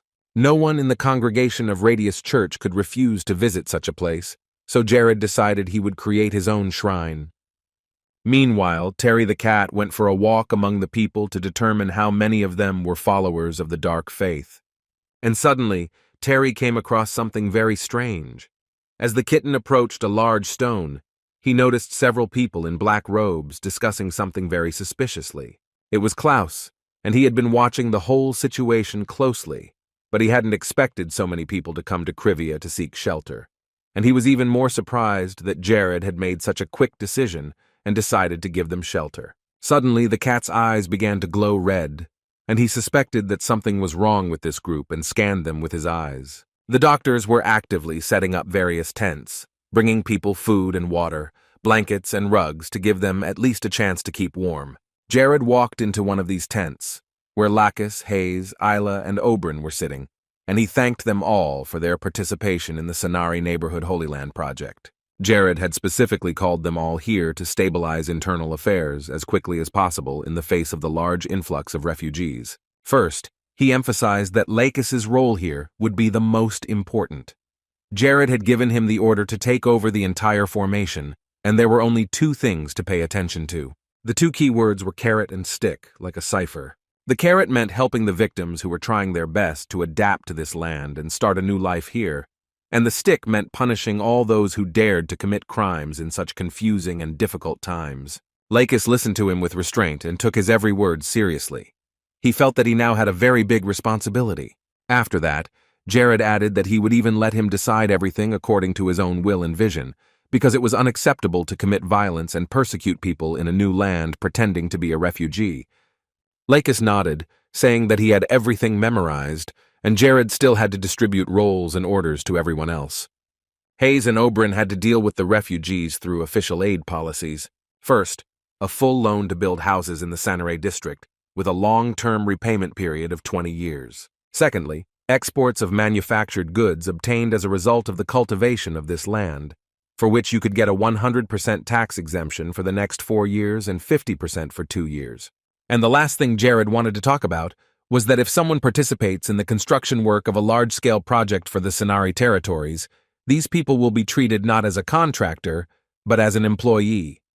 This was the end of the matter, and these were the 3 main points of the policy. As the number of people at the borders increased, guards from the Aggressio Guard kept order and sometimes came across suspicious people. They stopped a guy who was very nervous as he passed by and found a small bag on his belt. Robbery is a serious violation of the rules, and Lord Jared had ordered that such people who were capable of such an act be punished. Such criminals had to be prepared for terrible consequences. The control in these territories was immediately introduced very seriously, so as not to let anyone who wanted to go against the law through.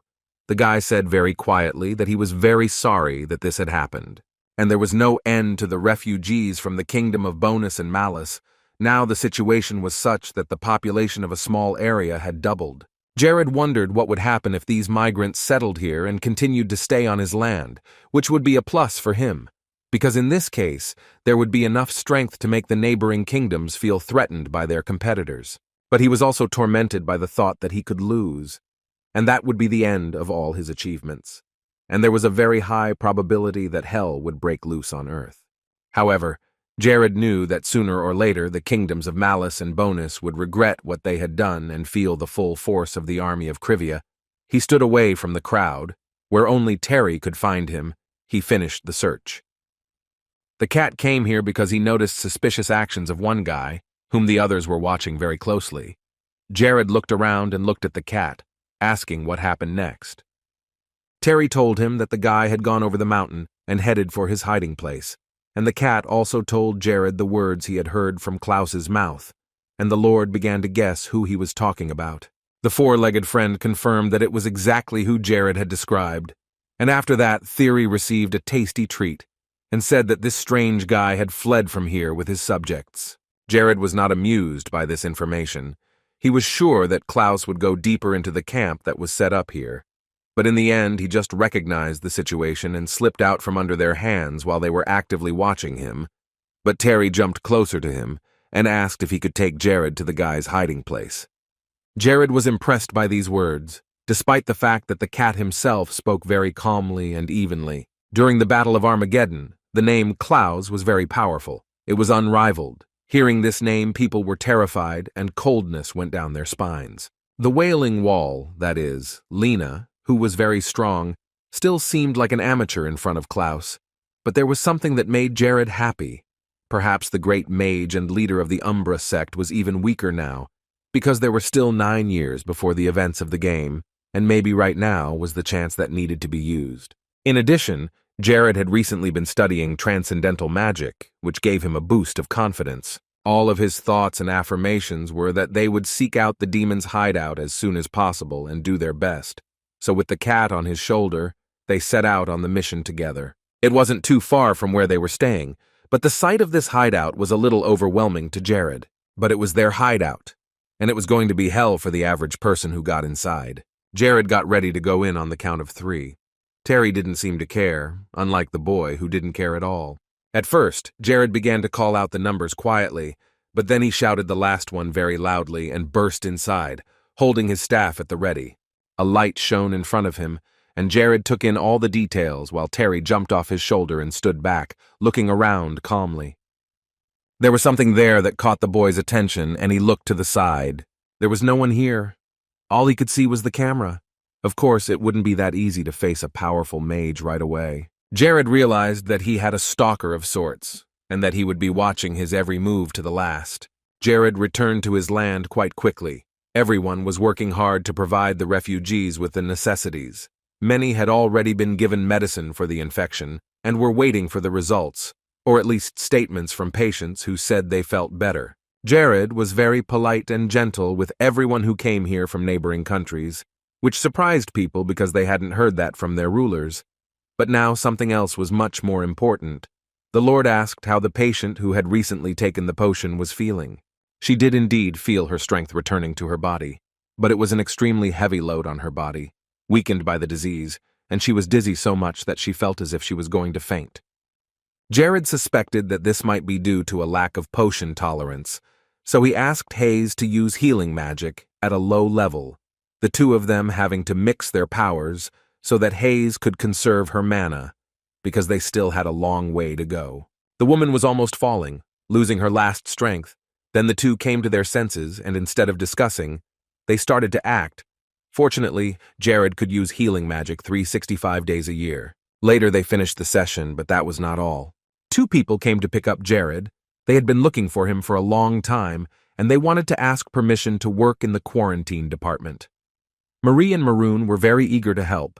The guy had general medicine skills, and the girl had the abilities of a healer and psychologist.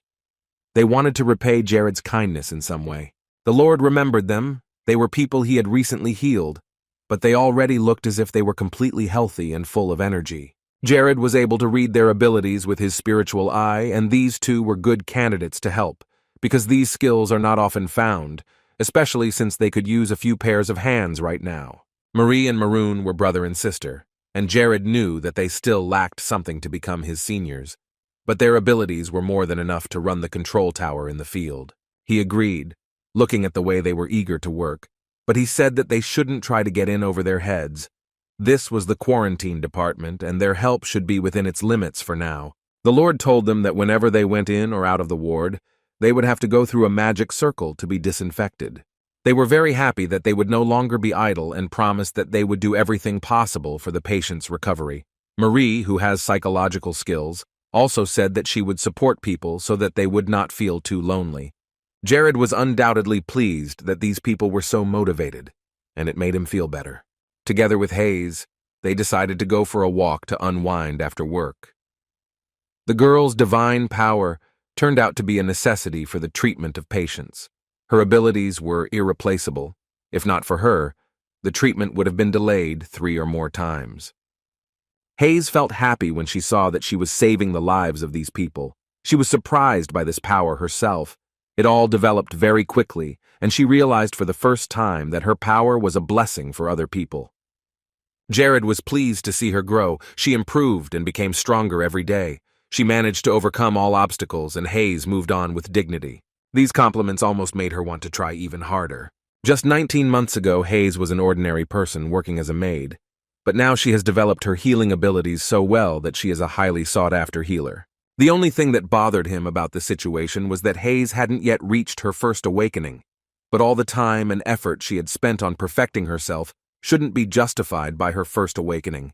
Even her 10th wouldn't be enough. He stood there for a long time, just looking at her or somewhere else, his mind racing with different thoughts, not sure if his heart had the defense mechanism he knew it had. Jared took a step back, blushing slightly. He quietly started a conversation, saying that when he first got here, he didn't even have time to rest, but he kept thinking about how to show Hayes his appreciation for such a hard job. He started to say strange things that he didn't understand, but his mind was in chaos. Maybe it was all just a self-deception, and what he was doing would not be enough. At the moment when Jared lowered his head, Hayes interrupted him and said that she had no idea what he was talking about now, but she believed that all his actions were right and would only lead Krivia to a better life, and his heart was beautiful to her. Then he stepped cautiously closer to Hayes, wanting to thank her from the bottom of his heart. There weren't any words Jared could say right now. There were so many thoughts running through his head that he didn't know which was right. But in any case, now he just wanted to say thank you. He kissed her lightly and said thank you softly. Hayes couldn't move now, couldn't speak either. What had just happened was a shock. And even more surprising was when one by one, the signs with notifications began to appear. The first one saying that Hayes had received the kiss of the prince on a white horse. The defense mechanism that had been holding back all her inner desires and abilities was completely destroyed.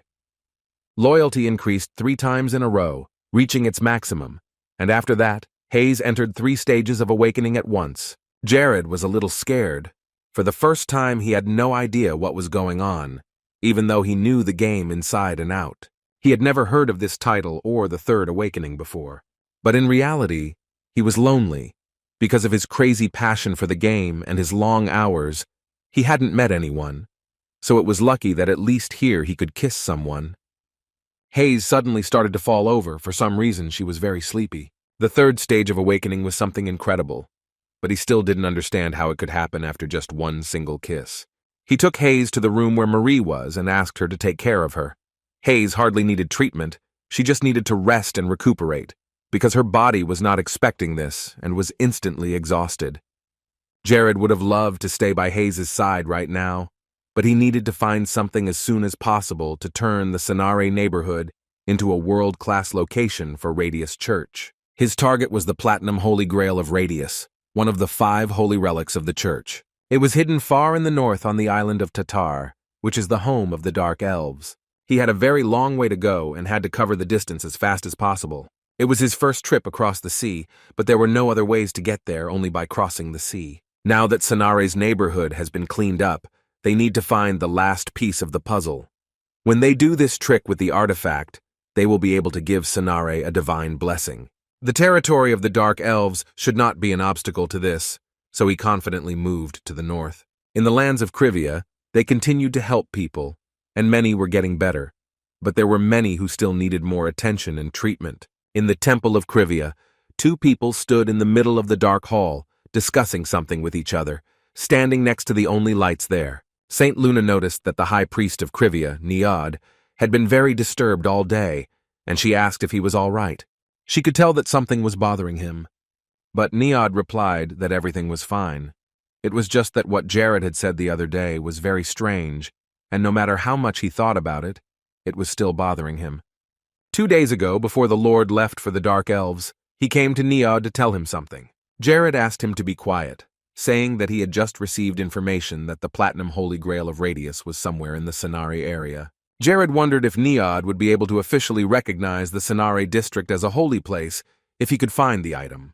The Grail was one of the artifacts that had been lost in the distant past due to wars, looting, and frequent robberies, and Jared finally decided that he had to find this relic.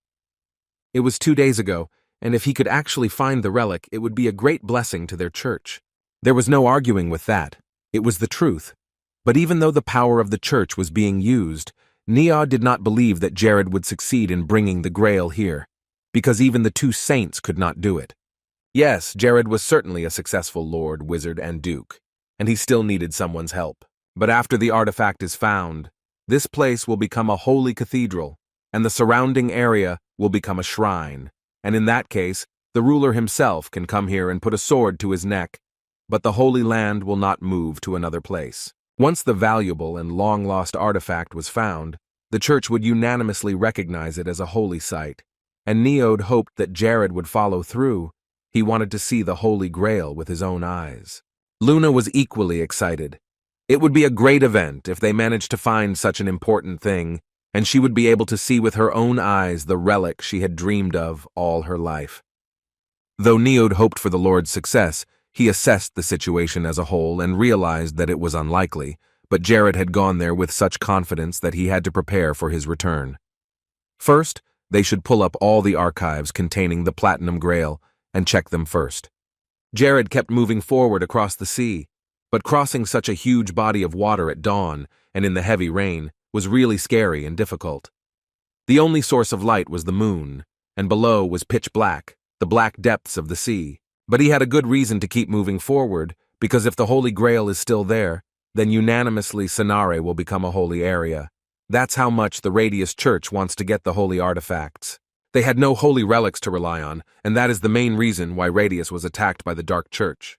The Church of Umbra and Kako has the Black Shroud of Umbra, and a beautiful relic called the Skull of Kako. There was no rush to begin with, so the search for the next artifact was significantly delayed. But since Jared had decided to check out the Sanare area for a holy place, the artifact trick was the best option, because time was now running out. Jared mentally turned to Saint Radius. He hoped that he and these desires to transform the land would be understood. As the sun began to rise and the rain subsided, he found himself on Tatar Island. He took his first step into the land of the Dark Elves, having traveled so far across the sea. This place also brought a lot of trouble. Back during the Battle of Armageddon, the Dark Elves teamed up with the Demon Army to attack the humans. The Demon Army is still considered the most powerful force and race, so it was not surprising that everyone perceives them that way.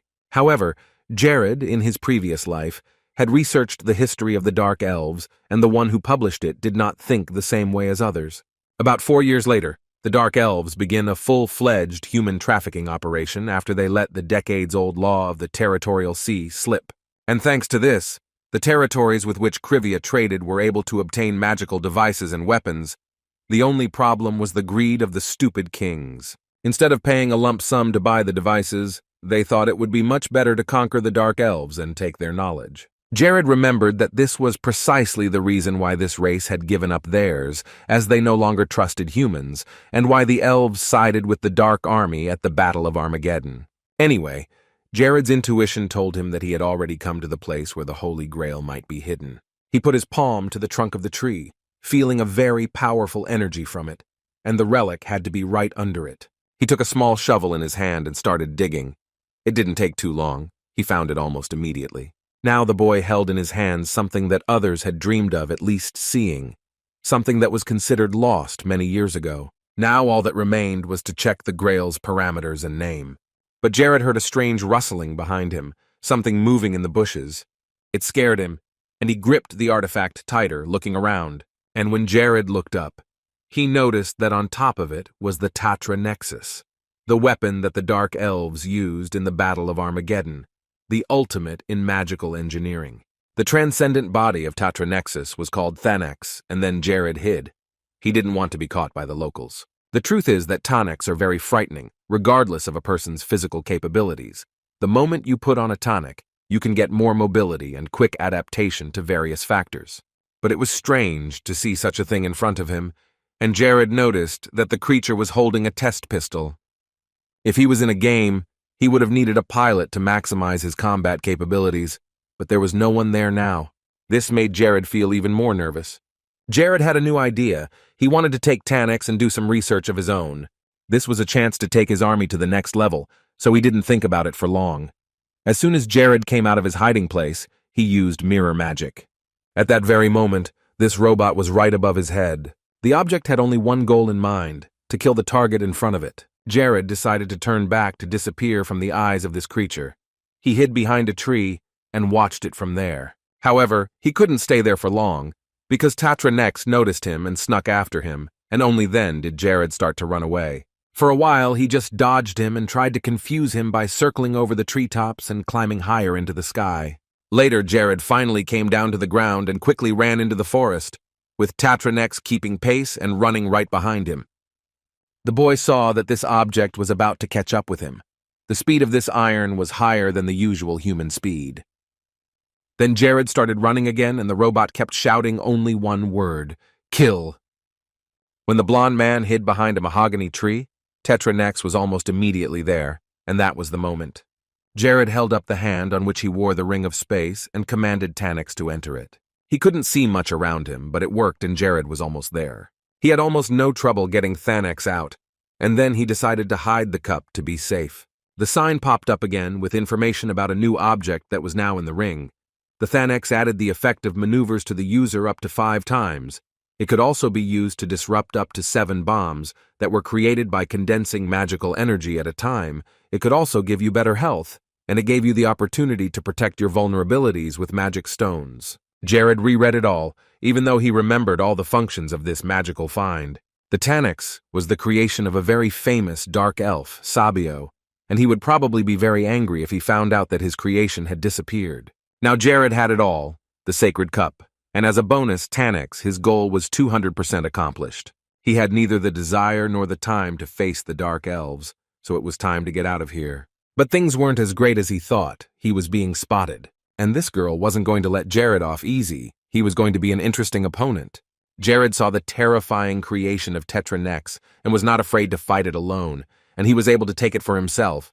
He was definitely no ordinary person, especially considering that he was able to reach their lands, which are accessible only through the dark sea. She couldn't see what he had dug up, but she assumed it was some kind of treasure. But that wasn't what mattered to her, so she decided to just forget about it. She wondered how Jared would do as a pilot. She pulled out a small remote control and began to press some buttons. After the screen came up, she entered a number, and from that moment on, all the user's patterns and information would be transmitted in real time. This was enough for her. There hadn't been anyone worthy among the Dark Elves for a long time, so maybe there would be someone among the humans. Besides, it was a level 5 mage, and she hadn't seen anything like it with her own eyes for a long time. So it was definitely going to be an interesting study. Jared had been flying for quite some time, so he decided that it would be safe to check all the notifications in this area. After Jared said that, he opened them in front of him, but did not stop moving forward. In one moment, his divine power had increased by as much as 1,000 units, which would certainly help against the Knights of the Dark Orders, and it would also make it easier to fight evil monsters. So from now on, he needed to continue pumping up his divine power. The use of this energy was very simple. If the enemy has the characteristic of evil, then in magic attacks and sword attacks, the damage will increase by a percentage equal to the number of divine energy. For example, if you use 100 units, it will be equal to 100%, which means that the damage will increase by 2 times. If you use 900 units, the total damage will be increased by 10 times. Jared was indeed leveling up his abilities very quickly, even managed to get Tanix, so he hoped that he would be able to withstand level 7 mana. If you think about the next target, you can go to the kingdoms of Bonus and Malice without any 3 of them. Everything could be left to the Wanderers, and it was better to think about everything else later. The boy sped up and flew for a moment along the sea under the sun, which was only slightly covered by clouds in the sky. Luna saw what he was holding and quickly ran to the high priest Naod.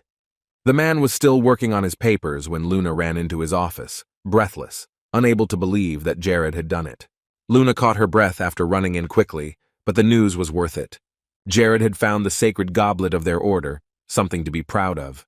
Without realizing it, he asked if it was true, because it was beyond common sense that after all these years, when this grail had been called a lost artifact and never hoped to see with their own eyes, they now had it.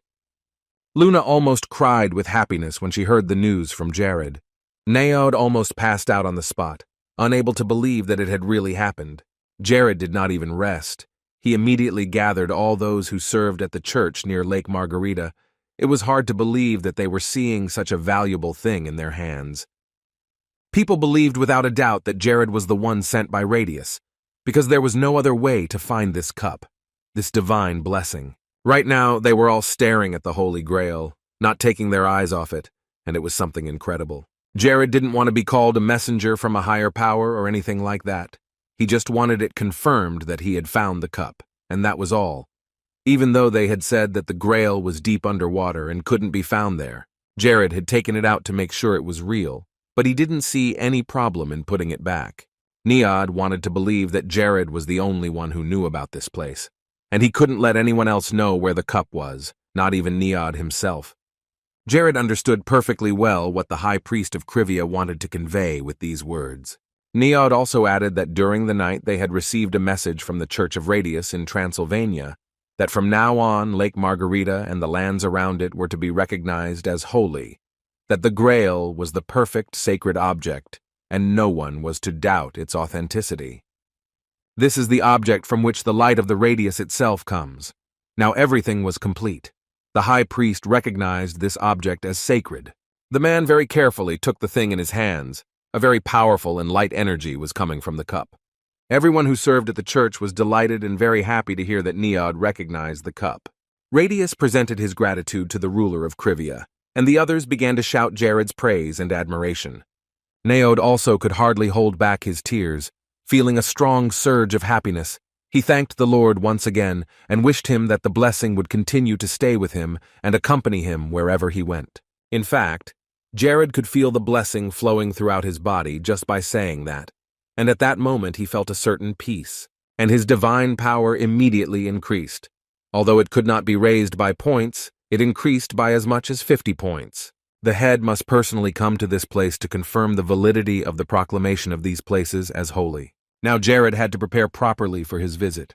Naod hoped for his lord, and he was also very grateful, because this was a very important find for the church.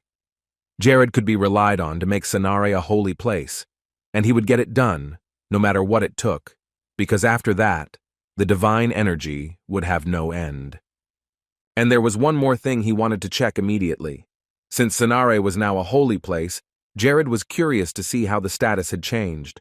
He almost fainted when the window of the holy site appeared before him.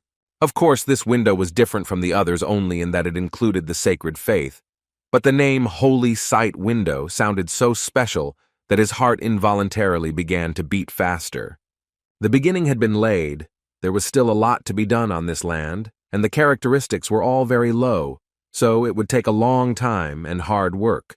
But there was a silver lining, because the gods were showing interest in this place. In fact, there were many gods who were watching this world with interest, and the fact that he had died of extreme overwork in his previous life and was miraculously able to start over must have had something to do with the influence of a god.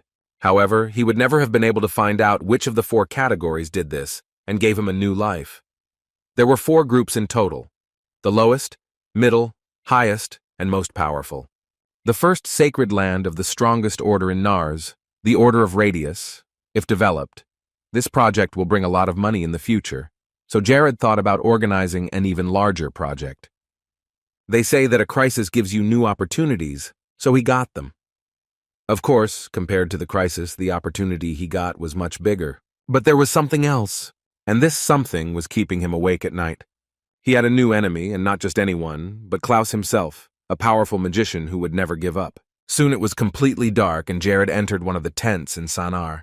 It was the middle of the night, and it was just the two of them, so it was a strange atmosphere. Ella was holding a glass of the red wine she loved so much, and congratulated Jared on finding the sacred goblet, perhaps the most joyous news she had heard. Ella was the head of training for the Aggressio Civil Guard. And indeed it may feel like something new to her, because her faith is much stronger than any other.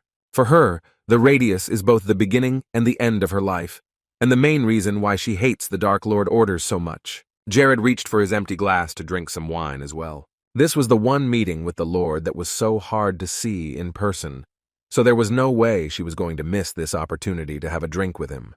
Jared asked Ella how she was going to develop her relationship with Chloe in the future, and then took a sip of his drink. She wondered if this was a topic that was not the most pleasant for her. September was about to start. There were only 4 days of summer left, and the official end date of the contract would be the first day of autumn. They had already finished talking about mutual agreements. And when the contract comes to an end, they will all go their separate ways. Chloe was a great student. Ella finished all the wine that was left in her glass.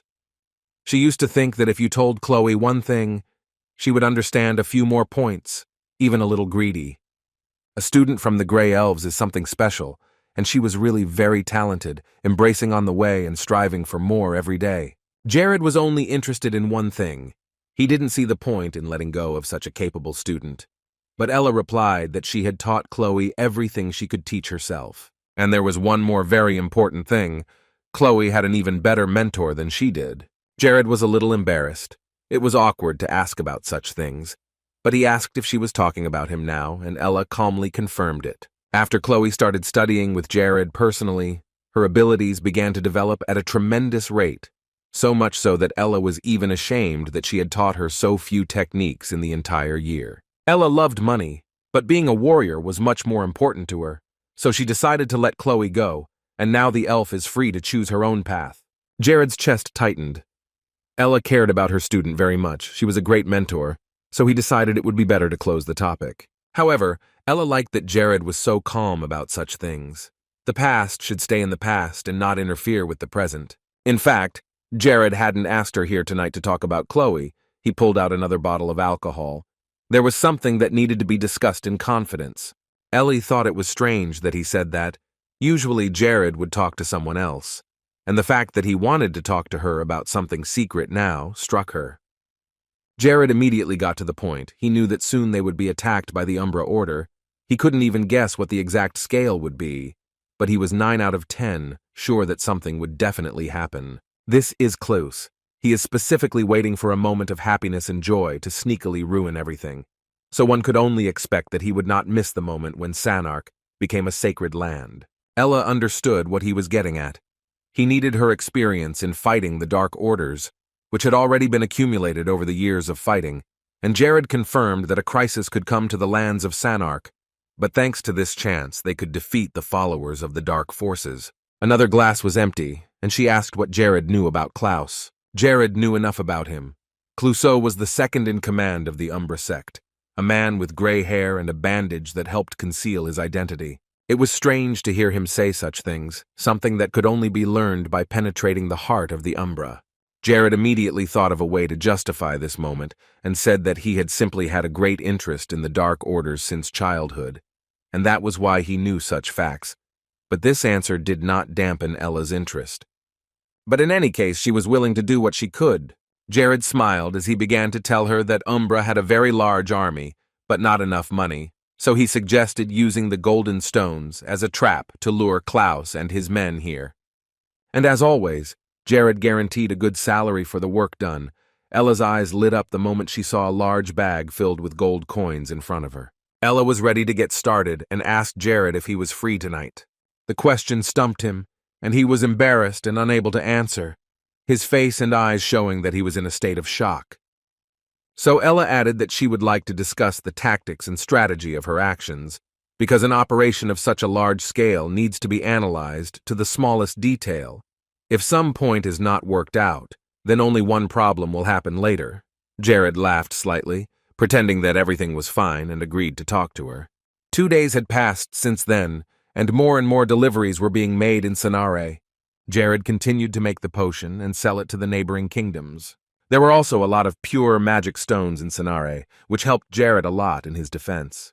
A lot of provisions and gold bars and coins were brought into the territory. And today, it was time to go into battle. Ella was ready to make sure that the next shipment of food would reach them in one piece. The Aggressio guards cheered her on with loud shouts, but her facial wound still hurt from time to time. Jared had managed to do this during their training, so she must have underestimated his abilities. But in that case, and with those capabilities, Klaus would be hard to get to. He was definitely even stronger than Jared. Then it definitely wasn't the level 1 missiles that Ella had initially thought. If they were just magic missiles, there wouldn't have been more than 5 of them, and she counted at least 80. She smiled. It was a shameful past, but as she said, the past should stay there. So Ella confidently exclaimed that right now they were starting their operation. She gave the order to speed up, so that even if someone was hunting them, Ella and Aggressio could trap them and kill them. Each of them had to focus on the front line and not look around. The warriors heard her order and prepared to fight. Ella turned her back to them and stood in front of them. These were the last moments before the war against the Great Wizard began. The Aggressio were a special and well-trained unit who were knee-deep in the sea, had excellent weapons of the highest level, and perfect armor. Their red flag had the emblem of a black lion, which symbolized power. She was also well fortified, especially since she had a lot of experience in fighting. Now she wondered how Jared would finish the job when she and the army, where she was a trainer, had led Klaus and his aides to a dead end. The deliveries continued unabated. The carriages traveled to Sonare, and Jared watched them closely, flying high in the air. Now he was using a magic that was only available at level 5, invisibility magic, a good way to hide from prying eyes. As long as he did not attack or change his position, he could maintain this state, although it had to be renewed every minute by using magic. However, he knew that whoever attacked now must know that each of them would be mixed with the mud. To put it more precisely, they want to make them angry on purpose. They have prepared very well, so if the whole plan goes wrong, it will be quite sad and unpleasant. They have spent enough time. There was also a small problem. They had one guy who came here a little early. They expected him to come here a little later. He was a dark demon.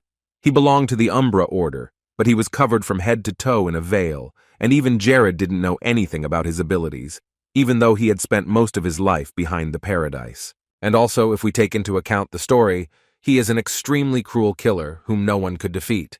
After the players killed Klaus, then after the update, he became the new boss. And after that, Jared died from overwork, so the information ended at that point. Suddenly, Aggressio's warriors informed Jared that a very large force was coming from the right. The soldiers of the Umbra army were approaching them with great speed. There were so many people that it was hard to tell. A large explosion had completely blocked the passage, so they couldn't move any further. Jared gritted his teeth. It was so mean, but he had ideas for such cases, and it seemed that their time had just come. The followers of the Dark Order, who had sold their souls to the devil, had no future when they faced off against the army of Krivia. He picked up a staff that could increase his mana and swore that he would not leave a single living soul among these scum. At sunset, as Klaus stood in the middle of the broken gorge, he realized that it had all been done on purpose, and most likely, someone knew he was coming here, and that's why they had prepared a trap and waited for the mage to fall into it. Jared was a true master. He impressed Klaus with his actions and his brave desire to win, and if Klaus hadn't brought along the meat that was simply thrown forward, it would have been very sad. There had never been anyone so clever here before, so Lord Curve had become interested in the Dark Wizard. However, Jared irritated Klaus very much, and with his antics he could easily get out of any difficult situation. Later, Clouseau was holding a small dagger in his hand, in memory of those 500 dead soldiers whom Aggressio had killed in a few strokes, and he wanted to give them a real hell. In the middle of the open paths, where two armies were now fighting, ready to kill each other and tear each other to pieces, Umbra wanted only to kill these creatures. They had to disappear into the true darkness and disappear from the face of the earth forever. Jared was taking this seriously, but why call them filthy creatures when you could simply describe them as enemies? Now was the time to use his new power that he had gained from the last raid. His power had increased by 6 times, so he used a magic penetrating missile. This confused the warriors from Umbra.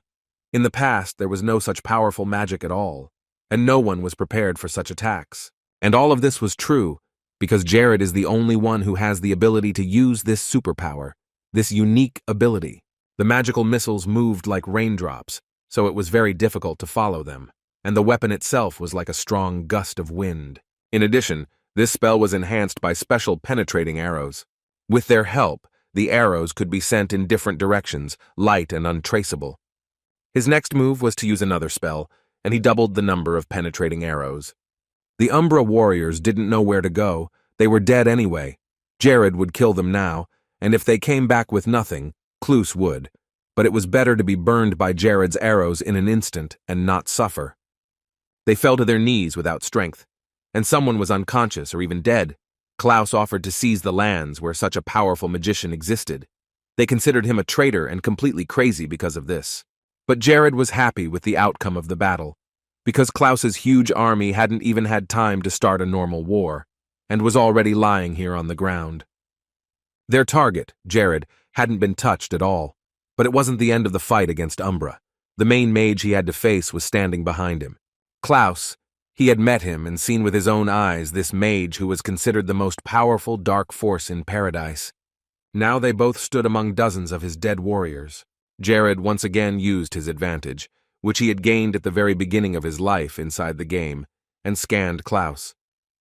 Now at level 235, the mage was a brutal killer, terrorist and propagandist, and a very confident man who saw no obstacles in his life. And if there were, Clouseau easily got rid of them. The dagger that the magician held in his hand had a very strong strike, even critical for opponents, and he wore a ring on his finger that weakened the enemy's buffs and armor. One can only dream of an alliance with someone who possesses this power, but as an enemy, it is almost like throwing yourself into the clutches of death.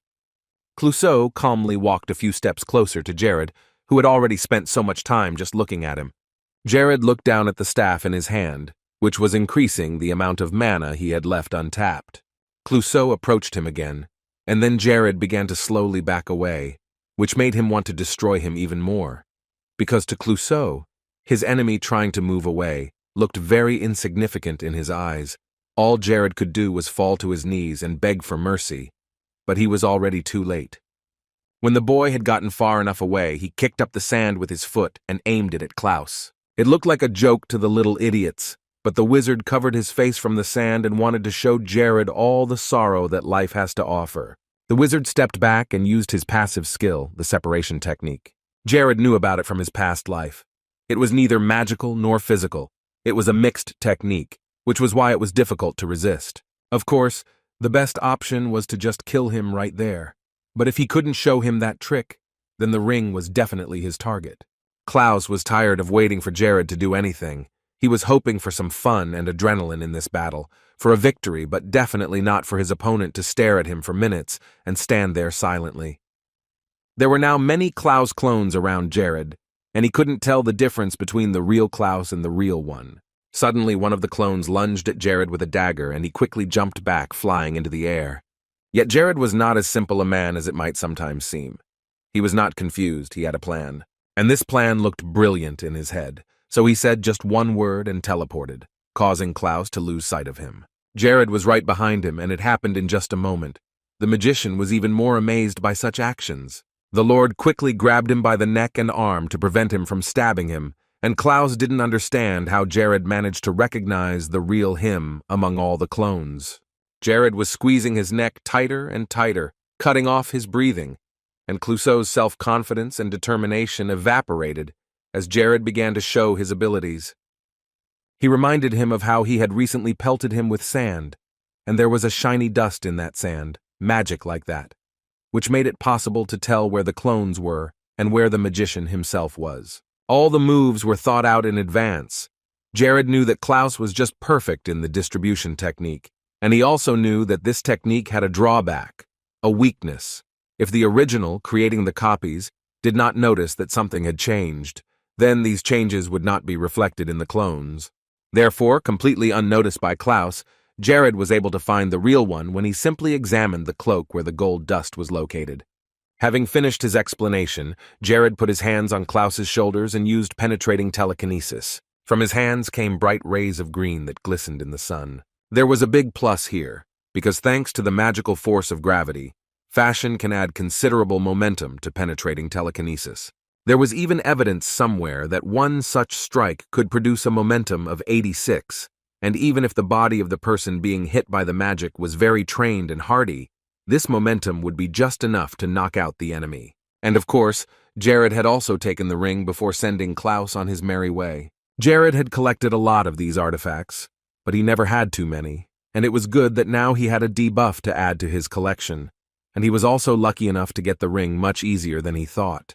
But while Jared was admiring the jewelry, Klaus had already come to his senses and reached out for the artifact that belonged to him. He returned quickly. In fact, Jared had expected a slightly longer effect from his magic, but apparently Klaus was indeed too strong a magician for such an effect to last long. The wizard was already subject to this magical force of gravity, but he had never felt anything like what Jared had made him feel before. This was the first time it had happened. Jared didn't understand why Klaus was picking on him so much, especially not with a fight, but simply asked where the source of his powers was hidden. Klaus didn't wait for an answer, and immediately asked another question, wondering if there was someone in the Radius Church who could create a final covenant and share his powers. But Jared wasn't going to tell him anything about it. Instead, he just called his army completely pathetic and dropped Klaus's hands from his shoulders. The mage was too tired to continue the fight, which hadn't even begun. Jared had offered him one thing. If Klaus managed to defeat him, all of Jared's soldiers would become his army, which should have made the mage fight harder. But then the boy glanced at Klaus's dagger, which he kept on the post. All this time, no one had wanted to see and discover the true and full powers of Clouseau that he had been hiding. In the last few decades, no one had ever seen Clouseau use his magically transformed body. Jared prepared himself that Clouseau would soon be attacked. The boy stepped back a little for safety. And then Klaus's body began to gradually transform. His hands grew larger, and Jared watched with horror and some curiosity. In a few more seconds, the magician was completely transformed into a large monster, a rather frightening sight, but Jared could not take his eyes off what was happening in front of him. As soon as the transformation was complete, Klaus was at it again, shouting death wishes at Jared. He ran right at him and continued to growl like a beast. It was good that Jared was a little farther away from Klaus, and he managed to use the spatial portal door that appeared right in front of him. And then, more and more of these doors appeared, spreading them everywhere as Klausy moved closer by the second. For a brief moment, the monster stopped, seeing the doors of the 10th dimension in front of him, as if he began to go even more insane. He was now completely possessed by aggression and evil. Most of all, he wanted to defeat the one who had destroyed his army and disrupted his plans. But Jared's desire to win was also very great. He wanted to do everything in his power, to give his best to prevent the plans of the Dark Church of Umbra from becoming a reality on the Nars continent. Gathering all his strength in his fist, Jared loudly shouted a spell to double the world arrow. Everything around him caught fire. He stood among the fire, creating a large sphere of flame. Klaus stopped this move. He had already learned that Jared was a strong and difficult opponent, not like the others, but this fireball scared him too much, and was a very powerful spell even for a powerful mage. And perhaps this was the first time that this had ever happened, as Clouseau himself had never seen such a thing before, and he was witnessing someone using such a rare technique. In addition, Klaus was constantly watching the spatial doors. He could not understand what was going on here. Since there were so many of them, it was impossible to understand which portal was connected to which one, and this was a disincentive for the magician to fight to the fullest, because all his thoughts were occupied with not getting into these portals. Jared was only a 5th-level mage, at first glance, not even on the level of Klaus, the leader of the Umbra sect, and Klaus could only rely on the strength of his altered body.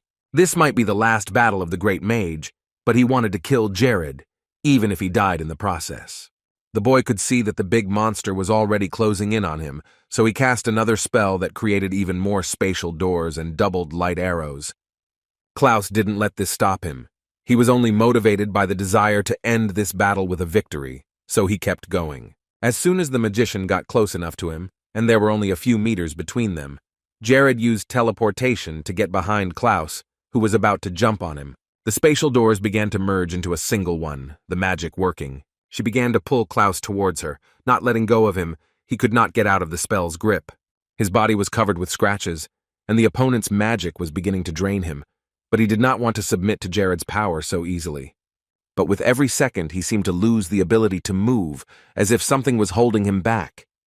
Besides, he was stuck in place, and now it was impossible to move at all. The magician tried his best to get out, and Jared calmly approached him from behind, using telekinesis to immobilize the monster and take away his ability to move.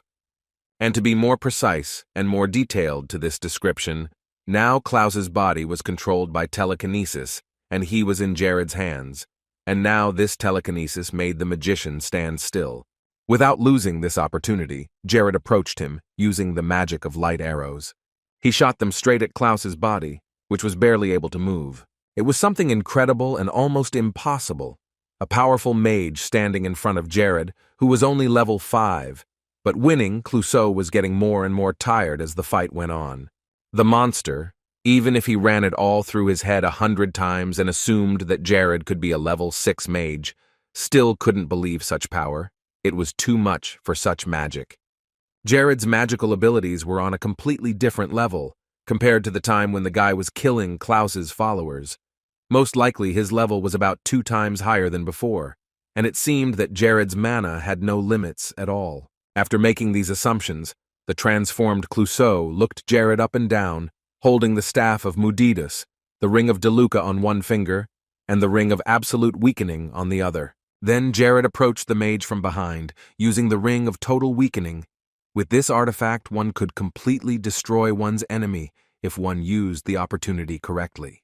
Klaus still couldn't move, but now not only was magic an obstacle, he was very impressed that Jared had learned the capabilities of this ring.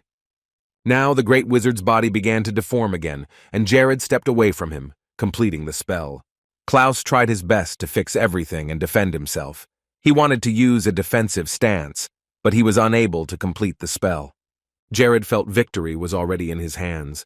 Clouseau looked so pitiful and worthless, and seemed to have completely lost his mind, afraid to play and die. Then Jared decided to end the fight by picking up a knife. The wizard could only move his eyes now, and he saw that Jared was holding a stellade. It was a magical tool of Master Bullet, a thing made of stellade, a material stronger than the soul stone, and it could even cut the stone, engrave a mark on it, or a magic circle. It could also be used to inflict a fatal wound that would leave the opponent bleeding to death. Jared added a few words after he stabbed him. He said that if Klusk's body had been transformed as before, this knife would not have been able to hurt him too badly, and it would definitely not have been fatal. But since Jared had used total destruction, the mage was now completely defenseless against him. Jared had already walked away, but suddenly remembered something else when he turned to Klaus. He sat down next to him, saying that he would take his dagger for himself. Klaus was still bleeding, holding on with his last strength, and even breathing was difficult because of the wound. Jared took the mage's weapon and stabbed him in the back. He did it to make sure that he was finished, and that Klaus would never again interfere with the peaceful life of the Nars continent. The mage screamed out loud in great pain. Many innocent people died or suffered from the actions of Klaus, who was greedy and cruel, committed evil at every opportunity and abused others, so he could hardly ever repent for his actions. Klaus's body transformed back to its normal form. The magician fell to the ground. He still had no strength to start and continue the fight. But Jared's speech even made him laugh a little, and he was amused that someone like Jared was still a common lord of a small territory of the kingdom of Krivia. Finally, he added that if he had known at the beginning that Jared would be such a powerful mage and that Klaus would not be able to defeat him, he would not have tried to fight him. Jared also wouldn't have started all this if he was sure that Clouseau was too strong an opponent. Surprisingly, Clouseau was the only one who fully knew the full capabilities of these rings. He tried to say something else, but Jared spoke first. He said sternly that Clouseau's body would be decapitated and then sent all over the land so that people could express all their anger. Klaus laughed again. He didn't understand what it would do for these insignificant little people to take out their anger and rage on a corpse. Even if they did, it wouldn't bring back those who had already died at Klaus's hands. They died because they were weak and not good enough for Clouseau, The magician started laughing again. He was losing the feeling in his limbs. Jared agreed that they would not get anything out of it by hating on his corpse. It would not help. Suddenly, Jared walked over to Klaus again and sat down next to his body. The magician didn't understand what was happening. Jared put his hand to his heart, using the magic of total healing. Clouseau mockingly asked why Jared would save him after saying that. But Jared reassured him, saying that he would die anyway.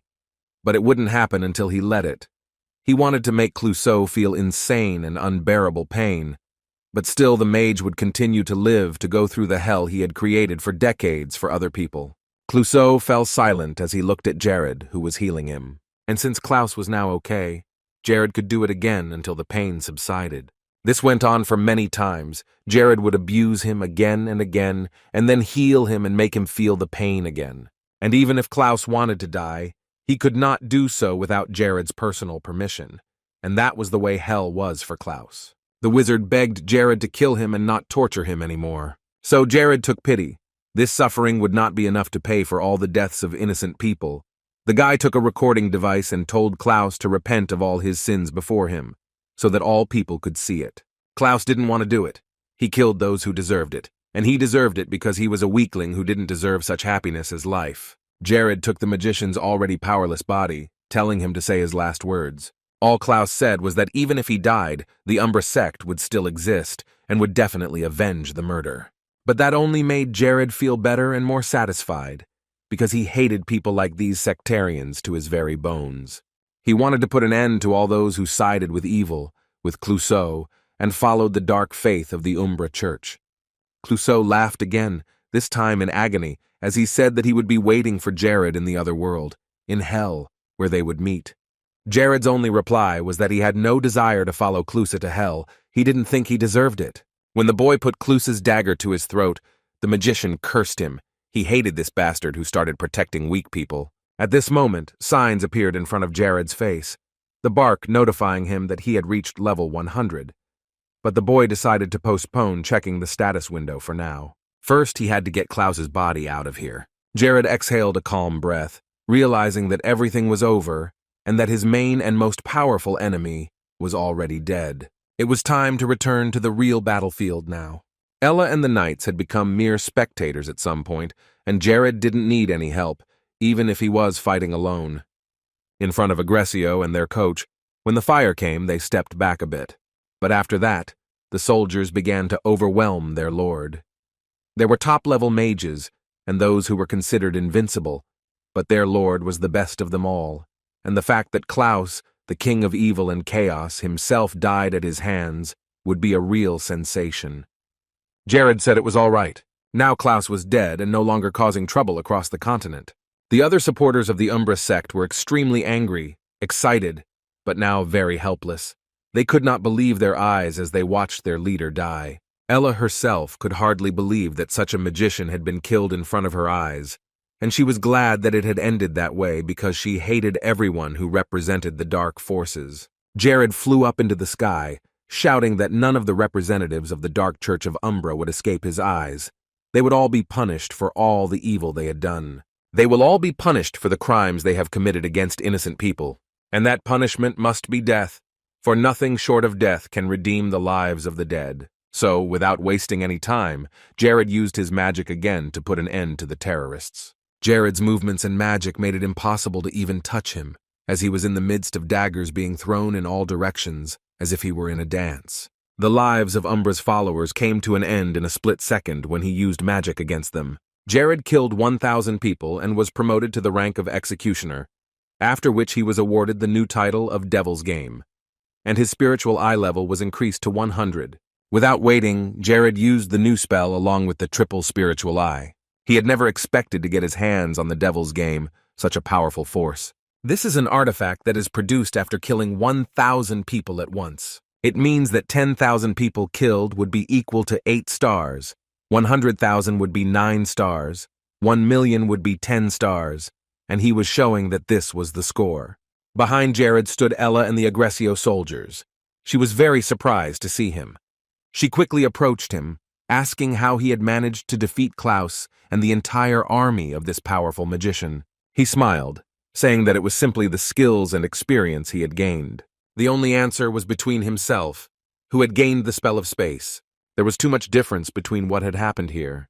The Church of Radius would definitely have been very grateful to Jared after he killed Klaus and all of his minions. Jared had destroyed someone who had been ruining everyone's lives and killing innocents for so many years, and he had kept the people of the mainland in fear. Jared thanked Ellie for the praise.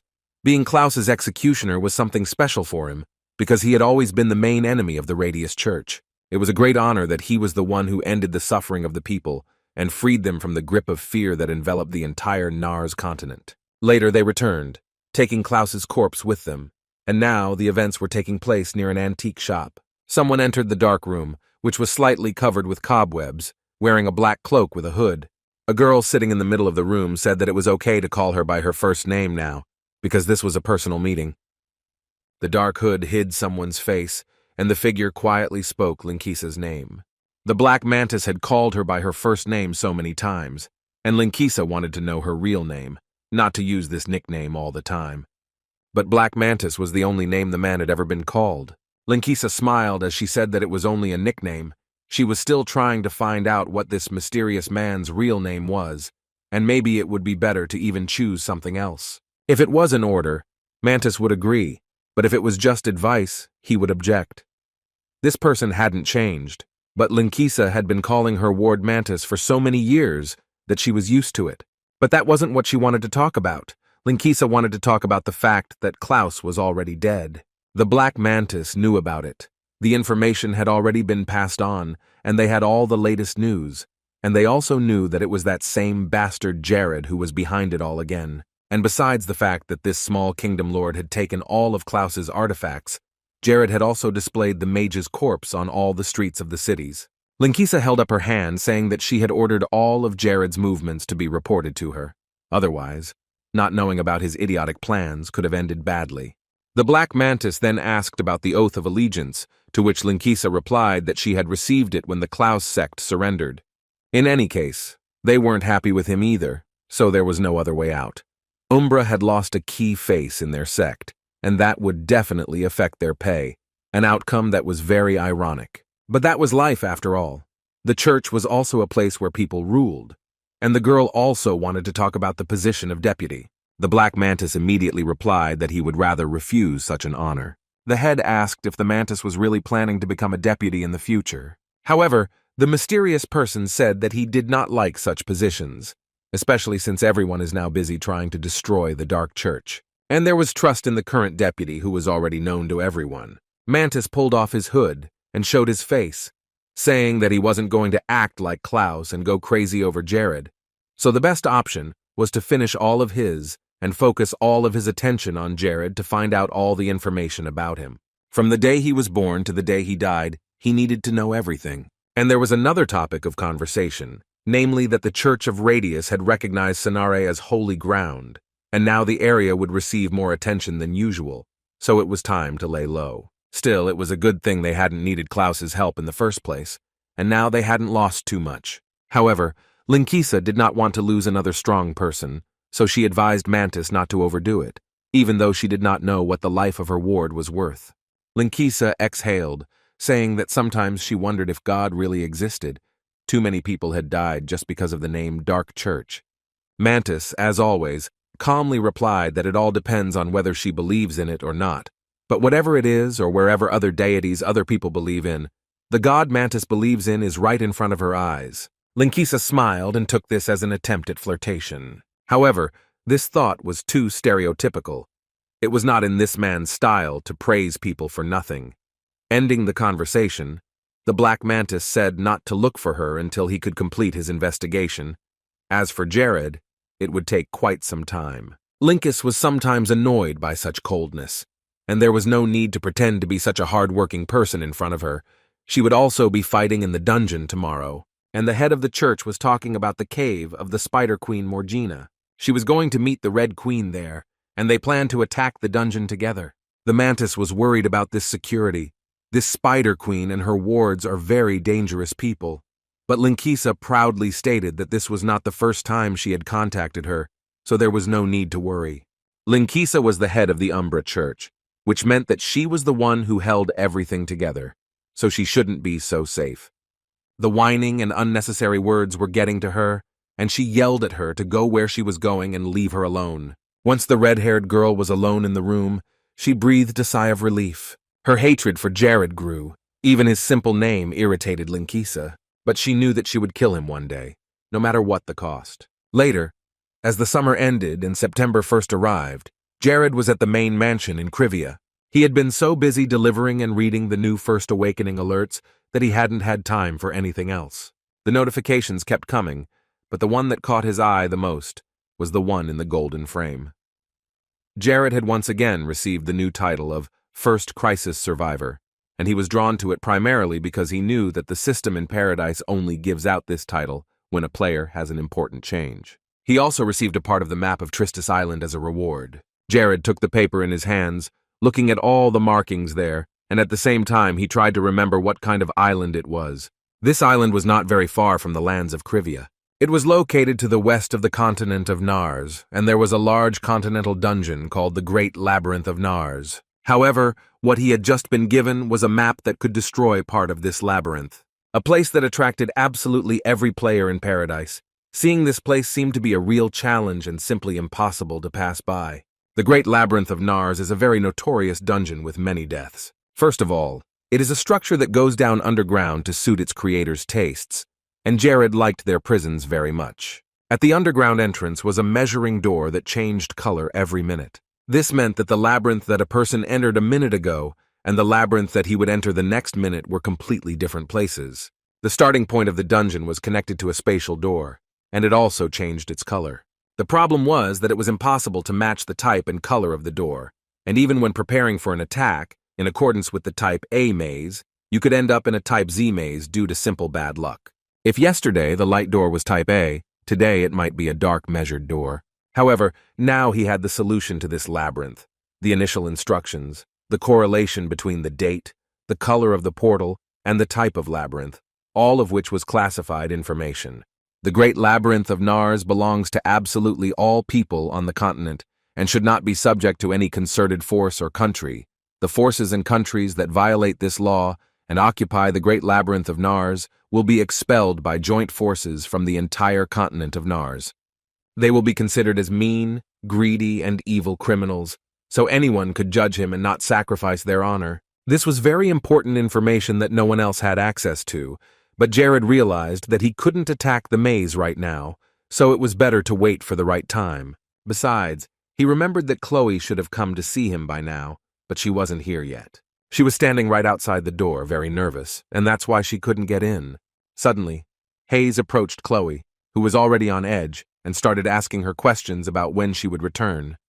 Chloe became even more nervous, saying that she had just come here, and Hayes exclaimed that she should go to the Lord immediately, not hang around here.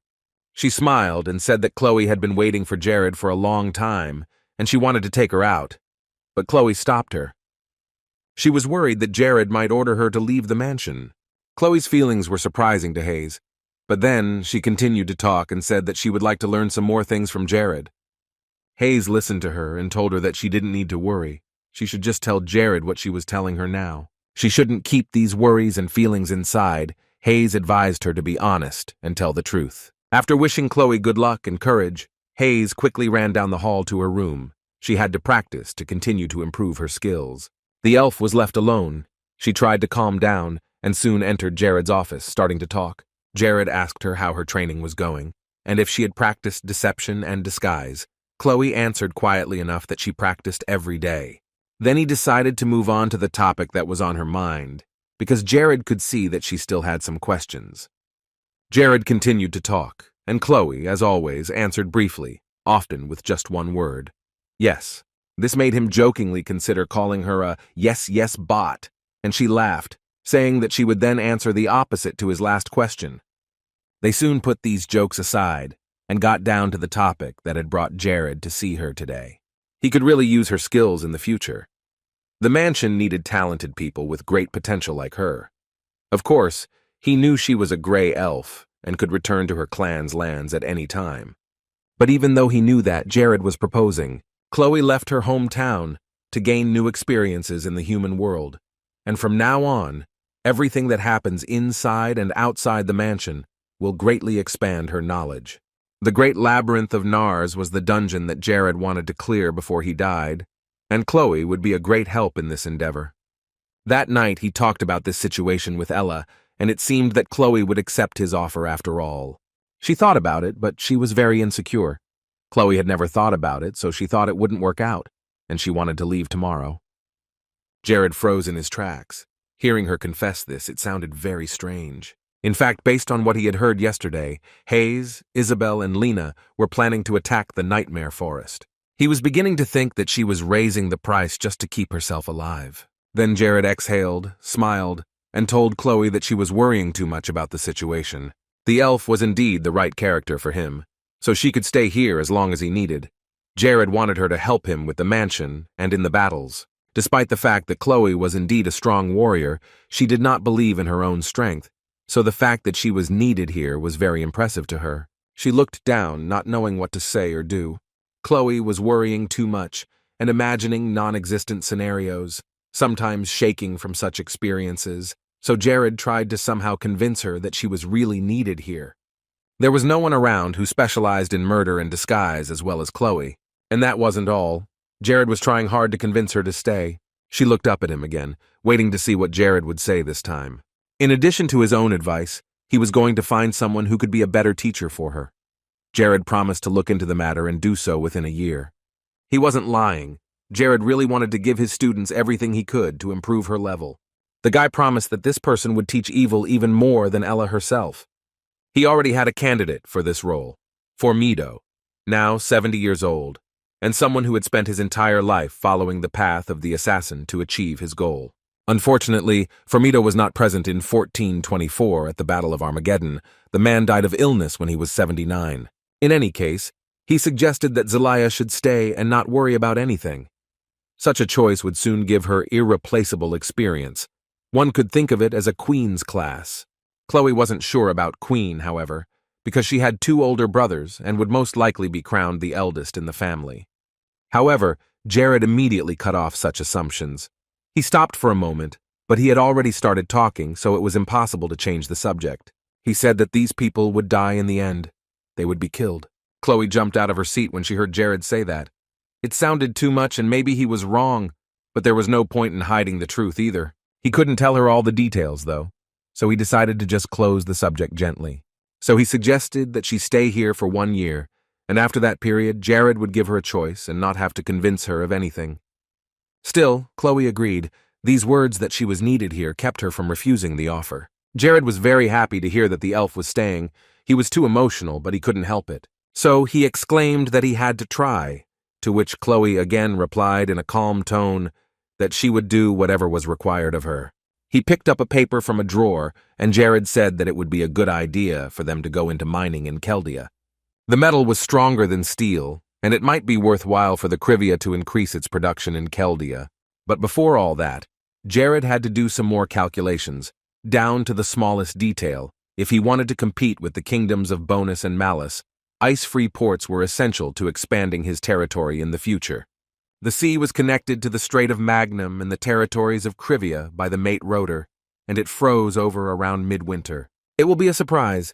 You can get the best prize using your special knowledge, not just some tricks and bugs. Even at this moment, Jared was replenishing his resolve as he remembered the main characters he had met by chance in the pub. They were already strong, but they were still gaining strength. Their abilities would develop, and all this under the protection of the gods themselves. For some people, hard times can be the best opportunity, but Jared didn't think so. He thought about what most people wanted. They certainly didn't want to be heroes in a time of need, and they didn't want to be heroes when there were no saints around. Valdez listened to him enthusiastically and wrote everything down on a piece of paper. He wanted the Lord to keep going and continue to express all the thoughts that would later be written down. People should not be victims of war because of their rulers who did not share something among themselves.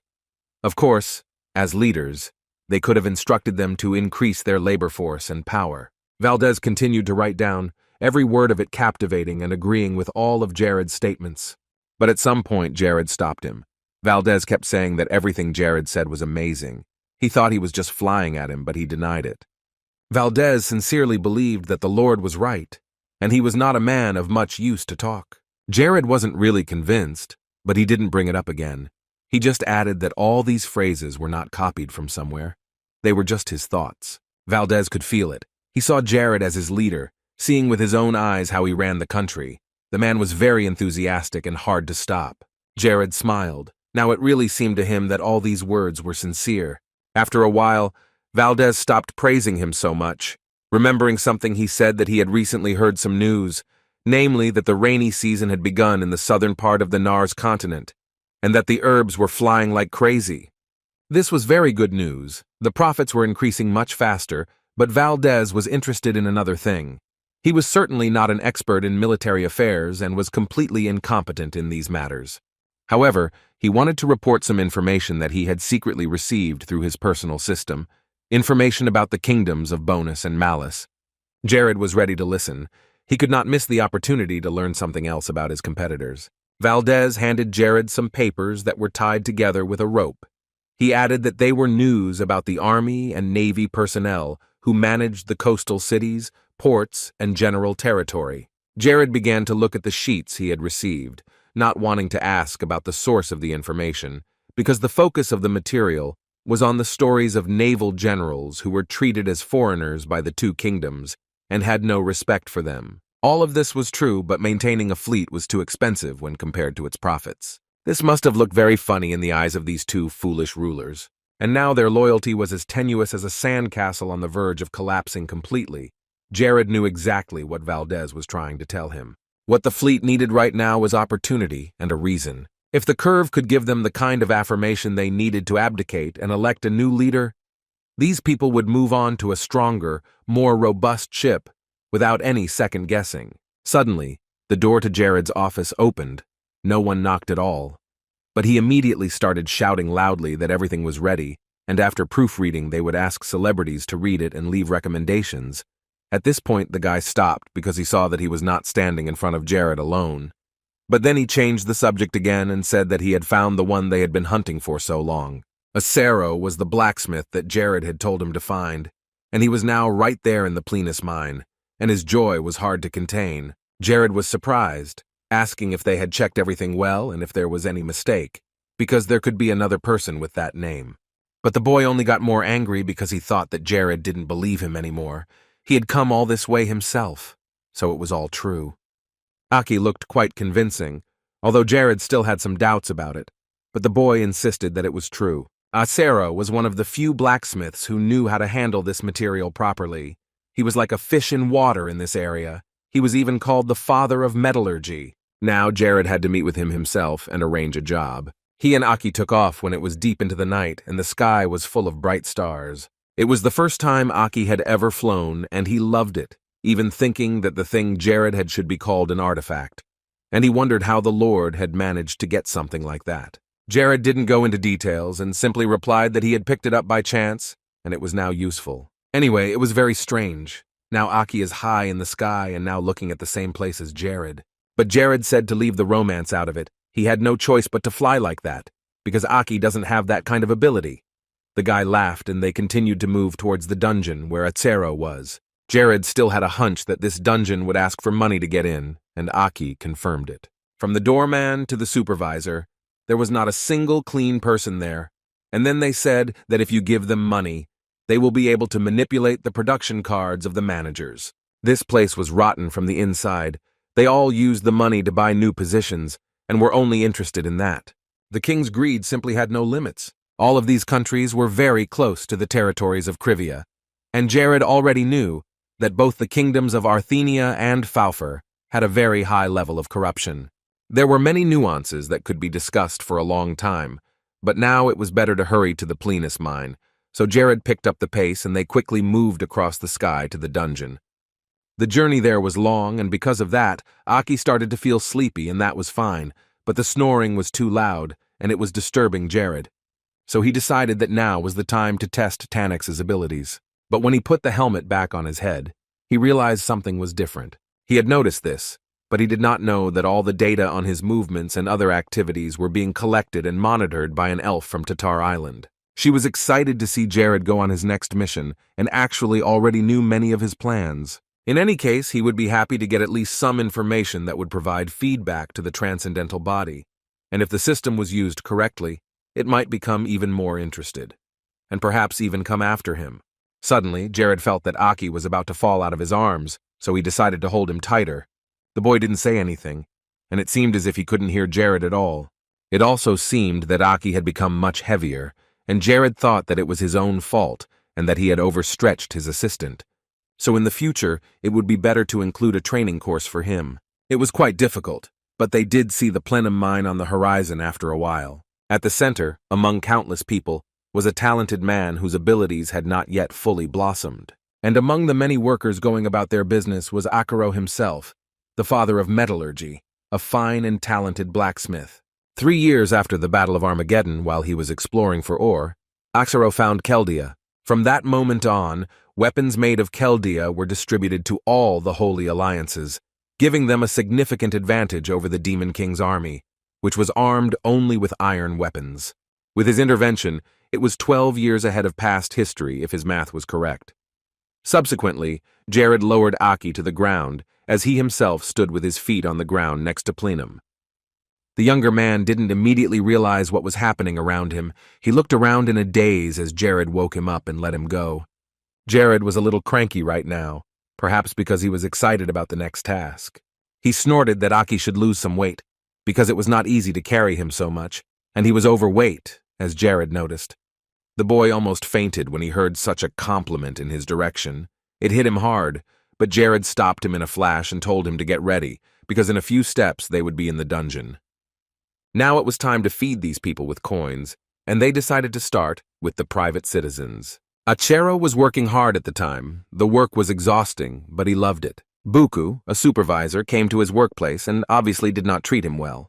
Buku came with a complaint against him, saying that he had previously ordered him never to use iron in his work, and he was angry with Achero because he was spending the kingdom's wealth so easily. As soon as he saw this man, Achero broke out in a cold sweat, and he knew that when he showed up there was no good news to be had. Sometimes Buku could actually do it, and it happened this time. Buku had already warned him so many times about all the prohibitions, so he justified the beatings with that. Achero was just a worker, and the boss was annoyed by such disobedience. And because people like Achero ignored orders from above, all the other candidates were just waiting for the moment to take Buku's place. This morning, Achero will set an example for all his colleagues. Buku has already prepared to hit him as hard as he can to punish the worker. And the next moment, the blacksmith was hit hard, screaming loudly when the whip touched him, and then it happened again and again. The wounds on Acero's body began to bleed, and he tried to crawl away from Buku so that the whip would not hurt him so much. Then the blacksmith replied, barely audibly, that he was not using iron without permission, using impurities from other blacksmiths. He was just conducting experiments after hours. Buku was even more annoyed. Achero not only ignored his orders, but also dared to be rude. The warden angrily said that today was the last day of Acero's life. He was furious and did not care that such an experienced blacksmith as this would die. It could all be easily disguised as an accident, and no one would suspect anything. Achero crawled backward defenselessly, covering himself with his hands. A moment later, Buku lunged at the blacksmith with an axe lying next to him, and all Achero could do was scream. However, this time Achero was lucky and escaped his death. Jared was standing behind Buku, grabbing his arm, and he screamed, getting even angrier, because who was this guy to touch him with his hands? Jared looked into his angry eyes in silence, and Buku thought that Jared was some new kid, which made him even more annoyed. Then Jared finally spoke. He said he was related to Achero, so he just wanted to talk to him. So he asked Buku to step aside and not interrupt the conversation. There was a silent moment in the blacksmith's large room as Buku tried to figure out what was going on.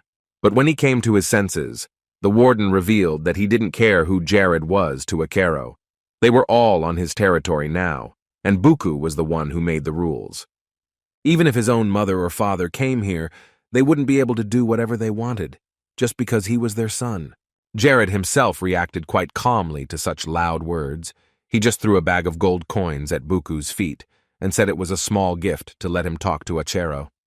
Buku decided to ignore Jared's request to open the bag, thinking it was all a setup, so he approached the bag cautiously. Very carefully, the warden opened it, and what he saw drove him crazy. There was so much gold that could equal his salary, and for 3 years. Jared then added that he had several more just like it. But if Buku was against talking to Achero, then he would have to do with this one. The man took the bag in his hands, asking Jared who he was, but in a more gentle way, as if the money had dispelled all the negativity. Aki rudely replied that it was none of his business, but if he listened to Jared, he would get the 3 bags the man was holding. Buku calmly stood up and asked what he should do.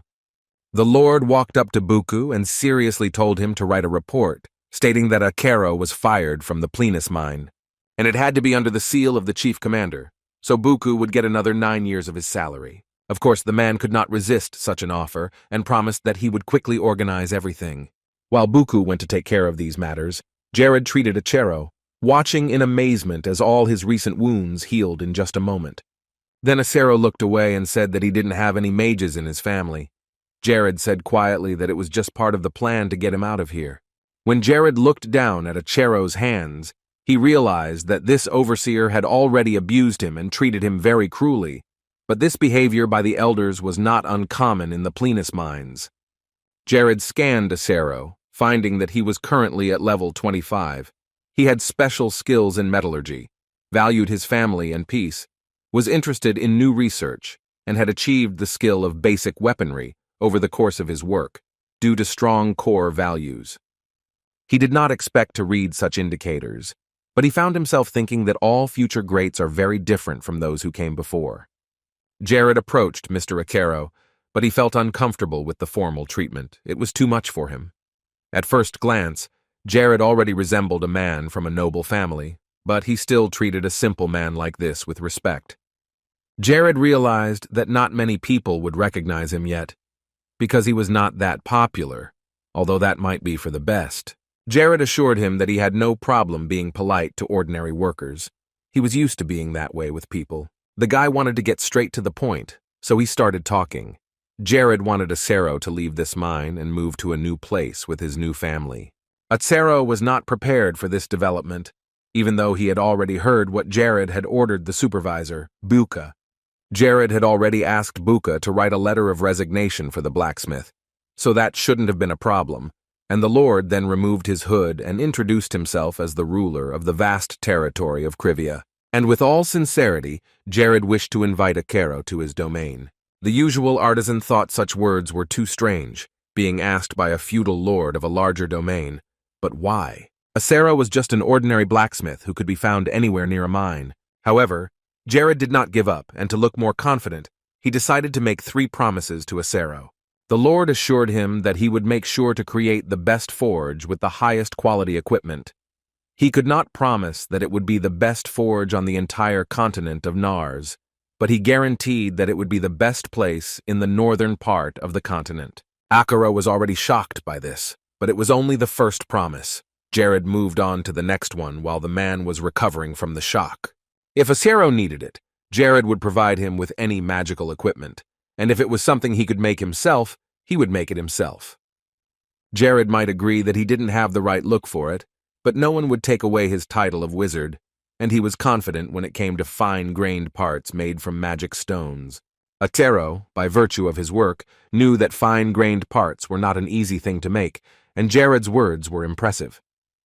But now it was time to tell him about the 3rd promise. The Lord of Krivia would certainly provide him with a good place for Mr. Achero and his family to stay, which was probably the one that impressed him the most. The simple hired hand tried to wrap his head around what he had heard, but it all seemed too beautiful for the working environment. Jared was not suggesting that he create everything out of thin air, but rather that he should think of it as a form of investment for himself, because he would have the opportunity to do research and manufacture different types of metals, both of which were Achero's favorite activities. Although Jared couldn't tell us exactly what Achero would be working with, he could guarantee that it would be much stronger than steel. The amount of inventory that Curvature had was more than enough to make anything on a large scale, and Jared pulled out a sword that was one example of what Achero would be able to make. Achero could barely hold it in his hands out of surprise, but asked to do a little test for himself. Jared gave the go-ahead and moved away with Aki, giving the blacksmith more space. The man walked over to the weapon his friends had given him in honor of his 10 years in the field. Then he swung with all his might to test the power of the sword Jared had given him. It was amazing, but he managed to break the powerful sword given by his friends with it, and it just broke into 2 pieces. Jared and Aki stood there satisfied. And for Acero, as a blacksmith, a man who burns with the desire to create better and better weapons, it was a real find, more valuable than gold. Most of all, Acero was interested in where Jared had managed to get such a strong metal. It was a revolution. You can only imagine what would happen if you made weapons on this scale out of this metal. All the Lord could add was that now they have as much of it as iron. Here the power was on a completely different level. Acero was overjoyed. He even felt a certain responsibility holding this sword in his hands. Jared said he would be generous if Acero needed support. Whatever it was, he tried his best to persuade him to come with him. This was the man Jared needed. The man didn't hesitate, but he was surprised by the 2 perfect conditions, and after looking at the sword again, he finally made up his mind. Acero began to bow to Jared, saying that he was happy to accept his offer, even though he lacked strength. If his abilities were needed for the Lord, he was ready to help and follow him wherever he went. Jared smiled and looked at Acero. It was still a little strange for him to have people react like that when they talked to him. Later, Buku burst into the office, exclaiming happily that he had finished the paperwork. Of course, he didn't understand why Jared and Aki were interested in someone like Acero, but the main goal was money, and he would get that easily only if he let the blacksmith go. The warden was ready to let them all go with a smile on his face, wishing them all the best. But Jared still had one more request for him, saying that he would give him another bag of gold if Buku agreed to fulfill it. Because of his excessive love of money, Buku agreed, asking what exactly the Lord wanted. The request was very simple. Jared just had to hit Buku once, that was all he needed. The Lord laughed, thinking that life had been good to Jared's face and he was stressed out to ask such a thing. But Buku agreed. He was very resilient to blows, so he told Jared to show his best and he would try to take it with dignity. Jared smiled, and his magic appeared in his hands, which had been enhanced several times with the new abilities. When Buku was ready, Jared punched him in the face with all his might, which was probably not exactly what the man had expected. He was thrown back with such force that he quickly flew somewhere far away from Jared. Along with magic, the protagonist of his favorite game used transcendental reinforcement, which further enhanced his punching power. He wanted to show that violence is not the answer, and this punch was a retaliation for all the abuse that innocent workers endured. Jared threw another bag of gold coins in his face, but warned him that Buku should never dare to attack innocent people again. After the work was completed, Jared turned to Acero and Aki, saying it was time to leave for Krivia. The 3 of them started walking to the exit of the mine.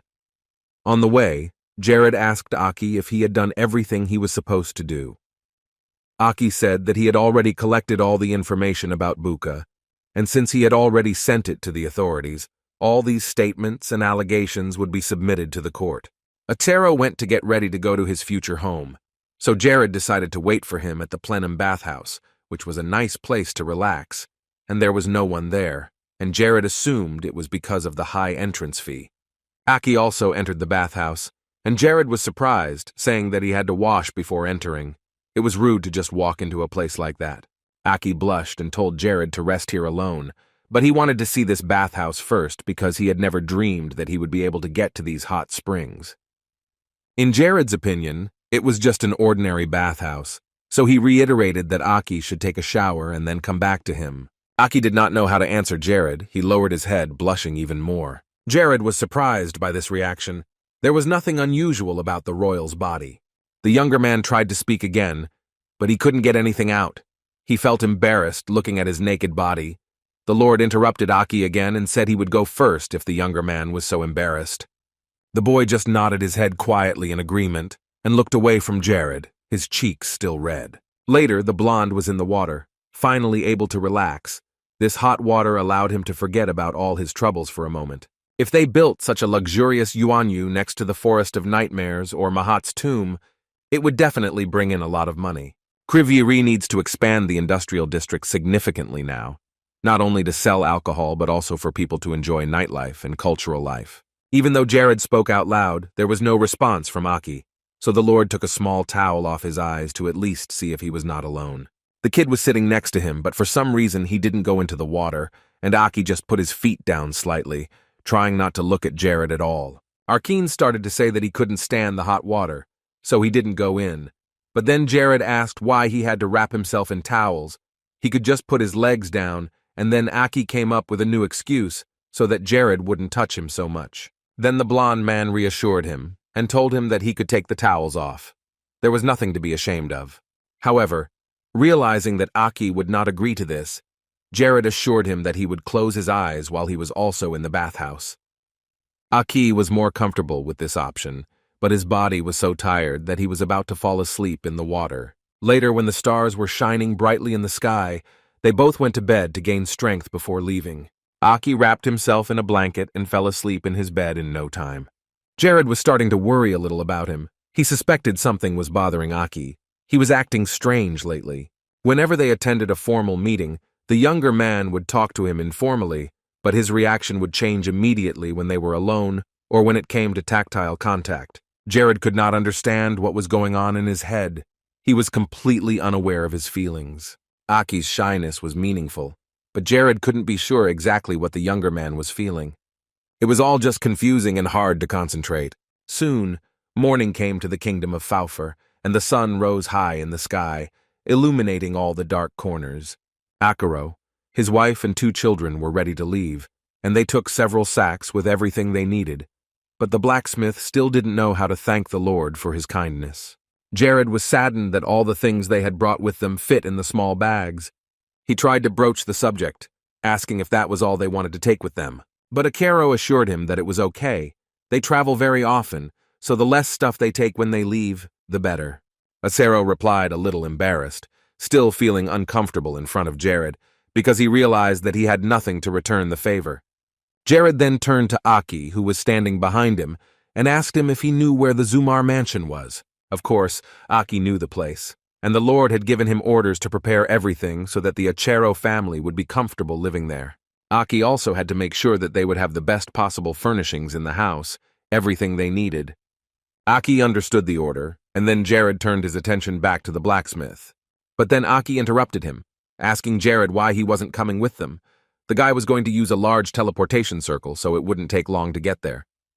But Jared said that he had some unfinished business to attend to right now. He promised to come back as soon as he was done.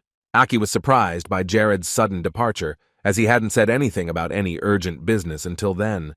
Later on, Jared left them, leaving the matters concerning the Akero family to Aki. The Lord himself was already in the place where he had to fulfill his task. As soon as he reached the premises, the guard stopped him, saying that he had to pay for the entrance first. Jared gave him a gold coin, which should have been more than enough. Jared thanked him for the work he does here every day and continued on. But the knight in armor stopped him again at the door. Before letting Jared in, he needed to search him. Those were the rules. Jared grinned broadly, thinking that he was very tired by now, having been standing here for a long time. He figured he would have an orgy nearby. Using a few simple tricks, he managed to get inside without any obstacles, avoiding a search, and the guard apologized for not recognizing him as a local merchant. He calmly entered, and another guy tried to follow him, who was stopped by the guard at the entrance and got in trouble for trying to get in without paying a cent.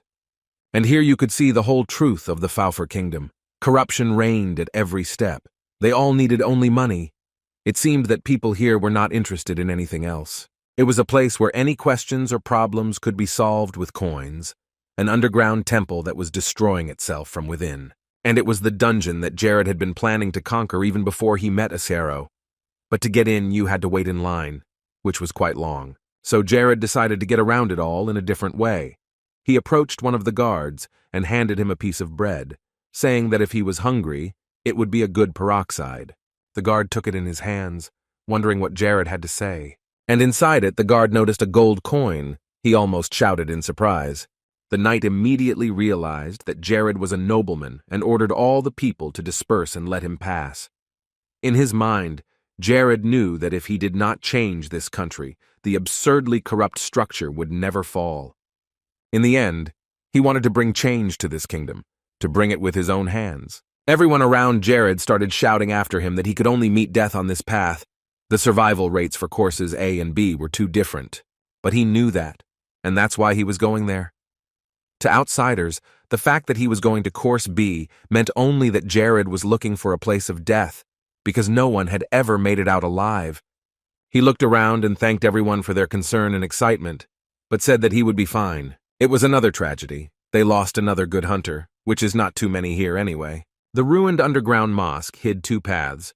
These two courses led in different directions, and most people tend to choose Course A because it is easier. It was much safer, and since everyone shared knowledge about this path, there was an idea of how to go through it. The way B was the exact opposite. It was known only for being extremely dangerous. All the stories of people who entered it ended in disaster.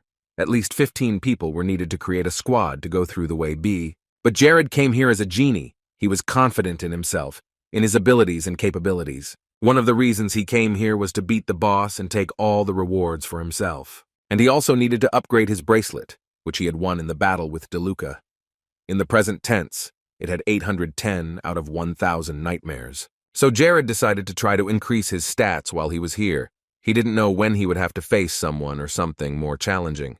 The continent of Nars was very large, and there were a lot of different monsters, some weak ones that anyone could fight, and some that you just couldn't survive. Jared was haunted by various thoughts, but there was no fear that he would not be able to, and eventually he found himself standing in front of the entrance to the infamous B course, which has taken hundreds of lives outside its doors. He braced himself, and his skin crawled with goosebumps, realizing what was about to happen behind that entrance. And since he needed to have the Tannex with him to complete the course, he needed to get it right away so he wouldn't waste any time there. Sabio would probably be very happy if he saw his creation here, helping him through such a difficult path. Jared shouted the word equip to be in the suit and calmly enter inside. Its magical power was 100%. Its condition was perfect, and there were no malfunctions at the moment. Jared felt protected in the Tannex. A creation like this is hard to defeat even for strong monsters. He thought that this must be how a superhero from a movie who saves everyone must feel, but he didn't want to waste any time. As long as he was in a good mood and in perfect condition, it was better to deal with everything as soon as possible. When the aisle opened for Jared on Wednesday, he moved quickly through the dark door. The elf watching him was very surprised to see this strange stranger enter the decaying underground temple, which was one of the most dangerous places on Nars. She thought Jared might be taking advantage of the dungeon to get what he wanted. But she couldn't believe her eyes when she saw the techniques Jared used to get past all the monsters in the dungeon unnoticed. The boy flew high above the heads of the goblins, who couldn't reach him even if they wanted to. He flew right under the ceiling so that the monsters could not grab him. Apparently, Sabio did not expect his creation to be used in this way. It was a really interesting technique. Jared was sure that he would get out of here alive, and could confidently say that he was much more suitable for the role of the best pilot of the Tetra Nexus than Sabio himself. The elf couldn't believe what she was seeing on the screen. Jared felt like a fish out of water in this suit. Suddenly, Jared stood right in front of the screen through which Sabio was watching him, and he confidently told him to watch him closely, and he would prove that he had mastered the Tetra Nexus perfectly. If only the elf had known something like this was going to happen, he would have used the communication stone to talk to Jared. But now he just watched him. No need to be proud of someone he had barely studied, and certainly no reason to worry about him. Meanwhile, Jared was flying farther and farther away, passing all the monsters below, getting closer to his goal. He probably wouldn't have had as much fun if he hadn't had the ability to fly, because it's not easy to deal with such a crowd of goblins. Jared was just lucky to have the advantage here, so he calmly continued on his way to get home quickly. Later, the hall with a bunch of monsters ended, and Jared flew out the door and landed. He was proud of himself. Looking up, the boy waved at Sabio and smiled with satisfaction as he finished his work. It was simply impossible. Sabio couldn't and wouldn't believe what he was seeing. Jared had gone through all 8 rooms so easily, and not a single monster had noticed his presence. But the guy spent no more than 2 hours on this dangerous journey, while others spend several days and cannot go out to take a breath, which is why they die on the spot. Now Jared was standing right in front of the room of the fallen. He wanted to go inside to finally show that he was the first and most likely the only one who could make it this far. He had been studying this dungeon for hours on the way here, and now he was in the boss's room. But when the blonde walked in, there was no Yuocha, so Jared looked around the area, but found no one.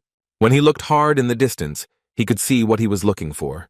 But the rulers of the dungeon Jared had come to were still awake and sleeping soundly. Valari was a powerful creature, a fire lizard, and no one here had ever come to a fight with it. Valaro was lying next to him. He was already an ice lizard, but he was sleeping just as peacefully next to the other. Perhaps it was for the best. And now was the time to take from these two what Jared had come for. He had quietly crept up on them to take advantage of the moment when they could not attack him. And until the lizards woke up, he could hit them as much as he wanted. In his past life, he also went to this dungeon and was drawn to Path B, where he successfully passed the test and was able to defeat the two monsters. He often recalled those moments when he played Paradise, and it was not his reality. Even then, it was clear that a lot of experienced specialists worked here to maintain this huge system, this world. As a result, there were a lot of different ways that could lead the player to victory in an easier way. And because of this, it became more common for several messages about changes and fixes to appear on the same day. This was because Paradise was not perfect. It was a game that was trying to be a better version of itself. However, the point at which Jared was reborn was on the main story 10 years ago, which meant that at that point most of the Yuan had not yet been disqualified. He was saying that he wasn't going to compete with Valari and Valaro in a fair fight, but since there was still the possibility of using bugs, it made no sense for Jared to miss this chance. Soon he found the same place, the safe zone he remembered from the game. Of course, it was hard to know the exact number of people who had been sacrificed to find this one spot that could be used as a decoy. All the other areas were to be traps into which the player would lure them. The plan was good, and it was only a matter of executing it without deviation. However, something went wrong. When Jared approached one of these places, he realized it was fake. All of them were fake, and the only good thing was that Jared hadn't had time to attack them from here yet, because that would have ended badly. The two lizard brothers would have eaten him in a heartbeat, tearing his body to pieces. All they would have needed to use was an unexpected jump. He would either die from being squeezed by their terrifyingly strong paws, or be eaten alive, and while these monsters would enjoy the taste of fresh human flesh, Jared would slowly die of excruciating pain. He would die if he let himself be caught. These were the words that other people used to describe this place and the dungeon boss himself, and they were true. However, it was comforting to know that at least these walls would not collapse due to fire or freezing, and would stand firm. Still, he had already come here with the intention of winning and proving that this was not a deadly path that could not be overcome. So he was curious to see what would happen. A new artifact had recently appeared on his finger, the Ring of Saint Ifnos, which was classified as a 5-star ring. Its function being that the user could use double the divine power for magical attacks by spending double the amount of mana. Now Jared could apply the perfect technique to win, using attacks that were enhanced by divine power. Curiosity was getting the better of him, and Jared couldn't wait to begin the key task. So after creating the magic ring, he decided to act. Once he was in a safe area, he used the magic projectile, and with a bolt of lightning, it flew straight at the two lizards that were still sleeping soundly. As soon as Jared managed to hit the monsters, one of them woke up and screamed, its eyes glowing, as the giant lizard was immediately angry at the intruder. Valaro also roared with all his might when the magical lightning touched his snake body. The ice monster was more enthusiastic and was the first to charge at Jared. The boy was standing right in front of the giant, but he remained calm because he was in an area that they could not touch. What happened was as expected. Valaro was unable to get through the barrier of the safe zone and attack the criminal who had so stealthily snuck up on them. But these monsters had another problem that they shared. Valaro closed his eyes when he realized that he could not get to his prey through the magical shield of the safe zone. Suddenly, the ice lizard opened its eyes again. They were still glowing yellow and glistening in the dark. The monster kept screaming and eating through the shield to get inside. Because their eyesight was degrading, and they could see almost nothing now, players trying to sneak through this way had an advantage in the last stage. In order to reveal where and who they were, these foot-and-mouth disease creatures used their other abilities, which took a lot of time when attacking. It was to further muffle all these senses which were working properly that he cast his spell. As soon as Valero regained consciousness, he immediately ran toward Jared to try to attack his opponent again. Jared did not leave the safe zone, where he was completely isolated from the large creatures, and soon they rushed at each other and began to fight among themselves. This was exactly what the boy expected when he used fallen magic to attract attention, and because they could not see at all, they could not decide who they were attacking. This gave Jared even more confidence. Everything was going as he had planned in the beginning.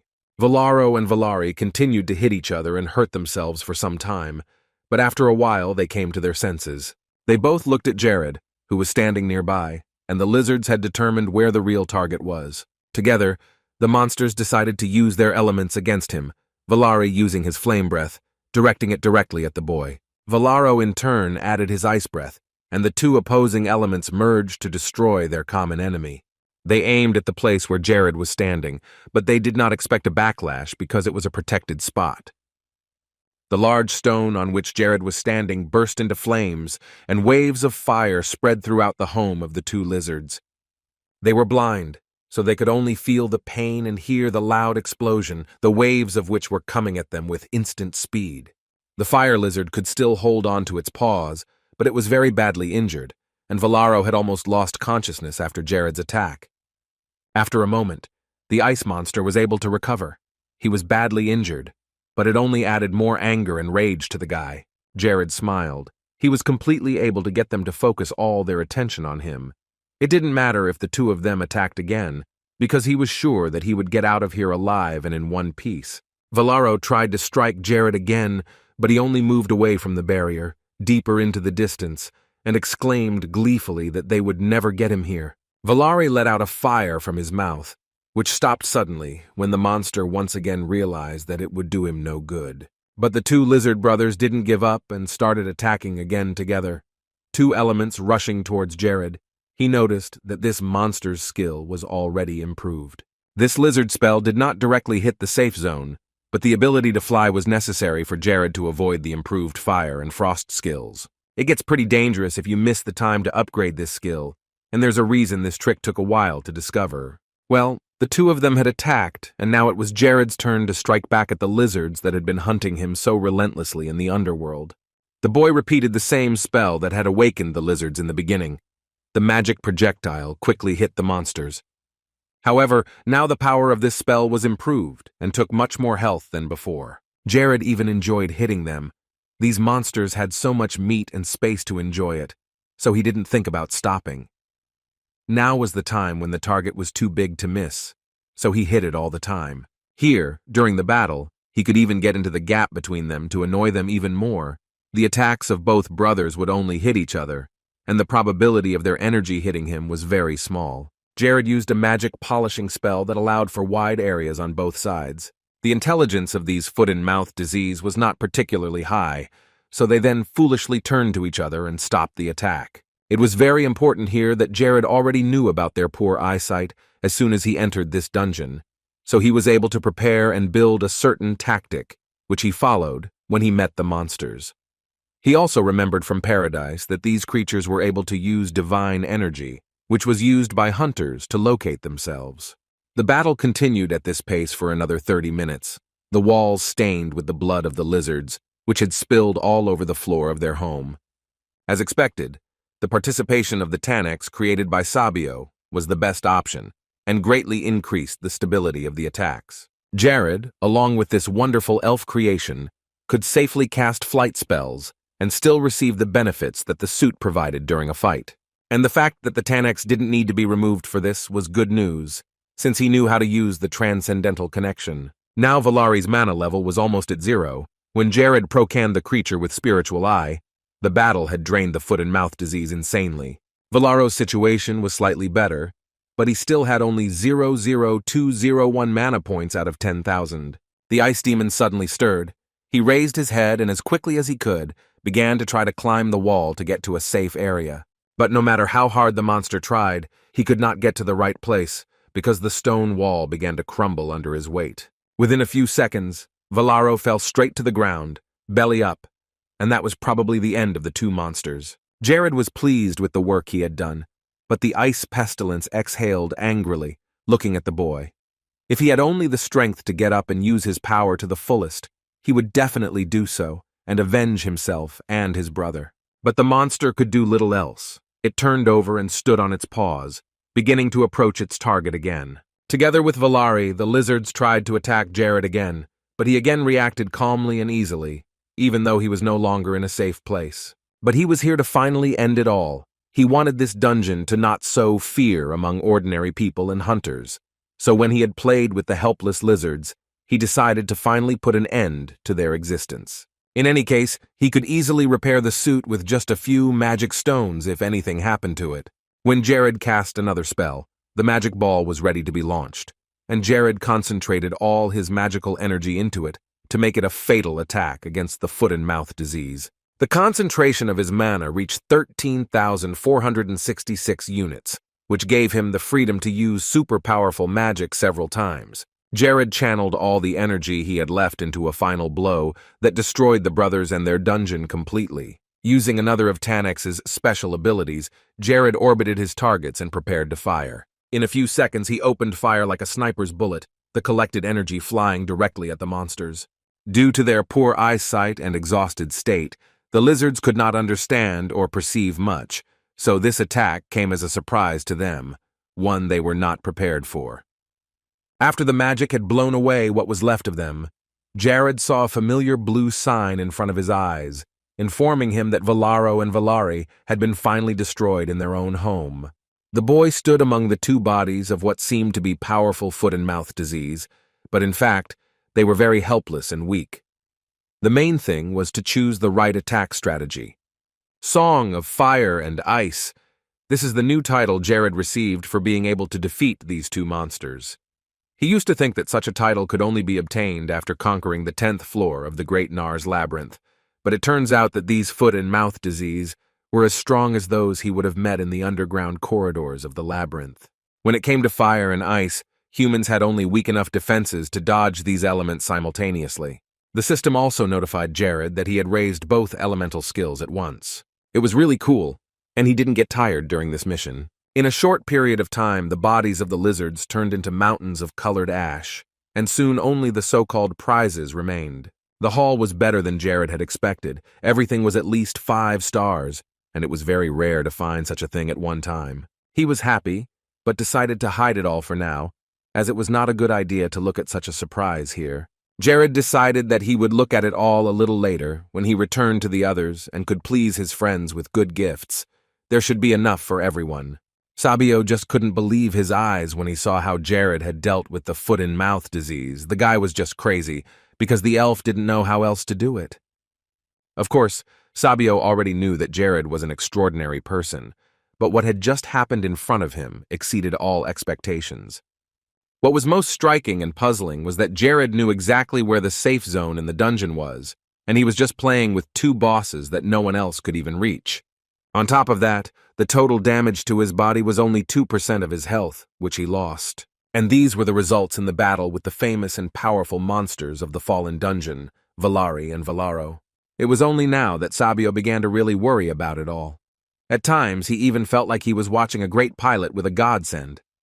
Sabio made a promise to himself that one day he would meet Jared in person, but for now he would continue to watch him closely and study his tactics. The boy flew for a few more hours and soon found himself in his mansion. As soon as he arrived, he immediately called several of his wards, who immediately came to his office. Aki, Julian, Mary, and Valdez stood in front of Jared, all of whom had dressed very nicely before coming. Jared was a little shocked at what they were all wearing, but he put it down to the fact that he hadn't explained to them why he had called them in so urgently. He was especially surprised by the way Aki looked, wearing a hat and a tailored suit, but when the blond man commented, the younger man said that such clothes were a trend among the courtiers. Jared looked at Aki again, who was standing in front of him in a skirt. Indeed, he looked perfect and complete, wearing earrings and eyeliner. When Jared started to say something to him, Aki involuntarily said that Jared's tastes were too old-fashioned to understand him, although at first he had intended to keep such thoughts only in his head. Aki didn't want to talk about fashion with Jared, who obviously didn't understand it, and didn't care much for style, but he changed the subject because Achero asked him to tell the Lord that he was very grateful for the new life he had provided for him and his family. Mary added that Achero's wife also wanted to thank the Lord for his actions and had personally invited them to dinner. This was really good news, and Jared was very happy to hear the news. Then Julian spoke up. He came forward and asked Jared why he had called them all over tonight so urgently, which made the boy worry. For some reason, Julian thought that Jared wanted to fire one of them. But the Lord said that he had no plans to do that at all. He had hired them to work for a long time, not to fire them, which reassured Julian at least a little. But he was still waiting for Jared to tell him why he had called them all here, because right now, everyone here was worried about it and expecting more bad news than good. Jared looked over at Aki, Mary, and Valdez, who were also shifting from one foot to the other in their anxiety. Jared decided not to give them any more food for thought and motioned for Julian to come closer, who seemed to panic even more. Julian tried to smile, but there were a lot of emotions inside him that did not let him rest, and everything turned out to be not as scary as he expected. Jared simply held out his hand with a pendant, saying that it was a gift, and asked him to accept it.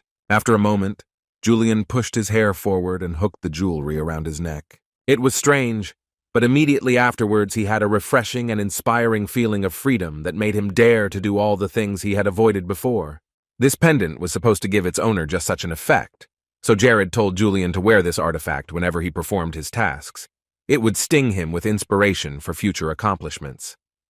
When Archimedes came up to Jared, he handed him the Diary of Fortune, a gift that surprised the younger man even more. It was the famous trader Fortuna, and Aki had wanted to get it all his life and read the man's notes, but he could not find a single copy wherever he looked. Perhaps, for Aki, who was so passionate about trading, this was the best gift he could have received. He owned the original and promised to keep it as the apple of his eye. After Aki returned to his seat and kept his eyes on Fortune's diary, Jared called Valdez, who gave him a thing that at first glance resembled an ordinary cuckoo. And he was right. This artifact was called the Cuckoo of Truth. You didn't need to play it. To use its powers, it was enough to keep it with you. The idea behind it was that the more truth Valdez told, the better his people skills would become, which would help him in negotiations. Now Mary came up to Jared. He had purposely left her last, because now everyone but Mary had to leave Jared's office. He suggested that they try to use their artifacts alone. The three thanked him and walked out the door, and Valdez added that he would always tell the truth as long as he had the cuckoo's cage with him. Now Mary was left alone with Jared, and he waited until the door closed on the other side.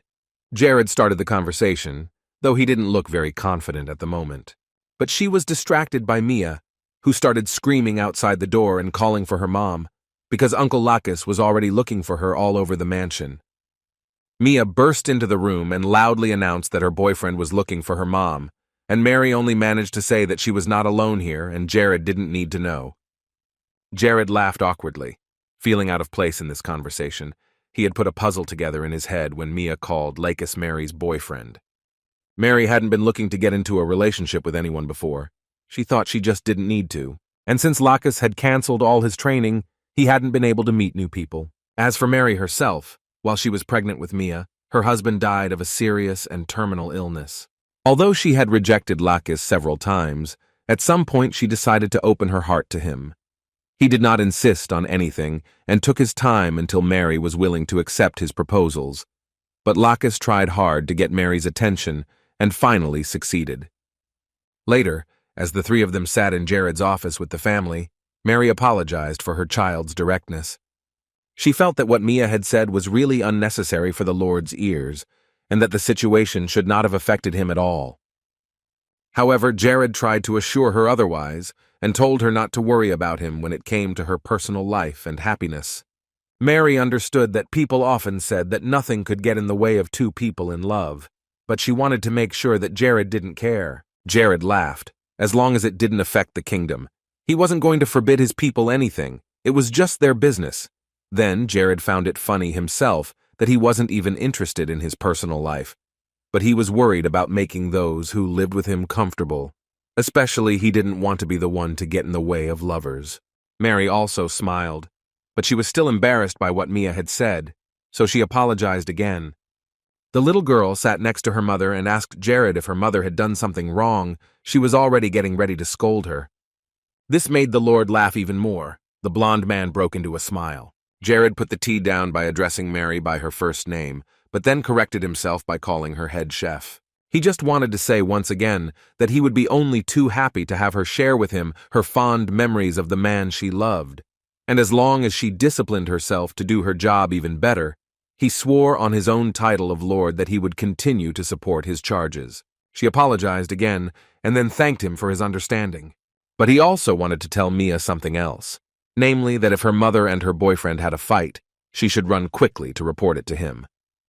Mary's daughter smiled and said that she would tell him everything, even without her mother knowing. They just laughed at Mia's comment. Jared had forgotten that he was supposed to give Mary a gift in the form of a special artifact. So when he remembered, he immediately handed her the ladle. Like all the other artifacts that the Lord gave to his wards, this ladle was unusual. It had previously belonged to Saint Ifnos. In addition, the object had healing magic. He hoped that Mary would continue to work with it, so that the other mentees and Jared could enjoy the meals she prepared under her guidance. She made a promise that she would, but she also felt warm and energized just holding the ladle in her hands. Jared then drew attention to her important position in this place. He emphasized that sooner or later there would come a time when her abilities would become essential and indispensable, and he told her to be prepared for that time to come very soon, so she had better be ready. Mary nodded and then patted her daughter on the head, and she promised to do everything in her power when the kingdom needed it. Jared realized even then that if they could make and sell her concoctions in large quantities, it would bring them a lot of income and help, whether they were on the battlefield or not. Unlike the conventional potions they had always used, Mary could create a recipe and prepare food that could increase the healing and restorative powers of those who ate it. Later, Jared and Mia walked out of the mansion, and he led her by the hand and asked her if she was doing well in her training. She happily replied that besides spending time with her mom and eating, she was practicing hard and working on her magic. Then he remembered the next question. He wanted to know if Mia still practiced only wind magic, and the girl's answer was yes. In her opinion, elements such as ice and fire were very boring, so she did not pay attention to them. Now her dream was to become the best at using wind magic, so that in the future she could meet the wind elemental face to face. Even after trying different types of magic, Mia had settled on just one, wind magic. Her current level was 65. Her characteristics were very good, especially considering that she was still a child. But Jared saw great potential in her and knew that she was already capable of great things. The most impressive thing was that the girl was able to reach rank 5 in the wind song in just a year and a half. Then Jared realized that all these trainings gave her incredible results. She was talented and spent a lot of time on improvement, and it paid off. But according to his calculations, such progress would have taken at least 3 years, even in paradise. Mia couldn't hold out for long because of her rather low mana levels, but if you looked at the child's magical abilities alone, she was unbeatable. Jared looked at her with a very serious expression on his face, which confused her a little. He suggested that she go on a trip to the Animos Plateau by next spring. Hearing the name made her light up. Mia had heard that cool and refreshing breezes roamed there, and there were many beautiful flowers in the field. Jared stopped, adding that there he would teach her how to maximize the effectiveness of the wind power. Mia was so excited that she couldn't wait for the moment they would go on the trip. But now it was only September on the calendar, and spring was still 6 months away. So she suggested January, the girl's birthday, so she suggested going then, and that convinced Jared to agree. After the walk with Mia, Jared went back to his work. He studied in detail everything that was in the open sources about the Dimio's magic unit and their fleet. He thought about what Isabel had said, to recruit a personal army that would consist of strong mages, just like Agressio's guard, which included unrivaled swordsmen. After that, you can create a fleet that is large enough to defend against attacks from the river. Since the Kingdom of Cinders protected them from the south like a solid barrier, it shouldn't have been a problem for Krivia to take advantage of the kingdoms of Bonus and Malice. Jared began to mark something on his map on his desk. In 1416, the Kingdom of Bonus would be Krivia's first target. Jared stuck his pen into the map and left the office. That night, he met with several vassals to discuss everything in detail. The Lord also gave them some artifacts that would support their existing abilities. After that, he visited the Atzero family. He prepared for the implementation of his plan for 4 months, and then on the continent of Nars, Jared celebrated another new year inside the game. He decided to celebrate this holiday just like last time. He took the rapier potion and sat down in a chair. After waking up, Jared was already experiencing the 3rd new year here. Just like then, he drank it and his level instantly improved. He was lucky that he could see his own stats. Jared was very happy with the fact that he could literally improve his skills endlessly. Jared was looking at himself in the mirror when someone entered his office. Ella was standing in the doorway, all armored, leading the Aggressio army, and they were already preparing to move out. When everyone was in place and the parade began, Jared wanted to thank all of his followers from all corners of the curve. It was only because they supported him that he could dream of a happy future for this state. The Aggressio Guard had updated their flag, and instead of a lion, it now had an emblem of flowers. The flag of the upstart Dimios mages was exactly the same, but the flowers were on a red background. Jared made a loud announcement that he would provide them all with the necessary and powerful weapons, and in return they were to bring pride to their families. Jared also asked to be allowed to use the chassis and make an oath. The children applauded loudly and made a noise in the courtyard as Jared began to speak. The time will soon come when their power will be channeled into a new and much-needed direction. Until that day, they must train to perfect their abilities to the maximum and then show their capabilities on the battlefield. He urged everyone to refrain from doing anything that would ruin Kriviri and told them to keep their heads held high. With that, his speech almost came to an end, and the wards supported their lord and promised to bring glory to their lord's name. The magicians of Dimios shouted his name loudly. These two units were assembled for a reason. They included the people who could lead Krivia to victory. Aggressio repeated the same thing. Jared had already been convinced of them for a long time. He knew what these people were capable of. After a few minutes, Jared could exhale and sit down to rest. He took a bottle of water and sat down in a chair. Although the kingdom had gathered the mages of Dimios, unlike Ella and Olsen, who were the only ones capable of leading the Aggressio, they lacked a leader. Jared would have to look for such a person in the near future.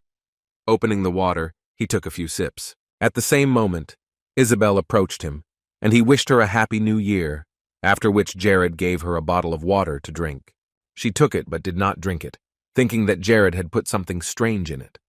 She started to tell him about her assumptions that he might have put some kind of potion in it that would make her tell only the truth or something. So Jared suggested that he could drink some in front of her to make sure it was just pure water. But she winked at him and said it was all a joke, and she would tell him the whole truth without any serum. And then Isabel took a few sips of water. She had been in a very good mood lately, no breakdowns or anything like that. Isabel thought it was all thanks to the guild she had formed. She was really enjoying making new friends in the place she used to live. Even though these people are no longer the people who lived in her neighborhood, they are the children or even grandchildren of these people. Jared was surprised by her eagerness to tell him about her past. Apparently, Isabel did not remember what she had told him before. The less he knew, the better it was true. But still, it was good that now Isabel was no longer trying to hide her past and was talking about it so easily. After she told him, Jared asked about the name of the shaman's guild, Diraj, wondering why she had chosen it. Anyone could have read his name, just backwards. But then Isabel told him that she had actually taken the name from the ancient word Diraj, which meant honor. Isabel laughed when Jared thought she would use his name, only backwards for the guild's name. However, without explaining the truth that Isabel had put into the name, all the members of the guild thought the same as Jared. But they were grateful that thanks to the Lord, they could settle in better conditions and start a new life. Jared was pleased to hear this, but Isabel continued to speak, saying that she had recently developed a new goal, namely, that all people should always remember the name Diraj. Isabel would succeed. The main thing now is to lay the right foundation for the further development of the guard. While Jared and Isabel were talking, Lacus approached them, seemingly waiting to tell the Lord something. He greeted her, and then the girl went to rest, leaving them both alone. Jared gave her a look and immediately looked at Lacus, calling him the lover of Chief Mary. He smiled, laughing slightly. Lacus said a little more quietly that Jared should have stopped with his jokes. It had been 4 months since then, but he was still amused. If the Lord was enjoying himself, that was certainly very funny, but Lacus hadn't come here for another round of such unfunny jokes. He handed Jared an envelope he had recently received with the name Sabio on the front. Lacus suspected that Jared knew the name. When he opened the envelope, he saw a secret document sent to them by the Arcane Guild, so the letter was sent to the Lord immediately.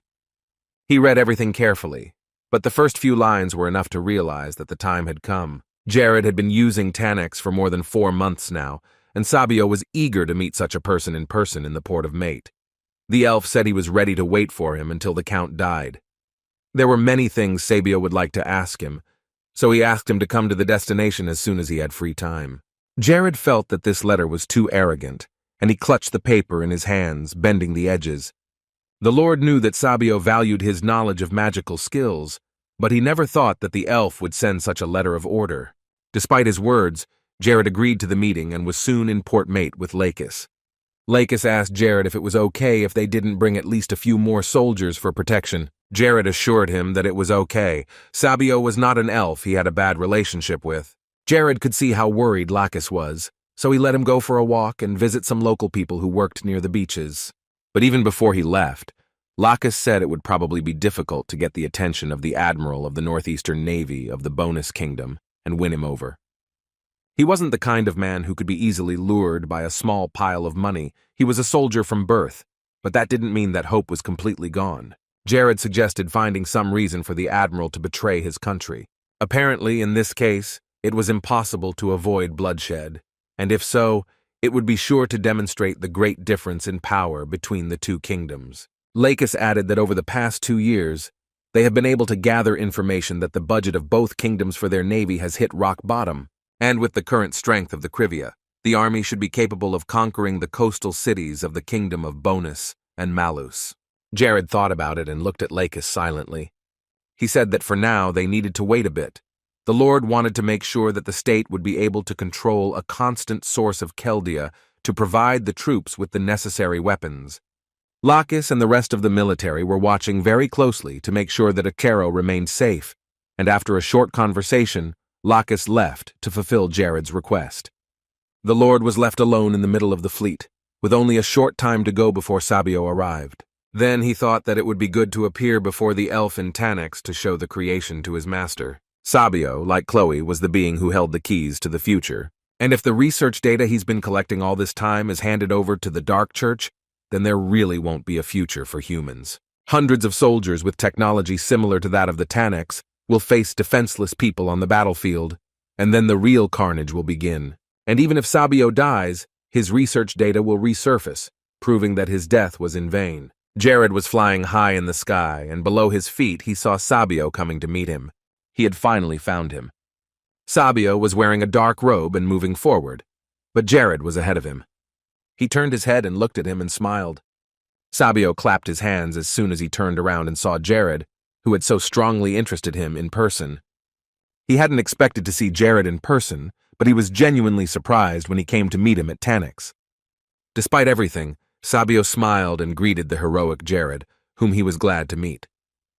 The elf extended his hand to him, introducing himself again and telling him his age, now 27 years old. After that, they both shook hands. Jared didn't make a fuss and spoke to Sabio very calmly, and he added that they were the same age. After that, the Lord of the Kingdom of Krivia assured Sabio that he could address him without a title, only by his first name, because the worlds in which they lived were very different. The elf was satisfied with this offer, so he continued.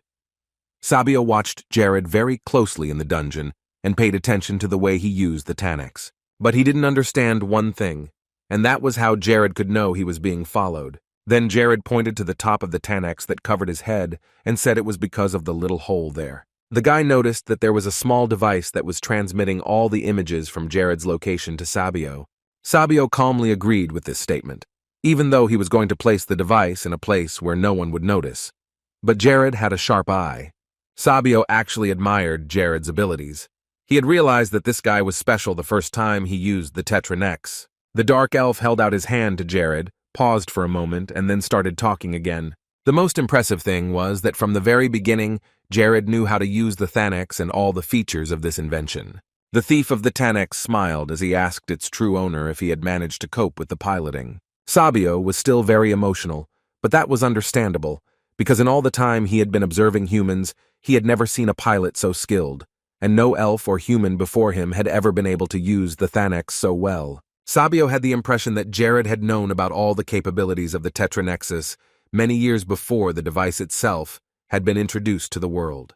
In general, these assumptions were quite correct, but of course, the boy could not tell him the truth about what had happened to him and how he knew everything. Sabio started his experiments at the age of 19, and more than 8 years have passed since then.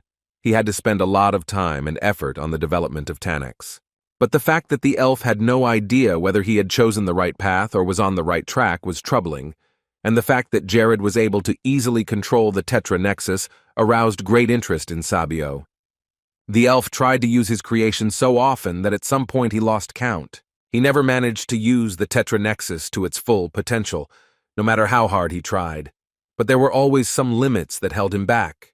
However, Jared was able to prove that all of Sabio's efforts over the years were not in vain. The last 8 years of his hard work had met all expectations, and now it seemed to Sabio that they had been exceeded. Jared listened to the elf's long monologue in silence, and after it was over, he asked if Sabio had wiped off the Tanax, to which he immediately answered with a firm no. The dark elf only wanted Jared to continue using the Tanax if Tetra Nex was so comfortable with it. Sabio really liked it when Jared used this suit. Now that Tanax is being used to its full potential, this creation can be of great help in the future. It was not surprising that Sabio was happy to see the Tanax on him. Any creator would be happy to see their creation in action, especially when the device is used skillfully. However, in this case, Jared had one request, and Sabio looked carefully into his eyes, listening to what he would ask. There were 2 more features on the Tetra Nexus, but they were currently locked by Sabio himself, so Jared asked the elf to unlock them for him. Sabio did not immediately answer this question. He was just shocked to hear it. No one knew about the 2 blocked powers of the Tetra Nex except him. Jared took off his costume and asked Sabio to open them again. He was sure that he could use these powers in a way that would make the creator happy. The dark elf didn't mind, but Sabio wasn't going to do it for free. So he thought about how Jared could repay him for his request. Then Jared asked what Sabio wanted from him, and he was about to agree to give him anything the elf wanted. Sabio thought a little more, and then decided to do the following. If Jared could pass one test that the elf would prepare for him, then the powers of Tetra Nexus would be unlocked. Lord Krivia agreed, asking what the test was, and the elf replied that he would only need to kill the guardian of the Island of Chaos. Sabio was talking about Nemesis, a large monster who protects the island from uninvited guests. The elf did not think that Jared would even know the name of this giant, but Jared was again helped by the knowledge from his past life, which he had foolishly lost. The Island of Chaos was located very far to the north of the Island of Tatars, and many of the locals did not know the name. Jared didn't have anything to say to that, because he had to hide the truth, which would hardly be taken seriously here. But in any case, Jared had agreed to the following conditions. If he succeeded in this task, Sabio would be forced to unlock the blocked abilities of the Tanax in order to use the suit to its fullest potential. The elf was still surprised by Jared's self-confidence, but he merely offered to sign a contract. If the boy defeats Nemesis, Sabio, as the creator of the Tanax, will recognize him as the official pilot of the Tetra Nexus. And if the task is unsuccessful, then Jared must immediately return the costume to its owner and pay any amount specified by the elf. Well, the contract was agreed upon, so it was time to start the task. Sabio said that Jared would need time to prepare for the mission, so he asked how long he should wait. However, 2 days was too much for Jared. He was ready to go right now, without waiting for any 2 days. So in a few minutes they were on the Island of Chaos, using teleportation. They set off as soon as Sabio had stated his terms. Jared did not hesitate for a moment to make the decision to kill Nemesis. The reason for this confidence was that Jared wanted to prove himself to Sabio as the best pilot in the Tanax, and this was no joke. He really enjoyed using the Tetra Nexus, so he wanted to prove himself worthy of the role of pilot. Sabio came up with this task for a reason. The fact is that Nemesis was a great threat to the Dark Elves. The monster never attacked. It used other methods to cause damage. He sent his monsters every 3 months, which surrounded the island of Tatar from all sides and did not allow the elves to live in peace. If these monsters came from the sea, the Dark Elves would at least have time to build a fleet and use it to stop them on the coastal areas. But the problem was that Nemesis simply teleported these monsters directly to the elves' home. It was not easy for Sabio to talk about this, although such events were frequent and very painful for them. But he was glad that Jared knew well the actions of the monster, who sends his wards at the most unexpected moments, and that was the worst part, because they did not know where exactly and when the enemies would attack. Then Jared asked Sabio if their relations with the Dark Elves would improve if he managed to defeat Nemesis. Sabio, of course, could not guarantee anything, but they definitely had a chance to improve trade because Krivia had a trump card, Archimedes, who was well versed in these nuances. If Ibanaba agrees to this, then negotiations with all the others will be a little more difficult. However, Sabio encouraged Jared to try, because if he succeeded, their lord might be interested in him, and the Dark Elves would definitely be grateful to Jared for doing so. Still, it wasn't hard for Jared. The monsters of Chaos Island weren't the strongest anyway, so he figured he could try, since he had nothing to lose. There wasn't a single monster that could get Jared if he attacked from the sky. But Sabio was more worried, and he warned him that it was quite dangerous, so it was better not to be too careless. The Dark Elves' army had tried to deal with Nemesis once, but they hadn't succeeded. Jared smiled as he heard this information and looked at Sabio, who had come up with such a dangerous task despite knowing full well how it could end. The elf immediately responded to him, saying that he could give him another task if Jared was afraid or not ready to do it. Jared didn't like that. He didn't want Sabio to even think that he was afraid, so he said that he was thinking about how to deal with this monster. Nemesis was described as a big red monster that had a rhinoceros head and walked on its hind legs. And to kill it, you need to act with non-standard tactics. No matter how many blows you strike it, it will do little good. You need to hit it only once, but hard, and then you can expect victory. This monster is not as weak as some others. It cannot be defeated by cunning or simple traps. And all this is thanks to its ability to absorb the basic damage it receives. So any weak tactics will bring almost no result. In addition, Nemesis has very good regeneration, so it is difficult to do anything with arrows or magic, because even if you hit him, his body will recover in a flash. But usually spells were useless at all, because of his thick skin, which did not let them through. The only weakness of this big man was his sharp, accurate, and powerful attacks. Sabio asked once again if Jared was sure he was ready for this. He did not insist on performing this particular task because he knew the danger behind it. But realizing that Jared would still be committed to this mission, he asked if he should take the seal on Tetra Nexus before Jared started the battle with Nemesis. The boy shook his head, which meant that he was absolutely against it. If the elf had done so, then Vasya would have made their deal meaningless. Jared advised Sabio to just get ready to fulfill his part of the agreement, because he was satisfied with the terms, but the elf was still worried. Anything could happen. Until Jared's death, Sabio could not rule this out, knowing all his abilities and the possibilities of his creation, which would be with Jared in battle. But the king of the small territory of Krivia told him not to worry. He was not that easy to kill. But there was something else Jared wanted Sabio to do before the fight began. He needed Sabio to increase his ability to concentrate his energy projectiles so that his punch would be more powerful, so that he could concentrate all his energy in one point and only then shoot. Jared had mana balls in his hand, and Sabio recognized them. Jared's request sounded simple enough, but the elf did not see it as an easing of the work. On the contrary, it could only complicate the task, because after that, Jared would no longer be able to use other tactics. However, the boy asked him to just do it and didn't ask any questions, so as not to waste time. Perhaps the best option was to get all the answers after a successful operation, especially since Jared needed to get back to his territory. Sabio took his hand in his own and did as he was asked to increase the concentration of his magic. The elf noticed that Jared was very excited about all this, but also scared, although he tried to hide all these emotions. Jared really wanted to prove himself right, to show what he was capable of, so that Sabio could be sure that Tanex was in the hands of a reliable person.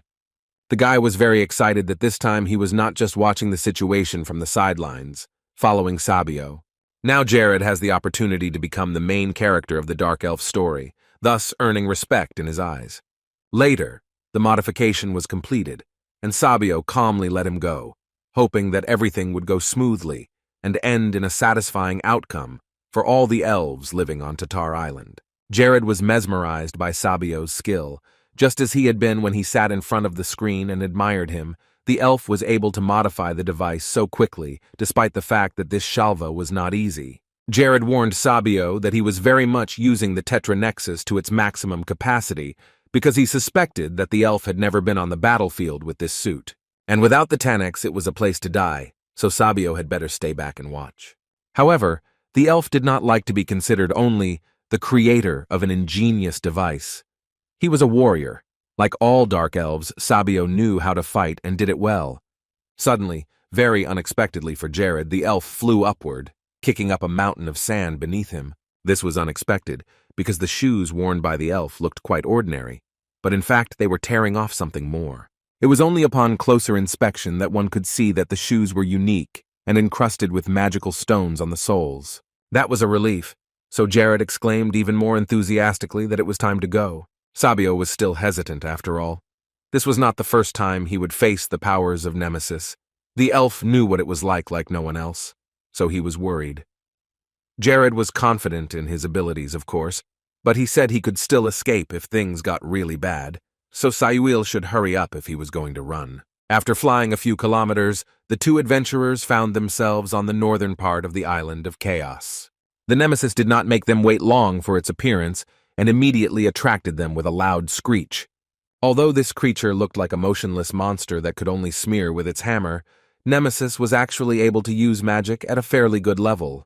Jared stopped away from the Chaos Guardian, wondering if he should attack from here, but decided that it was not a good idea and that he would only be stalling for time. At the first opportunity, this giant would call other monsters to the island, and if that happens, he will probably die here. This would probably be only the second time Jared would use this opportunity. His lack of experience made him doubt himself, but in front of Sabio, Jared wanted to appear strong and worthy of being a Tannex pilot. The guy had no more than 5 minutes to do everything, which is very little, and if he starts to delay, the time will not play in his favor, and it will only get harder. Therefore, you need to make every effort to kill Nemesis with the first and only blow. It was better not to think about anything for a long time. So the guy flew forward, accelerating to high speed and set a course for the guardian of the island. This great creature saw something approaching him only now, and in fright, Nemesis squealed, which sounded like a pig's cry. Now Jared was going to fight the boss of the territory, and he was ready for it. Jared could kill him 100 times if it would help him win Sabio's trust. And Jared had to be very careful about the decision he made now, because it would greatly affect the near future. Within 3 minutes, thick smoke rose over the mountains of Lviv Tatar. Sabio was sitting downstairs, watching Jared's actions closely, writing everything down in his notebook and admiring how Jared skillfully dodged Nemesis's melee attacks, even with Tannex, but it was still magical. According to the elf's calculations, Jared's ability to use Tetranex deserved at least 200 points.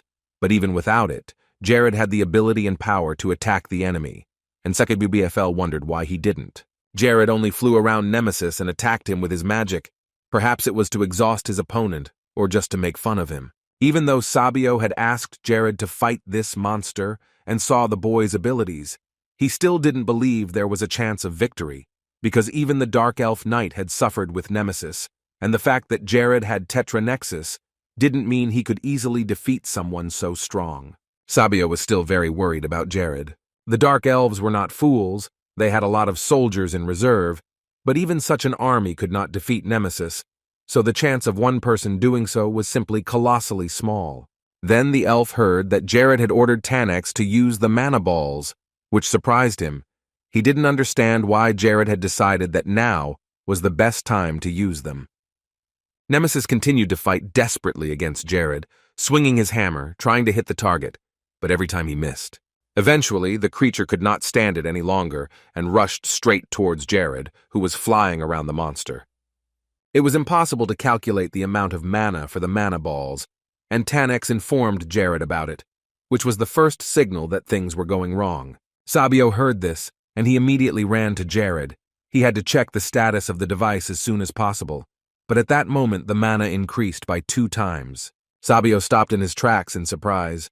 Right now Jared was going to use the same amount of mana as before. It was simply impossible to have that much mana. Sabio couldn't explain how Jared had so much mana. As soon as the suit signaled that the mana supply was replenished, Jared doubled the amount that a normal person could use. Jared was scaring Sabio, and he was becoming less and less convinced that he was just the Lord of Curvia and a good mage.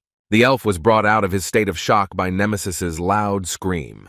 He was screaming at the top of his lungs and swinging his weapon at Jared, the Chaos Guardian about to use an Ultra right now.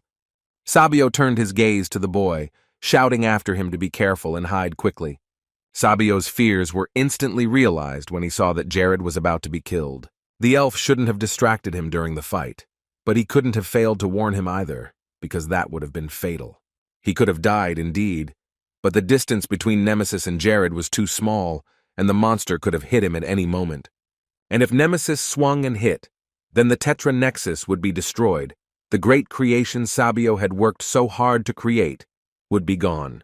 And if the Tanex is destroyed, then Jared, who is in the suit, will also die after the impact. At one point, Sabio was silent, just watching Jared's actions.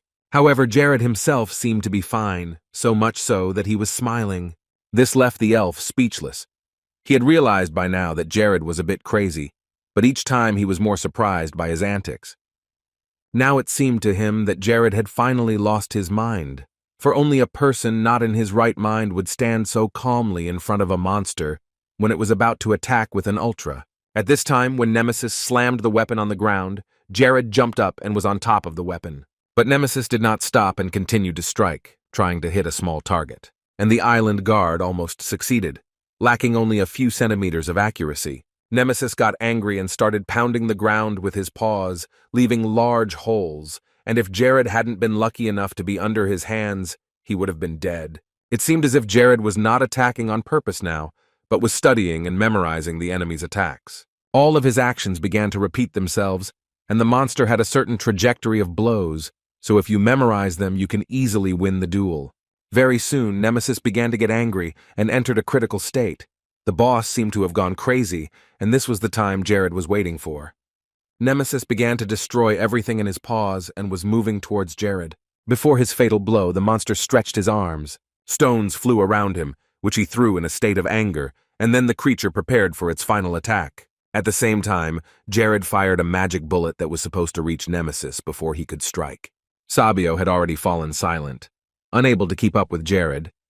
His actions may have looked too careless, but they worked. And that amazed the elf even more. It had been a long time since he had come across someone as talented as him. The bullets hit the heart of Nemesis, and then the monster said goodbye to life. The big guy fell down at Jared's feet, completely covered in his own blood. The fight was not easy for Jared, but his desire to prove himself a strong warrior in Sabio's eyes motivated him. If he hadn't thought about the last blow, he would have been lying dead instead of the monster. Jared turned to the elf, asking how it all looked from the outside and if he had done a good job. The blonde hoped it would be enough to gain the trust and respect of someone like Sabio. It was enough for the elf, but he also had to admit that Jared was welded to the ground, and doing this and risking everything was a bit much. This tactic was dangerous, and now Sabio finally wanted to know why Jared hadn't attacked the enemy earlier, even when he had gotten so close. The dark elf admitted that it made him very nervous, and the thought of dying or something like that scared him even more. But Jared said that was the whole point of his technique. The monster had to be very angry to begin with. Sabio asked for a more detailed explanation because he didn't understand it. Jared then explained that he had tried to make Nemesis as angry as possible so that the monster would use its anger skill when it was convenient for Jared. When Sabio heard the explanation, he felt ashamed that he had not appreciated the boy's abilities and apologized to him for that. But now all doubts were dispelled, and the elf could admit that Jared was the best pilot in the Tanex.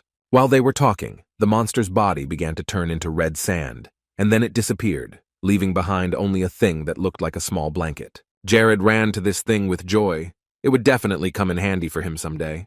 This plaid was a piece of Nemesis's rough skin and could serve as a shield, because it is very difficult to pierce the skin of this creature. The boy already had a new idea. He thought that he could add the skin to the mirror armor of the back, because it was very light, and the skin was also flexible, so it should not hinder his movements during the fight. At first, Sabio did not want to believe Jared and took his phrases about Nemesis's death as empty words, but he managed to prove the opposite. The elf didn't bother to ask Jared any questions. He carefully examined the Tanex and wondered how the suit hadn't received a single scratch during the battle. And now it was time to unlock the last two abilities of Tetra Nexus, as Sabio had promised. However, at that moment a golden plate appeared in front of the boy, and he immediately turned his attention to it, while Sabio looked at it with interest. Apparently, the elf realized that he would not receive any explanation about this, so he decided not to ask any more questions. He decided that it would be better to take things slowly, and let Jared do his thing and leave him alone. Perhaps the blonde man hadn't heard what the elf was saying, but the sign said that he had received the blessing of the goddess Nephria, and that Jared was currently under the influence of that blessing. She must have seen him when she was checking on Nemesis, and Jared caught her attention, and this was the result. But since he knew very little about Nephthys, he decided that she was not a higher deity. Jared was nevertheless very happy that he, like Cakeley and the Red Queen, had received the goddess's blessing. However, not only was he happy about this, but this goddess was only interested in him because he had managed to kill Nemesis, not because of his personality. Although in the overall situation, he now had the upper hand, because he had the power of the god on his side. Nephria was known for her unearthly beauty, and even if he did not quite like the reason why Nephria chose him, it was very good. Although some deities were interested in him, they did not want to bless Jared. He received nothing from them, but some of them gave him their blessings, which gave him a lot of protection, and it felt good to know that. After that, Sabio came to Jared again. He was going to unlock the abilities of the Tanax, as he had promised earlier, and he wanted to see what he could do with the powers of this suit. So the young man took it off and Sabio began to unlock it. Jared offered to build the elf a laboratory in the northern part of his property, and of course he promised to make sure that Sabio had his own private corner, and he was ready to make sure that no one else could enter the room and to put a guard there around the clock. Sabio thought about it without stopping his work. He realized that Jared was asking him to come with him mostly because he wouldn't be able to get to the depths of Tatar Island by himself.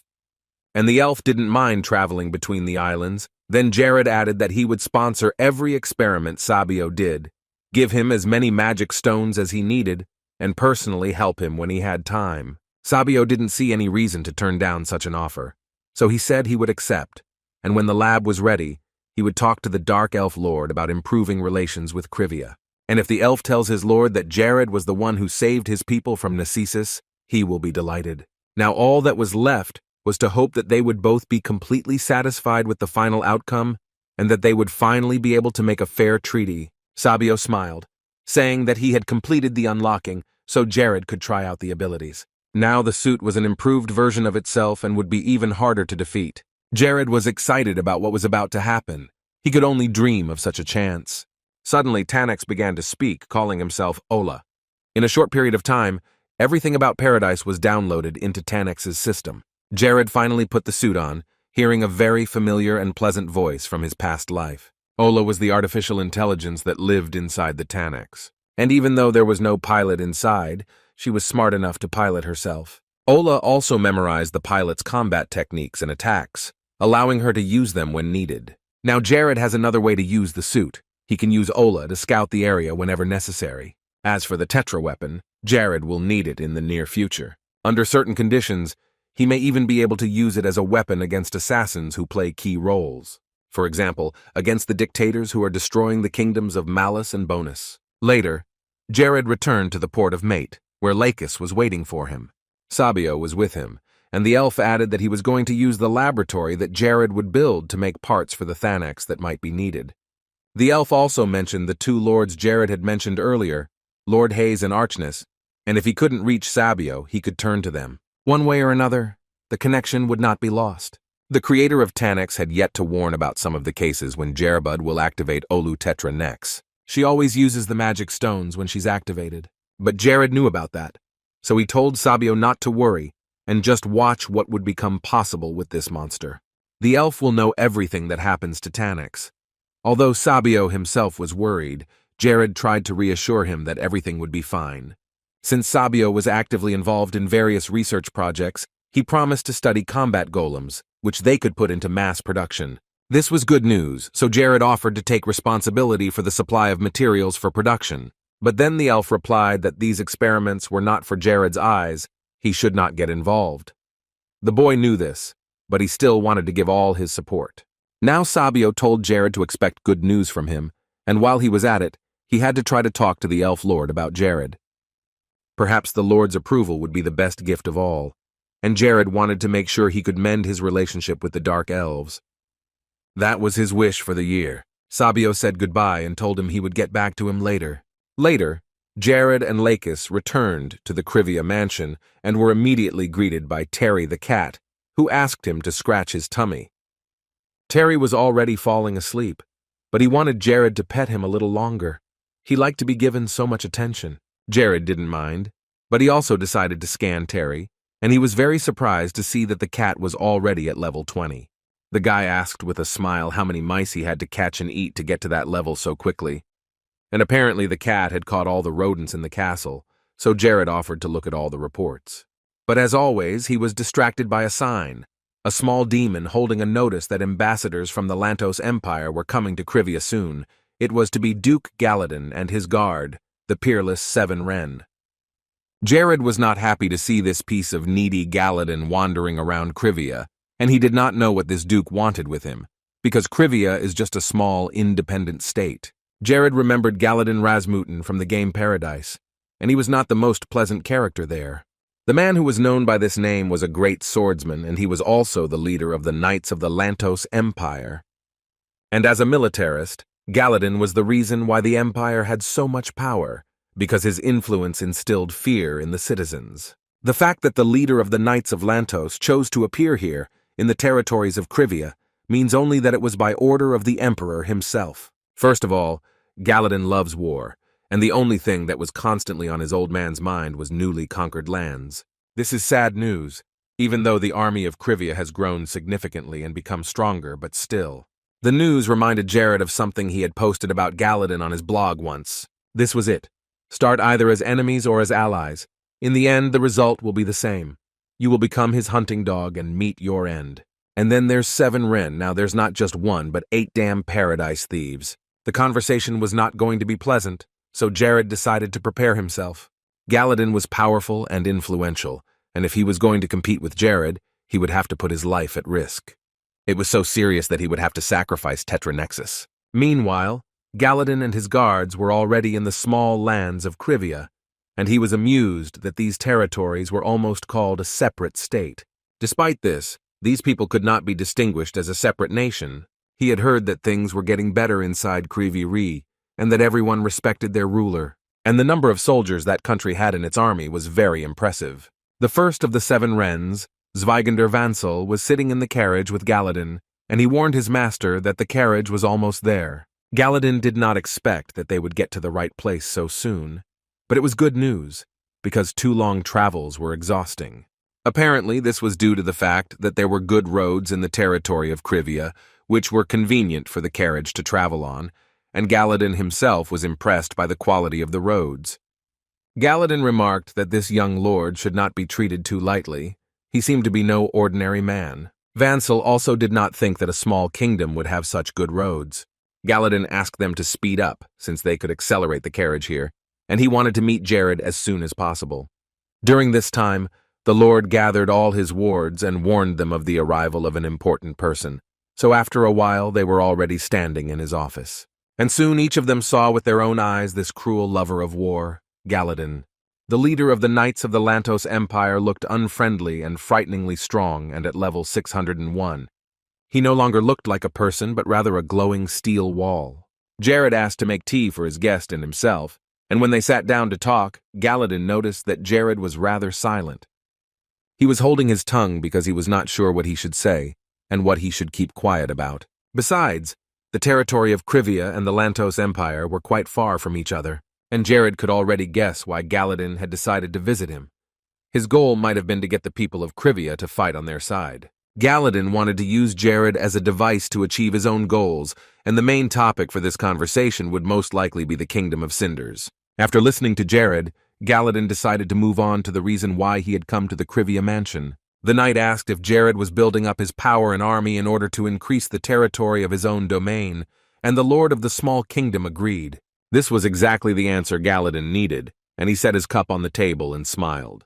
His next offer was to go over to the side of the Lantos Empire and fight with their warriors against the soldiers of Cinders. And if Krivia managed to cover Lantos's rear, it would not be so difficult to overcome the already weak kingdom from within.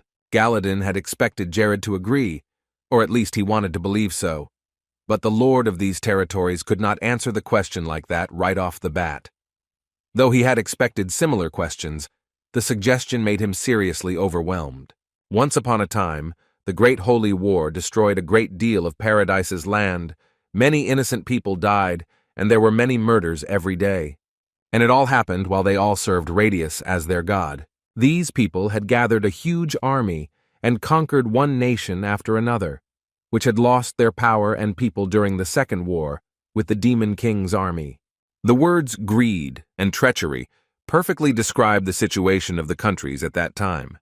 And in order to take control of another nation, they were going to strategically surround the entire territory. Of course, there was no shortage of temptation with promises of a better life. However, at the moment when the goal was almost achieved, right at that moment they turned their swords against those who had previously been ready to help them. If he got involved with Galadin in any way, the relationship was bound to end in disaster, no matter how it started. Jared realized that he needed to act carefully now, so that he would at least have time to prepare for war with the army of this knight who was crazy about the idea of war and the occupation of new territories. He openly declared right in front of Jared that he was going to invade the kingdom of Cinders and said it right in front of Jared.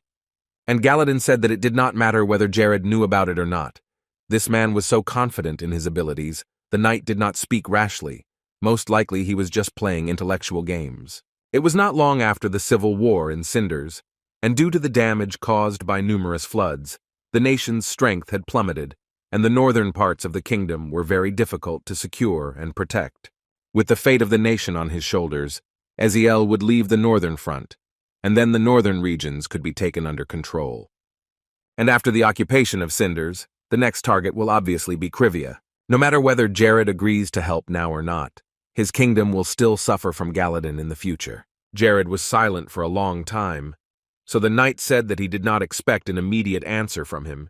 He did not want to rush, but he asked him to think about it again and give an answer, starting to tell tales of a common army again. Jared promised to think about it, but to give an answer a little later. Galadin was surprised that it would take Jared so long to decide on this question. The answer was obvious in his mind. He was probably going to say that he already knew the answer. He just needed to talk it through, but he objected and said that Jared would have many advantages if Krivia sided with Lantos. Cinders and his army would hardly be able to defeat the Empire, especially since they had recently experienced so many floods and a pandemic. Jared realized that it would be very difficult for the kingdom because the difference in power was obvious. Lantos would definitely win, it's just a matter of time, and Curia can speed up that time. And if you think about it rationally, going to forgive Lantos didn't make any sense. Jared interrupted Galadin and wanted to ask him a question. The Lord of Krivia asked what Galadin would do if the territory of his kingdom was next to Cinders. He wondered if Galadin would be so confident of his victory if the situation were like that, but Jared's judgment offended Galadin. Then Jared proudly said that their state had not yet expressed its intentions. He said it only because Galadin was 100% sure that Krivia would join them, but it all seemed like complete madness. The Knight of the Empire laughed. He had to admit that Jared was brave enough to say such a thing, but there was one thing. The moment the Lantos Empire took action, even if Curia offered them its assistance, they would not be able to help but suspect Jared of ulterior motives. Because it was not too late, Galadin insisted that Jared give his answer now, while there was still time to reconsider. Jared apologized, saying that he was not happy with such requests and suggestions, so he promised to let Galadin know if he changed his mind, but for now, the decision would remain as it was. The Duke of Lanstosa could have taken this as Jared's refusal to do anything officially, and Jared assured him that if he thought so, it was so. He wouldn't have believed him anyway if the Lord had said no. Galadin asked Lord Jared to take this small nuance into account, and he reiterated that it would be better to reconsider the decision. However, before the man could even finish speaking, Jared wished him a safe journey and told him to be careful on his way home. This behavior made Galadin angry, and he could not keep this anger to himself. The Duke silently got up from the table without saying another word to Jared. He was not even happy to look at him. Jared was pleased with himself. Those who humiliate others and love power to such an extent cannot tolerate when someone refuses them. Now Lord Curvia needs to use the Kingdom of Cinders to keep Daniel's empire on the hook. Then he won't need to use his own forces, and he can keep the balance between them. As soon as Galadin left the office, followed by his men, Lakis ran to Jared, asking if he was okay. The atmosphere in the office didn't seem very pleasant, so Lakis began to worry. Indeed, the magic of the double advantage of fighting fear, mastering fear, was a necessity in these negotiations. But Jared told Lakis that the territory of Krivia had nothing to worry about with regard to Galadin's visit. Rather, it is the Lantos Empire that has reason to reflect on its behavior and future actions. Of course, Lacus was reassured by the Lord's words, as he considered him a good leader and trusted his judgment. Galadin and his soldiers went back to the carriage. Vansel, sitting next to his duke, asked why he did not kill everyone in the palace, but simply decided to retreat. He was annoyed that this insignificant lord behaved as if he were the most important among kings. Galadin explained that even though Jared was acting so respectful, he was still trying to maintain good relations with Cinders, and that was how he was winning over the warlord from the north. The Duke knew that Jared had recently even built a shrine, so if Galadin killed him and the wards of Krivia, the Empire would only make enemies from all other nations. Especially the power of the Holy Kingdom of Radius could not be ignored. Until then, it would be better to lie low, so Galadin advised Vansel to get rid of this anger. But the Duke couldn't get the conversation with Jared out of his mind. He believed that everything was not as simple as it seemed, and that he would definitely start acting against the Lantos Empire after a while. Vansel couldn't help but accept his order, so he decided to just trust Galadin's decision. Another girl from Galadin's 7 bodyguards asked him if today's information would reach Cinders himself, because that would be a failure. Most likely it would, but it didn't matter, because if it did, they would simply consider Jared's kingdom part of Cinders' territory. That would be even better because they would be able to kill 2 birds with 1 stone. Looking at Jared, one could see that he was trying to play the leader of the barren northern lands. Compared to the Lantos Empire, which owned the vast and rich and productive lands of the continent, Jared and his curve were nothing more than a swamp under their feet. The day would come when Lantos would put that bastard in his place and show him who was in charge. But until then, we must actively gather all the information we can find about the Lord. The wards nodded, obeying the Duke's order. Galadin promised that one day he would definitely crush Jared like an insect. He would pay for his arrogance. Meanwhile, night had fallen in the kingdom of Cinders, where people were gradually recovering from past disasters. Eziel had recently received a letter handed to him by his servants, and he opened the paper and read it. Jared informed him about Galadin's visit to Krivia and told him about the Lantos Empire's intentions for Cinders. Sister Mara entered his room, and he asked her to come over when he received the letter. Eziel asked her to order large quantities of mines from Jared, and Mara was surprised, asking what had happened this time. Her brother told her the bad news that the Lantos Empire was going to visit their kingdom with its army. In the meantime, Jared gathered all his students and warriors to tell them the plan of action for the Krivias against Lantos. Parasina was a city in the kingdom of Malus, and Liraca was a coastal city in Benuso. Jared was going to attack these 2 points, and that's why he gathered everyone here. Hayes listened to his explanation in silence, shocked by everything that had happened. Jared noticed that she was worried, so he tried to calm her down, assuring her that everything would be fine. Right now, preparations for the upcoming war were in full swing. The soldiers were getting ready, and Atero was actively manufacturing powerful weapons in large quantities. February 1416. This is the date on which the start of the major operation was scheduled. The preparations were actively continuing, but the problem with the 2 kingdoms was not the only thing that worried Jared, and not the only thing he had to do. The Lord had recently promised Mia to go on a trip, and she persuaded him to start it in January, because that month was the girl's birthday. Now it was January 15th, and she was already looking forward to tomorrow, when she would be a year older. Jared, as promised, went on a flight with her, and in Tenexa, Mia took to the air with him, and the child was thrilled, and even more so when she saw the plateau Jared had been talking about. She was eager to get down there and see everything, but while they were flying, it seemed as if this steep slope had been made artificially by humans, but from above the ground was completely smooth and flat. Mia could not have imagined how beautiful the views would be as she flew high in the sky above the rocks. Jared told her that it was because of the convenient terrain from above that many people used to come here to train, because there were no people here, and there was plenty of space. But now, it was a thing of the past. The rocks were home to wild animals, living in peace and away from cruel people. When Mia saw the boars, she was even more surprised. She liked the animals and wanted to get closer to them. Jared smiled, glad to be able to give her a good experience, like a birthday greeting. When they got a little lower, Mia called out to Jared, pointing to the little boar next to them. But suddenly the animal stood on a strange thing and the ground beneath it began to glow. Then the ground began to tear up and the grass caught fire, and Jared immediately took Mia higher into the sky, running away from the explosions. But Jared tried to reassure the child, saying that they would not be trapped because they could only move in the air. The girl looked at him, not letting go of Jared, and asked who had done this, who had set the traps in such a beautiful place, and most importantly, why. They were quite dangerous, and if you stepped on them, you could get quite badly injured or even lose a limb. Jared explained to Mia that about 30 kilometers north of this plateau live the blue dragons, and it was they who had placed these treacherous traps on the ground.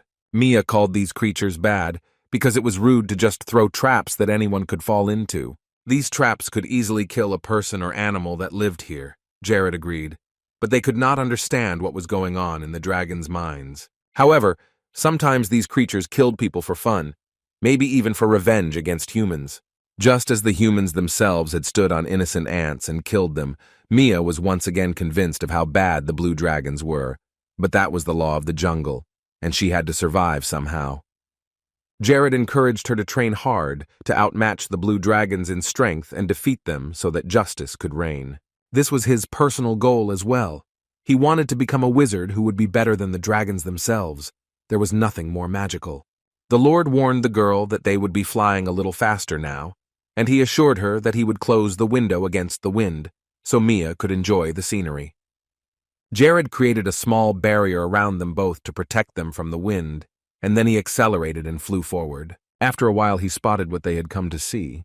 It was an incredibly beautiful and fascinating place. The plains of the Anamua Plateau are a golden place for windbenders. While Jared was flying with Mia in his arms, she managed to fall asleep. So when they landed, the boy woke her up, to which the child replied that she had not slept well. She hadn't had a chance to take in all the views of this magnificent place when Jared put her down, so she simply asked if this was the place where the training would take place. He nodded, but before the training, Jared still had a few things to explain to her. The Anamu Plateau was a place blessed by the winds, and the wind spirits had been roaming the area since ancient times. Mia liked this story. She found it very interesting and somehow felt that she would become stronger when she started training here. Jared thought that if they could summon the spirits and their queen, Mia would be able to achieve more. He was confident that he and Mia would be able to get the spirit queen interested. The girl was ready to start, but Jared suggested a little warm-up first. She happily exclaimed that she agreed and ran away from him. Now it was time to analyze the magic on the information screen, which Jared did, and that's when he noticed that he was only 2% short of wind magic. To be a fully versatile wizard, he needed an A rank in every type of magic. Jared was eager to start training. There was nothing better than moving forward and striving to reach new heights.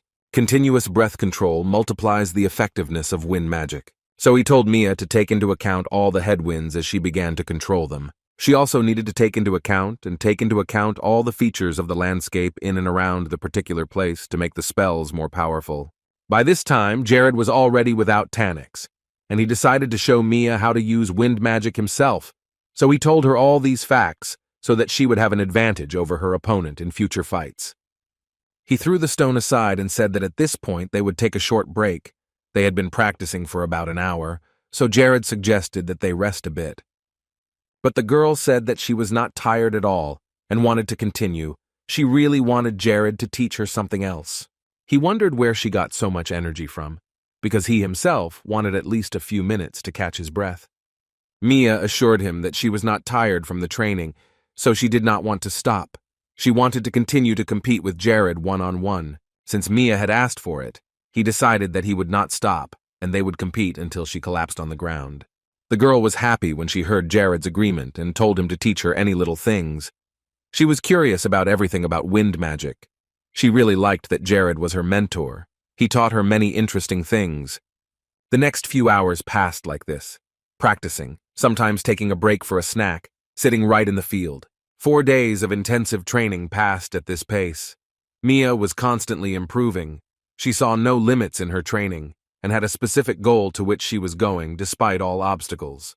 And finally, on this 4th day, Mia looked at least a little tired. Jared chuckled as he approached her. She was as if under hypnosis and still thinking only about improving her magic.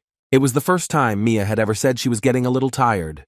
While she was lying on the ground, resting, a shadow appeared over her head and Mia sat up, looking up.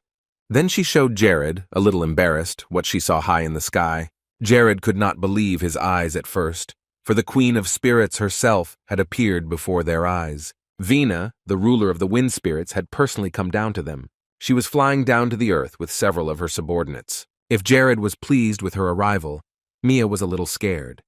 She did not know what to expect from these strangers, so she moved away. Vina was the beginning and the end of the wind spirits, the one who would help him and Mia move to the next level, the generous queen who could become their guiding star in the dark sky. The closer Vienna got to the ground, the further Mia wanted to get away from them, terrified that these strangers might do something bad. Jared only now noticed that the little girl was scared, and he came closer to her to calm her down. Jared told Mia that Vina was not evil. The Spirit Queen was just watching over them. This calmed her down a bit, so Mia held back her tears as she looked at Vienna again. This goddess was also called the Spiritual Queen of the Winds. Mia remarked that Vienna was incredibly beautiful and her appearance enchanted the little girl. Jared then reiterated that no matter what happened, he would always be there for her, so she shouldn't worry. Mia had stopped being afraid and was calmly waiting for Vienna to come down to them, but Jared was a little worried that he had been called the Spiritual Queen of the Winds. Maybe that was a little blunt, but anyway, Vienna had already stepped onto the ground where Jared and Mia were. The boy was about to scan the Queen's abilities with his spiritual eye, but due to the many blessings, that was impossible, so the two of them stared at Vienna in awe. The Wind Queen greeted them and said she was very happy to meet them, but immediately apologized for appearing so suddenly and frightening Mia. After that, she introduced herself, calling herself a noble queen who controlled all the wind spirits. Behind her were many subjects, and Vina extended her hand to Jared and Mia, smiling sincerely. Mia panicked a little when she saw the queen so close, but she immediately said her name and added that she was very happy to see Her Majesty in front of her. The girl asked Vienna awkwardly how to address her as she began to call her the Queen and Your Highness at once, and simply by her first name. The Queen laughed and patted the younger girl on the head, saying that Mia could just call her Vienna. Even though she was much older than her, she didn't mind, as Paradise's history told her that the Queen was 300 years old. Mia was excited, and the Queen replied that she was very pleased to meet her. Then Vienna turned her attention to Jared. She didn't want to seem too rude, but she had no idea who was standing in front of her. Jared then introduced himself and said his name while looking at Vina. She then said that she had been watching her and her family train for a while now, and that as soon as the two of them came in, they caught her eye. Jared and Mia interrupted their training only to sleep and eat, and spent the rest of the time practicing wind control. Jared said with a smile that they had come here for training, because nowhere were the winds as noble as on the Anamua Plateau. Then Vienna turned to him with a question, asking if he fully felt the blessing of the winds on this plateau, with which Jared was in full agreement. He was also incredibly happy to see such a person with his own eyes, adding that the noble winds had accompanied them both throughout the training. Vienna was surprised that Jared could even feel that. To this shock, he replied to Vienna that a mage has no right to overlook such details that seem small at first glance. Especially for a magician who controls the winds, it was only natural for them to focus on the state of the environment.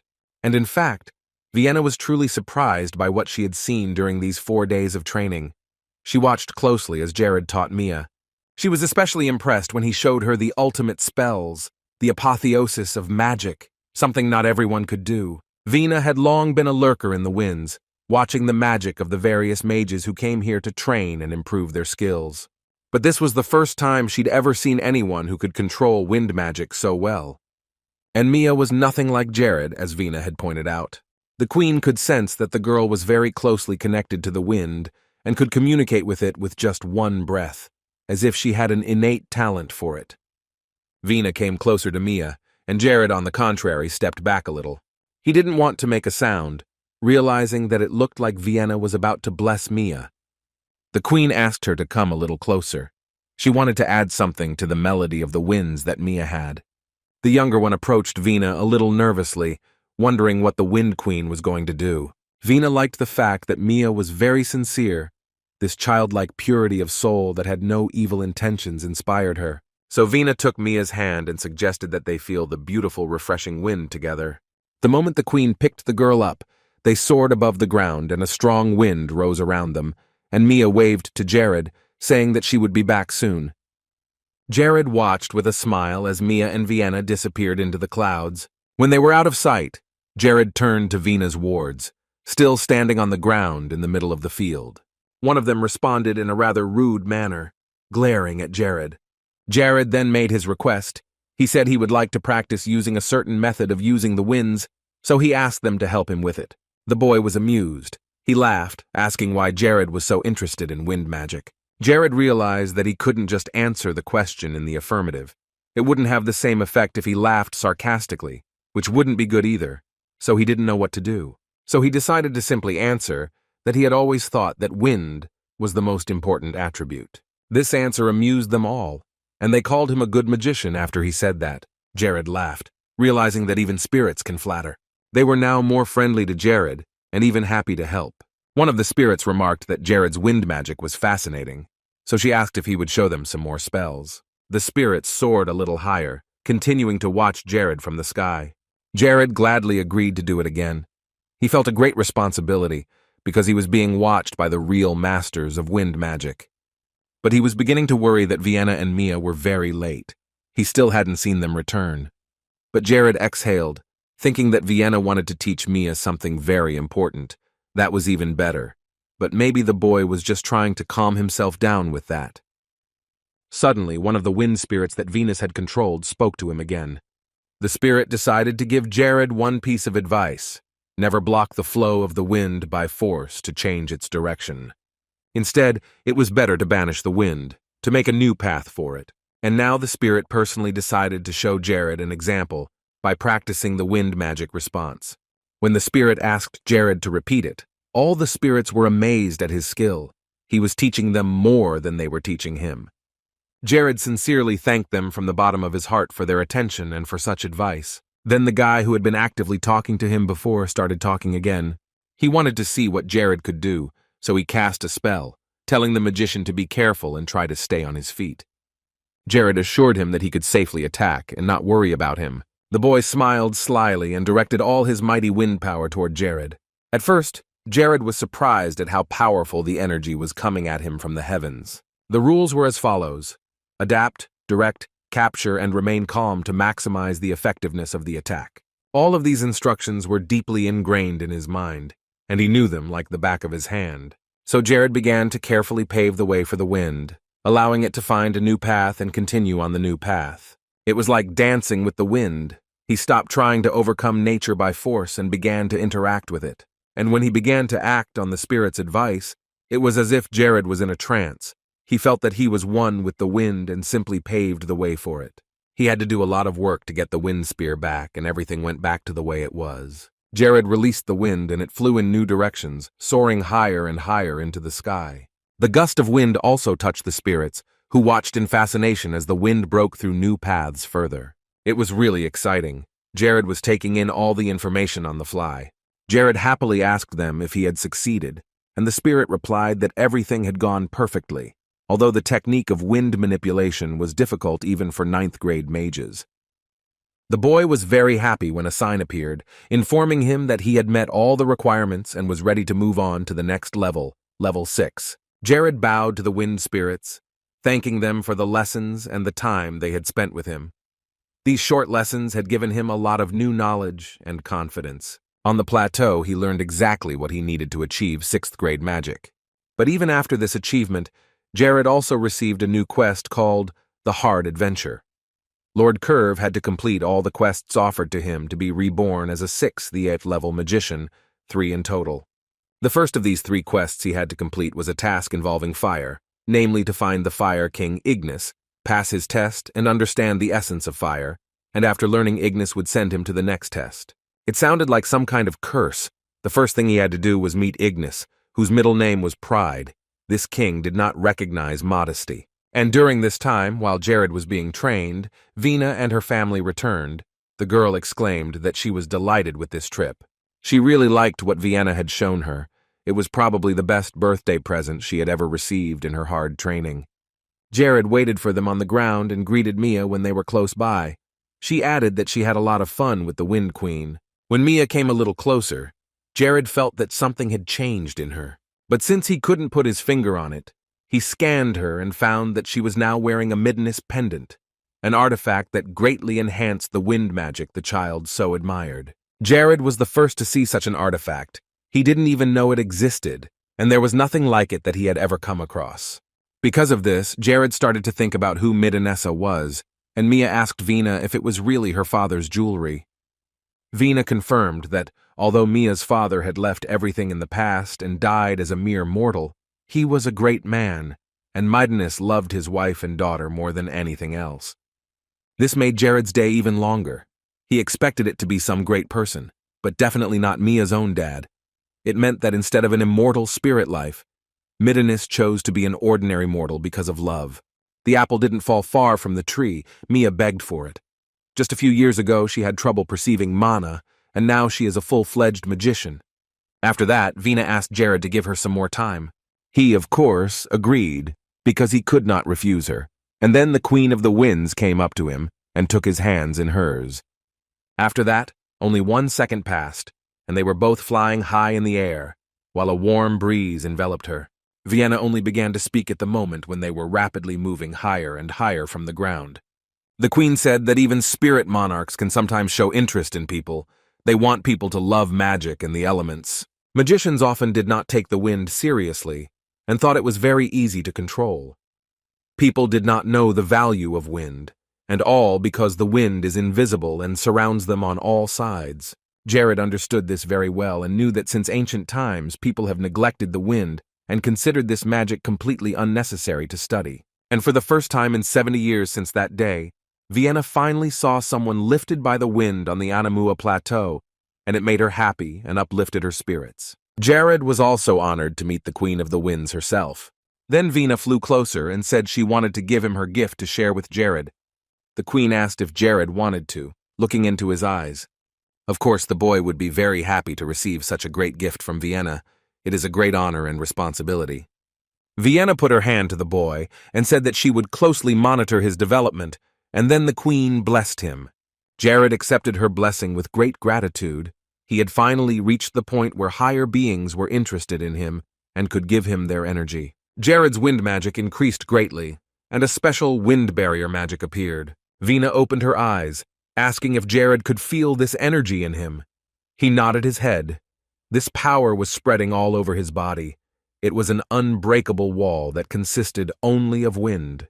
Vina had realized from the beginning, as soon as she started following him and Mia, that Jared was an unusual person. Even after receiving magic, some mages would not be able to understand such energy and would not feel it from the inside. Then a bright sphere appeared in the hands of the Wind Queen, at which point she lowered her voice a bit. Soon she created a crystal heart from this sphere and gave it to Jared. This heart was a spirit kingstone, an incredibly important and valuable item.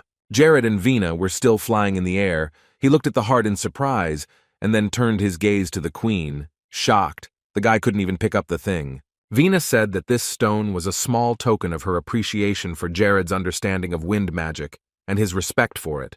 A diamond Jared could use in case of emergency and summon Vina and her fighters when in danger. This is an extremely rare gift that undoubtedly made the boy happy. He took his heart in his hands, once again thanking Venus for her kindness and favor to him and Mia. Jared realized that Vina had a lot of hopes for him, since the Queen had decided to give him such a valuable gift. She could simply hope that Jared was a great mortal mage with the power to control the winds, of which there are too few on Earth, so he could become a representative for the spirits. Jared smiled as he bowed his head to Vina. Now he had the favor of the Wind Queen, and it gave him a lot of power. The deities were always watching people on Earth, looking for someone to bestow their blessings upon, and spiritual monarchs were no different. Jared realized that if he could focus all the attention of the higher deities on himself, he could become even stronger by receiving the blessings of several of them, which would help him become the main character of the parade. Such a good relationship with Vina would be the beginning of this long and endless journey to improve his own magic. The boy was grateful for all the advice and lessons that Vienna gave him during those few days, and he will never forget it because it was a great experience. The Queen promised to support him and cheer for him. She believed that Jared would prove her right by making the choice he did today when she gave him the blessing. The boy took it very seriously and understood the responsibility that fell on his shoulders with this blessing and the interest of the Queen of the Winds herself. He wanted to express his gratitude once again for the kindness with which she had welcomed them into her territories. Later, Jared returned to Mia's land. It was getting dark, and the girl asked if this was the great gift Jared had spoken of earlier, wondering if it was a birthday present, because if so, this was the best moment of her life. Jared laughed. He was pleased that he could make her happy and give her so many experiences. And besides, Mia met the wind spirits themselves and their queen, which is very important for the wind mage that Mia wants to become. Mia was really very happy, but she was sad that she would have to go back soon.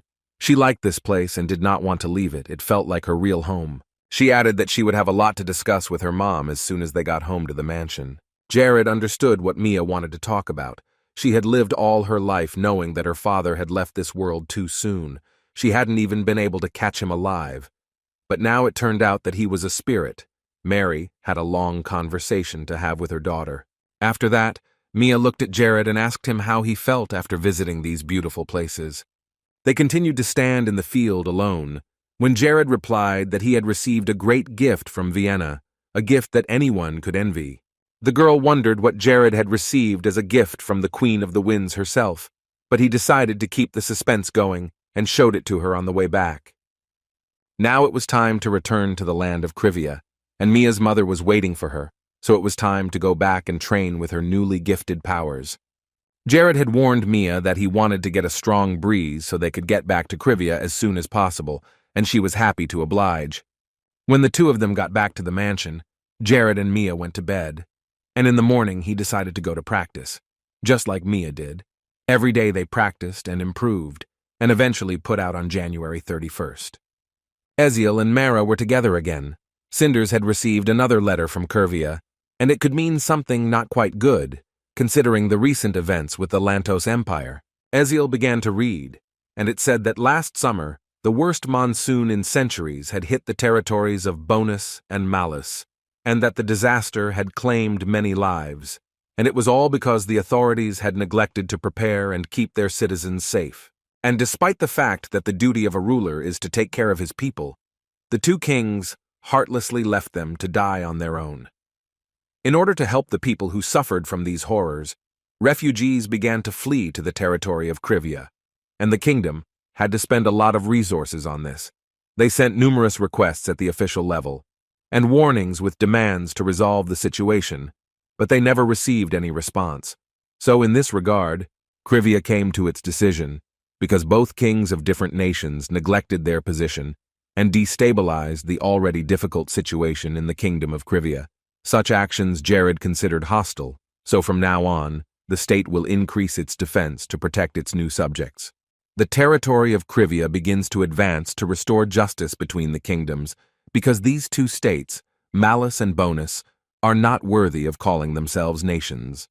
Eziel put the sheet away. He had already guessed that Jared was going to attack the two kingdoms. The incident with the refugees had been recognized as a shameful crime. Most nations would definitely take a stand, Krivia and Cinders included. Mara asked her brother what he was going to do next, because in recent months he had been silent about the whole situation. Eziel replied that this time he wanted to express his support for Krivia. In the end, they had no choice but to support Krivia's side in this war. Bonus and Malus abandoned their people to their fate, and after that, these rulers cannot be called kings. Mara agreed with this, because she, as a princess, would not dare to forget about her citizens and not support them in a difficult situation. From the moment the two kings threw their citizens into the clutches of death, these kingdoms signed their own death warrants. They had been following the news and suspected that Jared had already crossed the border. The territory would be vast if Jared succeeded in conquering it. Then Eziel picked up the crayon and went to the blackboard and thought. He colored Malus, Bonus, and Cinders green, saying that it was time for the kingdom to make a formal decision to join. It was time to show our support and gratitude to the new king. And midnight of February, Jared and his army were on their way to the kingdoms. There were many of them, and Jared announced the beginning of the attack. The first target was Liraki, the coastal city of Bonus. Lacus was in one of the first lines of soldiers and listened to all the orders of his lord. Suddenly, Jared stopped when he saw a certain signal. This meant that they had been spotted by the kingdom's intelligence. At that moment, Jared used the teleporter and entered the portal. As he walked through it, he noticed the kingdom's guardian, Bonus. He quietly sneaked up on the man and hit him with all his might, making him fall off his horse. The warrior begged Jared to take pity on him and not kill him. The horse immediately ran away because of the loud noise and panic, and Jared grabbed the soldier, who was already lying on the ground.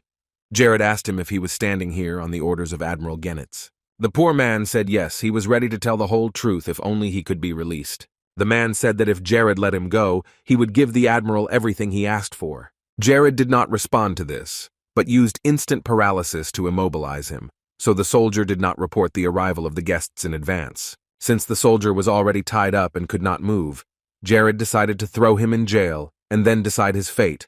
But for now, he had to go back to his army, so Lord Curve took off again and returned to his army. He was to play a key role in the Blitzkrieg. Jared flew over his entire army, which was already approaching the city of the enemy kingdom. Lacus and Ella were leading the army and staying on horseback in front. After Jared checked to make sure everyone was in place, he flew closer to Ella to tell her the next plan. The scouts were already done, so Jared ordered Lacus and Ella to continue to advance on the city, while he himself would attack the fortress where Admiral Genitz and his main force were now located. The girl was a little confused that Jared was going to attack the fortress alone.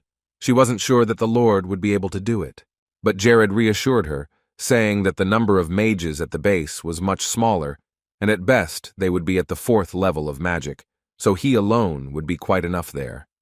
Then there were fewer doubts. Ella assured them that they would destroy the infantrymen on the peripheries as agreed. Jared then turned to Lacus, who was to finish up behind enemy lines quickly and move back into position as soon as Ella broke through the front line. In this war, speed is life, so the rear must be taken without delay or obstruction. Lacus had taken every word of his lord's order into consideration, and now all the army leaders were ready to advance. Ella was leading the Templars and a division of mages, and Lacus was entrusted by Jared with the command of the territorial army, and soon they were to meet at the base of Lyrica. Lacus and Ella, like true warriors, rushed forward to fulfill the combat order. Jared was about to leave them and go to the fortress when he heard a voice calling him from below.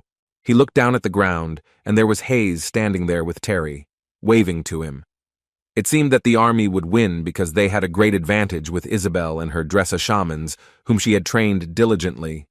In addition, they had many people who volunteered to fight, 20,000 willing warriors who gained experience day by day. At some point, Jared stopped worrying and exhaled a sigh of relief when he saw the strength of his kingdom. With them, he was confident that he would eventually defeat his rivals. When his doubts and worries were gone, Jared immediately moved north to the city's fortress. Meanwhile, at the naval base that had been established on Lyrica's land, the coastal city of Bonuso, all the soldiers were in full readiness to attack and repel the enemy. Admiral Genitz was immediately informed of what had happened to their soldiers, whom Jared had killed before arriving here. The man also asked if there had been any other redeployments, and if everything was calm around the base. The soldier replied that everything was fine for now, and added that before spring came, almost every soldier in Yongchi helped civilians prepare for the planting of grain. The other soldiers behind him also confirmed that they had seen it. Genitz was surprised to hear this, but they continued to discuss the matter further. After a moment, the admiral stopped and scratched his head awkwardly, asking his subordinates if he was overreacting to their words. He was in a tense state, because when the message about recruitment came from Krivyi, it scared him to death. Genitz refused only because he couldn't convince himself, and according to the scouts, everything in Krivyi was quite quiet.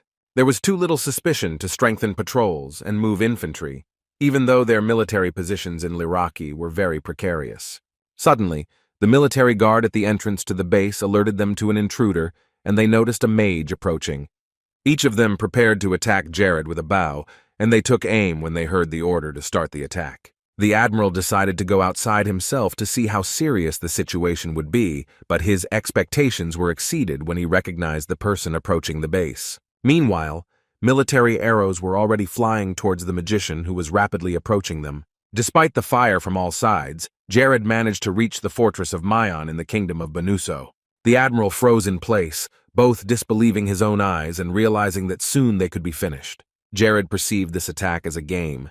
He realized how pathetic these soldiers looked against him, so he had no fear of them. When the numerous arrows that were fired at him came within a few meters of Jared, he deflected them all with magic, and they fell down. Genitz could not believe what he was seeing. It was probably the first time he had ever encountered magic of such a level that could easily deflect dozens of arrows. But after seeing this, the soldiers did not give up and decided to attack Jared again. There was so much aggression in their eyes when they saw how easily one man could deal with a whole group of troops. However, no matter how many more shots were fired and how well they aimed, the result would still be the same. So Jared created a shield again, and all the Sturls fell. He didn't have to worry about such attacks at all, keeping the temporal artifact of spatial deviation with him. Admiral Genitz still stood in a stupor, realizing that this guy was none other than Jared.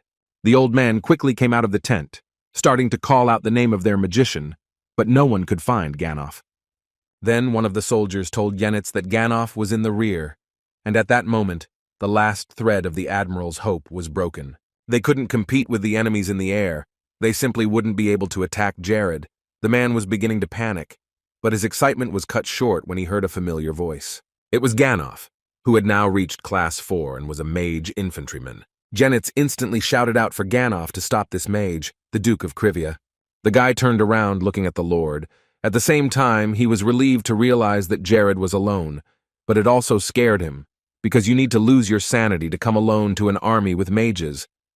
Ganoff was confident in his abilities, so he took to the air, telling the Admiral that he would quickly deal with the Duke.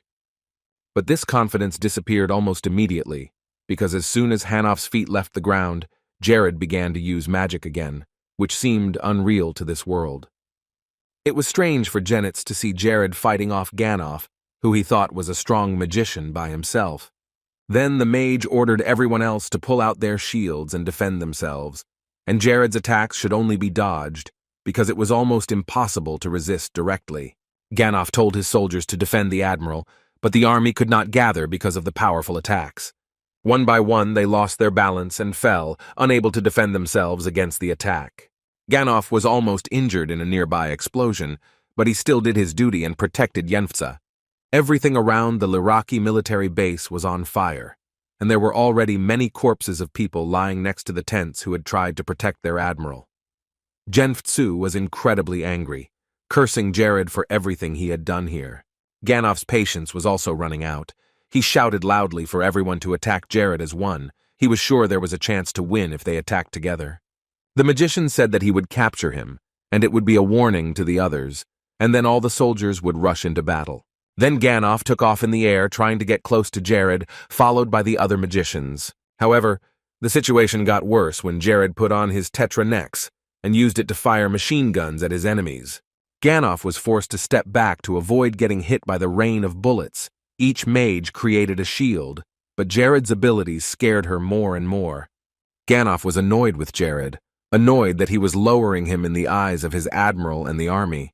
But when the leader of the mages was distracted for just a brief second, Jared was already close to his face. Then Ganoff seemed to go mad. A strange smile appeared on his face, and he proudly said that Jared would die here and now at his hands. In Paradise, one conceptually important indicator was rarely used: the morale of the soldiers.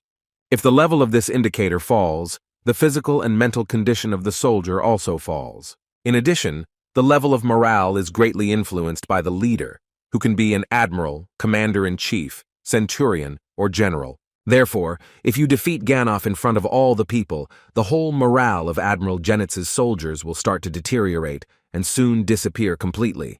But there was one small problem. Ganoff was thinking exactly like him. Soon the two of them were even higher up than everyone else, and this attitude of Ganoff Jared's was a little disconcerting.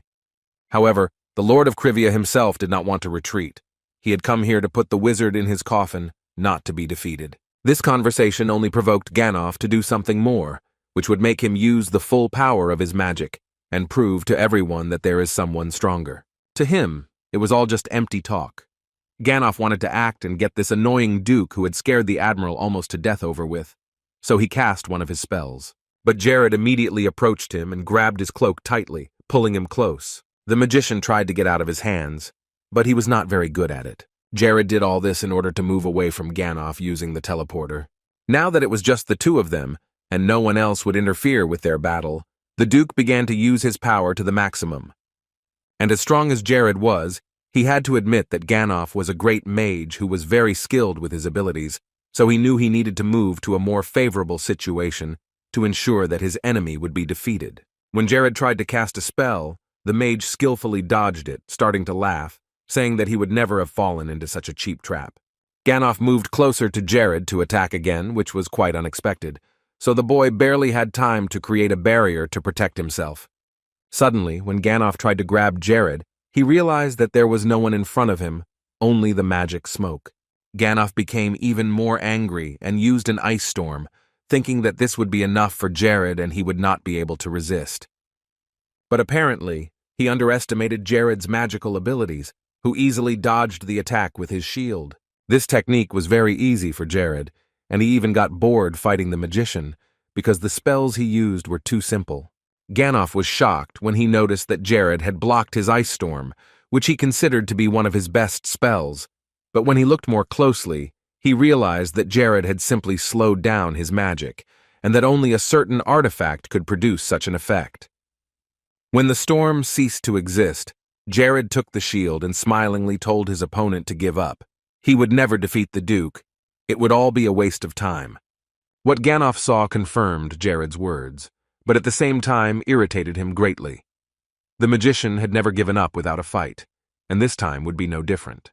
And while the magician was angry, Jared decided to attack himself to show his true capabilities of magic.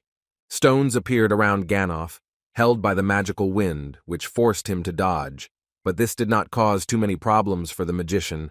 He sped up and began to move instantly closer to the enemy to strike again. When the guy was close enough, he decided to cast an Ice Will spell on Jared. However, it didn't work on the Duke of Krivia. He fought it off very easily, and the spell didn't even have time to touch his feet. But Ganoff did not stop there. He tried again. This time the ice storm was coming at Jared much faster than before, which made him a little worried. The Lord quickly jumped even higher to break away from the ice. Even though the magic was fast, it was still too slow to catch him. The battle was only getting fiercer. The competition and desire to win was growing. Ganoff wanted to prove that he was strong enough to overcome a wizard like Jared. And this time he almost managed to injure his competitor. He got very close as never before. At the very last moment, Jared managed to shield himself with a barrier from the shards of the ice storm that were coming at him at breakneck speed. No matter how hard Ganoff tried, he failed to hit or even slightly injure the Duke, who was still unharmed, even though the mage was getting very close to him. When the spikes of ice ended, Jared exhaled calmly, but he was prepared for an even more difficult fight. When the Lord was just going to the fortress and expected Class 4 mages, he did not expect that this level would be so difficult to overcome. Ganoff stopped. He noticed that Jared's reaction was much slower this time. It was very different from the previous one. He couldn't give an exact answer to that. But it was good, because this behavior could indicate that Jared would eventually back down due to lack of strength. He grew more confident that maybe now was the moment when Ganoff would be able to finish him off. However, something happened that he did not expect at all. Jared did not retreat. He put on the Tetranex again and opened fire on him. The mage reacted instantly and created a shield, ordering the others below to protect themselves and the Admiral, not just stand there and look up at the sky. Ganoff tried to catch up with Jared, who was moving even faster in the Tanex than he had without the suit, but he couldn't get close enough to attack. He stopped, looking down at the army and realizing that they were all just pathetic soldiers, useless. They couldn't even get together and try to attack. Now, Ganoff and Jared were on the same level, and now they were definitely on their own, since the magician would not get help from the army. The Duke looked down at the soldiers with a laugh, then turned to his opponent, asking him if these poor people would lose hope and faith if Ganoff did not have the strength to stop him. He made no reply but cursed and picked up his staff again to attack. Dozens of ice arrows began to emerge from the magical object, which Ganoff aimed directly at Jared. But none of them reached their target, shattering into fragments as soon as they approached the boy. All the magician's efforts were in vain. He was only wasting a lot of energy to do the impossible. Ganoff's anger grew with each failed strike. Jared was acting so arrogant, and it seemed his pride had no limits. The wizard was sure that sooner or later he would pay a high price for such an attitude. Another blow of the ice storm hit Jared in a blur, and there were more sharp fragments touching his skin, so he tried to at least cover his face. This time, he had to admit that Ganoff had done better and had at least wounded the Duke. He was able to outplay Jared using his tricks, and that kept his hopes alive. Ganoff then decided to attack the guy at close range, so that he would not be able to slow down the blow in advance. Holding the staff in his hands, the magician used a lightning spell to create a sword that could neutralize the enemy with tactile contact. Then he used slow motion and rushed toward Jared before he could recover from the previous blow. There was a lot of magical smoke below them, which prevented the army from observing the fight below, but it would help Ganoff to confuse his opponent. It was quite fun and funny that in order to defeat Jared, all he had to do was get closer to him and attack from there. Of course, Ganoff didn't know if the artifact was stolen from the dragons, but he wanted it for himself, so the magician promised Jared to talk to him about this magical thing once he had defeated him. However, Jared wasn't scared by all the smoke and attempts to confuse him. Although mages are supposed to keep their distance, he could fight up close, so this outcome was fine with him. Ganoff began to panic when the plan began to fall apart, and according to the calculations, it was not yet time to attack. But Jared was already close to him and ready to attack. That's why he had to take advantage of those secrets that no one would even guess about, those advantages that would allow him to get ahead. But as soon as the magician got too close, he was hit hard on the back. It was reckless on the part of such an experienced magician, and he paid for it. Jared was calm, and that was his advantage, because Ganoff spent too much time worrying about nothing. This blow prevented Ganoff from continuing the fight. It was harder to move, and he couldn't explain how Jared managed to predict his actions. With each successive attack, Ganoff realized that he was dealing with a real monster. Jared turned to the magician, saying that every time Ganoff used a jump, he put his foot forward. The guy immediately noticed it. Jared added that he recognized the strength of his opponent, who was probably one of the best in the academy, but reminded him that such habits could easily kill him, not help in the fight. After a short monologue, Jared turned to wind magic, the very spells he had learned from the wind spirits. He used an upward wind strike, and Ganoff was blown away and pulled down. The other wizards below noticed that Ganoff had been hit, and it came as a real shock to them. Some even thought it was an illusion, refusing to believe that a wizard like him could be injured. But most were panicking and already realizing that they were doomed to die. Now Jared was alone, looking around the area when something hit him in the head. He picked up the object and scanned it, and it turned out to be a divine ring, which had the ability to increase divine power by 200 and help to double the healing effect of medical spells. The boy was very excited to hold such an artifact in his hands. He immediately thought of Hayes. This ring was perfect for her, and besides, her birthday was coming up on February 14th, so she would be thrilled to receive such a gift. The Duke hid the artifact, because the end of Hanoff did not mean the end of the whole battle. Now it was time to move on to the next target, and that target was Admiral Genitz, whom Jared had come to fight for in the first place. The man was shaking with fear of what was about to happen. Now his hopes for victory had fallen to zero, because Hanoff was no longer around, and his army was almost incapable of doing anything without a leader. Genitz looked terrible. The sight of Jared made his knees tremble, and now that the chief mage had been killed, the admiral was completely helpless. Right now, it was time to put an end to this and neutralize the problem. So Jared turned to magic again. The more Jared showed mercy, the more blood his allies would spill.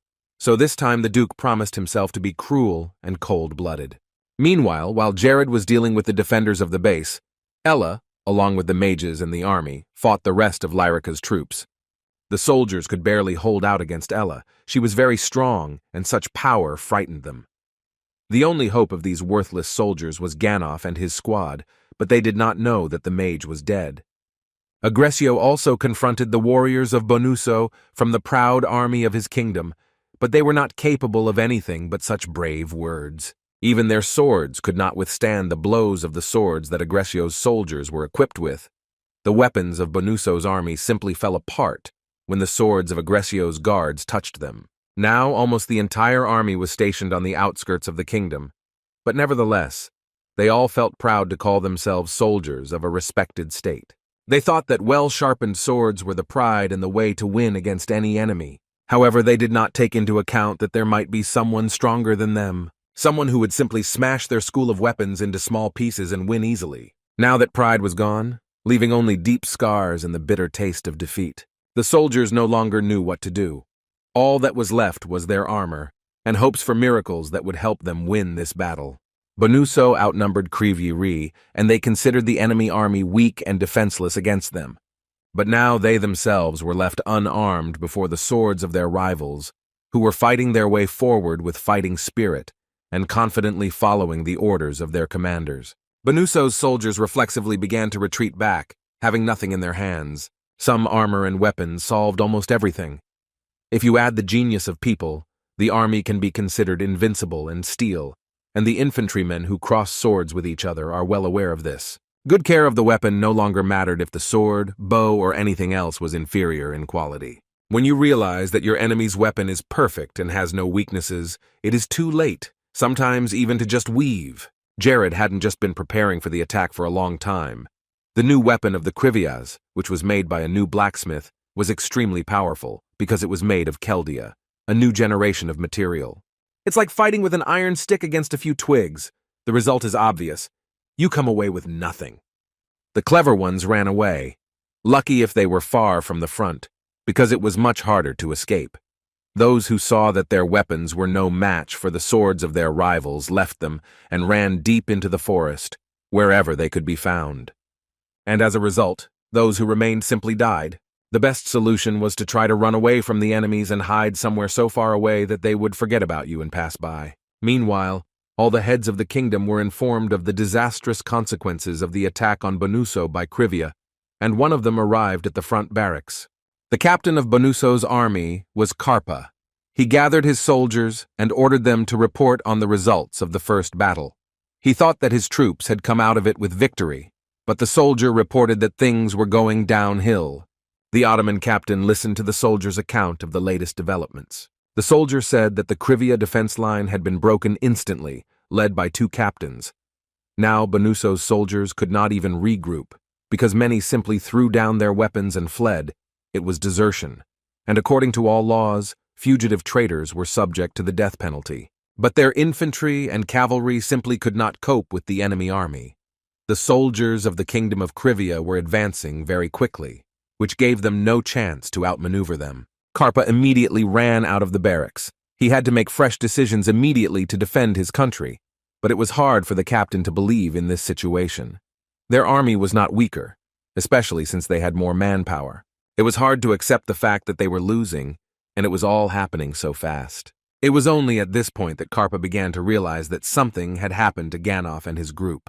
When Karpa walked a few more meters, he saw that the enemy was already there, right in front of him. He became angry and started shouting at all his subordinates, scolding them for not reporting the arrival of enemy troops here.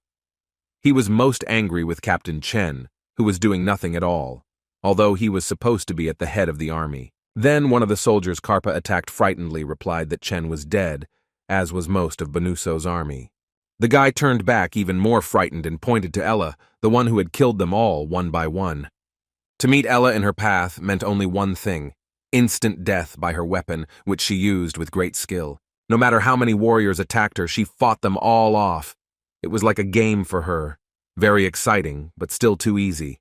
Karpa looked at Ella, realizing that she was in charge. This girl was the biggest threat to the entire army, because it took her a few seconds to tear apart the bodies of soldiers, so the captain took the bow and arrows of his subordinate, who could not move from his seat in fear, and went forward. He understood what was needed to restore the morale of the Bonuso army. Karpa aimed his bow, and if he could kill her, Bonuso would have a chance to win. Killing the enemy commander was the only way to prove to his army that there was still something worth fighting for. Karpa has almost fulfilled his plan, but catching Ella is not as easy as he thought. Having dealt with another enemy, the girl turned back, catching sight of Captain Karp, whom she was looking for. The soldiers standing nearby and Karpa himself panicked when she caught their eyes. They were about to scatter, just to avoid her hot hand and sharp sword. Ella stepped a little further away from the group of soldiers, keeping her sword at the ready. And then Captain Bonuso ordered everyone here to take their swords and attack her, surround her, and kill her to get rid of Commander Krivya. There was no other option than to obey and fulfill his order, so the unfortunate soldiers surrounded her from all sides. But it did not work. With one swing of her sword, the girl cut their bodies in half and killed several enemy soldiers at once. The soldiers began to panic and emphasize that they would not last that long and that they had to retreat immediately. But Karpa realized that if they retreated now, the Bonuso kingdom would definitely not have a chance. Ella turned in their direction, then abruptly jumped off her horse and thrust her sword forward. She quickly ran straight for the group of soldiers where Karpa was, intending to kill them as well. Karpa could not take it anymore. He was the commander of the army of the Bonuso kingdom, and he would kill all the enemies to avenge the dead soldiers who had fallen by their swords. Ella liked this attitude. She was bored fighting those who trembled just at the sight of her and barely held a weapon in their hands. And Karpa was full of confidence and courage, so she would play with him to the fullest. The commander of the kingdom swung his sword, trying to hit her, but Ella moved quickly and skillfully, which prevented him from doing so. Then Ella gripped the sword tightly in her hands, casting a divine sword dimension spell on it and creating an aura around it. When she struck the ground with the weapon, the ground split, and people standing nearby fell to the ground. She again neutralized several enemies. Ella had lost count. Later, she approached them, mockingly asking if they still wanted to fight against her and put their lives down the drain. The soldiers were already seriously considering surrendering and never seeing this horror again. After examining the situation around them, one by one, Bonuso's soldiers began to kneel and surrender. They begged for mercy, telling stories about the families they wanted to return to, and the Aggretio guard stood still for a while when they noticed how much the mood of their opponents had changed. In general, this reaction was understandable, because Bonuso expected weak opponents, since they were the army of Yanchi, who were mostly easy to kill. But Krivia proved that they could be strong, and after asking these soldiers to surrender, none of the soldiers of Krivia were going to spare them. The soldier of the guard was about to take a swing at the unfortunate man when Lacus came up to him and tapped him on the shoulder. He ordered his subordinate to stop, which shocked the soldier. He was sure that he would be supported in this decision, but one of the commanders was against it. He began to shout that this soldier was their enemy, and they were not obliged to spare him. But Lacus firmly repeated that the army of Krivia had orders from the Lord, and that this order said that they should have mercy on their enemies. While Lacus was talking to him, one of the warriors of the enemy kingdom was about to attack him from behind, still hoping to make a difference. But Lacus instantly destroyed him, throwing him far away and wounding him. Then the man added that such as this should not be spared. It was also Lord Jared's order, and the warrior nodded silently, watching in a daze. Suddenly, one of the soldiers announced that they had received a signal. It was from Krivia, so it was time to move on to the next stage. Fireworks began to appear in the sky, one by one, turning the dark night into a bright morning. This signal meant that Ella had successfully defeated the main enemy forces, all of whom were already kneeling or lying dead around her. When Lacus received the signal from her, he immediately ordered the cavalry to be ready. Now he had to help Jared, who was fighting the enemy infantry alone. Later, he met up with Ella, and they rode together to the Lord's house, and he turned to the captain, asking what she thought and what she expected to happen. He was even more concerned about Jared's health, because it was difficult and dangerous to stand up to an army of infantrymen. She hesitated to answer, knowing that the army and the mages might be strong, but she had also seen Jared's abilities, so she was sure he would be fine and would wait for them. Lacus, on the other hand, was not at all sure that Jared was still alive, considering he had to stand in front of so many people alone. Ella looked over at him and reassured him, saying she was sure of Jared. Besides, when they broke through to Bonuso's army, no one saw Genitsu and himself among the soldiers. This really reassured Lacus, and Ella added that if something had happened to Lord Krivia, Genitz would have been on the move and gone to help. Ella moved forward, leaving Lacus behind. She added with a laugh that for some reason she had more faith in the Lord than in Lacus, even though he was closer to him. It was food for thought, but for later, now he needed to catch up with Ella and help Jared. After some time traveling through the dark paths of the dense forest, they finally reached the clearing where Bonus's troop barracks were located, and Lacus and Ella dismounted, continuing to walk alone. But as they looked around, they both realized that it was already over. They were too late. The magicians and the army raised white flags and knelt down, and Jared, like Ella and Lacus, had successfully completed the mission. He was excited to see them both in front of him, not expecting them to come so quickly. Ella and Lacus came closer to him. The task they had been preparing for was almost complete. Each of them had done their best and successfully completed the mission, and Yenitz's former temporary barracks were no longer his. Ella and Lacus smiled as they looked around the area that was now theirs.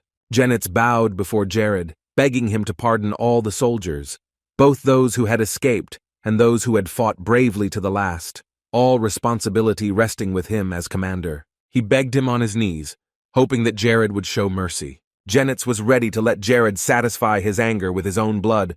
All he needed was to save the lives of his men. These pleas had already gone on for several minutes, and Jared watched him silently, not even knowing what to say.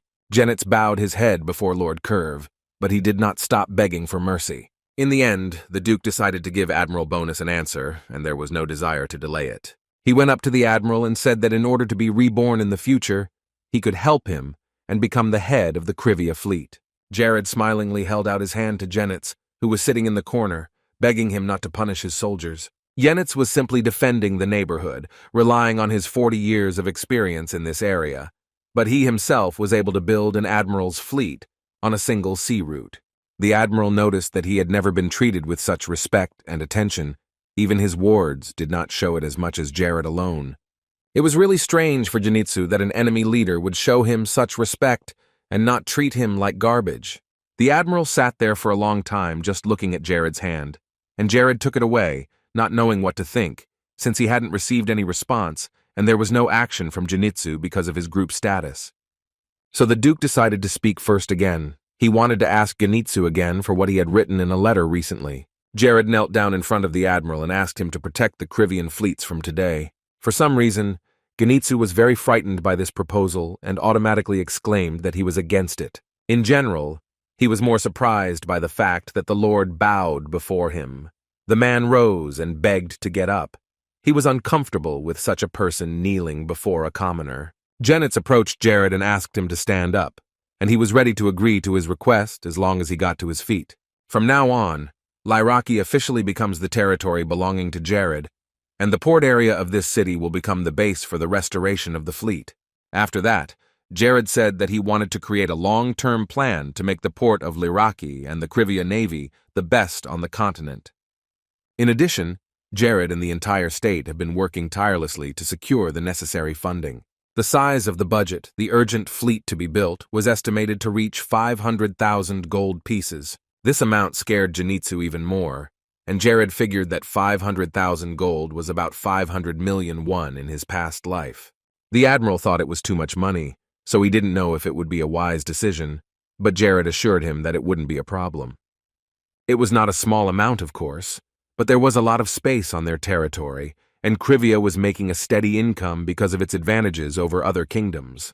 In addition, Krivia has been attacking dungeons such as the Tomb of Mahat VIII, the Forest of Nightmares, and the Demon Haven. While the infrastructure will be built here, most of the hunters of the Nars continent are based in their territory. A large number of their guild headquarters have already moved to the country, and the entertainment, housing, and alcohol industries have been bringing in a lot of revenue for the kingdom. This should have been enough to convince Zenitsu, because 500,000 gold pieces could easily be allocated for the needs of the army.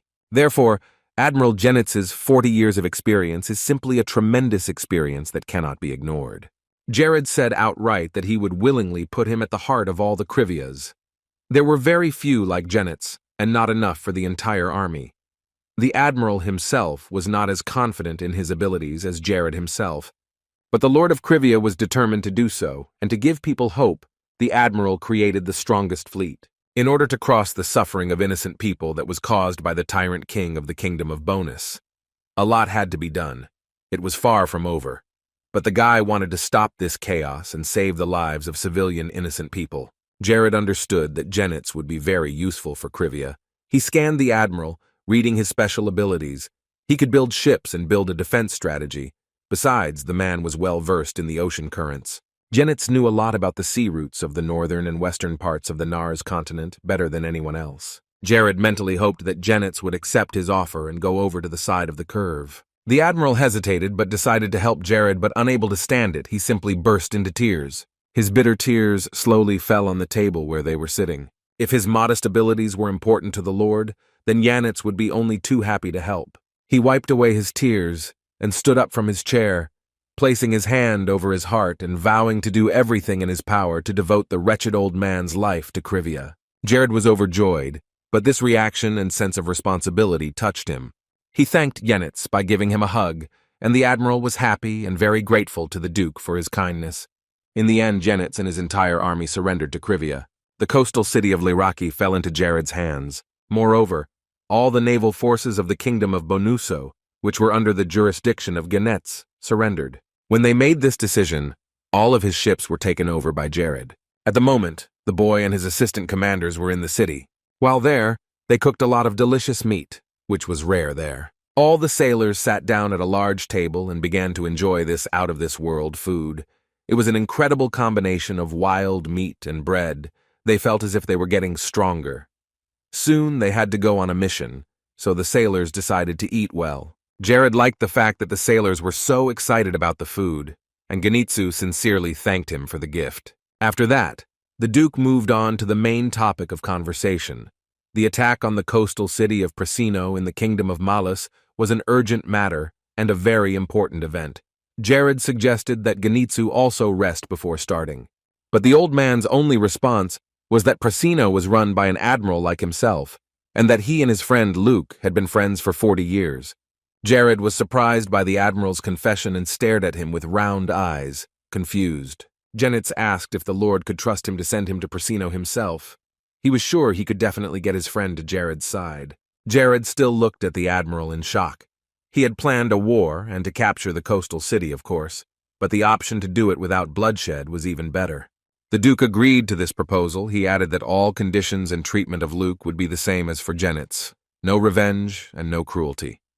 The admiral bowed his head to the Lord and promised to bring his friend to him, and it had to be done as soon as possible. But suddenly Jared had another idea. He cautiously asked the admiral if he had ever flown.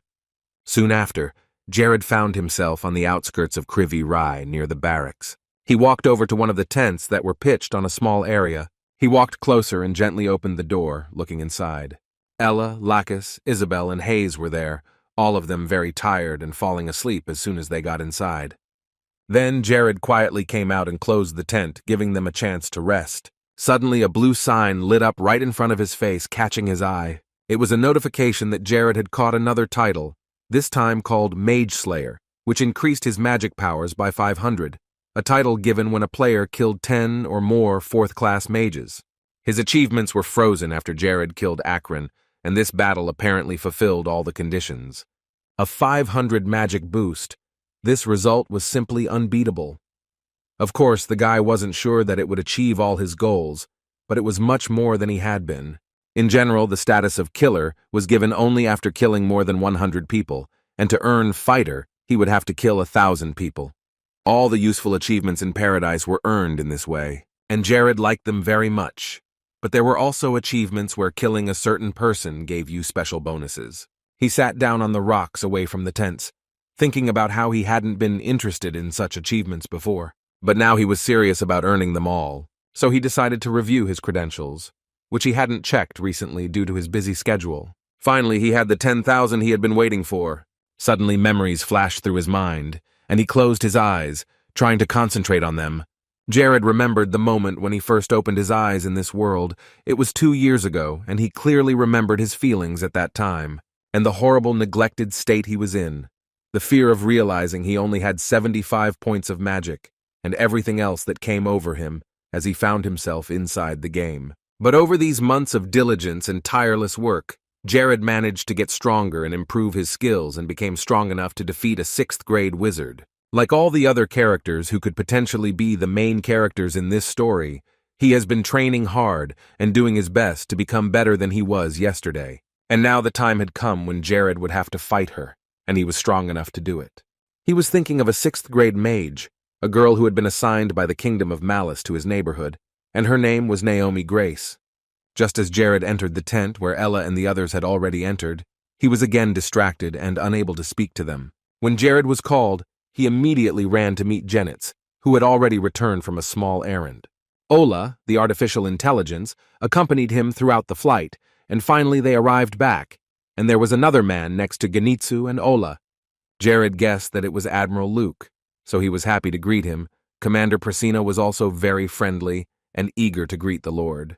The Admiral got down on one knee, showing all the respect for the Duke, and when he called him Lord, it immediately calmed Jared down, because he realized that everything went well, and Jennets had managed to convince him. Jared smiled, telling him to get off his knees, and that he had been waiting for him to come for a long time. Luke thanked him and got to his feet, then asked Jared to accept his gift. The man handed Jared the Admiral's seal, and he also handed him a map of Prasino and a brief information about the coastal city. The only thing Luke asked was that he spare the soldiers of this city, as Jared had done with the troops of Genetsu. Of course, the Lord kept his promise and did not intend to endanger the lives of Luke's soldiers. Yet Jared had decided to make a personal statement. He was determined not to let the disaster and tragedy happen again. Jared took his hands in his own and swore before the god of Radius to keep his promise and do everything he could to save lives. And his strategy was to keep his friends close to each other and to keep his rival's enemy close to him. And that's how Jared managed to take over some of the territories of the Kingdom of Malice. As soon as the power passed to Jared, life began to boom in this place. It flourished every hour. The new lord gave an order to start repairing old ships that were just standing idle due to certain malfunctions. It would take a lot of money to annex 2 cities to Yanshi in a year, but it would also bring a lot of benefits. It was not certain that they would get a better opportunity in the future, so they needed to move as quickly as possible and take control of the nearest towns. Then Jared returned to the tent and told the plan. Ella asked what else he needed, if he had already managed to capture 2 cities in one day. A state that owns Chaldea and creates weapons from it on a mass scale can be sure of nothing. It is a new generation metal, which gives them a big advantage over other kingdoms. Lacus agreed with Jared's speech, but preparing for the speech would take a few days at best.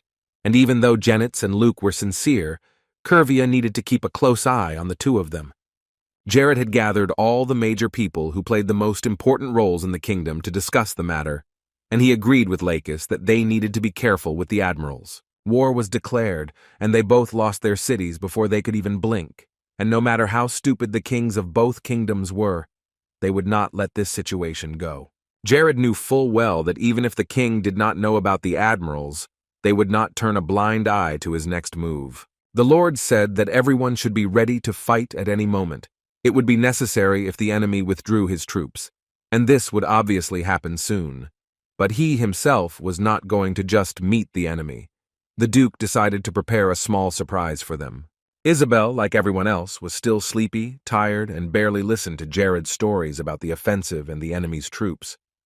It was bound to happen, because they had enemies on both sides, so it was not profitable to sit still. The Kingdom of Malice and Cinders were enemies with a common border. So the question was whether they would send a large and powerful army to the neighborhood in such circumstances. If they did, the Kingdom of Cinders could easily attack across the open border. At the same time, the kings of Malice and Banuso would face a dilemma, because none of them would be able to fight on 2 fronts, and if they decided to defend themselves, they would never be able to break through the defenses of Crivia, unless they want to blow up a crowd of soldiers on landmines and send them to their deaths. Jared and the others discussed the situation calmly, but the peace was interrupted when a soldier ran into the tent with an urgent report. The soldier quickly told us, almost in one breath, that the army of the Banuso kingdom had urgently gathered its infantry and was on the move. Jared stood up, asking him how many men had gathered. Fortunately, there were only 4,000, but they had also been joined by several mages and knights from the kingdom's capital, but there were only 200 of them. Jared had one more question.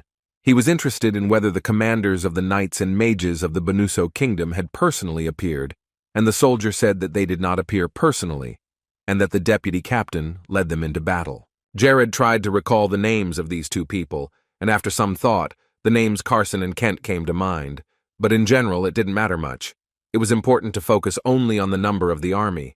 But in any case, the advantage in the struggle will be with the one who is smarter and knows how to build a strategy, not just attack. Later, another report came in, and it turned out that only 3,000 infantrymen had gone into battle. But on the way, they had turned north and were now moving east. Something strange was happening. Jared had expected the army to come straight here, but for some reason, they decided to turn to the royal palace of Cinders. And according to the information that Crivia had received, the troops of the Kingdom of Cinders had also moved out. They had already moved toward the borders, gathering their army. Jared hadn't expected Eziel and Mara to help him in this difficult battle, but he could not help but be pleased with the synergy between their two kingdoms. After thinking about it for a while, Jared gave an order to his men. It was to set up an outpost on the outskirts of the coastal towns they had captured, while the Duke himself would build a line of defense along the mountain range. The Lord ordered many mines to be laid along the main road along which the enemy troops would march to prepare for the defense as best as possible. Ella was very excited about the new battles. It seems that she does not mind taking part in them every day. After gathering a team of Ella, Isabel, Lakis, and Hayes, they went to fulfill Jared's order. Meanwhile, in the place where Ed was at Naomi's academy, it was raining heavily, and there was a thunderstorm. Naomi stood by the window, looking out into the deep darkness behind the glass. For some reason, she was far from happy and looked sad. She was angry because of everything that had happened since she had once said a few words about the king's tyranny. It was the only time she spoke about the dark machinations and corruption in the state, but immediately after that, she was accused of treason.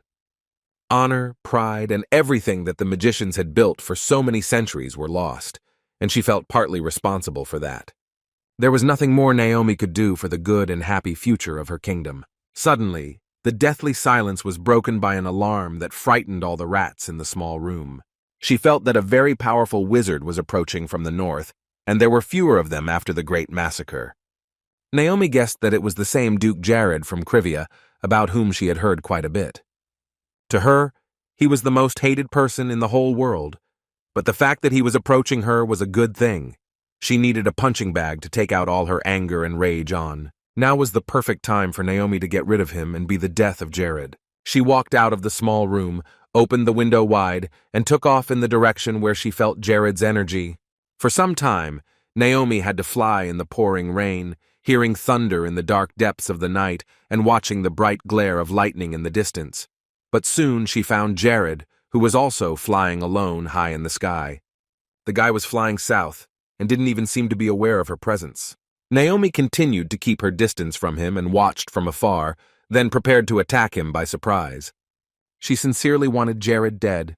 Naomi hated him with all her heart, so she wanted to end him and make sure his name was forgotten as soon as possible. It was only when she created a large, bright sphere in front of her that Jared looked back and noticed Naomi. And it was only because his alarm alert magic had been triggered that he saw her. The 6th grade water storm magic was so close that he was almost blown far, far away. Jared instantly reacted and created his most powerful shield, but even here he wasn't sure he could withstand the attack. Indeed, it was much harder than mages of his level. He was literally swept into this storm, lost his balance, and had already stopped orienting himself in space. This water storm and the rain was too much for him to handle. This magic was 3 times stronger than normal. Naomi did not stop attacking him until Jared had fully discovered where the girl was and what tactics she was using. But it was only the beginning because of the distance, Naomi couldn't fight at full strength yet, so it was better to keep her away from him. His barrier was barely withstanding the girl's blows, and any moment now it would have cracked, and Jared would have been well and truly knocked out. It seemed that Naomi was only hitting harder with each successive blow and trying to get closer to him. Her attacks were continuous. Naomi did not stop and did not give Jared a chance to catch his breath, and at least figure out what to do next. If Gannoff's spells could be classified as first-level magic, Naomi's were at the 5th level, so as a candidate for the post of commander of the magic division, she was far from weak. Once again, the spell came closer to Jared, and he was on the verge of taking off his shield, as his strength to withstand such blows was getting less and less. Then, after several blows from Naomi, his barrier began to break apart, and Jared panicked. It took a lot of strength to break through a barrier that had been upgraded twice, and it was almost the first time Jared had ever done it. It turned out that people were right about how you become a real and powerful magician only after you reach the 6th level. But he was only at the 5th level, and he had to compete right now, so he was going to solve this problem in a different way. When he finally removed the barrier, the aerial ropes instantly flew at him, and Jared immediately regretted taking the shield away, because they could have hurt him badly. But on the other hand, the whole situation made him very interested. He had heard a lot about Naomi, and wanted to see her live one day, and now he had the opportunity to fight her. Now it was time for the debut of the powers that Vienna had given him, and Jared cast the spell of flight to its fullest potential. Even when the wind was blowing or the rain was pouring down, he could make his way through the air, and even Naomi would have a much easier time of it. When he had more space in front of him that wasn't covered by rain, Jared began to give. He shouted another wind path spell, and then everything around him became too bright to keep his eyes open. Now Jared could approach Naomi more confidently and try to attack her first, instead of just defending himself or dodging her blows. Right after that, Jared used the change in wind direction to confuse Naomi more. Now was the time to take advantage of the chance he had, so Jared moved forward. The wind spells he had learned from the spirits, and Vienna had been very helpful and useful against one of the most powerful wizards. Now, although Naomi was strong, she would have a harder time fighting, and the rain was the main problem. Naomi couldn't see as well because of the heavy downpour, so she relied more on feeling its energy to hit her target. Everything was going well, but after a while she noticed that Jared managed to deflect her attack and was not hurt. Or rather, the guy just changed the direction of the magic. It was unlikely and a scenario Naomi had never imagined, but now her own mania was backfiring on her, and a strong wind was moving directly in her direction. In addition to her own air whips, Jared added his own. Though his magic was weaker, it definitely distracted her attention from the main attack.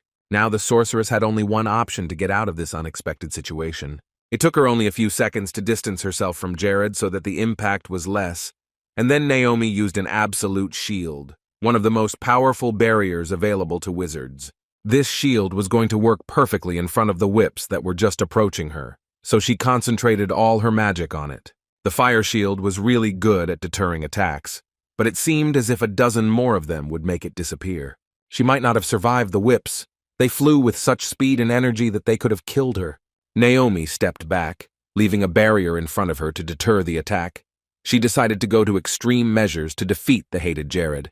She was ready to do anything to kill the enemy of her country. What Jared was going to do to her cities irritated her even more, and the anger in her heart grew. Naomi took out the Eve pendant that she always had with her for moments like this, which happened now. This artifact would lead her to the desired result and finally kill the pitiful Duke. When she was still a small child, her mother, who had been ill for a long time, told her daughter to take this pendant for herself. In her small hands was a valuable and powerful artifact, which was also a memory of her mother. With the help of this thing, she would be able to choose any visible target and instantly use teleportation to wherever she pointed.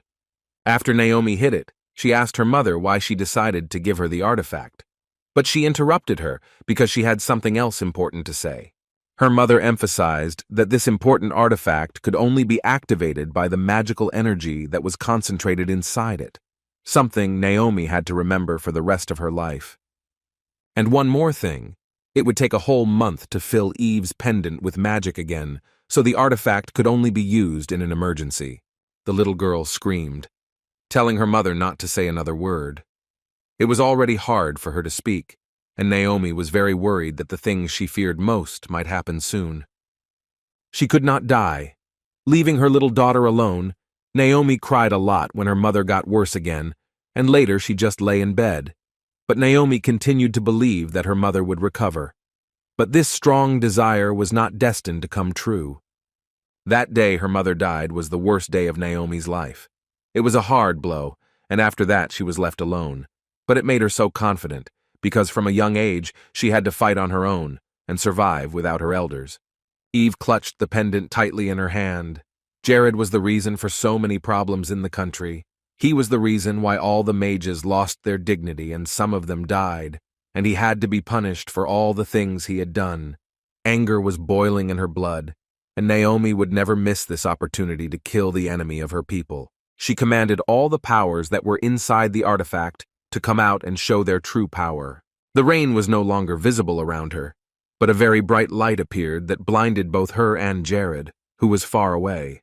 When the light slowly began to fade, Jared realized that Naomi had disappeared from his sight, which was something unusual because he could see that it was not like a normal teleportation spell. The guy knew about the Eve pendant from the world of paradise. It was similar to the effect of it, but he was not at all sure that this artifact existed in reality. He was caught, he was trapped, but he was in control, everything was fine, and Jared was trying to think clearly. In such a situation, he would most likely not be able to use any kind of evasion magic, and whether it was a jump or teleportation, Jared needed to concentrate as much as possible. Naomi will soon seize the moment and start attacking herself, for example, releasing her magical energy. If he is caught in this attack, his body will be cut to pieces, or Jared will find himself in a distorted dimension from which there is no escape, and that is where his last years will be spent. After all, he could die again, a thought that didn't scare him so much, since after his last death, a new life was waiting for him. In general, it didn't matter much what spell Naliv chose to use now. On one of his fingers was a ring of luck. With its power, the owner of the jewelry could dodge any attack that would lead to instant death. This artifact could be used only once, and this ability of the ring would disappear immediately after use. And Jared would use it without any doubt.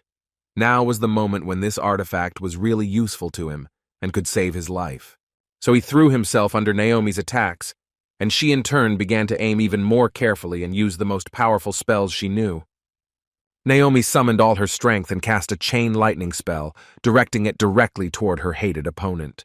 Jared had a triple enhanced paralysis spell on her, and it seemed like it was over. Naomi thought it was a victory for her, a victory for the enemy of her entire kingdom, who had started a war and devalued all the magicians in the territory. But it wasn't that simple. It was Jared's plan, and throwing himself directly under the sorceress's attack was one of the steps to victory. It was only in a few seconds that Naomi realized that she had lost, and that the one who was weaker had won this battle only because she was overcome with anger and rage. She had not followed the strategy to the end. In fact, there was no strategy at all, because Naomi just wanted to kill her opponent, and her eyes were clouded by all the memories of what he had done. Besides, she had no idea that Jared might be keeping some secret evasive artifacts around. Naomi had thought that all the legends about such artifacts were just that, legends, and that no such thing actually existed, but she was almost enveloped in the magic that Jared had used against her. Soon enough, large magical chains completely bound Naomi and did not allow her to escape. She was too disfigured by her defeat before such a weakling and enemy of the kingdom. She could no longer move, and her magical powers began to leave her. All the energy that had been bubbling up in Naliv instantly disappeared, and no trace of aggression remained. The pressure from these chains, which were covered by the opponent's spell, was squeezing her too much, which was reducing her chances of escaping the trap with every passing second. Usually, immobilization could tie her up for 5 seconds or less, but now it was already lasting more than 10 seconds, and the chains were not easing the pressure. Such an effect could only happen when the opponent uses a double paralysis, which Jared used, realizing that this was almost the only chance to defeat a strong magician. Few people were able to create magic of this level, and soon chaos began to create in Naomi's head. Her eyes involuntarily closed, and her energy was running out. It was the same with the air loops.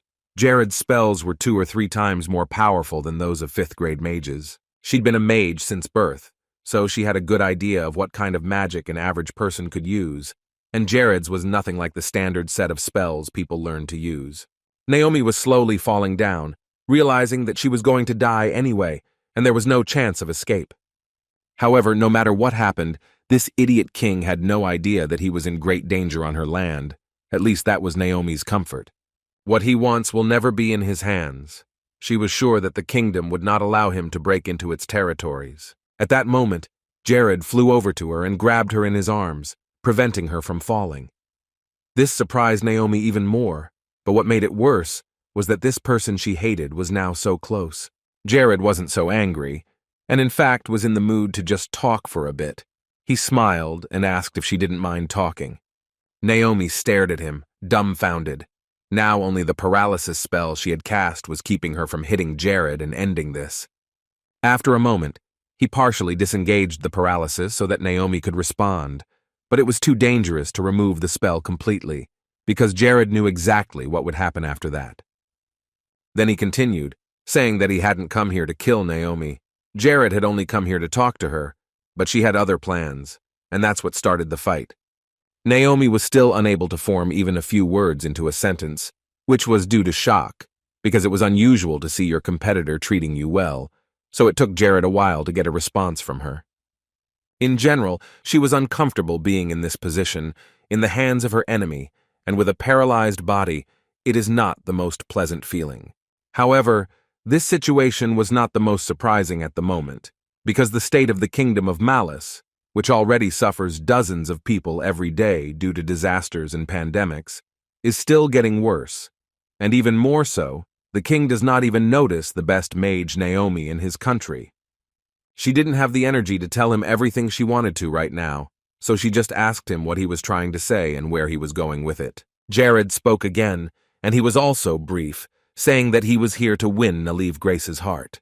With every word he said, she wondered more and more, not understanding where he was going with this conversation, and why he was avoiding the main topic of the conversation by 10 ways. Still, she agreed to talk. She had nothing to lose, so Jared was glad, but first they had to get out of the rain, which was getting worse. They found a dark place and built a fire, and Jared told her that he hadn't used his paralysis just because he wanted to. He was going to talk, but Naliv had opened an attack, so there was no other choice, and he had come here to discuss something very important. Naomi stood away from him. She didn't want to get close to her enemy. She was still angry and hated him just as much. Naomi said that if he was going to kill her, it was better to get it over with and not drag it out. She would not accept defeat, especially to someone like Jared. It seemed to her that the only reason he didn't kill her right away was because he wanted to enjoy the fruits of victory and savor them. Naomi didn't care if he decided to go after Malice or changed his mind. She wasn't afraid of being contaminated by his nasty hands. Jared was surprised by how angry she was with him. It was even a little scary. He thought that Naomi would be a little easier to take it all now. But he was wrong. He turned to her, not saying a word, and continued to think about how to respond to her reaction. Naomi stood farther away from him, folding her arms and watching his actions intently, but Jared didn't know how to bring her into a normal conversation. But despite her rude behavior, Jared smiled at the sorceress. This surprised her even more. He seemed to be crazy and laughing when he was treated like this, which confused Naomi. Breaking the silence, which was only broken by the crackle of the fire, Jared said that in the future his territories would be much larger than they were at the moment. He was going to continue to expand his holdings, and it was not because he was a war-mad psychopath, as she might have thought. He just wanted to create a world where everyone could live happily in peace. She stood there for a while, thinking that Jared had managed to convince her to come over to his side. But Naomi said again that his ideas were insane, and she wanted nothing to do with him. His plan was to make the world perfect. Too perfect. And he agreed. The girl was right about that, and maybe it all seems unrealistic and ridiculous. But it was his dream, and Jared sincerely wanted to achieve it. However, whether these grandiose dreams would really come true or remain forever just dreams of perfection, he could not answer for sure, and he would never know the answer to that unless he tried to make them all come true. Naomi asked again, unhappily, if he was doing it to stand out and be different from all the other people, and Jared smilingly replied that he was indeed completely different. At the very least, he was definitely much better than the king Naomi had been under. Deep down, she knew that, and even agreed with that statement. But when she heard it, she wanted to argue against it. But in the end, she didn't, because it was the truth, which she may not have wanted to admit, especially to the enemy. But there was no point in staying in this kingdom that was doomed to destruction because of its ruler. Apart from the fact that all the money allocated by the state treasury went to only a few aristocrats, King Malusu did not care about the common people at all. He did not care how they lived and whether they had enough money for basic bread. The king turned a blind eye to the division into factions and kept only sycophants near his throne who were beneficial to him. Jared held out his hand to Naomi and asked if she really liked the form of government under which she lived. The girl clenched her hand into a fist, realizing that every word Jared spoke was a hard truth to acknowledge and to realize the horrors of. If things continue at this rate and the king does not recover and continues to be guided only by his own preferences and not thinking about the country, the kingdom of Malice will fall without the help of Jared and the army of Krivia. Every day the state was taking a step back. The Lantos Empire and the Kingdom of Cinders would always remain ahead, led by good rulers, while Malice would gradually sink into its own corruption and indifference. Jared was not wrong to say all of this. He was telling the truth. Discrimination against other people was higher than common sense, and to hide his pettiness, the king of malice was ready to commit any crime, up to and including individual murders or terrorist attacks. All Jared wanted, while capturing one city after another and gathering his army to attack large kingdoms, was to put an end to this and show people that life can be beautiful and that a king can think about his subjects and not look down on them. Jared didn't care about the future of King Malice and his supporters, but if the kingdom fell, it would be the ordinary people who would take the brunt of the fall, and he absolutely did not want civilians to be dragged into this. Naomi listened carefully to Jared and then spoke up, asking him if this was what he meant by being different. At this point, Jared interrupted her and said that he would never kick people out or crush their dreams when he took over Malice. He didn't want to get stuck in political matters or their unnecessary and pointless questions. But if he didn't keep his promise, Jared assured him that Naliv could take his life himself. He dreamed of prosperity and wealth for the common people, dreamed of a world where ordinary people are the basis of everything. Perhaps this story was too obvious and uncomfortable to explain word by word, especially since mere words would not be enough to prove his desires. Jared calmly asked what Naomi wanted from him, what he could do to convince her that his dreams were sincere and real, and she replied that he needed to prove his worth once again. It was obvious that he was much stronger than other fifth-level mages. This strength was driving, but it was just an ability as a mage. It had nothing to do with the kingdom. In other words, she wanted Jared to prove to her his strength as a leader. If he failed to turn his ideas into reality, then all his words were empty talk, worthless. Jared then returned to the fire, saying that very soon the army of the kingdom of Krivia would attack Malus. The enemy soldiers outnumbered them, but Naomi said that this was the reason why Malus was a kingdom, and had a large and strong army that would stand at the front, and this should not be taken too lightly. In other words, if Jared manages to win this war that he has started, Naomi will agree to come over to his side and support Krivia. But she told him not to talk ahead, and not to invent anything new until he proved himself to her. Naomi wondered if Jared was capable of showing mercy to those who surrendered. If she, who had served the kingdom faithfully all along, had to turn her back on it, it would be a wise decision to trust the person who was most beneficial to her. Jared agreed with this. These words were a wise decision. He would have done the same in her place, so he understood Naomi perfectly. And until then, until Jared proved himself worthy of calling himself a leader, she would stay out of it and not take sides. Of course, he had hoped otherwise and thought she would be easier to convince, but they both decided that this was the best choice for now. Jared needed to show his worth and ability as someone who would lead his country, so they would wait a little longer. Jared exhaled a calm breath when he realized that things were starting to move forward, and he had chosen the right path to get Naomi to come over to his side. The girl moved away from him when the conversation ended. Then he left the cave with the fire and walked to the exit, knowing that sooner or later he would win her heart. Meanwhile, the soldiers were already actively moving towards the borders. Everything was not as calm and simple as one might imagine, so a big surprise awaited them there, after which they abandoned their weapons in fear and began to flee. The order to retreat was given, so no one looked back and ran as far as possible. When the enemies noticed that the army of Krivia was retreating, the kingdom's soldiers were ordered to pursue them and catch up, and then kill them all, every single one of them. It was their chance to regain their glory and dignity and regain their lost territories. Carlson, the deputy of the Knights of the Kingdom of Banuso, ordered to follow the fugitives and not to take a single step back. The warriors of Krivia retreated only because there were much more enemy people. No one expected or prepared to confront such a number. Besides, they were all professionals and fought well, which further complicated the mission. Banuso's army was not far behind and quickly advanced on the soldiers, and later they drove them into the Valley of the Pythons. Jared's men fled further and further from the kingdom, and Carson ordered them to continue to follow them, because if they followed the same path as the enemy soldiers, they would not hit any of the mines they had laid. All they had to do was to catch up with them and kill them all, which would not have been so difficult, because Banuso had more men and weapons powerful enough to do so. Soon they should be on the road that leads directly to Laraki, a coastal town, and the Valley of the Pythons is the last line of defense for Krivia. So if Banuso manages to cross this border, it will be a very easy task to retake the city that has isolated itself from the kingdom. And if there is no reaction from the enemy forces when they get halfway across, it will only mean that they were not ambushed at all. The enemy soldiers had been riding their horses to catch up with the Krivian soldiers, and now their mission was to chase down specific ones, and this might be their only chance to get back what had been taken from them. When Deputy Carson and the others got a little further, they realized that there were no traps waiting for them. The area was clear.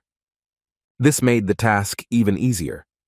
The enemy was almost cornered, so it was only a matter of not missing the right moment to destroy those who had become a rival for the entire Bonuso people. Carson had seen them most of all. His blood boiled with rage, and it was a real pleasure to see his rivals running away from them. But suddenly he was lifted into the air, and Carson was confused, and his confidence began to fade. It was 5th-level magic, telekinesis, a spell that could have been disruptive, but its effects only lasted a short time, and that was reassuring. But there was something very strange about this magic. Carson felt as if his body was paralyzed, and he could no longer control it, no matter how hard he tried. Over time, these sensations began to disappear, but the deputy commander began to be lifted higher and higher into the air, and then he was drawn into a magical circle of darkness. The effect of the spell was not weakening, which was a little confusing. Carson knew all these tricks, but for some reason the magic was still holding him in its grip. He was even more frightened when he flew up to the sky, Carson screamed, trying to get out, but nothing worked. He held on tightly to his spear, which was nearly torn from his hands by the strong gusts of wind. The magic of teleportation had taken him very far away from his army, and he could not go back. A sphere of fire flew straight at him, which he could not dodge because he had no control over his body. Carson had heard of such spells, but he had never experienced them. But he was determined to tear this magic to pieces with his gauntlets, so he picked up his spear and prepared to repel the attacks he encountered in enemy territory. When he touched the sphere with his hand, he realized that it was like ordinary magic, light and simple, and it shouldn't be that hard to get rid of these spells. Already bravely, Carson held back one of the fire spheres with his hands, realizing that it would be easy to fight back. But a few seconds after that, he began to be engulfed by fire from all sides, as if absorbed inside him, and Carlson was afraid. The man's head caught fire, and there was nothing he could do about it, which made him panic even more. Carlson screamed and tried to put out the flames, but his attempts were in vain. His helmet, which was on his face, was severely deformed, and his face began to burn. The pain was unbearable, but it was impossible to get rid of it. When Carson could no longer understand much, as he could see absolutely nothing, and was losing consciousness due to the pain, Jared appeared next to him and caught him by the arms like a prey. He held him, happy that his opponent had fallen into his trap so easily. After taunting him for a while, Jared let him go from a great height so that he would fall and be finished with him. When Jared looked down, he saw Isabel standing in the clearing with the other magicians. She had brought the Dressa shamans here to help as soon as she heard the signal that the enemy army was on its way. This tactic they chose to lure Bonuso's army to their side and lead the enemy right into a trap was simply excellent and worked well. The deputy commander of the Bonuso army was successfully eliminated. Jared was holding what was left of Carson in his hands. As expected, he lacked knowledge of magic and easily fell into the trap. More than 10 shamans used a special group spell called Violent Explosion, so the man was unable to react. After that, Jared flew on to follow the army, which was now without its leader, but they continued to move forward. Of course, their morale was broken, and they were now in a state of shock, making it easy to take them down one by one. In an instant, Jared used sound amplification while remaining in the air above the soldiers of the Bonuso kingdom. When the spell was cast, he shouted loudly for all the troops to immediately attack the enemy. The soldiers of Krivia quickly responded to their lord's order and raised their weapons and marched directly at the enemy's troops. Later, this quick war ended as expected, with Krivia winning, and 3 days later, Jared arrived at the palace of the Bonuso kingdom. He was holding a cup of hot tea and sitting calmly in a chair, telling me that at first he was only going to defend himself and did not want to open fire. But this greed and anger of the soldiers turned out to be even worse for them. They wanted blood to be shed, so they would not accept any compromise, and that's why they had to start attacking. Later, things turned the other way around, and Bonuso's soldiers fled from Krivia as fast as they could, and soon found themselves back in the Valley of the Pythons. One of the warriors shouted loudly that Carson, the leader, was dead, and Krivia's soldiers overran them, and he ordered them to give up and retreat. But when they all moved back, they noticed that the road was blocked and there was nowhere to go. There would not have been enough time to go around, because they would have been overtaken, so the army was trapped in a dead end. Wherever they went, it was the same thing. They always faced the fact that the road was completely blocked, but the soldiers were going to use every chance to escape and check all known roads. They ran as fast as they could, having received orders that if any of the troops did not keep up and fell behind, they would simply be abandoned. Jared calmly put his cup down on the saucer. His troops did not miss the opportunity to counterattack the enemy and managed to defeat them to the ground. And then the guy laughed. This peacefulness in the room was broken by Hayes, who burst in loudly and told Jared that the conference had already begun. He smiled, saying that he had heard that Valdez had arrived here at dawn. Apparently his video had been broadcast on big screens and at public events. Jared stood up asking Hayes if she wanted to go with him. She was quite excited to hear Jared's offer, saying she was eager to watch. Valdez had tried to make the video in such a way as to showcase all of Lord Curve's accomplishments. Jared modestly and quietly replied that there were only a few of these great achievements. Hayes always liked to exaggerate a bit. To be completely honest, Hayes had a real talent for seeing the good in people. She was very positive. Because she trained so much and developed her healing abilities, many soldiers quickly recovered from their wounds in the war, and every soldier expressed their gratitude to her. And because she never stopped showering Jared with compliments, the soldiers began to believe in their commander even more. Hayes was doing her best to help her kingdom, and she was trying hard. Later, when they reached the place where Valdez was speaking and showing his video, the man asked everyone to focus and look at the happy faces of the refugees who had come to Krivia for help.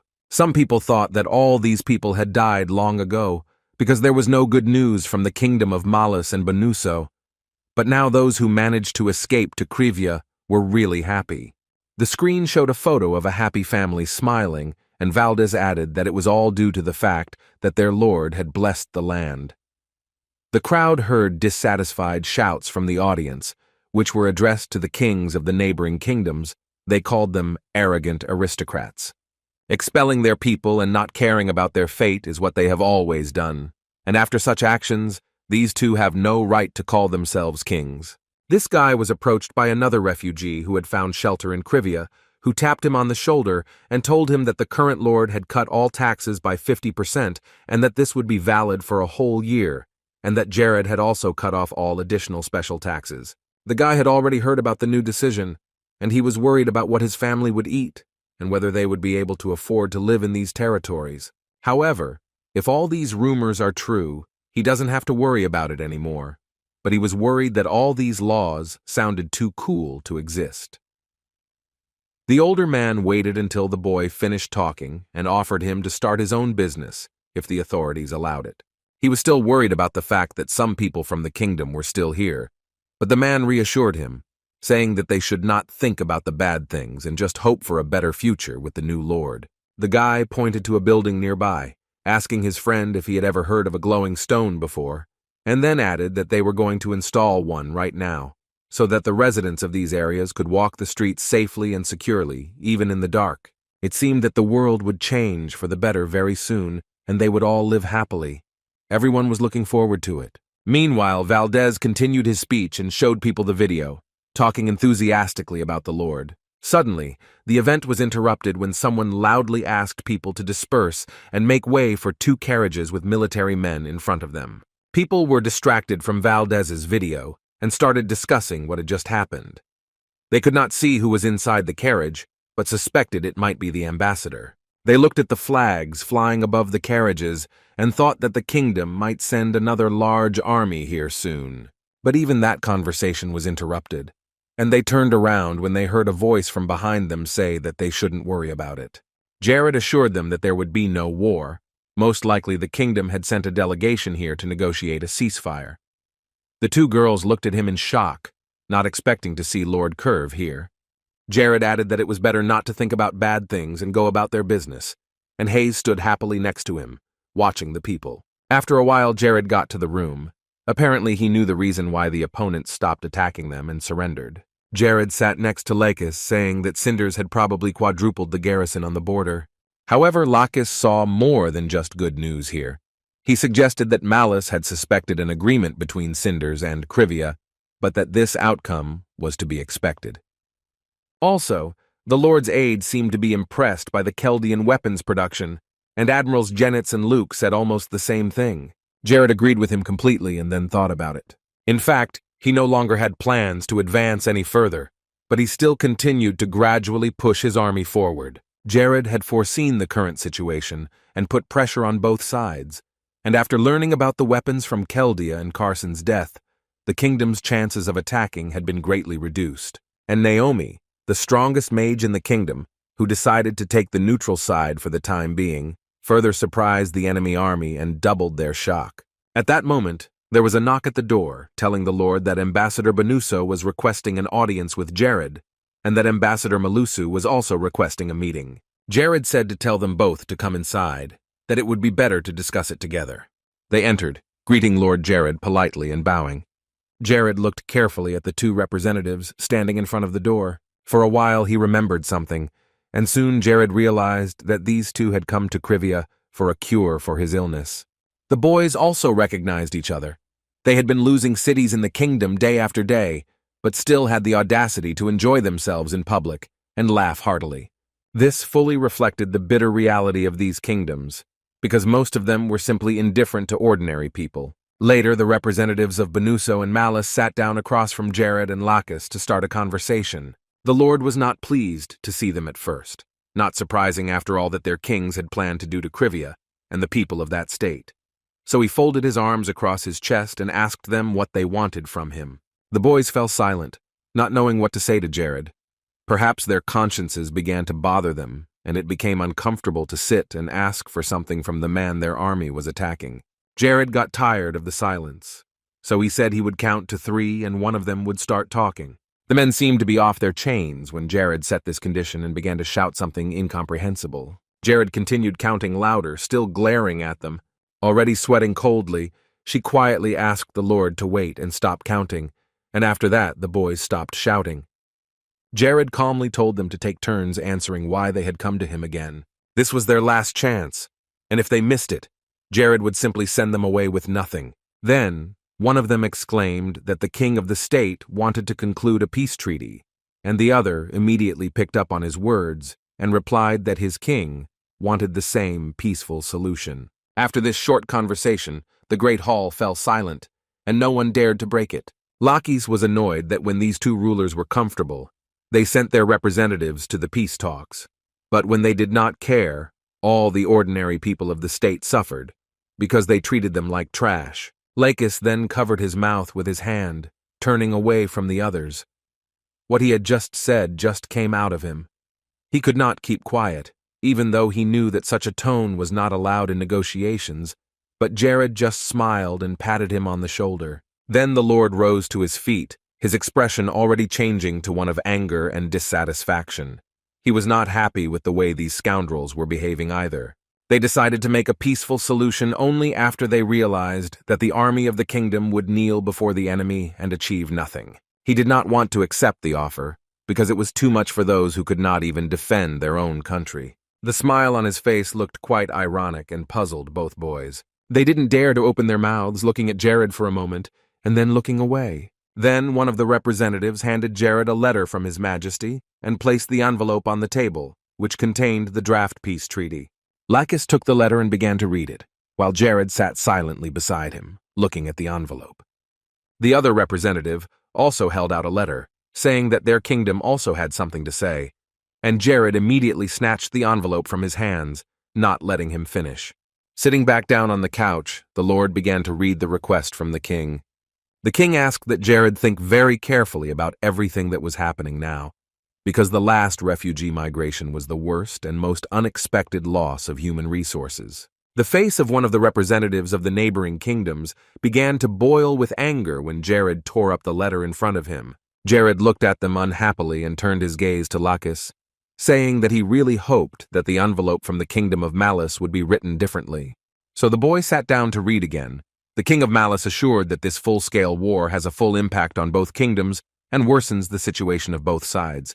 So he insisted that Jared should come to his senses and stop his army immediately. The Lord of Krivia just sighed and closed his eyes. These two kings were just writing some nonsense. So Jared immediately tore up the next letter in front of these young representatives, who were already sitting together in despair. The representative of Malice at least hoped that the message from his king would be worth reading, but he was wrong. The young men knelt before the Lord, begging him to reconsider his decision, knowing that if they returned to their rulers with nothing, they would be in for a rough ride, but Jared told them to be quiet and listen carefully. He didn't know exactly what the situation was in other countries, but Krivia had very good relations with the Kingdom of Cinders, and he asked if the two men knew about it. He also asked if they knew that the Lantos Empire had sent Duke Galadin to Krivia as an ambassador, and with all this, he wanted to say that observing other countries is the foundation of any state. Loud cries of pity and mercy were then heard from the room as Jared stood on their fingers. Ignoring the pleas of these two pitiful people, he said that he would soon prepare a draft, and the rulers of these two neighboring kingdoms would simply have to put their stamp on the paper to give their consent.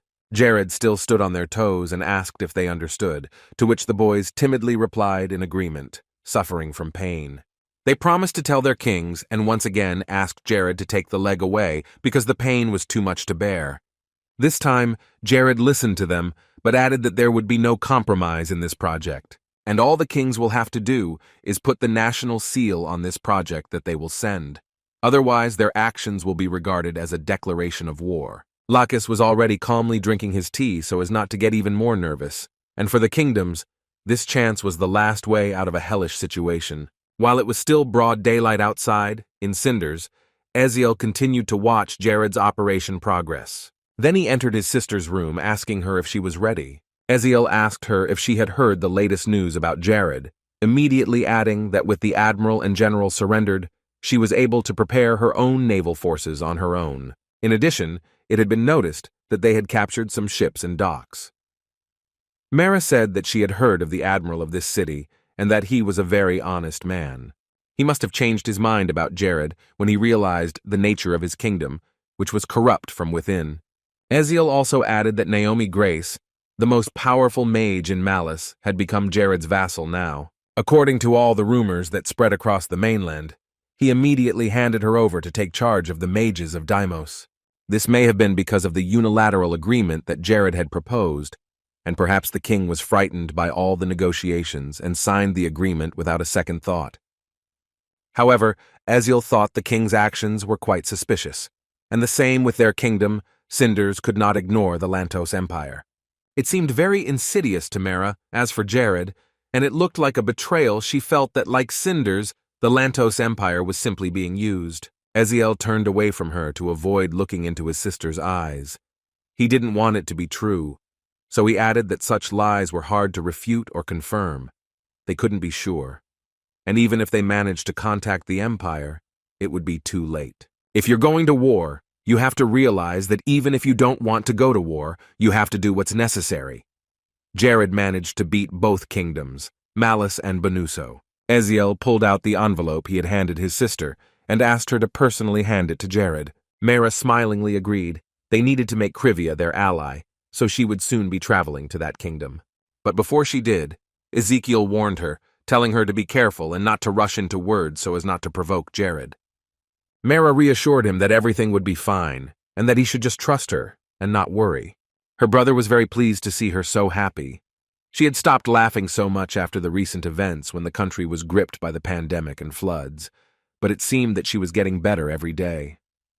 Just the thought of seeing Jared made her happy, and her brother smiled, realizing that she liked him a lot, but she didn't say anything to that, except that it was time to get ready and go on a trip to Krivia. After a while, the princess got into her carriage and started for the neighboring kingdom, and Eziel watched her until the carriage was no longer visible on the horizon. The new sun was rising in the north, where there was a quiet place in the northern part of the continent of Nars. Meanwhile, the ambassador who had traveled to Krivia returned to the palace of the kingdom of Benuso. The news was not very good, but he immediately went to his king and told him about Jared's conditions. The king took the letter in his hand and said that in addition to the gift of Krivia, under the offer of peace between the kingdoms, They needed to buy additional resources and grain, and they should buy them every month in no less quantity than specified in the document. Meanwhile, an ambassador also arrived in the kingdom of Malice from his journey and quickly went to the king to hand over the envelope. When the king received the letter, he was very surprised. The project that Jared had created did not quite satisfy them both. The king read that the coastal territories had been invaded by Krivia and that this treaty was the only peaceful solution to end the war. There was no other choice but to sign this project and follow its rules without trying to disobey, especially since no one knew when the Kingdom of Cinders and the Empire of Lantos would start acting again and attacking their states. Now, Kings Benuso and Malice had no room for error, of course, and had signed Jared's decision to at least try to protect themselves.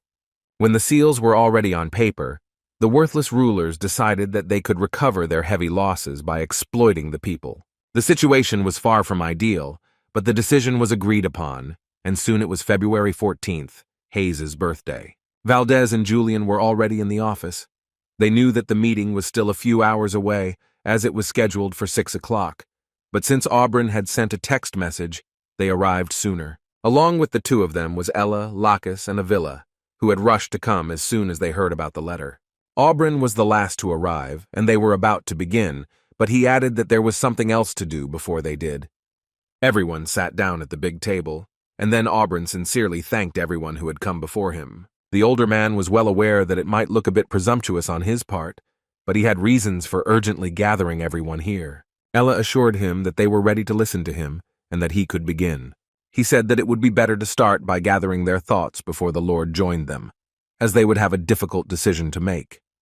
Everyone present was well aware of this, but they were not happy to have to perform such a task. Auburn unfolded a map of the entire northern continent of Nars in front of them and placed it on the board. As he stood next to her, Auburn began to speak, explaining that Jared had once decided to help Cinders and that since then, Krivia had been involved in their civil war. Back then, the territory of Krivia itself was quite small, and the development of the state was just beginning to gain momentum. Everyone could only dream of increasing the territory of the land. Lacus exhaled calmly, fully agreeing with Auburn. It used to be that way. Nevertheless, the territory of Krivia increased thanks to the lands of Santuria, which was once considered a useless place, and after that was completely built up.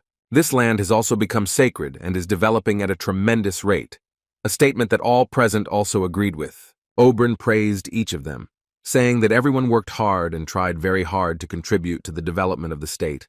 A lot of effort and time was invested in it. Given all this, it was not surprising that the number of refugees increased significantly. What once seemed impossible has become a reality. The development of Sanare is a great merit of the people living there. The Lord created comfortable conditions for the refugees, and now his kindness has paid off for the state, and his name has been on everyone's lips ever since.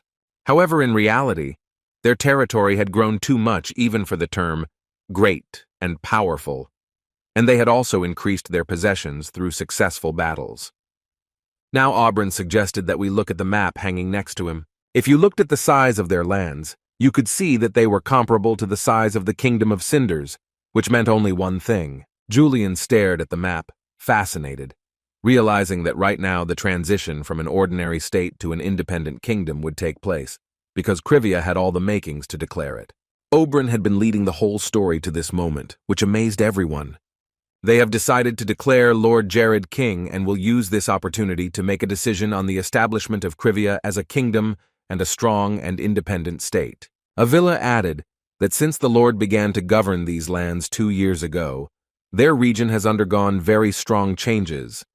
The state has developed so much that it can be called a cataclysm. Lacus generally believed that the word God was very appropriate to describe Lord Jared, as if he had been sent by the Neo-Najas. Jared's mines, magical glowstones, image transmission, a potion against an ominous pandemic, a cure for Ronella's disease. The list of his achievements was enormous. If the kingdoms of Benuso and Malice had such hypocritical and paltry kings, then Jared was more than worthy of it. The scribe behaved like a king just because he had royal blood in his veins, and the rulers disregarded ordinary people and servants, considering them inferior. Auburn simply could not stand to see this any longer and did not want to put up with it. Everyone supported Auburn's words about making this important decision, which they had long dreamed of. The man was a little uncomfortable calling Lord Jared king by himself, so he suggested that they join forces and approve Jared for the title. Before doing so, however, Auburn said that if anyone disagreed with him, they should speak up right now.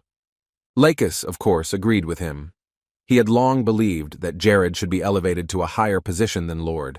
Valdez also agreed he was ready to serve his country and Jared and try to do everything he could to make their living conditions better every year. Auburn was pleased when he heard no immediate reaction, so he suggested that we summarize the results before Jared returned to the room. He assured them that everyone was free to speak their minds and not to worry. Meanwhile, Hayes and Jared were walking down the streets of Krivyi Rih, in a great mood for her birthday. When they came to a bench, the boy suggested that they rest here for a while, and Hayes agreed, so they stopped there. It was at this point that Jared wished her a happy birthday, giving her the gift he had been saving for this occasion for several days. He said it was nothing special and grandiose, but he wanted to make her feel good, so he prepared a gift. The birthday girl was excited. It was nice to receive gifts, but she felt a little awkward about it. However, Jared handed the small box to the girl, assuring her that everything was fine. He wanted Hayes to see it as soon as possible, so he smilingly suggested that she open it right away. When she agreed and began to unpack the box of ribbons, she noticed a chocolate candy inside, which surprised her, so Jared told her to try it. After that, something strange happened for her, because when she lifted the candy to her mouth, the chocolate began to glow. Hayes looked at her in amazement, and then a small ring appeared from the candy, which was inside all the time. Jared laughed, saying that it was a divine artifact and it was supposed to fit her. The girl was fascinated by this gift, which made her feel uncomfortable in front of him. She had not expected such a big gift. Nevertheless, Hayes carefully put it on her finger to see if it would fit her. Only a few seconds passed, and the girl already felt her body filled with divine energy, a feeling that cannot be expressed in ordinary words. Later, she opened her eyes and asked Jared how he got such a valuable artifact.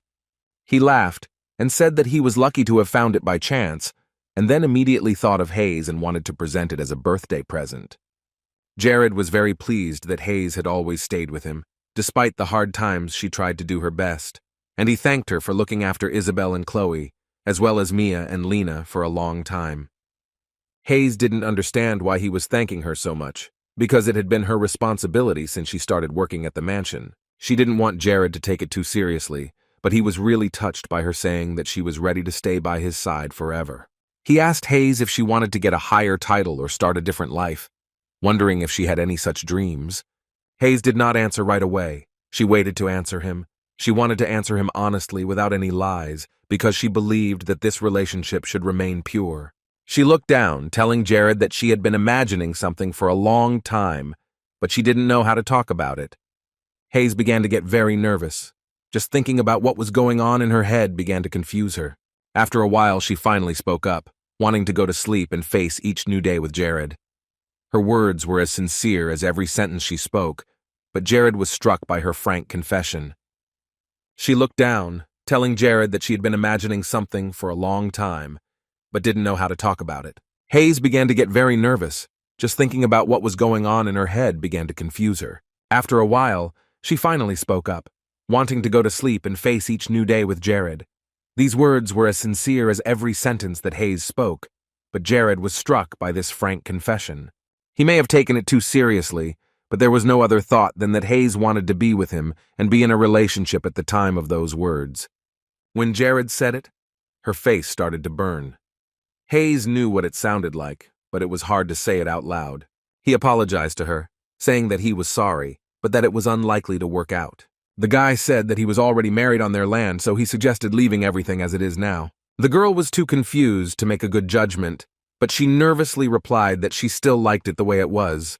Her heartbeat was too fast to breathe, and she could barely make out words. The next moment, Hayes exclaimed that she was not disappointed at all, starting to say that everything was fine. And then she frantically put her hands together and said she would take care of the ring Jared had given her and practice harder every day. It was getting dark, and as they sat outside the mansion, Jared tried to reassure her that she shouldn't be so worried. He tapped her on the shoulder and thanked her again for always being on his side, and only then did Hayes start to feel a little less worried. The past Jared, who was the character in this game, often made fun of her and his other wards, and Hayes herself was brought to tears more than once. But this did not happen with him. But there are no one who is always happy, even if someone pretends to be.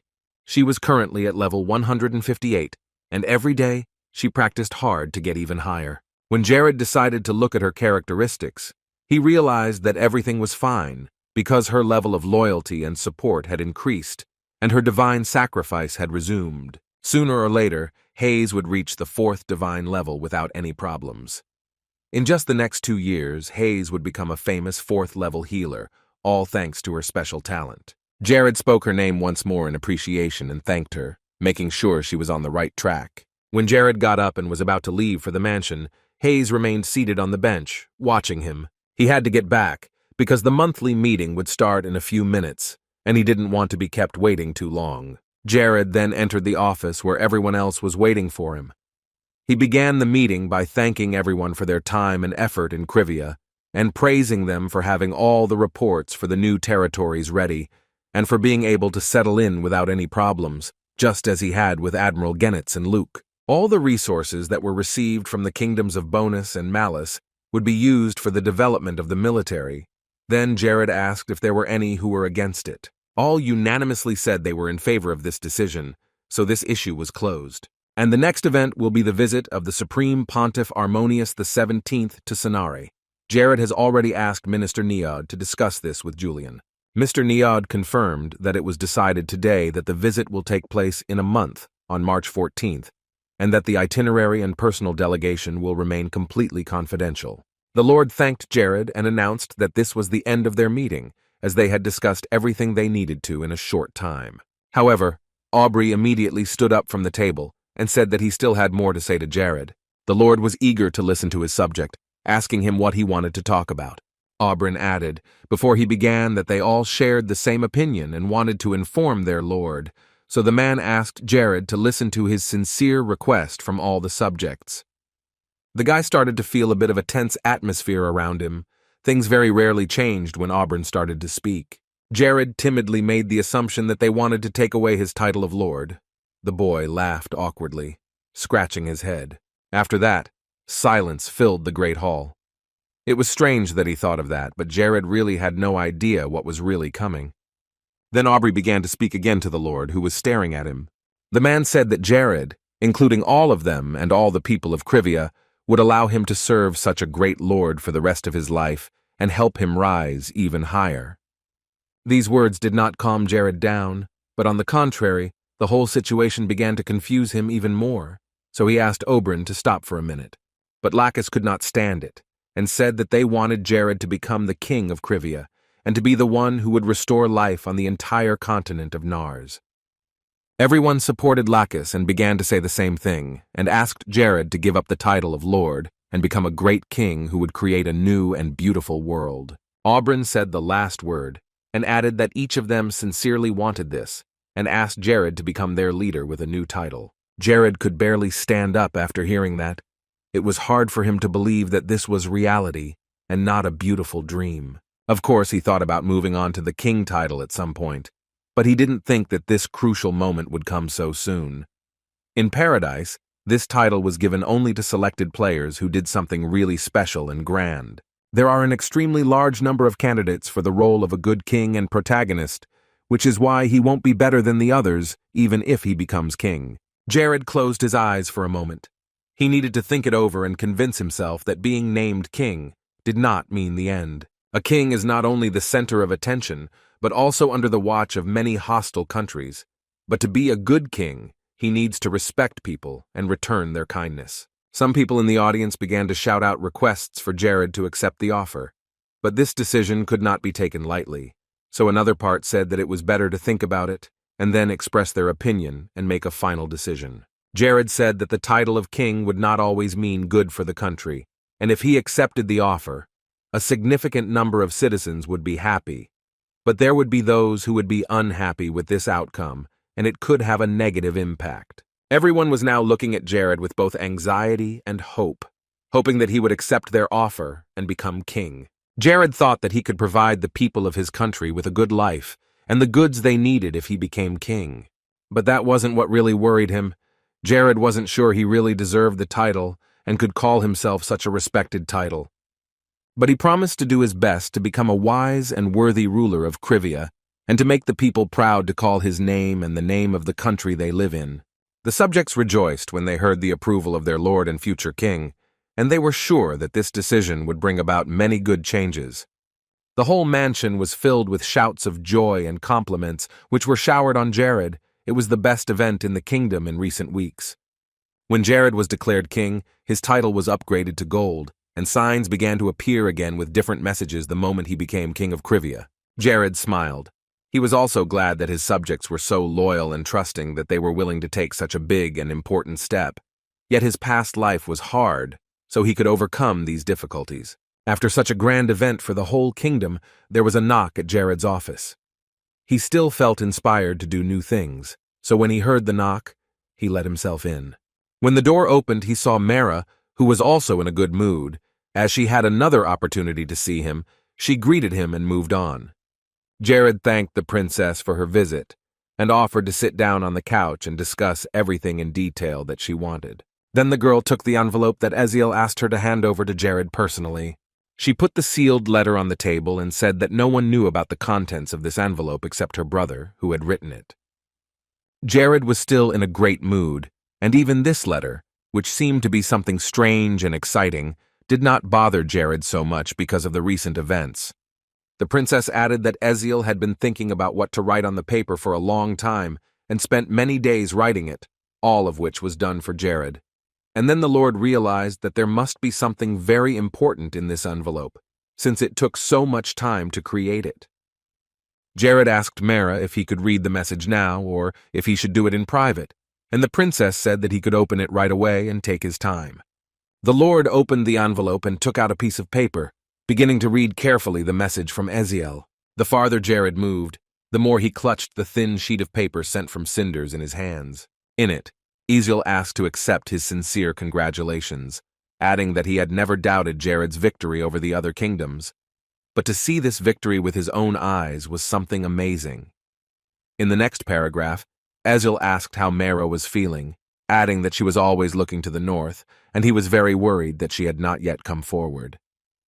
Jared looked at the princess without answering. Mara had been looking at him all this time, not looking away for a minute, but when he turned to her, she immediately looked away. Jared was also embarrassed, but he thought that Eziel had misunderstood the whole thing and that his sister's constant staring at the north did not mean that she was in love with him.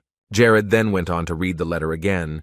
Eziel decided to get to the heart of the matter and wrote that Jared should proudly announce the birth of his kingdom and ascend the throne with his head held high.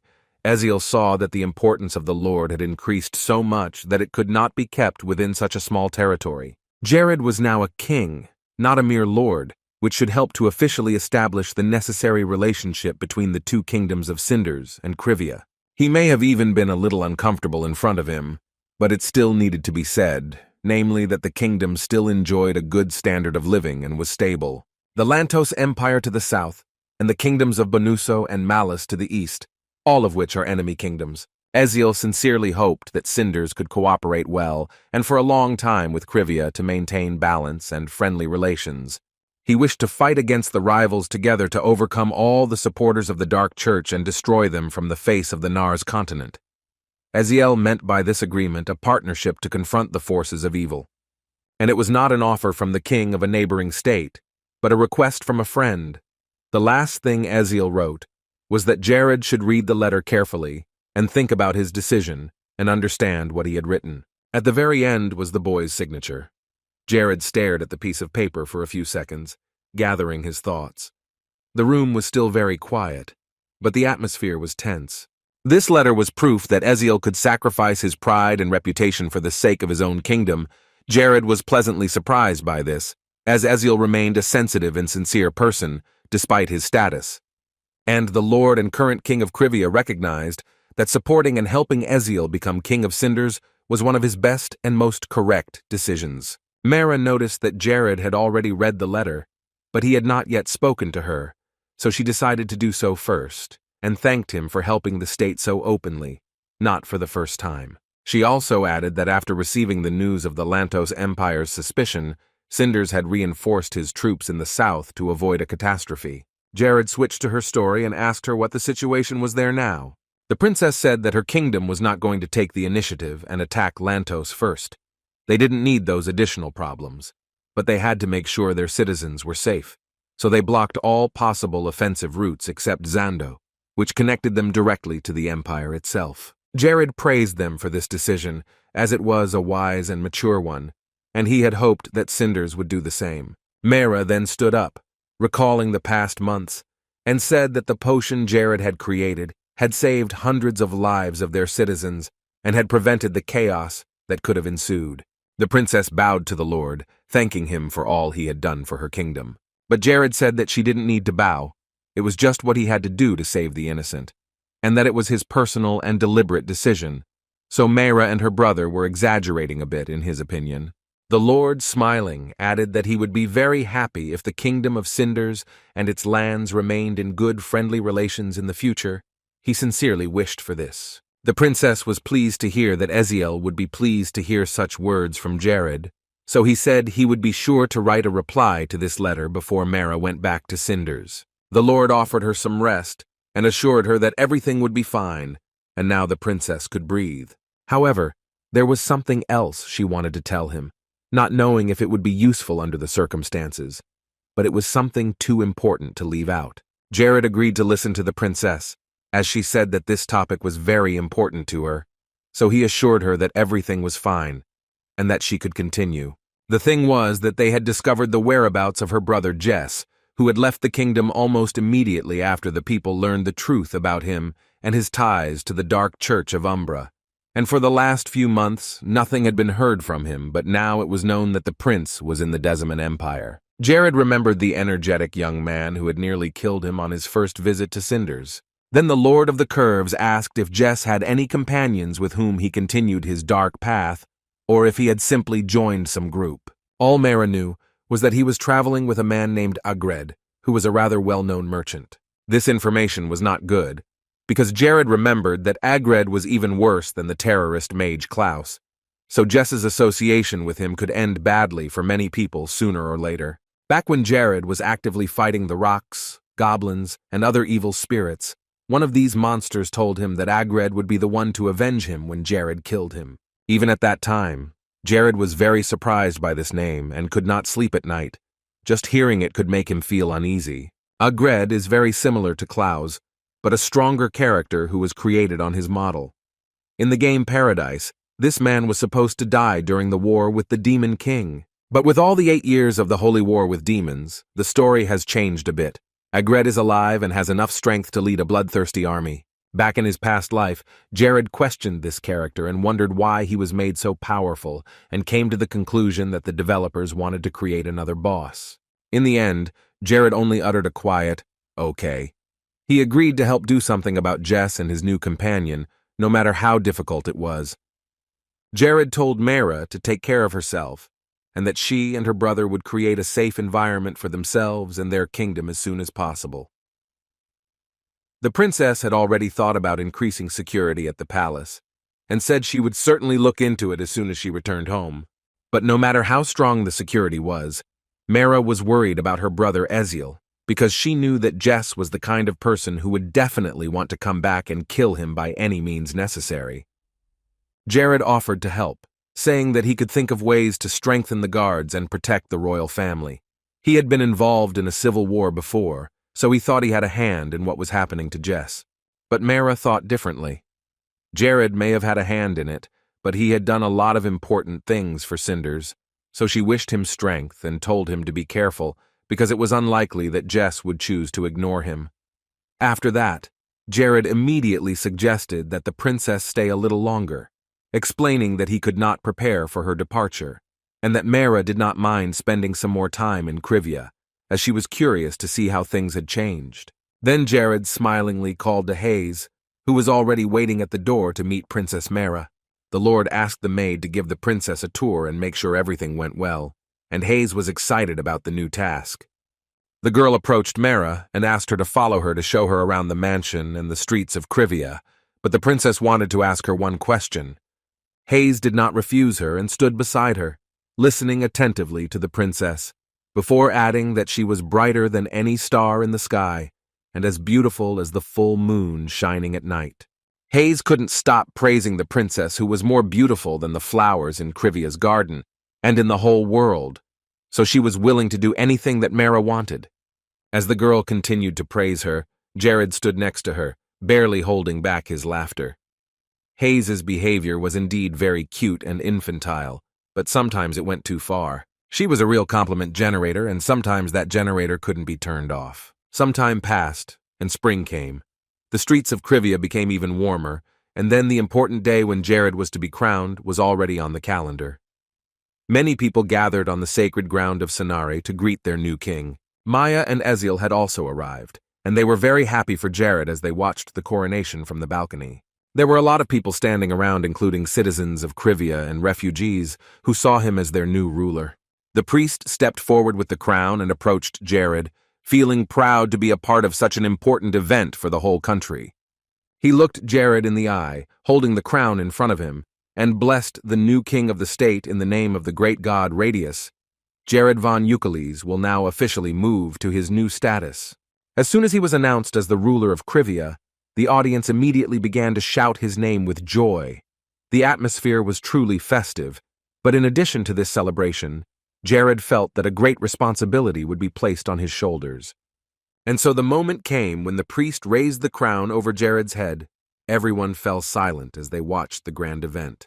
Jared got down on one knee and bowed his head, and then the church servant Radius crowned him the ruler of the great and independent state of Krivia. Confetti began to fall on the people, and they shouted loudly again, raising their hands in the air and continuing to shout the king's name aloud. Many of them had been waiting for this moment, for they saw him as someone who could lead the country to a better life. Now he had moved on to a new title and believed that with his arrival, the country would become even better for the ordinary people for whom he had worked. The signs appeared in front of Jared again, this time with many more than ever before, now that his title had been upgraded to king, which he had successfully secured, and below it said that information about all the further effects of such a title would be available after all the necessary conditions were met. Everyone applauded when Jared took the throne, and then a message appeared saying that the god Assos was trying to get in touch with him and offer his support, and Jared had received a blessing from him and was now under his protection. This surprised Jared more than anything else, because Assos was one of the highest-ranking gods. He was the god of war, and Jared had managed to establish a connection with a deity of such a high level, and that was also one of the advantages of ascending to the throne. But now the job was not yet complete, because Jared needed the royal seal to be fully crowned. The end of the coronation ceremony went very smoothly. It was a real celebration for the people. They congratulated the king on his new title and admired him, and with this title Jared has a lot of privileges. And when he returned home from Sanare, he decided that he would use all these advantages in the right way for the welfare of the whole kingdom and his own development, so that he could protect his people in the future. Jared thanked the people for their greetings, and then the ceremony began to come to an end. A few people also gathered in front of the stone statue of Radius, kneeling and praying for Jared and for the well-being of the kingdom. The great celebration lasted for 3 days, including the coronation itself in Sanar. The Kingdom of Cinders sent a very large delegation, including Princess Mera, to welcome the new king of a country with great potential. Some people from the kingdoms of Bonuso and Malus also arrived and greeted Jared, but unlike the others, their greetings did not contain a single sincere word, especially since they sent low-ranking officials as a silent protest. A festive delegation from the neighboring kingdoms of Fafera and Artenia also arrived, and Jared met representatives of these states for the first time in his life. Representatives of the Lantos Empire were also present at the coronation. In general, few people avoided the celebration and did not miss the opportunity to congratulate the new king. But the most surprising thing to Jared was that the delegation that came from the Empire included the 7 wrens of Duke Galadin. That was how the 3-day celebration of the birth of the new kingdom of Krivia went. Afterwards, Jared went for a walk with the priest to unwind and talk. The priest was supposed to turn 80 this year, but probably few people believe it because he looked so young. He was well aware of this, so he asked Jared how old he thought he looked. Jared thought about it, looking at the priest, who looked like he was 15 or so at first glance. Perhaps it was a blessing from heaven. but he had heard somewhere about a rumor that had spread through the dark church of Umbra, that it was because of some kind of curse. Jared then asked him how he was feeling, and if his health had deteriorated. And the priest replied that although he was old, his body was still young. So everything was fine, and then he remembered that he wanted to thank Jared for helping him find the sacred relic, which was a very important find. When Jared shook hands with him, he immediately felt divine energy filling him to the very tips of his fingers. And yet Jared could not read his characteristics, which meant that the difference between them was more than 10 levels, which impressed him even more. It was getting dark by the time Jared and the priest walked a few more streets. The king's burden was quite heavy, and the man asked if Jared was getting tired from all the hard work. Jared felt that with the new title of king, a responsibility had been placed on his shoulders, but he was ready to accept it and lead the kingdom forward. But this was not exactly what the priest meant. He could see and feel it all, even though Jared kept quiet. It was obvious that Jared was a brave and great ruler who wanted to make his country prosperous and famous. Jared remained silent, not knowing what the priest meant. He wanted to say something, but the priest interrupted him again. As a man who had devoted his entire life to serving the Radius Church, he was not in a position to do too much. But he wanted to help at least minimally, and he could give Jared his strength to make it easier for him to carry his burden. When the man took the ruler's hand in his, he shared his divine energy, which radiated a bright light and shone in the dark streets of the kingdom. Jared immediately felt the effect of this energy. It was something incredibly beautiful. He looked up at the sky, realizing how much strength he had gained after just one touch. This is the gratitude for life, the strength that fills you with energy and inspiration and gives you the desire to live on. Jared recalled his past achievements, when he found a sacred relic and killed the great magician Cluse, who was promoting the faith of the Dark Church. He thought that these actions had somehow influenced the Radius Church, and now they were even more favorable to him. Previously, no one in Paradise County had ever received much magic, but now he had a gratitude of joy that craved many new opportunities. This energy could be used to save someone, up to and including complete healing. A person who was on the verge of death could live happily again if this unique magic was used. The priest added that since Jared is now the king, the Dark Church of Umbra will hunt him down and the desire to kill the ruler will increase. So Jared needs to be very careful. He also promised to select some men and send them to help Jared. The new king thanked him. He was sincerely grateful for his kindness and sincerity, but he assured him that he always prepares for such situations very carefully and carefully. Finally, the man told Jared to take care of his kingdom and himself. Jared bowed to him and told him that everything would be fine and he would look forward to their next meeting. The king promised that he would never forget the duty he owed him. The priest also bowed, blessing him once again, and said goodbye. Later, he went to his home and Jared returned to the mansion. The past few days had been hard and he wanted to rest. But he didn't have much time for that, because as king, he now had many more responsibilities. So the next morning he set off for the Desmond Empire. Everything seemed to be in order there, and Jared and Lacus walked the streets of the Empire, looking at every corner of the city. It took them a long time to get there, but they finally arrived at the right place. However, Lacus was not sure that he should accompany the king to the dungeon, so the man asked Jared again if he was sure he wanted to. But the king immediately dismissed his doubts, saying that if Lacus wanted to lead all the knights of the kingdom, he needed to be strong enough to do so. And to be completely honest, he was still lacking a few knightly skills. Jared told him straight out what he was thinking, which made Lacus feel a little uncomfortable. He was very embarrassed that he still lacked the ability to do so, even though he had spent so much time practicing. But Jared didn't blame him for that, and he didn't mean to offend Lacus in that way. All he was saying was that he should train harder and improve his skills. They closed the topic. It was not the time for discussion.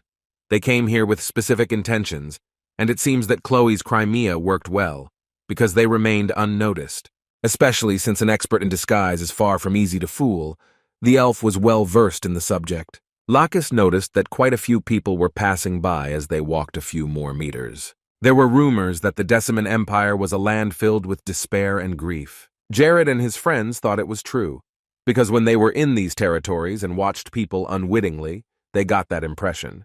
However, there was a big difference between ideology and belief in God that not many people here noticed. Lacus agreed with him, for he had seen the same thing. Jared then looked at the man and said in a quieter voice that he saw hunters here. So he told him to address him differently, so they wouldn't be found out. It was better for them not to reveal their true identities, so Lacus started calling him simply Young Master. Suddenly, they both stopped, and Jared remembered something and completely forgot where he was. The phrase sounded and felt completely different from the first time he'd been called that, because the first time he'd opened his eyes in the Paradise game, Hayes had called him My Lord, a day that would always remain in his memory, and Young Lord was what he had been called before he was reborn in the new world, because in his past life, that term could be used as a common address to a commoner. Lacus came closer to him, asking what had happened and why they had stopped so abruptly. Jared immediately turned his attention to him and apologized, saying that he was thinking. Then the man asked if he could find out the name of the dungeon they were going to. Jared had completely forgotten to mention the place. He was very tired, and it was impossible to keep everything in mind. The name of the dungeon they were about to reach was called Land of the Vanquished, a symbolic name, but one that didn't particularly please Lacus. They moved on, not stopping, because they wanted to get to the right place as soon as possible. And soon enough, Jared and his faithful assistant Lacus were in the same Land of the Vanquished, a place that looked miserable and empty. Lacus turned around, realizing that this city in the Empire was teeming with hunters, but there were none of them here, in fact. No one was trying to get close to it. Jared told me that this dungeon was extremely dangerous, and the treasures that could be found here were not valuable enough to sacrifice lives. So no one wanted to come here. There was only one life, so it was risky to do such a foolish thing. The only other person there was an old man who worked as a security guard, so Lacus and Jared decided to approach him. They wanted to ask him more about the place, but the old man was very scared when they woke him up, because Jared had praised him quite loudly for his hard work here. The undercover king handed the old man a gold coin, to which he was very surprised. His hand involuntarily reached out for the money, but he still could not believe that he was being given such a thing. Jared added that the dungeon was quite difficult to monitor, and the old man immediately thanked them for their generosity, treating the boys like young hunters. Jared asked him for some time because he and his partner needed some time to prepare for a raid into a dangerous dungeon. The old man immediately understood, asking if the path to the dungeon was too muddy. Jared said that to his surprise, the path was covered with trash, so the old man decided it was time to clean it. He immediately told them that there was no one inside the dungeon, so they could go in safely. But before he did, the old man told Lacus and Jared to write their names in a notebook that was lying nearby. They agreed and said they would do it without a problem. The old man quickly walked down the path, which was completely covered with garbage. But he had a lot of work to do, which had accumulated during the time he had successfully slept through. After that, Jared walked away from Lacus and picked up something in his hand, and Lacus asked the king what he was going to do. Then Jared smiled and said that he just wanted to make the dungeon more difficult, which scared Lacus, knowing how dangerous it had been before. The king reassured his assistant and assured him that he should not be afraid, because he had already thought of everything in advance and, as always, had a plan. Later, the boy drew a large picture on the ground with the help of a magic luminous stone that he had brought with him. Jared was about to summon Helicis, while Lacus stood quietly behind him, realizing that he was about to do something very interesting, but he did not know if he was happy about it.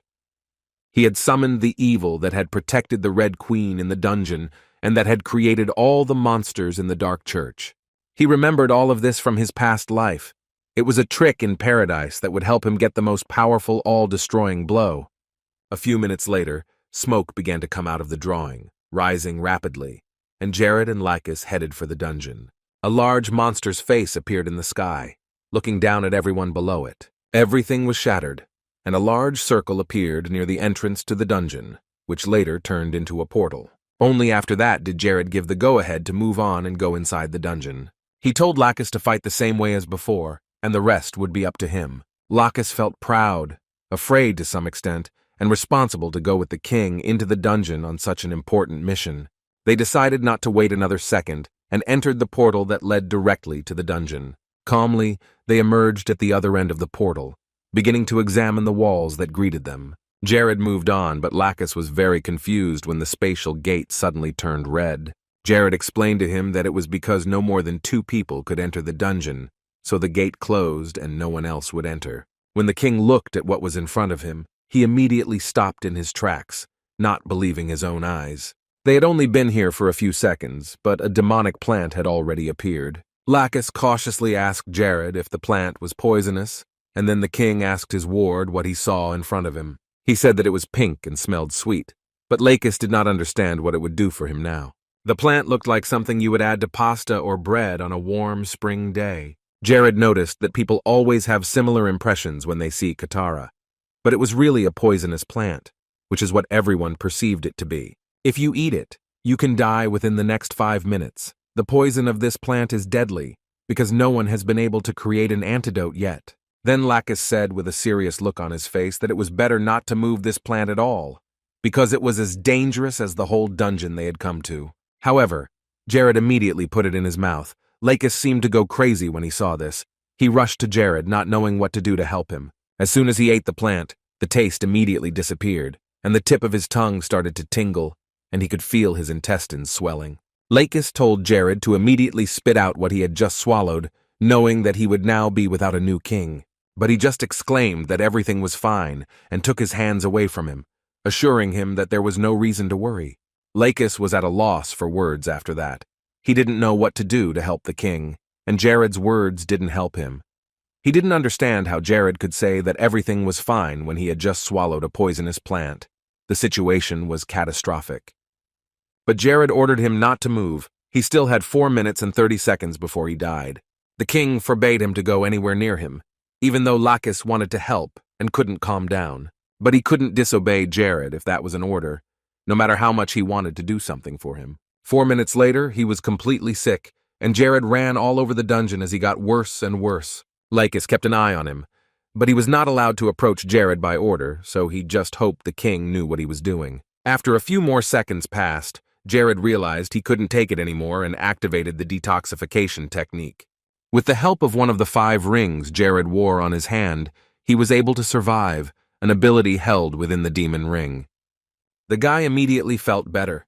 At least he was able to breathe normally, and as a bonus he received the title, Body of 1,000 Poisons. Now he was immune to absolutely all poisonous plants.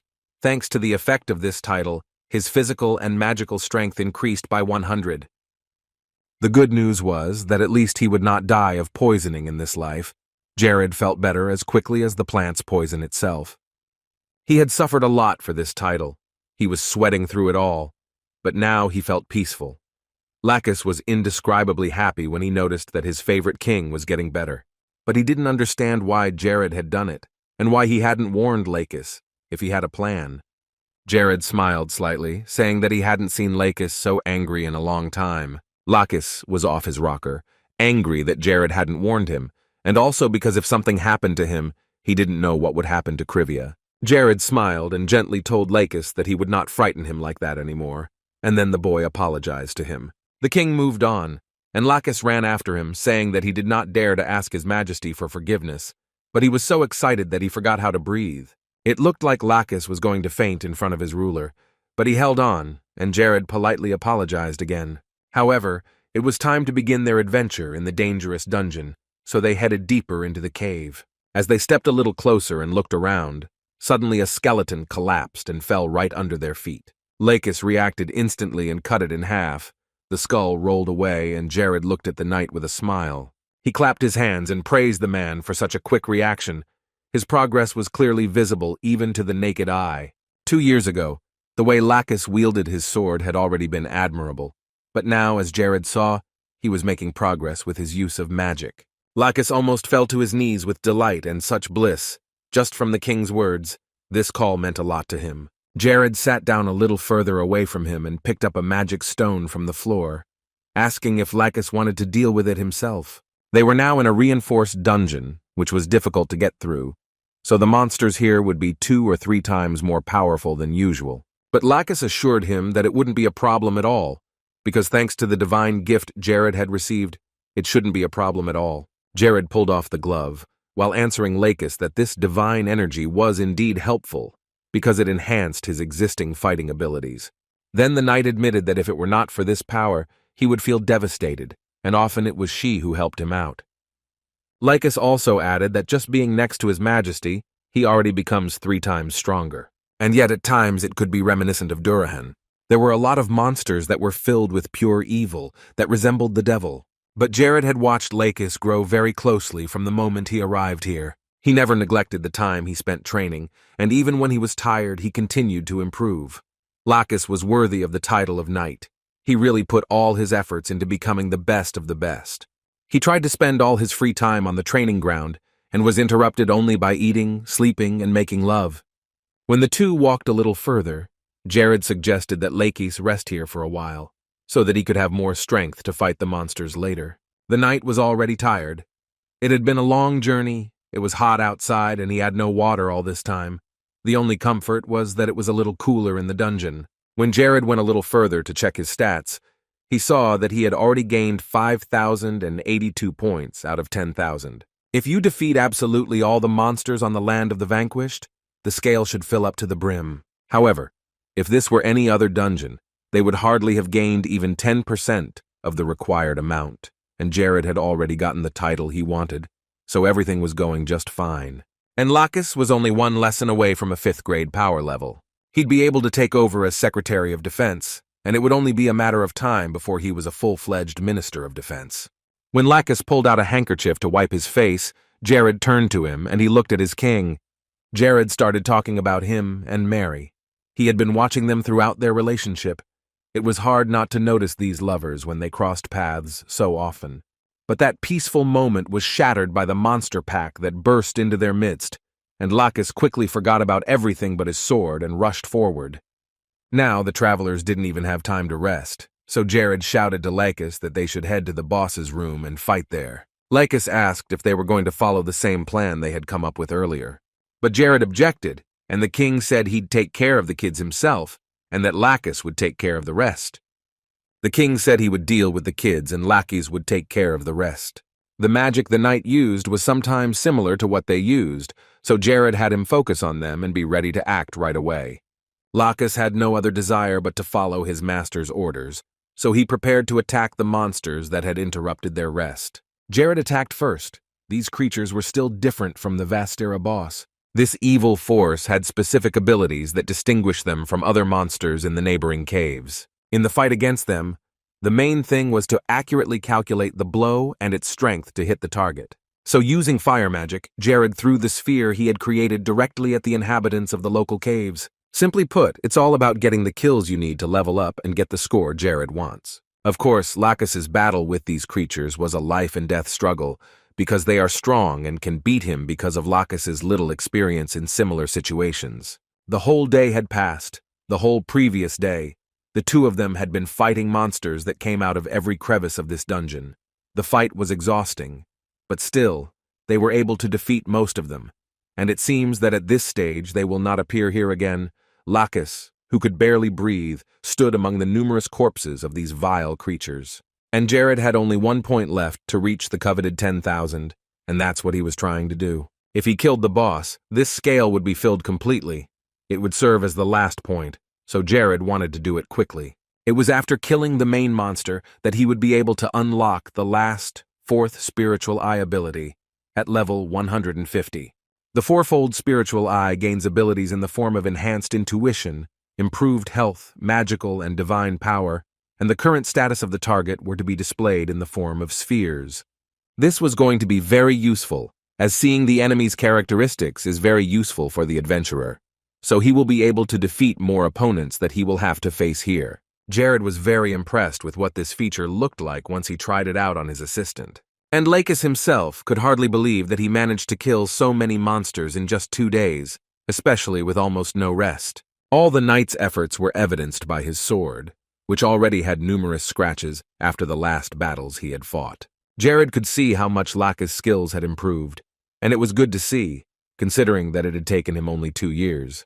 To this, the knight replied that there was no limit to his self-improvement, so he wanted to try harder, and such battles energized him. Well, now they only had to defeat the long-awaited boss, to whom they had traveled so far. Their strength was low, and the main monster of the land of the defeated was full of enthusiasm to destroy the enemies who would reach his lair. But before that, there was one more thing to do. Jared put his hand in his pocket, searching for the thing he needed. Unexpectedly, he pulled out another poisonous plant. This one looked older to Lakis, for he did not want to experience the same emotions he had recently felt while watching the king suffer. The man stepped back, waving his arms nervously and begging Jared to stop, not sure what he could think of to convince the king not to do this.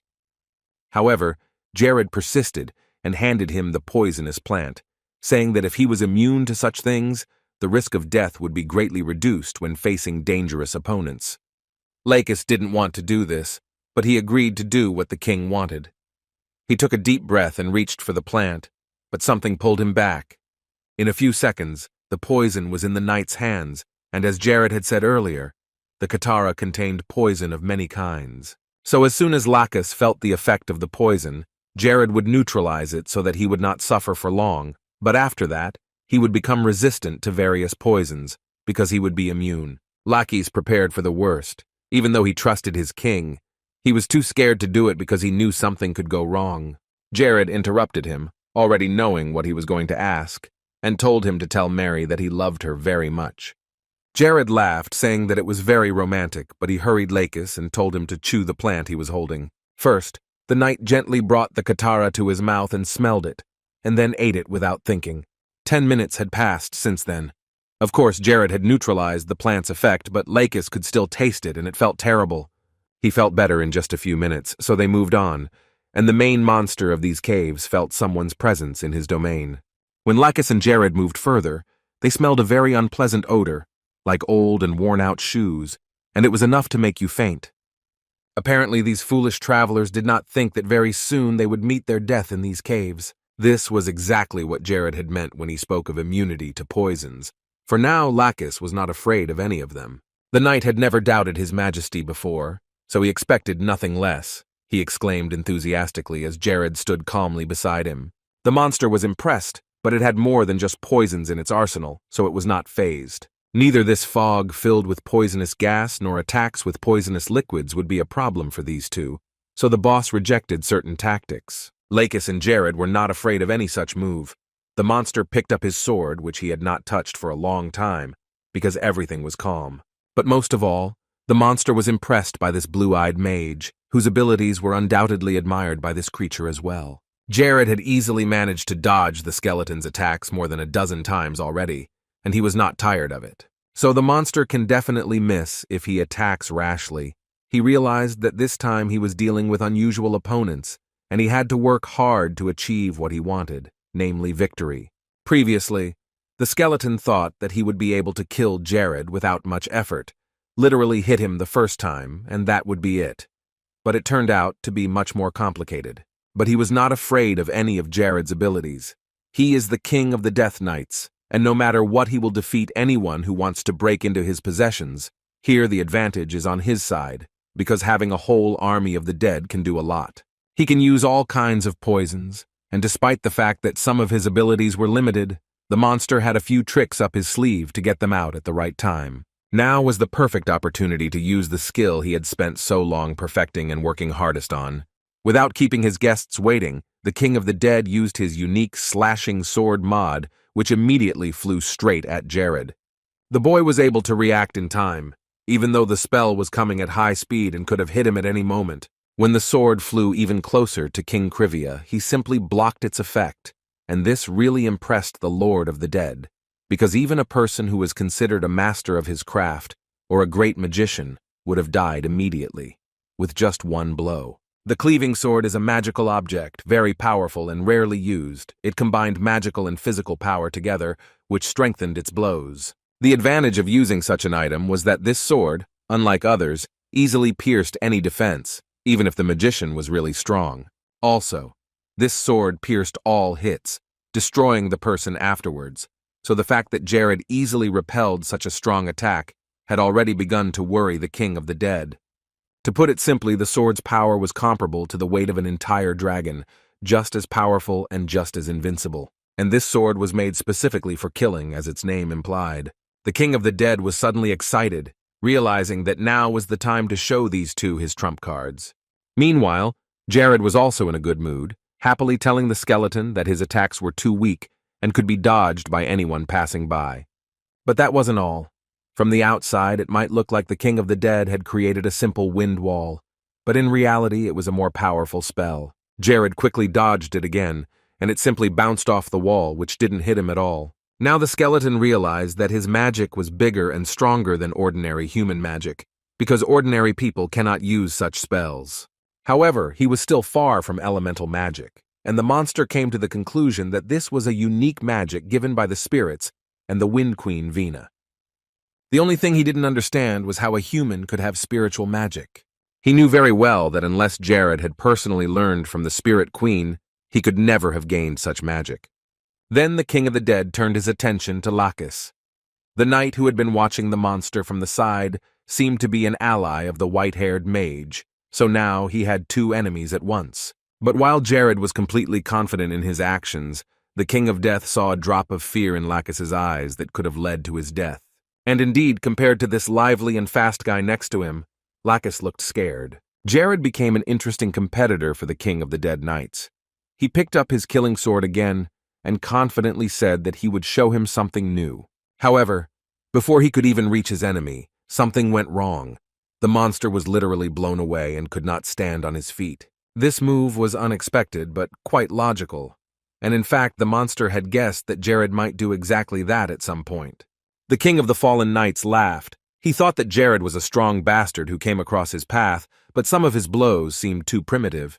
It only took a little bit of observation to realize that Jared only relied on his wind magic.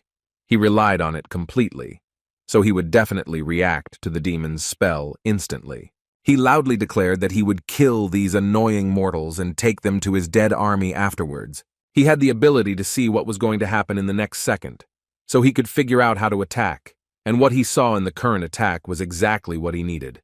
The monster was going to kill Lacus. He is the King of the Death Knights, and he is here to decide who stays alive and who is prevented from entering his dark realm of corpses. The next moment, the King of the Dead threw his slashing sword, which flew into the air. Unexpectedly for him, Jared anticipated his spell and attacked first, using double telekinesis.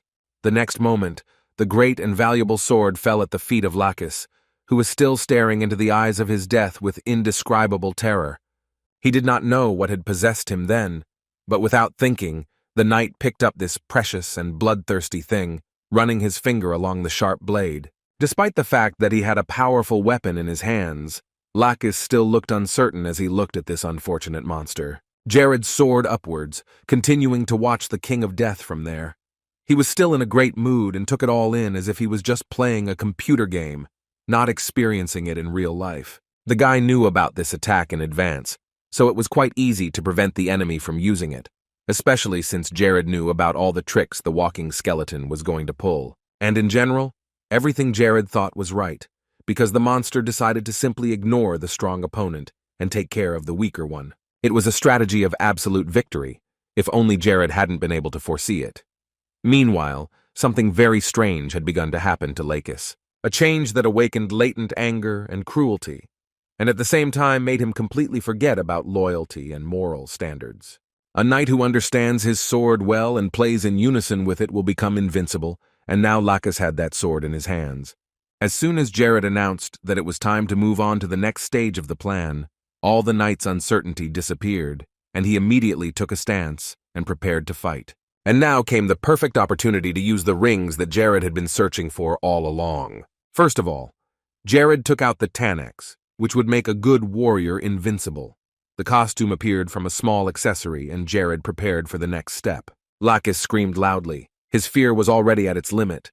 Perhaps there would be something left of him, but his duty was to serve his king, so his worries began to fade. And now that the man had overcome his fear, he was in a state that could bring his abilities to perfection. At the same moment, Tanax, like Lacus, received the next order from Jared, who told him to immediately block the monster's field of vision with his body. Like an iron warrior, Lacus stepped forward, coldly carrying out his master's order. The King of Death had no hope of recovering his sword and winning this battle, so he began to use his poison, spilling it everywhere, even though he knew full well that the two were indifferent to it. And indeed, when the poisonous liquid poured out on Lacus, he felt nothing. There was no effect from these efforts of the skeleton. The monster understood that these tricks would not matter to the two fighters, but he tried everything when his sword was in someone else's hands. Lacus really lost control of himself. His common sense left him and he attacked, continuing to strike one after another. In fact, the king of the dead knights could barely dodge such speed. He was alarmed by how skillful and agile Lakis was. Several times he was lucky not to get caught in the avalanche of blows, but eventually, Lakis managed to get as close to him as possible. The Death King's own sword was now next to his neck, and it was the one thing that could cost him everything. At that very moment, Jared joined in and sprang into action using his magic. The wind magic given by Vina is strong and powerful, and finally he managed to take aim, and now he can attack the demon. Tetra Nex, controlled by artificial intelligence, also rushed into the battle, along with Lakis, who was already confident in facing his fear with a sword. The King of the Dead was trapped, and Jared's spell was only getting closer to him. This wind weapon and the devil without tears or blood were keeping him from getting out. However, the King of all the Dead did not give up. He was eager to kill these miserable mortals and show them the true horror. But while the devil was trying to get out of the difficult situation he found himself in, Jared once again managed to outrun him and knock him down, and the monster screamed as he fell into the abyss. After such a successful attack, a sign appeared in front of Jared, announcing the new title of Killer of 1,000 Blows. And he received this title because he performed 1,000 chopped blows, and now the artifact Devil's Game has increased from 7 to 8-star level. The ring Jared was wearing glowed, and he held it up. It was more than just good. He had achieved so many goals in 2 days in the difficult Devil's Dungeon, and defeating the Demon King was the greatest achievement. Lakis was slowly recovering, not letting go of the monster's sword. And when the demon was gone, the knight said admiringly that His Majesty had a terrible power, that even a skeleton as strong as this one could not resist. Lakis thought his abilities were nothing short of a miracle of the world. But then Jared went to his assistant and said with a smile that he had not dealt with Buster alone. The king praised him, saying that if Lakis had not immobilized the demon at the last moment, Jared would not have been able to deliver the final fatal blow. Lakis stood there in awe, not sure if these words were exactly addressed to him, because hearing such praise was like being lifted up to heaven. When the night came to, he looked at the sword of the King of the Dead in his hands and said that he would like to give it to Jared. But the latter immediately refused, saying that he did not need to do so, he had other plans for this weapon. Jared added that this sword had an inner ego. He would never let a weakling be its master. It struck Lakis that a weapon had an ego. It sounded very strange indeed, but he couldn't help but believe the king. Then Jared spoke again and said that the sword was an introvert and would not listen to his words. With every word his king said, Lakis was only more surprised. He looked at him in shock, not knowing if this could be real, but realized that Jared had already known about it, and that was his plan. The boy confirmed the knight's guess. It was true, because it would be too dangerous to do otherwise. So His Majesty offered to take the knight's sword and proudly go into battle holding it, and he would in turn take him to the next stage. Lakis was confused. He did not know if he was worthy, but he did not want to give up, so he just trusted him. But the knight was interested in one question, namely whether he had to sacrifice something to use the sword. Seeing how worried Lakis was about this, Jared calmly told him that he was wrong and that none of this was necessary. Especially since Jared was doing it for himself and for the kingdom, they needed to become stronger to ensure the country's peaceful life. But Jared didn't want Lakis to take these words the wrong way or to be too harsh. He just wanted to say that the knight needed to practice harder and not stop improving his skills. The tired Lakis could hardly say anything. He looked at his king in silence, but his desire to do his best for the country was unstoppable. Putting the sword down next to him, the man fell to his knees, bowing to the king, who had done an indescribable amount for him and his development. Now the magic sword of Buster belonged to Lakis. He was its new owner, and Jared wanted the knight to hold it in his hands with his head held high. As soon as you touch this magical thing, you can feel the instincts of a warrior that were previously hidden due to fear of the enemy, and this is what happened to Lakis when the sword was in his hands. The experience and knowledge that were stored in the sword immediately passed to its wielder, and his strength is awakened along with his confidence. So if there was something you couldn't understand, it was only because of insufficient mana or aura. 2 years ago, Lakis was just an average soldier in the cold outskirts of the north. A sword master, or the aura of his own dagger. This was something the Knight of the Tooth could not even dream of. It was too far away for him. And, in general, back then, Lakis rarely thought about it, and immediately dismissed the idea that it could happen someday. But now he really wants it, and he's trying, and his efforts are making it possible. Lacus was still kneeling before his king, and tears began to fall from his eyes. Finally, he raised his head and said that he had infinite respect for Jared, and his loyalty seemed to know no bounds. The king smiled calmly and asked him if he could feel the great power of the scepter filling him. Of course, the knight answered yes. But Lacus understood that this weapon should never be used rashly. The sword is too strong and can simply get out of control. When the two of them had left the dungeon, Jared turned to the knight and said that he wanted Lacus to show him his full strength. He was curious to see what he could do. The knight was curious to try to use the sword to its fullest potential, so he readily agreed. Lacus prepared himself and concentrated only on the weapon. He wanted to show the best result so that Jared could once again be sure that he had not brought him here in vain, and that he was worthy of bearing such a title. Raising the sword in the air, Lacus used the sword's aura and began to do well. Jared was not expecting such a powerful blow, so he ran away to avoid getting hit by accident. When the magic stopped working, Jared noticed the surprised face of Lacus, who did not understand what had just happened and how he had managed to create such a thing. He froze in place, but still did not let go of the sword. Lacus was on the verge of collapse. This aura of the weapon was so powerful, and using it, you could feel the power filling you. The knight gripped the sword even harder with both hands, realizing how powerful this thing was, and that if you know how to use it, you can do the unimaginable. Jared asked Lacus with satisfaction if he remembered what he had said to Jared some time ago.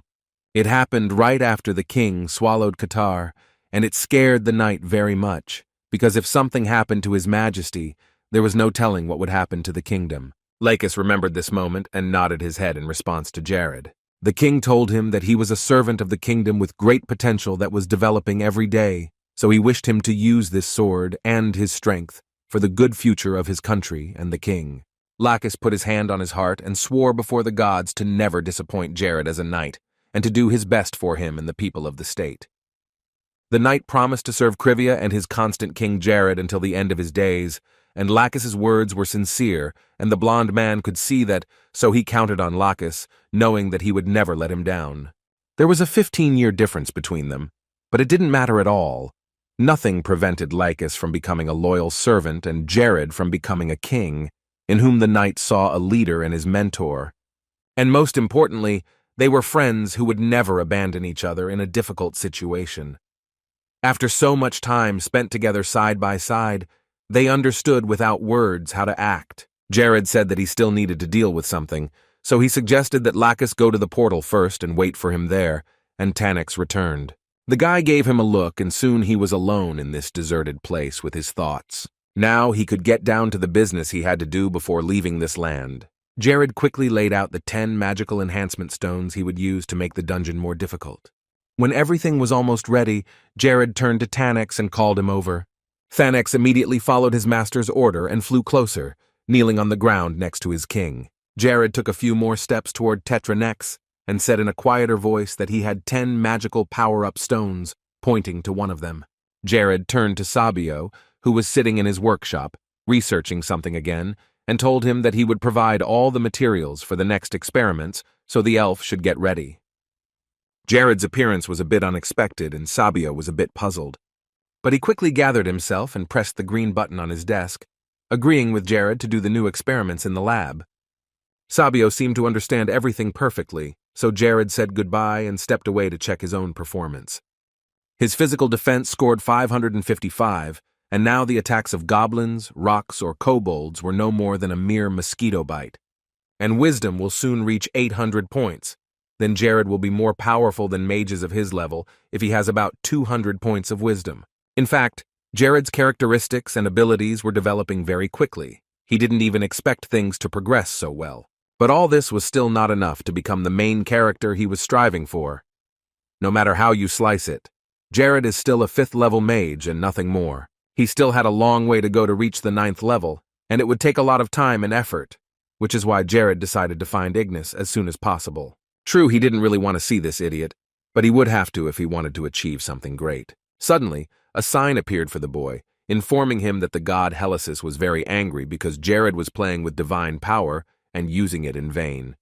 The god Assos and the goddess Nephria were very amused by Helicis's reaction. Jared smiled, realizing that all of these gods were not smart, and he didn't care if any of them got angry with him. The boy turned and walked towards the portal to finally leave the land of the vanquished. Now Lacus would be able to develop very quickly, maybe even catch up with Ella. Although it seemed a very difficult task, given his desire and performance, it could be real. Jared already had a lot of plans for him. He wanted the knight to develop all his capabilities and become his first 5th-class warrior. A little later, Lacus arrived in the city of Zilia in the Deciman Empire. He entered the house, being very tired. For almost 2 days, the knight had been fighting monsters and had no time to rest. Apparently, his age was also showing, but his severe exhaustion was not giving him rest. Lacus collapsed on the bed, closing his eyes. Now he wanted to sleep at least a little and not think about what was coming next.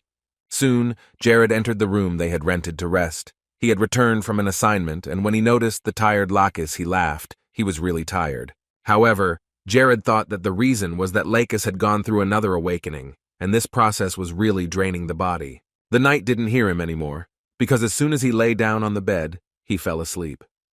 Jared sat down next to him on his own and smiled as he looked at him. It was already night, and only the dim light from the windows of the houses illuminated the streets of the empire. Unlike Lacus, Jared did not want to sleep because of his ring. It did not allow him to feel tired and destroyed the need for sleep. So while his knight friend was sleeping, the boy decided to visit one place. When he entered it, he was greeted by the noise and conversations of people who were having a rest in the restaurant. The tavern was packed to the brim. There were hardly any free tables, but Jared didn't come here to eat or relax. He was looking for someone, and when he entered the room, he felt this unpleasant atmosphere that enveloped him from all sides, and he didn't want to be here anymore. Jared didn't fully understand what was going on and why he felt so uncomfortable here, so he looked around at all the tables where people were sitting. On one side were those who wore an armband with a red rose on it, and on the other side was a lion emblem. Jared wondered where he could sit and started looking around for a place to sit. Later, he came across a sign put up by the waiters which said that there were no seats available on the first floor, so they asked him to wait. On the second floor, the situation was the same, with a sign saying that there were no seats available at the entrance. A waiter who was standing nearby heard the order to let the young man through, and from somewhere in the distance they asked if he needed to show his documents. But the man immediately denied it, saying that there was no need. He apologized to Jared and said that no one had told him about him, so it was a mistake, but he immediately invited Jared to follow him, and a table would be prepared for him. Jared was surprised when someone said a word for him, as he had no friends here, except for Lacus, who was sleeping in the room. And he was even more shocked when he saw the Red Queen in front of him, slowly approaching him. Jared began to worry that she would not recognize him, but he was reassured by the fact that Chloe was working on the disguise, and he trusted her in such matters, so he tried not to panic. The girl moved closer to Jared, assessing him with her eyes, and realized that he was new here, most likely because she had never met him before. Jared only confirmed her words, saying that he was here for the first time and did not know anyone. After a short conversation, the Red Queen invited him to come with her, pointing to one of the tables nearby. She approached her guard, laughing lightly, and told him not to be afraid. She doesn't bite. The first floors would be too noisy, so she suggested having a drink here. Jared awkwardly apologized for causing her such inconvenience by unexpectedly showing up at this place. The Red Queen only replied that it was better to be kind to people, because sooner or later you would get the same. The whole floor was too big for her alone anyway, so she didn't mind inviting him down here for company. She turned away from him and beckoned him to follow her, saying that they shouldn't stand here. There was a table waiting for them. Jared was a little uneasy about the whole thing, even as he convinced himself that no one here would recognize him because of his disguise. But that wasn't the only thing that bothered him. These guards didn't seem like normal people. There was definitely something off about them. Jared could feel it. And he was right, because these were the 2 dragons. It was unexpected to meet them here and find out that they served the Red Queen. The guards he had met in Cinders with her, and these 2 were nowhere near as strong, and now Jared was curious about them. The 2 men were called dragons, a black one and a white one, and Jared remembered them both from the game. The stories said that in ancient times there was a 2-headed dragon after whom these 2 warriors were named, and the reason for this was quite simple. They always walk together and always carry huge swords with dragons engraved on them, and the swords were so heavy that it was difficult to hold them even with both hands, and Jared had no idea how to fight with them. The engraving on these swords was gold and silver, and once a person saw these dragons, he would never confuse them with anyone else. In the end, Jared went after the Red Queen, but at the same time he remembered the story of Paradise, where these two were the bodyguards of the future Empress Natalie. Jared had many thoughts in his head about the development of the story in this world, not in the game itself, but it all seemed very strange. But the logical thing was that the Red Queen was actually a princess of the Deciman Empire. She had very good security, so it would not be surprising if it turned out to be true, even though Jared found it hard to believe. While Jared was thinking so much and trying to understand the situation, he just stood there. The Red Queen turned to him and asked him why he was standing there. It was time to leave. He gave her a short apology and simply obeyed her order, continuing to follow the girl. Later they sat down at the table, where she immediately took a glass of beer and drank a few sips. There was a lot of different food on the table, from soups and meat to sweet cakes. Then the Red Queen called one of the Dragon Brothers and said something quietly in his ear, and then he got up from the table and went away. Instead of ordering them to sit closer, the Queen told them to watch the stranger from the side. Jared remembered the girl's gaze perfectly when he first met her. Only one moment when they crossed eyes made him feel a crazy headache. That time, the Red Queen wanted to crush him mentally, and she succeeded perfectly, and if Jared hadn't had the right artifacts with him, he would have died on the spot. Then the girl seemed to him evil, arrogant and indifferent, and most importantly, a strong competitor for the role of the main character. Today she behaved completely differently. She even treated him with some respect, and he changed his opinion of the Red Queen. She simply had a quiet drink with him, not at all arrogant or cold, as she had been then. She wasn't trying to do anything bad, and now she sat down to read a book. And indeed, she was the perfect candidate to take the throne of this empire. Deciman was one of the 5 empires on the continent of Nars, and it was not at all inferior to the other empire, Lantos, in its power. And this girl, in addition to being a candidate for the throne, also has a dubious past. So in the future, she and Jared can easily become sworn enemies. A princess of an empire who hangs out with evil gods and in a few years will be one of the soldiers in the demon army. She looked up at him, tearing herself away from the book, because Jared was looking at her strangely and couldn't look away. He did not stop watching her, so she closed the book and put it aside. The girl did not approach him and continued to sit at her table. She said her name, and Senarin raised her glass of beer and asked her guest what his name was. Jared didn't know what to think. He immediately pictured many scenarios where she was a spy and wanted to expose him, and that smile was just to fool him. She was pretending to be someone else, walking the streets of her empire and going to pubs to get away from her routine, perhaps looking for something to find out, since this was the second time she had crossed paths with Jared in different countries. Of course, Jared wasn't going to tell her his real name, so she repeated it as if remembering something. It was a rather unusual name. One could tell by the name that he was not from here. Jared nodded, saying that he was, and he began to panic more, because the more he talked to her, the more unnecessary information he might accidentally tell her. But she wasn't going to let that be the end of it, so she asked Jared about the dungeons he had visited, probably wanting to talk about the land of the vanquished. But that didn't work out, because a few seconds later they heard a loud noise coming from the lower floors, and Jared immediately went to the balcony to see what was going on. He couldn't see much. There was a lot of dust and smoke rising up, making it hard to see, and he could only hear someone yelling that they should kill all the bastards and leave no one alive. A few more punches and shots were fired, followed by shouts that this was now the land of these criminals. The restaurant guests began to protest and called security, after which the order was given to fight and destroy the bastards. Everyone took his sword and rushed into battle. There were screams. Some people began to run away towards the exit, and some, on the contrary, rushed into battle. Suddenly, one man who was fighting cried out loudly. His arm hurt badly, and he threw down his weapon. Jared had known that hunters in the south were more aggressive than those in the north, but he had never thought it would be so different. Things were pretty bad in these parts. Jared continued to watch the fight from his 4th-floor balcony. In remote towns, fights like this were not uncommon, and for robbers and criminals it was the perfect place to do their business. Senarin came up to Jared and told him that the local lord was indifferent to everything that was happening in the city, and when people complained to him again, he simply declared the city a free land, after which crimes began to happen even more often, because even for murder, there would be nothing. Free lands. With these two words, they simply described illegal actions for which they did not want to be held accountable. Senarin went back to the table, telling Lohard to just ignore the situation and have a drink with her. They had just been served a warm drink, and the drink would not be the same at a different temperature. Jared listened to her and went to his table.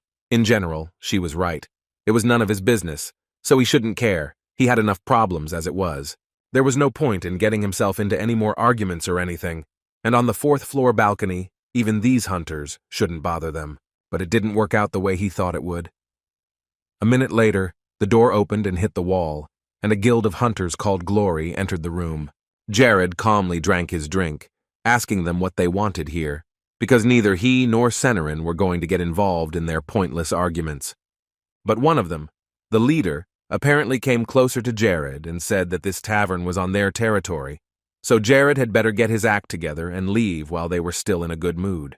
The man had already raised his voice, adding that rats from the Karpur Guild were not welcome here, but Jared calmly sipped his drink and ignored him. Then the Red Queen got up from the table and walked over to Jared's table, asking the guild if they had rented this entire floor, and then immediately added that it was unlikely that such poor people would have the money for such a whim.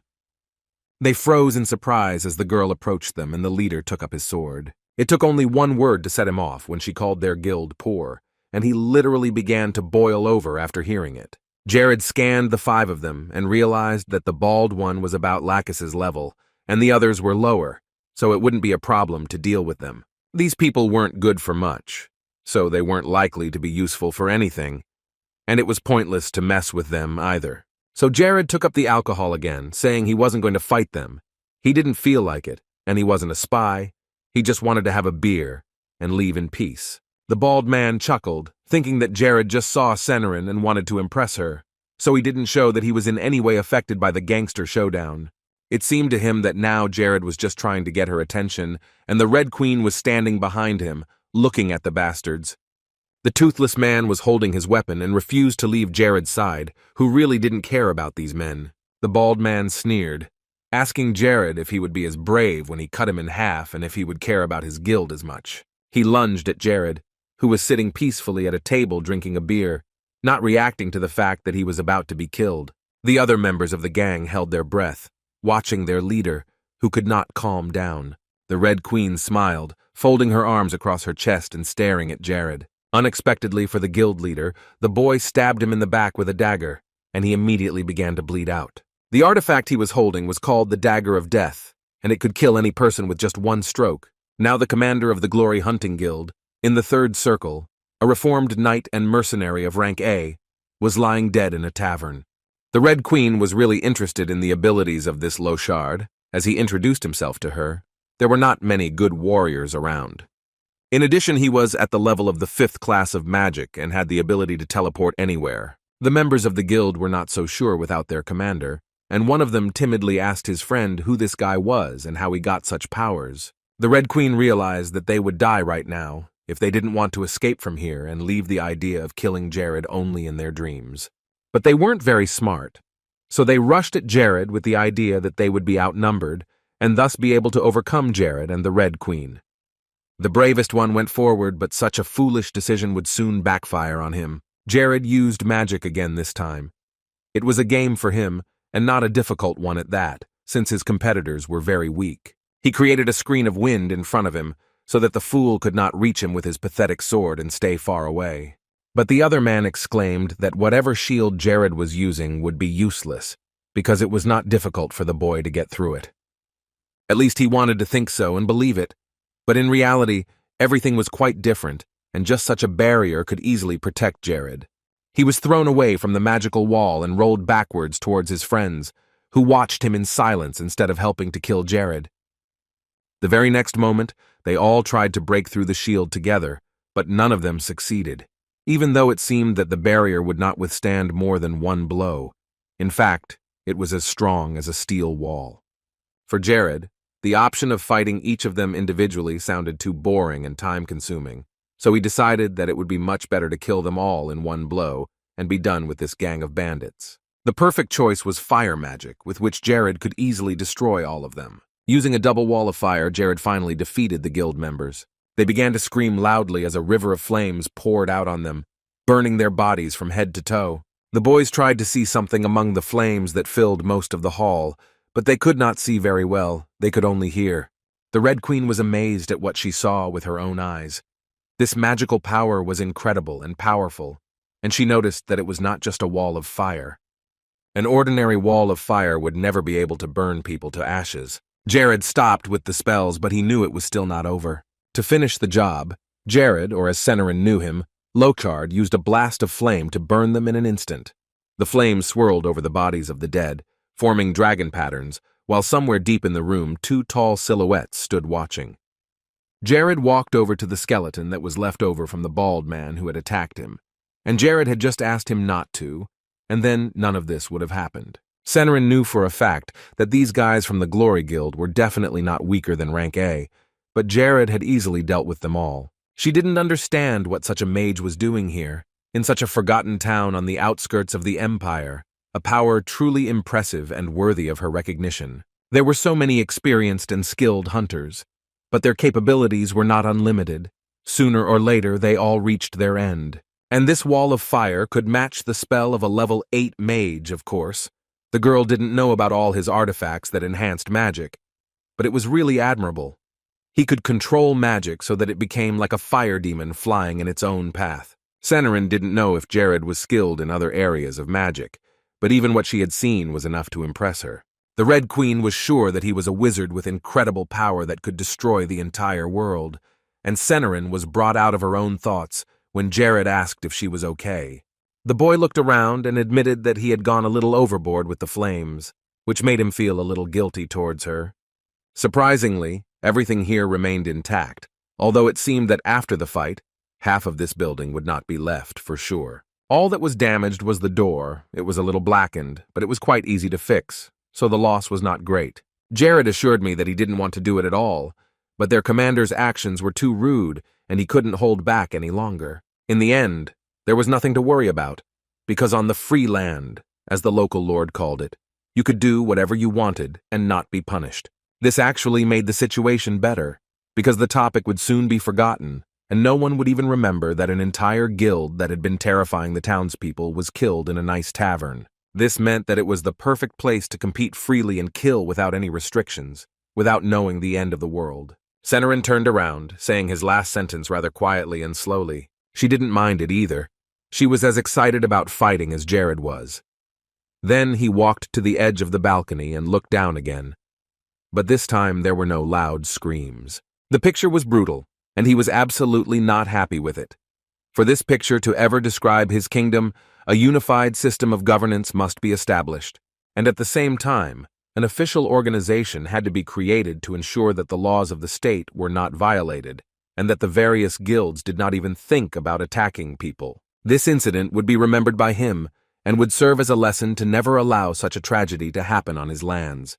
Hunters should become soldiers in the service of the state when it needs them. Of course, they would have to sign a contract, just like mercenaries, to begin their service. The hunters were needed, but there is nothing good about dying because of some meaningless and dubious dispute between people you don't know. Especially if this kingdom is like Krivia, where there are so many different hunting guilds. Jared's thoughts were focused only on the situation at hand, but they were dispelled when the voice of the waiter came over to bring another round of beer. He acted as if nothing had happened and everything was fine, not showing any signs of worry or embarrassment on his face, just doing his job.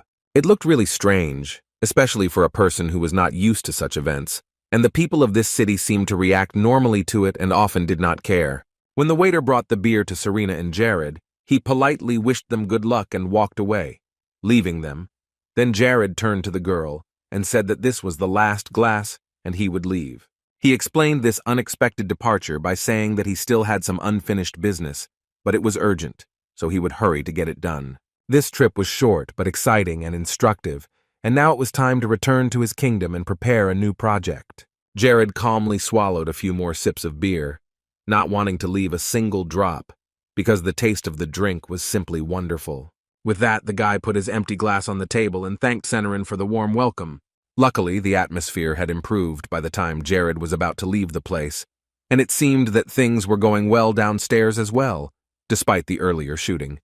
So Jared decided to do one more thing before he left, since he was already in the area. He decided to collect artifacts, a guy who would never miss an opportunity like this. Sometimes after a fight with an opponent, you can find real treasures. The dead certainly had no use for them, but he would need them sooner or later. Jared smiled as he looked for jewelry or something else on their bodies. He started to say something else, but looked up to see Senarin watching him closely, and something else happened to silence him. There was another loud noise from downstairs, and the two of them immediately ran to the balcony to see what was going on. At first they thought it was another robbery, but then a cloaked silhouette appeared in the doorway, approaching the hall on the first floor. Later, a bandage on this person's arm became visible, and then everyone began to get up from their chairs and walk towards him. All those who also wore a red bandage with a rose on their arm knelt down as a gesture of respect for their master. It was obvious that he was not in a good mood and had come here for a reason. His eyes darted around the room as if trying to find someone. Jared only now realized who was standing in front of him, and his mouth dropped open in surprise.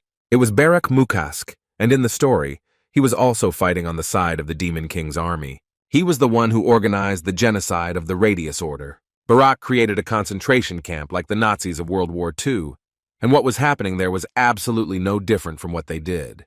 And everything was done just for the sake of empty slaughter. Almost all but a few of the people detained were brutally murdered. Jared hated violence and all those who actively promoted it, so he had already formed his opinion of this guy. The waiter continued to do his job. He was used to such guests and bloodshed in this tavern. Finally, the bastard showed his face. But if Barrett was alive, then something was interfering with the preparations for the Holy War. Jared knew that for sure, and now he wanted to destroy the obstacle that was lying under his feet and preventing him from moving forward. Absolutely all the hunters and staff of his guild would then turn into soldiers of the Demon King if the story Jared remembered did not change in any way. And all the officials of the various kingdoms and empires who were connected to him turned up dead afterward. Jared knew that they were in for a disaster. But what could he be afraid of if he had already died once? The problem was Barrett's level of strength. He had decades of combat experience. He had survived so many battles and learned so many techniques, thanks to his close observation of his enemies, that all the others seemed like children with a stick in their hands. The guy exhaled. He still had so much work to do, and now he realized that his past life seemed quite easy now, in contrast to the responsibility that now rested on his shoulders. However, since their relationship was already not good from the first seconds of their meeting, Jared decided to end it by simply killing him. He turned again to his own fire magic, which had been working more often than not lately, and firmly stated that there was no way to prevent the fight from happening here under any circumstances. Barat heard Jared's words from the balcony, and he looked at him coldly, realizing that it was the blonde who had killed his men, and that was why the leader had come here. For this, Barrett was ready to kill the guy right here and now. He spared no effort and walked towards him, taking his sturdy weapon in hand. He looked at Jared with a crazed look, telling him that he would tear his muscles to pieces very slowly, enjoying himself, smashing and breaking his bones until he died in agony. Drug stocks and their growing popularity is something like a survey of interest in weight loss. Jared noticed that his opponent's legs were rather weak, so he should aim for the lower part. In other words, Barrett was vulnerable in long fights, so he was used to dealing with his victims quickly, or at least immobilizing them. But his chest armor was much stronger, and it would take a lot of effort to hit him. And the problem was not only with this. Every attack with Barrett's sword could be the last for the opponent, because this weapon is very powerful. As a result, the weaknesses and vulnerabilities of the guild leader were minimized.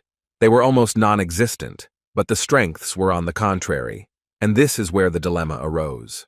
And thanks to his special technique, which is very similar to the fatal blow, Barat was able to become the master of the Glory Guild. He earned the respect of all members of the group.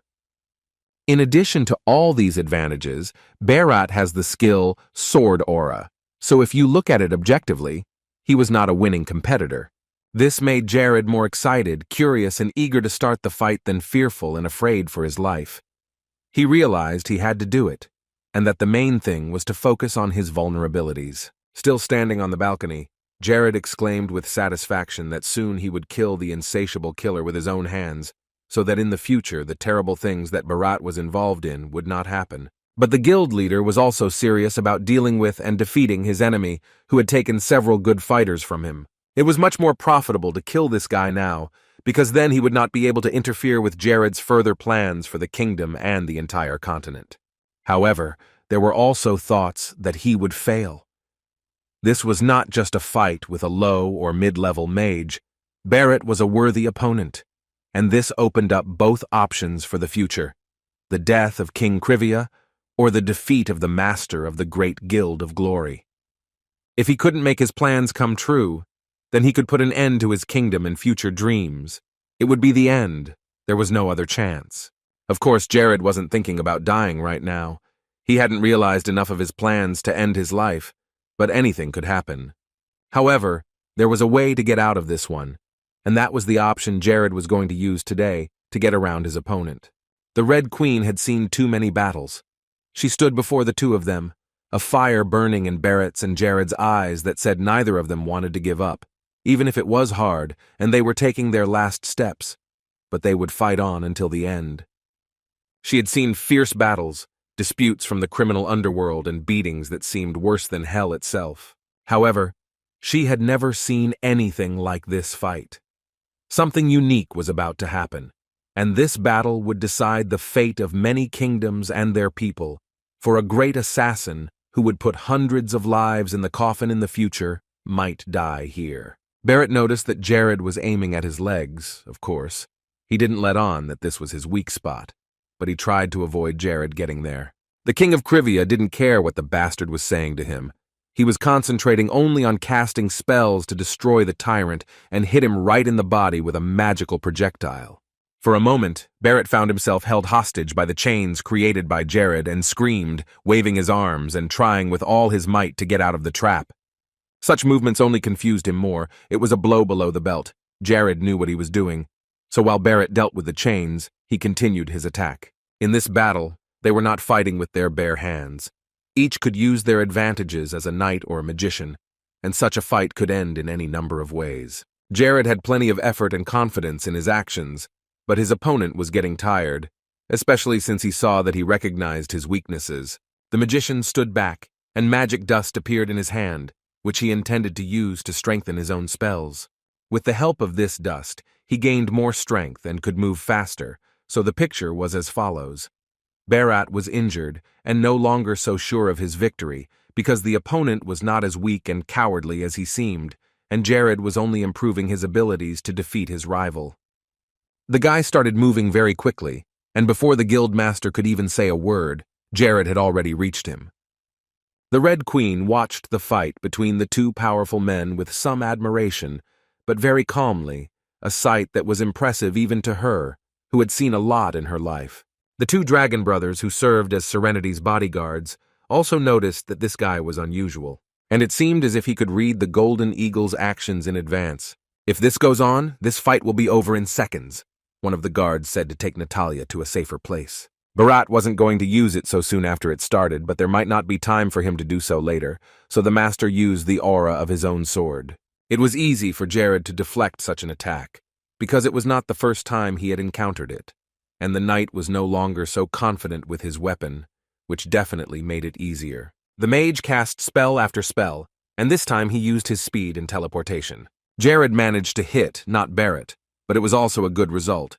He was also held back by the magic chains, and it was very painful, like a strong electric shock. The man fell down in front of the other members of the guild. Blood was coming out of his chest, and he was no longer alive. It was a blow to all the members of this group. They looked at him in horror, looking at each other. Natalie walked towards the exit, but it all seemed too strange to her. She had long ago realized that this guy was hiding something, but it was still difficult to know what it was, especially since his techniques seemed to be completely out of the ordinary. Jared's magical power was much weaker now than when he had dealt with the pack of hunters recently. She could see it clearly. Maybe it was all just a trap to lure the enemy in and then strike when he wasn't expecting it. It seemed that Jared was deliberately hiding his true magical power from Bharat, and now his techniques looked different from the last fight. This was all done to make Bharat underestimate him and think he was dealing with easy prey. Jared was making his opponent feel stronger, and see his own advantages. Then, when the knight rushed at Jared, jumping into the air for a moment, the mage quickly fled from that place, thanks to the increase in speed, and accordingly, Barrett missed. This undoubtedly shook the enemy's confidence and angered him more, and Jared was just beginning to gain momentum.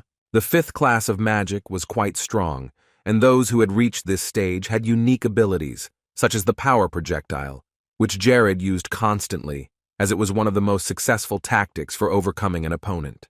Natalie was already quite far away, but she could hear everything perfectly well with their shouting, and now she was finally convinced that Jared was a powerful wizard. Only now did the boy begin to use his magical abilities to their fullest potential, and Barrett was just glad to see such a pathetic opponent with weak magic standing before him. He pulled out his sword, saying that none of the magician's traps would work on him anymore, especially since dodging his first-class spells was the easiest thing to do. Right now, Barrett was about to unleash the full power of the sword, and he attacked the magician, holding the weapon tightly with his hands. But Jared was going to stop such a strong sword energy with a simple spell. Natalie became afraid for him. She exclaimed that he would die if he did not immediately create a shield. She froze in the middle of the room, looking at the speed with which the power of the weapon was coming towards the magician. At the very last moment, Jared realized that even 5th-class magic would not be enough to deal with Barrett, so it was time to use the last resort he had been saving for last. Thanks to Jared's unique abilities, he was able to create the same power projectile but with 4 times the power. Natalie exhaled and turned away from Jared, closing her eyes. Surprisingly, he was very skilled and agile. Sometimes it seemed like he was using it to survive. However, a mage like him was destined to die, Natalie said in an indifferent tone. She was used to seeing people die, whether they were guilty or not. But immediately after her words, the girl heard a loud explosion behind her, which gave her goosebumps, and it confused her guards. The Red Queen was not expecting this, and now she was curious to see what had just happened. But the fight was already over, and Jared stood over his defeated enemy, who was lying unconscious on the floor, with glimmers of magic still flying in the air. The magician could now breathe out with a calm soul. He not only did not die, but also saved hundreds of innocent lives, including his kingdom. He was using a lot of mana to cast this spell, especially since he had already been in a fight, so it was his last move, which could have been useless. In fact, Jared was already thinking about using the Secret of the Savior if he needed to, but he was holding off until the last minute to avoid doing so. The Secret of the Savior is a god's protection that is granted to people when their stamina drops to 1. Then the person gains unlimited strength that can block all attacks for the next 10 seconds. However, it doesn't matter whether he would have used it or not. Now other things are more important, especially since he has a safety measure that can protect his life if something goes differently than his plan. Because of this, Jared could feel more free and not be afraid of dying immediately, so he attacked with much more confidence and took big risks, such as this fight. If it had been an ordinary power projectile, Barrett could have easily deflected it with his sword, as most experienced knights would have, and Jared had to admit that if the opponent's weapon had been able to break through his barrier, he would have been finished. He would have simply beheaded him, and that would have been the end of Jared's journey in the story. However, things turned out quite differently, and now it was the end for Barrett, who believed too much in what Jared had come up with. With the last of his strength, the knight opened his eyes, telling Jared that he was a coward who could not fight fair. The magician, after these words, took out the dagger of death, which he had with him, and this blow was really to be the last in Barrett's life. He stabbed the sharp blade into his stomach, and a stabbing pain went through the knight's body, and he wanted to scream involuntarily, but he didn't have the strength to do so. Now we have to think about who is the real coward and idiot here. Jared kept his hand calmly on the hilt of the dagger. In any case, the outcome was always the same. Only the victories or defeats were important, not the methods of achieving them. But Barrett did not hear him anymore. Breathing in the air for the last time, he closed his eyes forever. After that, the magician took the knight by his robe and pulled him along. Later, he used a teleporter to get away from the many faces that filled the room. With his defeated rival in his arms, Jared flew high into the night sky, which was littered with only a few stars and a bright moon. The guild members, who had just seen their master and leader killed in front of them, were very frightened. As long as they could see Jared with the body of their master, they watched him and kept their eyes on the sky. The king of Krivia proudly climbed even higher, holding Barrett, and stopped in front of the lunar full moon. He looked down at the pitiful supporters of this heathen and ordered them to watch carefully what was about to happen. Now his maximum attack was 15 times, which Jared was about to use on his enemy. The guy began to wave the cut body of his opponent while his fanatics looked up with horror in their eyes. Natalie ran outside and called out to Lochard, telling him to stop, but she was also watching what was happening in a daze. Jared did not care as before.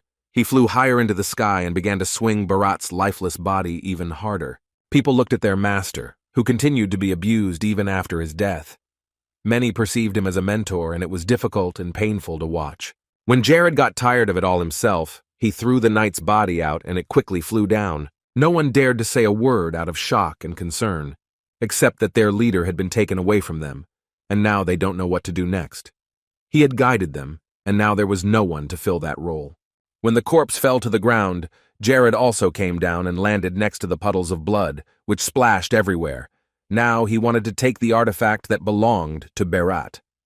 Jared asked a rhetorical question to see if anyone in the crowd was okay with this, but then added that he didn't care what they said, especially since he was sure that no one would dare break the silence that reigned among the crowd. The winner had the right to take everything for himself after overcoming the opponent. After that, the magician turned his back on them, throwing a dry goodbye at the end. But the Red Queen did not let him leave so quickly. She and her guards caught up with him and asked him to stay. It wasn't the best time to talk, but Natalie asked where else she could see him, because she wasn't going to let this wizard go. This made Jared turn to her, and he thought about his answer for a long time. Finally, with a smile, he spoke to the Red Queen. The king of Krivia said that they would meet again, and that it would happen someday, for today was certainly not the last time they would meet. Then Jared moved forward again to pick up Lacus and go to his kingdom together. But his words sounded too strange to Natalie. She didn't understand why the magician was so confident that they would meet in the world someday, but she couldn't get an answer to this question, since it was impossible to read Jared's thoughts. She would have been very interested to see at least some of the memories of this mysterious magician who had appeared out of nowhere. Natalie looked him over again, and Jared remained silent.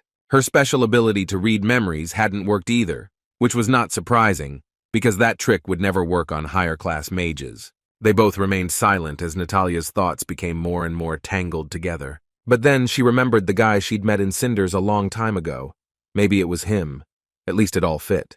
Natalie was shocked by her own assumptions, realizing how strange they sounded, but it seemed right to her. Natalie came to the conclusion that Jared was simply hiding his own face from her. Jared himself began to realize that the girl had realized who he really was, so he wasted no time in taking off into the air to get out of the Red Queen's sight as quickly as possible. She remained in silence with these thoughts, but with the certainty that it was indeed the same person, and now she wanted to see him again even more. Unlike her, the other people were only interested in the murder of their master. They all gathered around his body, screaming, their hearts filled with anger at this mage who had taken the life of their leader. Jared and Lacus arrived in Cinders first, as there was still unfinished business. With the help of teleportation, they quickly arrived at the right place, and the first thing Lacus did was ask His Majesty where he had been for so long. The only answer was that he had been out for a walk, because he wanted to get some exercise. Lacus didn't dare ask any more questions, and only said that His Majesty's magic was very mysterious, just like he had been lately. Jared laughed slightly as he looked at him. It was no surprise that a mage would use magic. Lacus already knew that this magic was unusual, and the man added that many other people who used spells compared their magic to Jared's, even though no one said so. The boy seemed to ignore these words, or was simply distracted, because he remembered that he had brought a gift for Lacus. Jared had gotten the sword of Machias, which was exactly what the knight needed, and this weapon could help him improve his abilities. But that wasn't all. Jared also brought Clanid's armor, which was very heavy. Lacus was surprised by such gifts. First of all, he did not expect to hold such precious things in his hands, and secondly, he wondered where Jared got it all from. But the boy beat him to it, and said that all this should not worry the man at all. The knight was still open-mouthed in surprise, so Jared added that in exchange for the armor and sword, the knight would work harder for his kingdom. Along with the Sword of Destruction, which Lacus received after defeating the King of Death, Jared allowed him to use these items as he pleased. Lacus was still unable to say anything. staring at his king in shock as he tried to formulate a sentence. Before Jared knew it, Lacus was on his knees, thanking him for his sincerity, and before that he managed to use his passive skill and activate his sword. When the knight asked him again to tell him where the valuable things had come from, the king felt uncomfortable, so he said once again that he could not tell him. The same night the two returned to their kingdom. Everything was calm and quiet around the mansion. Not a sound could be heard except for the echo of a few voices from afar. Jared invited Lacus to his study and asked him to put on Barrett's armor. He immediately scanned it to find out the characteristics when he was in the armor. The knight himself felt indescribable bliss. It seemed that he needed nothing else to be happy. Now we can confidently say that Lacus has been promoted to the level of 5th-class commander, which made Jared very happy. Holding such a title is not easy, considering that Lacus still cannot use the aura of the sword. Later, the king released him and he collapsed on the couch, starting to feel tired. The trip to the dungeon was successful. He took a lot of valuable things from there, and he was also glad that he had met Barrett unexpectedly and worried about possible future troubles that this guy could cause. After resting for a couple of minutes, he went back to work. There was one more problem he hadn't solved, namely the message he had sent to Barrett just before he died. He had sent it to Barrett just before he died, and sooner or later Jared would have had to decipher it, so he decided to do it now, rather than waste time later. The sound of the plate appearing in front of him could not be confused with anything else. Jared was already used to it, and this time it was a notification of another title. Because Barrett was dead, the boy received the title of the one who passed through the second crisis. And as a reward, he was given a map of the island of Tristis, and thanks to this, the current king had reached the turning point of his destiny. The young ruler noticed that after some remarkable events occurred, he was rewarded with a map of the island of Tristis, and in the end, it all came down to attacking the great castle of the continent of Nars, deep in the bottomless afterlife where you can meet the gods. The fewer people who would negatively influence the coming holy war, the better for Jared, so he wondered if his brother's death alone would not be enough. But he also wondered about the last phrase in the paradise before the war. It said that a new balance and compliance with the rules and requirements would help restore the state, which was on the verge of decline. So if we evaluate all the recent events, the beginning of the war is very close. If you look at the original story, there was still time for it, and the front would have to unfold in a few years. But Jared's existence began to gradually change the storylines, and everything was not exactly like in the game. Now his life was like a story from novels or movies that he loved to read in his past life. Sometimes even at night he could not put the book down. He remembered his real self, realizing that now he had a chance to fix his past problems, and perhaps that was the reason he had been given a new life. So the king of Krivia decided that he should speed up the process as quickly as possible. To get off to a good start, he needed to acquire a lot of resources, professional people to rely on, and more territories. He wanted to turn them into weapons and use them wisely. The fact that time was moving fast was playing against him, and the longer he waited, the worse it would be. Jared was enthusiastically thinking of new strategies when one of the maids came up and told the king that Arcanes was waiting for him in the castle basement. The boy asked how long Arcanes had been waiting, and she replied that he had been expecting him since yesterday, and she added that Aki had brought a lot of materials to show him. Jared felt a little embarrassed that he had kept the younger man waiting so long, so he decided that he would go straight to Aki. Before he did, however, he asked the maid how her friend Hayes was doing, since he hadn't seen her since he'd returned. The girl has been training all this time and trying to master the divine power. She hardly left her room, only for work, and in fact, Jared did not expect such efforts. She exceeded all expectations. After these questions, Jared went to see Aki in the basement. When the king walked behind the closed door, the first thing he saw were mountains of paper, and then the boy himself. At that time, the shopkeeper was looking for something on the top shelves, and in fact, Jared's unexpected arrival startled him a little. Jared immediately came up to him, carefully examining everything the boy had brought here. The king noticed an inscription on one of the sheets, namely about the stock of the frame and its increase. It was all related to the topic of weight loss. Aki began to apologize sincerely to his king, saying that he hadn't noticed it, but the elder assured him that everything was fine and smiled. Then Aki immediately began to look for something he wanted to show Jared, and he looked at all the painted diagrams in front of him. The blond man asked if it was from the Merchants Guild that Aki had collected such data. Everything was correct, and once again Aki called Jared Your Highness, even though he had already emphasized that he should not use such formal addresses. Aki was just jumping for joy. Finally, they could do something with this map of the continent, and profits were increasing again. His eyes were burning with happiness. And the whole strategy for selling Caracas petals across the continent was figured out.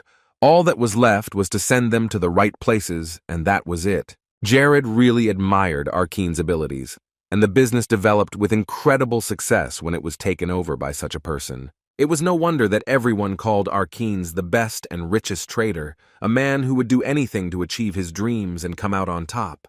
Now there was a lot of information. Thanks to Aki, the requests and needs of these petals across the continent had increased many times over. And also on Jared's desk was a complete analysis of recent contracts, all of which was written by hand. No matter who knows about Paradise and how much, no one can compare to Aki, and that was a great advantage for Arkeen. Aki had a lot to be proud of because so much hard work had been done, and most importantly, it was all for a good cause and would benefit the whole country. Jared looked at Aki with mesmerized eyes, stretching out his arms to hug him. The king was fascinated by such desperate work. The boy hugged the merchant tightly, and it seemed as if he did not want to let go. Suddenly the king opened his eyes again and remembered that they had another topic to talk about. And after a few seconds, Jared pulled away, looking at Aki while the trader stood silently in front of him, unmoving. Eventually, Jared invited Arkeen into his office to talk. It was only then that she told the truth, explaining that it was much easier to trade in these difficult times. Aki was a girl, but pretending to be a guy made it easier for her to stay afloat in the world of trade, which she wanted to conquer so badly and was confidently going for it. She felt embarrassed that she had to lie to the king all this time, so she apologized, looking away from him. But Jared calmly replied that the girl had nothing to apologize for.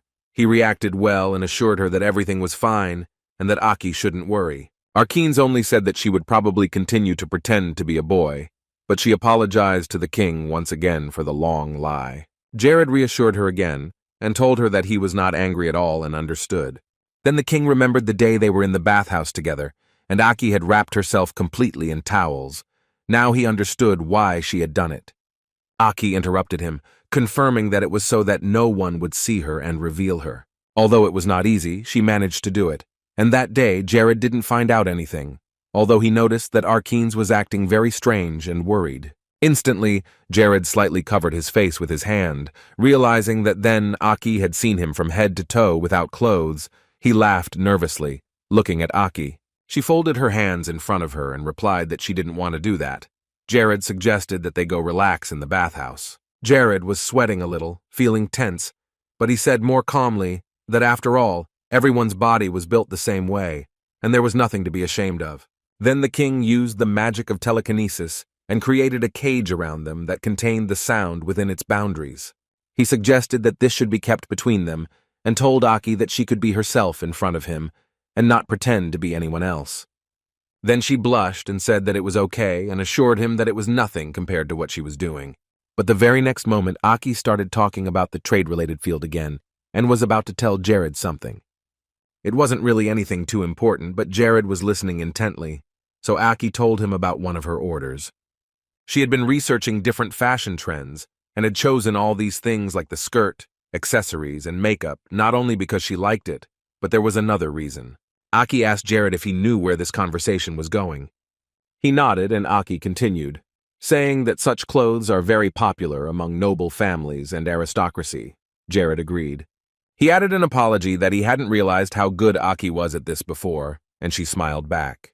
She was incredibly flattered to hear him say that, and to be praised for her professionalism in her favorite fields. Suddenly, Jared found himself thinking, looking at Aki as she continued to talk and tell him something. He had noticed for a while now that Aki acted very differently when they were alone, or just standing close to each other, or when they had tactile contact. He had noticed how Aki would blush in front of him at such moments and her behavior would change dramatically. When they finished talking about trade, Jared offered Aki one more thing, namely the title of Baron, and the king asked if she would like it. The girl threw up her hands, saying that she shouldn't do that, because the position she was in now was great. Trade was going well, and Aki was in the right place, holding the position she was in now. She was already the head of the largest merchants' guild in the entire kingdom, which had been her lifelong dream, so the title of Baron was hardly necessary here. Jared was in no hurry, but asked her to think about his offer again and give him an answer a little later, and not in a hurry. Since the girl was already the head of the merchants' guild, especially since their group was very powerful, she could use another noble status. It would only be a plus in her pocket.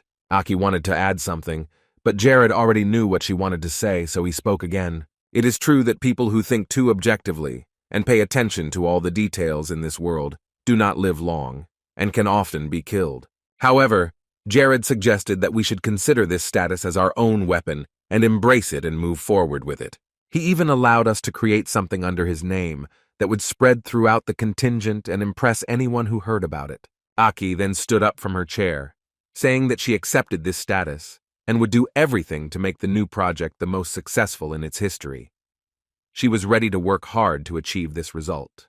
Jared smiled when he heard these words. He said that Aki reminded him of Lakis, but he sincerely did not understand why everyone said they were ready to make every effort and give their lives for him. The answer was simple. Those who worked with him trusted him completely and were ready to do their best. So Aki enthusiastically exclaimed that it was time to start the briefing right now, because all the preparations for the start of the Caracas petal sales were ready. Then she added that very soon the continent of Nars would be overwhelmed by a great wave if everything continued in this spirit, and more people learned about Krivia. Jared was excited. They had a lot of time to complete the task, so it was time to get to work. So the king asked Aki to tell him everything in the smallest detail and explain his strategy, and he immersed himself in the subject so that the plan could be executed in the best possible way. It got to the point that the petals of the Caracas flower became popular throughout the continent by 1417, and for anyone suffering from obesity, they became a ray of hope. And when Jared first saw them, he immediately had an idea. With her help, Jared was sure that he would be able to become famous a year earlier, so he asked Aki if she had gathered all the right merchants to showcase the entire project, which was now considered the most global in the country. The girl replied that she had not only gathered the entire guild, but had also hired security, as the demonstration was going to be long and big. Jared could rely on her in this matter, so he entrusted her to handle it all on her own, and he also entrusted Aki with the sales negotiations. Aki's spirits were rising with every word he said, and she was so happy to have so many tasks in the area where her heart was and where she felt so needed.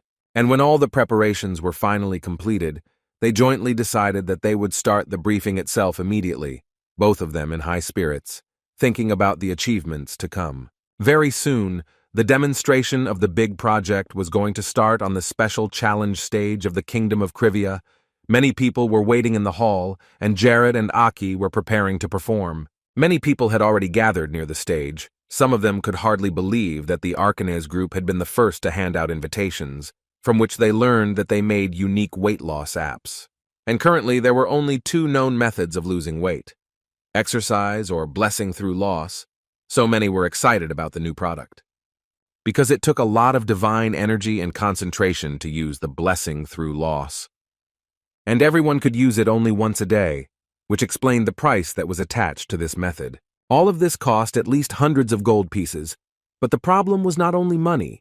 One could wait in line for months for this procedure, and it happened that people waited for 6 months or even longer. In the end, not everyone wanted to exercise on a regular basis, so people would sign up and wait for weeks for their turn to come.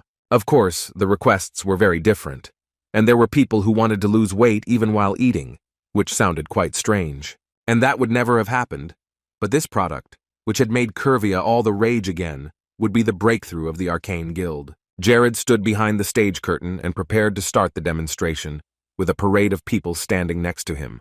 He recalled events that seemed to have happened a long time ago, but in reality only a few months had passed. He saw the faces of the twins Marie and Marin in his mind. They had been eager to help him that day. The 2 of them had taken care of many patients at the clinic that had been built on the sacred land of Sanare.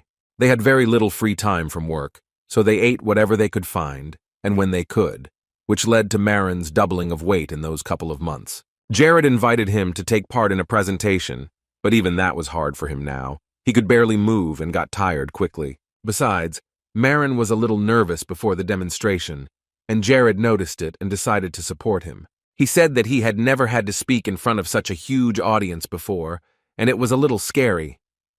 He apologized, shifting from one foot to the other and clasping his hands tightly. Tears fell as he said that he was sorry for his condition, but that there was nothing he could do about it.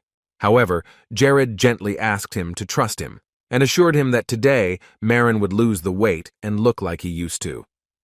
Then the young man admitted that he had already tried some drugs from other vendors, but they had no effect. Marin sincerely hoped that Arkanese's medicine would really help him, but he did not believe that it was possible.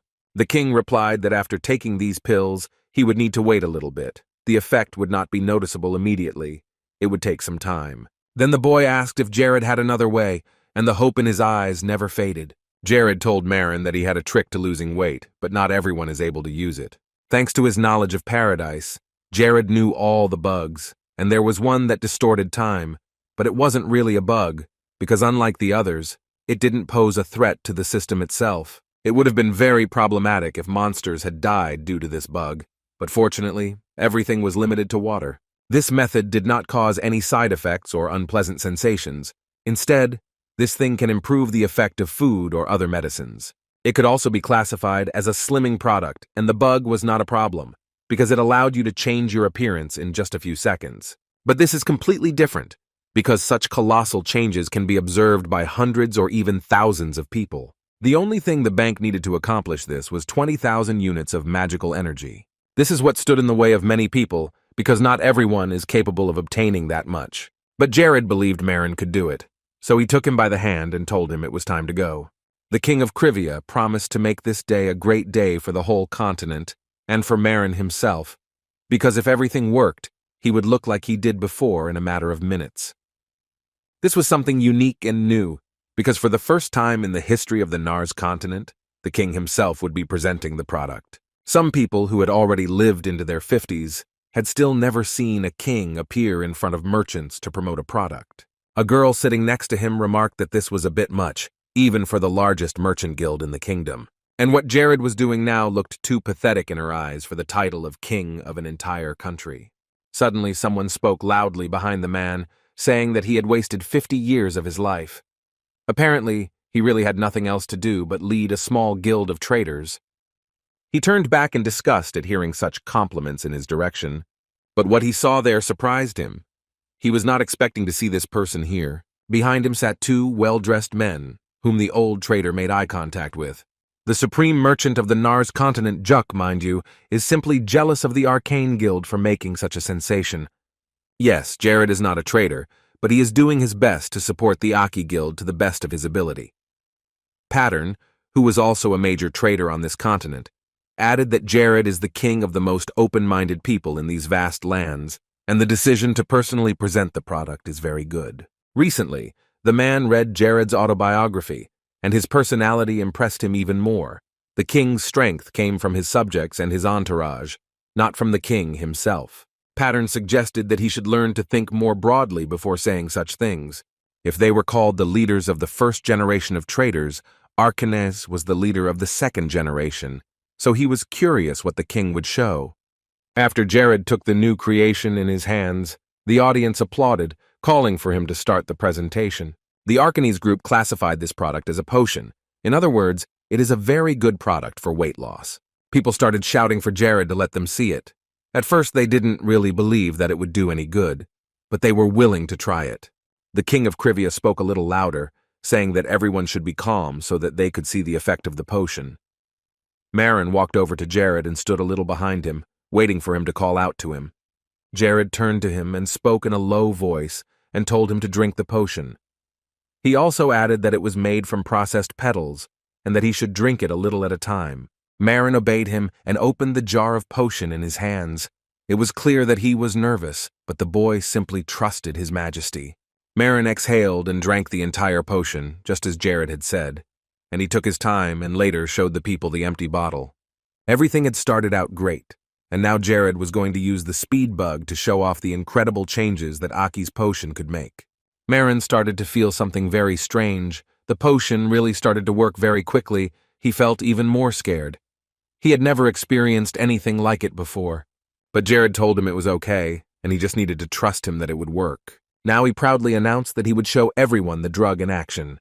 And a minute later, His Majesty used his mana to speed up the process. Marin didn't feel the best, perhaps even a little painful, but he endured it. Jared noticed that the boy was standing with his teeth clenched, and then asked him if he was in pain. He lied, saying that everything was quite normal and allowed him to continue. The king asked him to warn him immediately if Marin began to feel anything strange, and he agreed, but remained silent. When some more time passed, Jared asked him again how he was feeling. After that, only the boy told him that he felt as if a constant wave of energy was passing through his body, and it never stopped. Jared told him that this was a normal effect. It was meant to be, so he simply told Marin to let the mana flow through his body and relax. Marin tried his best to hold on and clenched his fists even harder.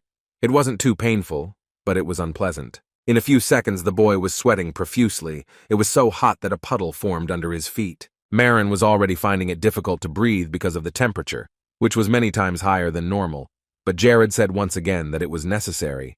There was nothing wrong with that. The boy apologized, to which His Majesty replied that he should concentrate and not worry about such trifles. The people sitting in the hall could hardly believe what they were seeing. It was truly an amazing sight, as the man's body instantly changed before their eyes. Aki, who was standing next to him, also watched in fascination as her drug worked, and Marin lost several kilograms in just a couple of minutes. Only now Jared's mana had worn off and he took his hand away, immediately asking how the guy was feeling.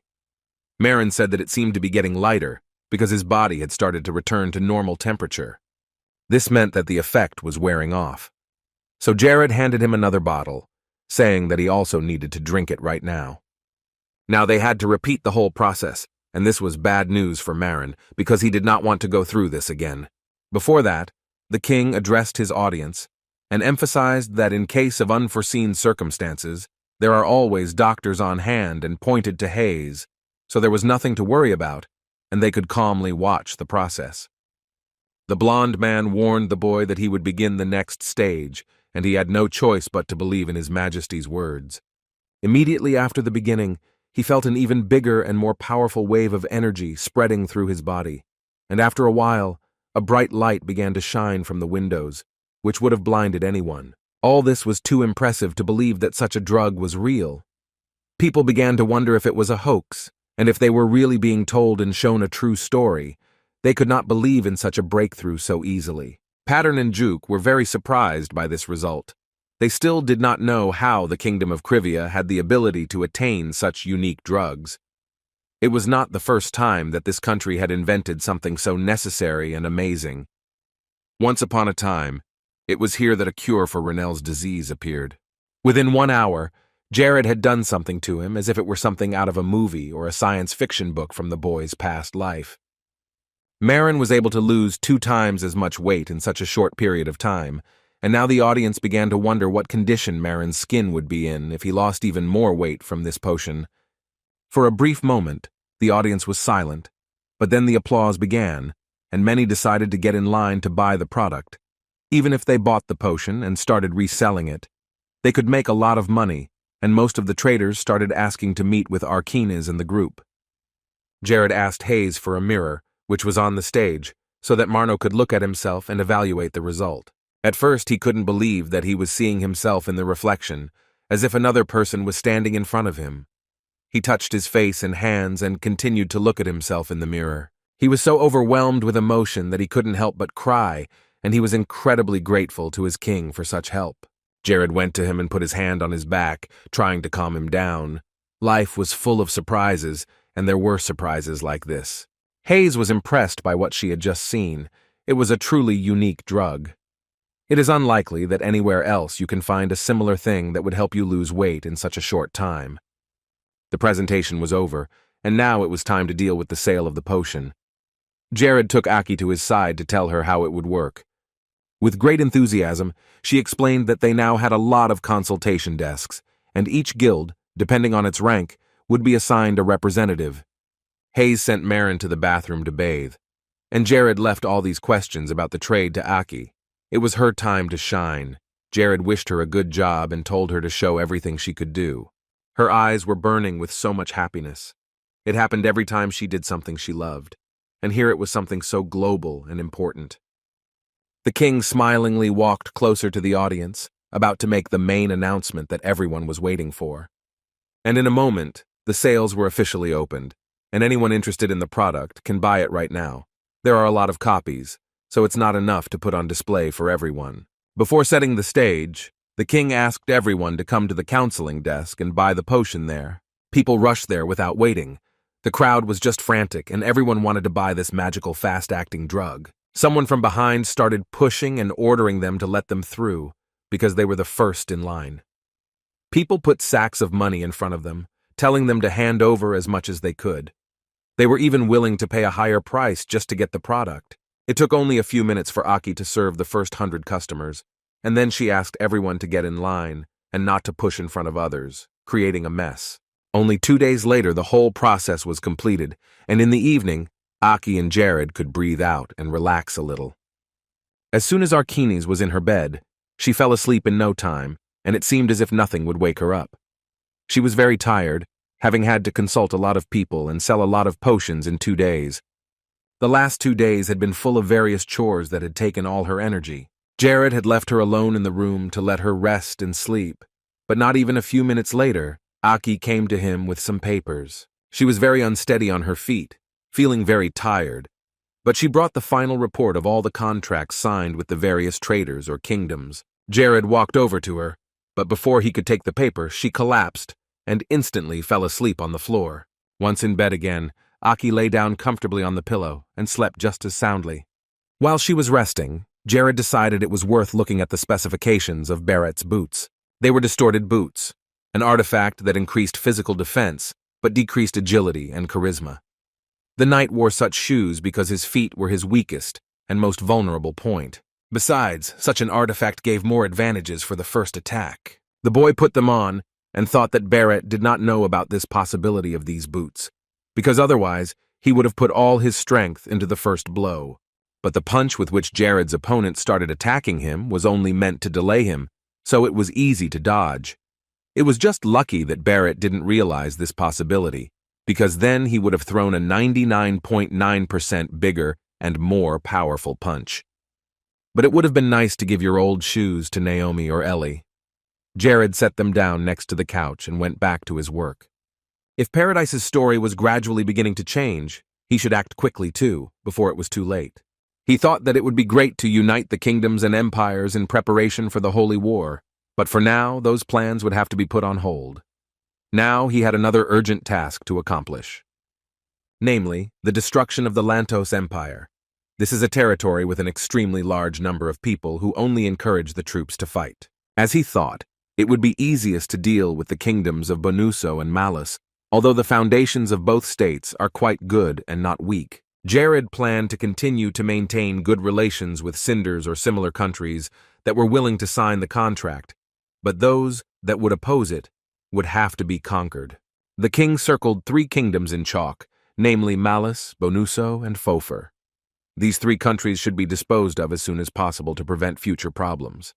He decided that he would take it one step at a time and soon deal with them all one by one, so that there would be no countries that would negatively affect other countries. A little more time passed and Aki finally woke up. She slept for a long time after those hard 2 days. There were many blacksmiths working in the forge, continuing to make weapons to prepare for another important battle. The shop was working overtime to create even more good swords made of Keldia, and the blacksmith Jared had hired not long ago was really happy here, because he was doing what he loved and was in a place where he was appreciated. All of them worked for their country and did their best for the king who had invested so much in Krivias. Every day there were more and more high-quality and durable weapons.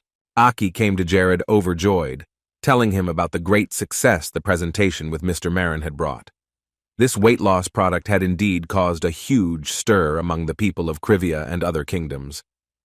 But the king stopped such a rush by telling Aki to talk about everything calmly. No one was in a hurry, and she could barely finish a sentence because she was so emotional. After Jared's request, she stopped and took a breath, then walked closer to him and was about to tell him something. Jared realized, without further ado, that it would be better to create a barrier around them that would keep the sound out.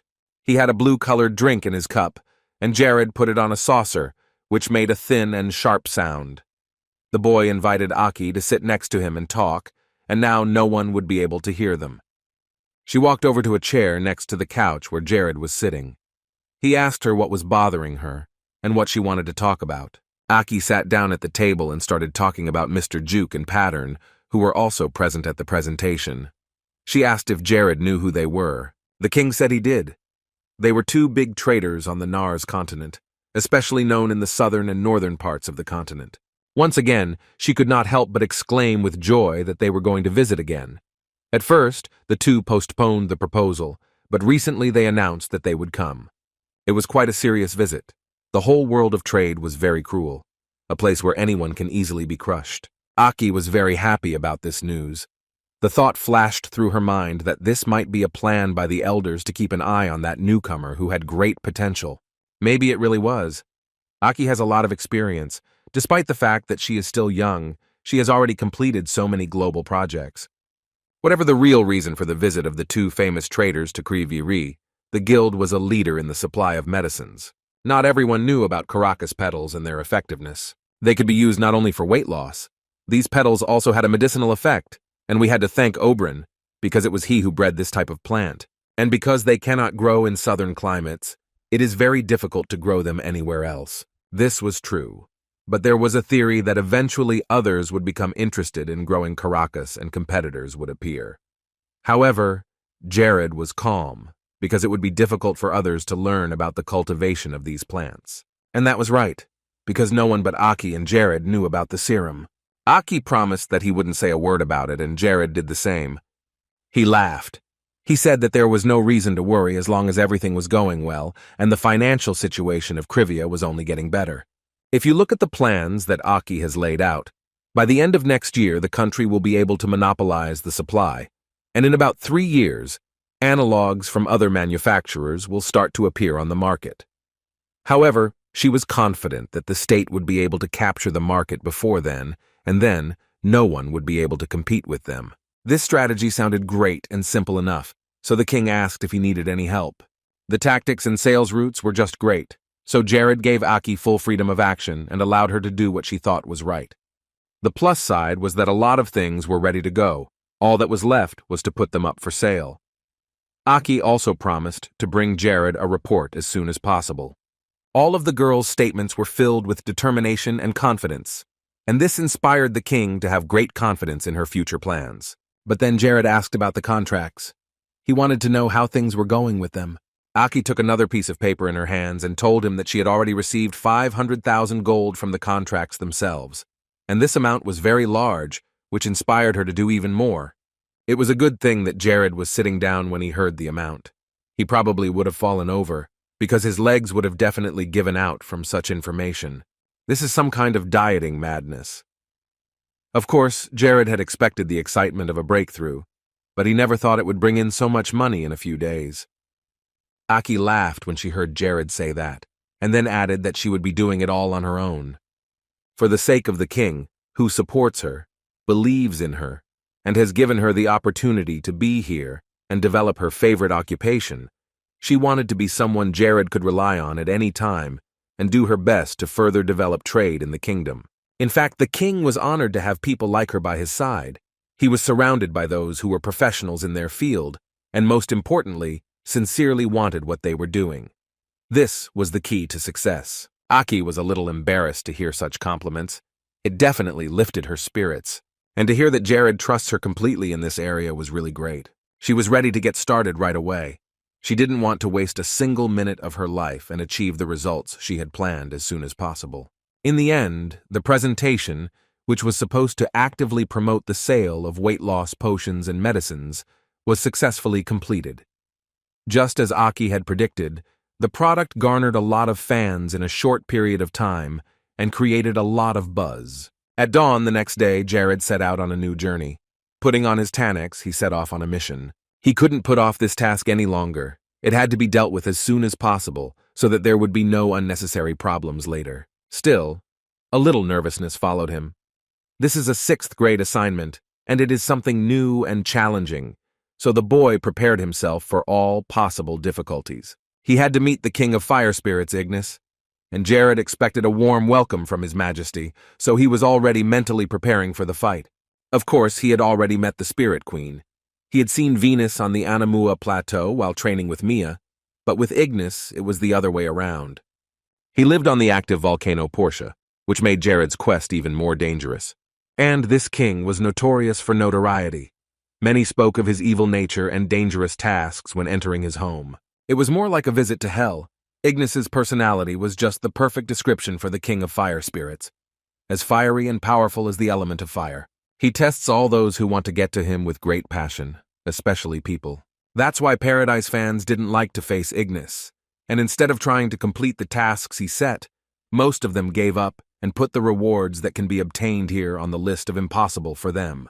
Easter eggs, bugs, or some kind of traps. Jared knew many ways that could simplify the task in such a difficult task. The solo bugger player, this nickname stuck to him for a reason during his lifetime. Ingus was no exception. In his kingdom, there were also a lot of bugs to use and simplify the task.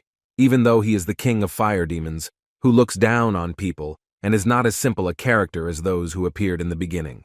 Jared's intention was to aim for the place where he would really be hurt. Ignis will meet his one and only love very soon. All she had to do was wait. There are always bigger fish to fry, so Jared came up with a good plan to implement. After flying for another hour or so, he reached the palace of Ignis, the king of the fire spirits, and finally set foot on the ground. He hadn't even gone inside yet, but he could already feel this eerie and powerful energy permeating his body from head to toe. The king had flown a long way to get here, so he decided to take a break and check things out before heading into the inferno itself. When Jared reviewed Lacus's stats, he noticed that the knight was still not up to Galadin's abilities. However, there was some good news.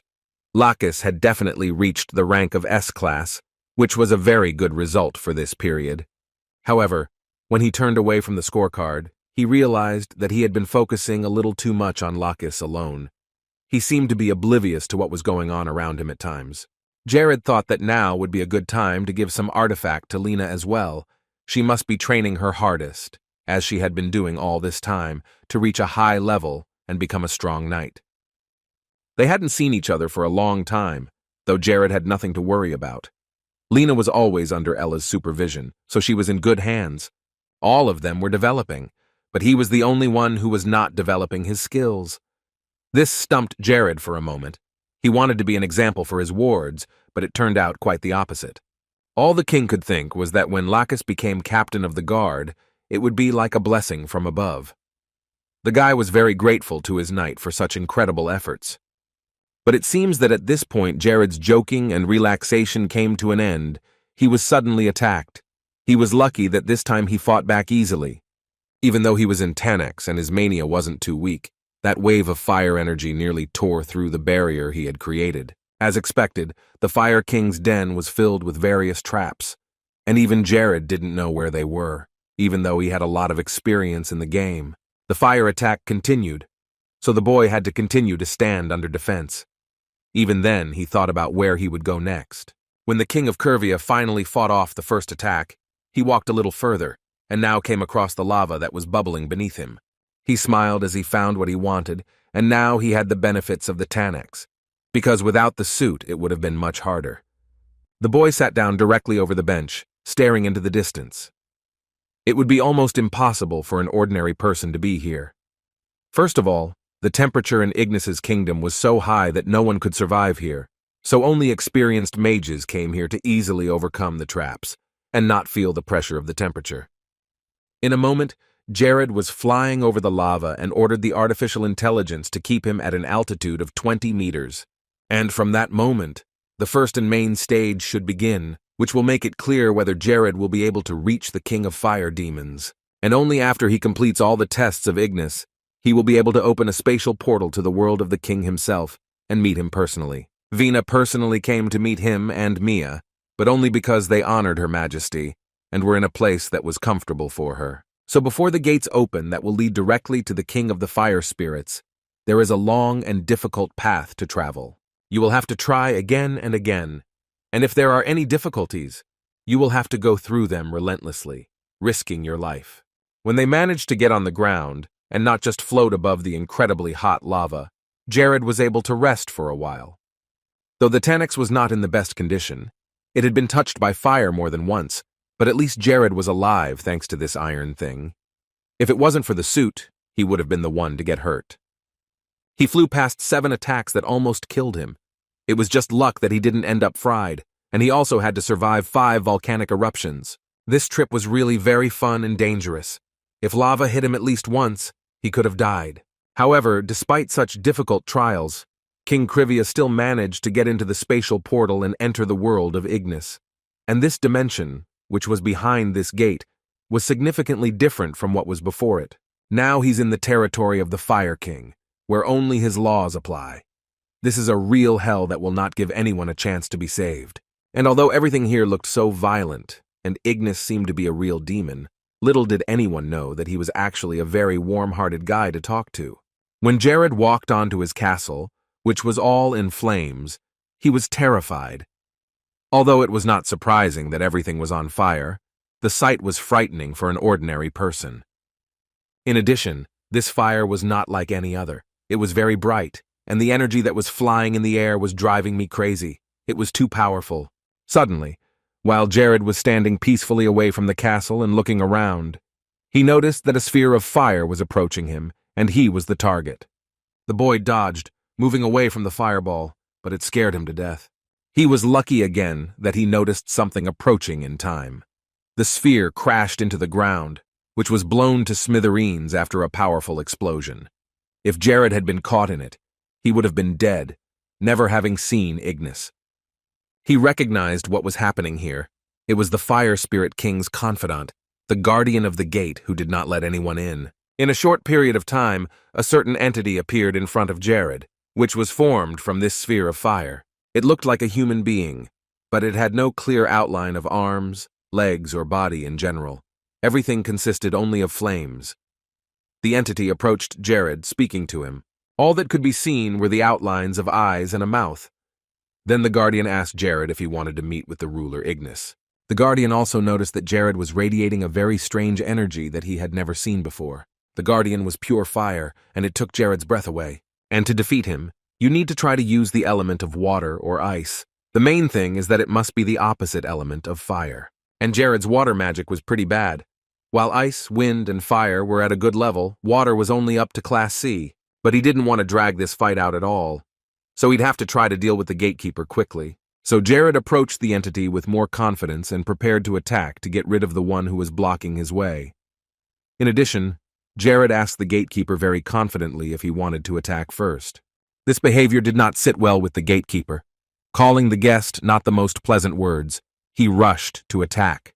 Jared stopped for a minute, not having time to follow him, and turned back, surveying the space around him. The boy had already realized that the guard was quite strong, and it was not a fact that he would be able to deal with him as quickly as he had planned. An ordinary mage would have lost control from something like this. So Jared was happy that at least he had the Tanax and had at least some advantages over this guard, and a chance to get out of here alive. The demon wanted to pour out all the anger, malice, and revenge of the fires of hell on him so badly that Jared was afraid. His opponent was very strong, and besides, this was his territory, and he felt more confident on it. The gatekeeper created something that looked like a tornado of fire, and then directed it at Jared, who was still standing below, and all he could do was watch the enemy. But he realized that he had to act immediately, and the closer the two opposing elements collided, the more powerful the effect would be, and the more likely he would have a chance to defeat this devil. It was quite dangerous, but Jared waited for the spell to get as close to him as possible. There was only a little more to go. Ignis, meanwhile, watched this exciting battle with satisfaction. Of all the people who had visited the port's volcano, there were very few who had captured his attention, and their deaths were quite ironic. Before his eyes, they died at the hands of nature itself, as they fell down and touched the lava, which helped them feel the pain of hell and killed them in the moment. But even if there were some lucky ones who managed to get to Ignis himself, despair dealt with them, and nothing remained of these brave individuals. But today the invincible legend lost like the last fool. Ignis was angry. He was not used to losing. If there was any life left in despair, he would rekindle the fire in him.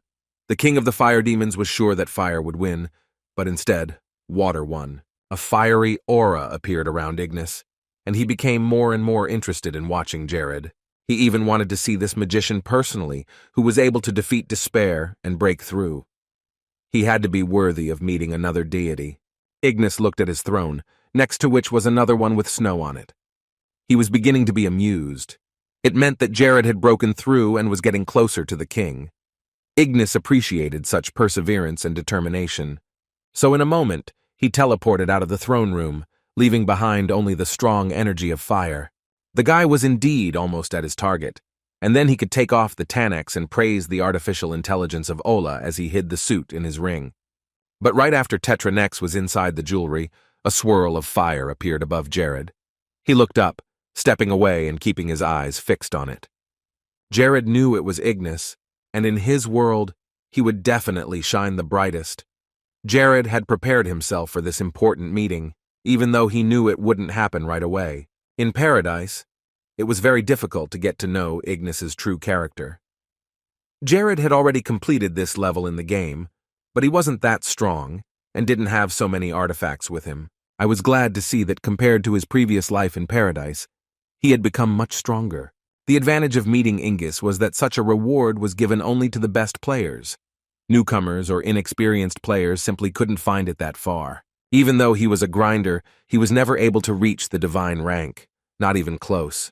Jared managed to see Ignis only after he was weakened numerous times. And even when Ignis was so majestic and powerful, the players humiliated him and called him sucker. They wanted to attack him and catch him, not perceiving him as a strong opponent. But now none of that mattered, because at the very beginning, Ignis was like the brightest and most majestic star that could dazzle everyone with its radiance. This was exactly what the king of the fire demons was like in his world. This energy could not be confused with any other. It was so strong that only the presence of Ignis made one feel uneasy. The king landed on the ground, standing next to Jared, and looked coldly into his eyes.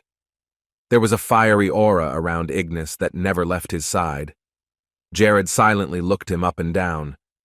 There was still a distance of a few meters between them, but this fire, this bright flame, could simply burn everything around them. Jared could feel the intense tension of being close to him, but he tried not to let it show.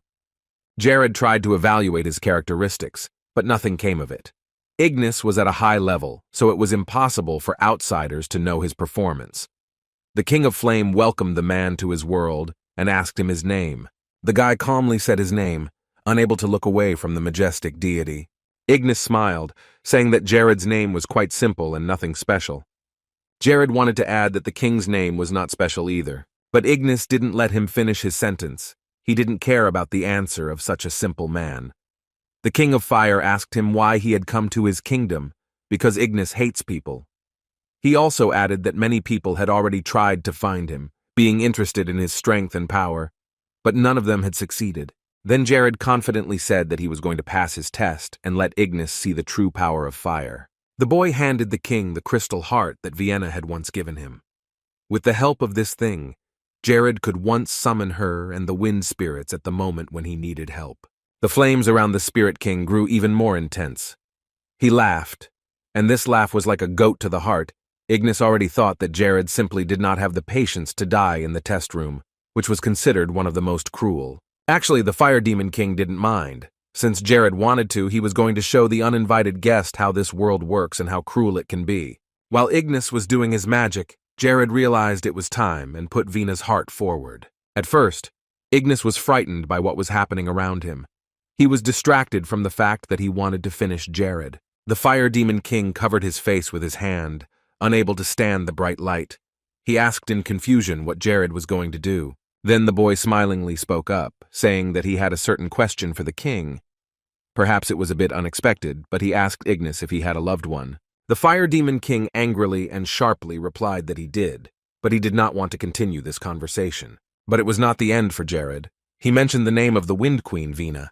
Ignis was not particularly pleased that this mage was able to learn the name of his beloved, but it really surprised the Demon King. Then Jared said more loudly that in a few minutes he would meet with Queen Vina, of course, all planned by himself. Ignis was now most interested in how Jared had managed to gain Vina's trust and favor, because it was simply impossible for an ordinary person to summon her. Without the spirit stone, it would be pointless to even try. And here Jared was about to do it right now, holding only a crystal piece in his hand. Ignis was right. Summoning a goddess, a queen of spirits, is impossible for ordinary people. But Jared managed to get a stone from her and personal permission to call her once. After this request, the heart simply disintegrated into small pieces and disappeared. Now Ignis was worried about one more thing, namely that some magician wanted to take possession of such a treasure as Vina's trust and help. The Fire Demon King asked what sense it made for the boy. Jared calmly replied that he must have done it with wise and prudent decisions, and that this interested Ven Ignis opened his gates to meet him for the same reason. It seemed that the flames burning in Ignis's heart were about to be set free and would leave nothing alive. His emotions took over. The blond man did not expect it, but Ignis came up to him very sharply and grabbed his arm.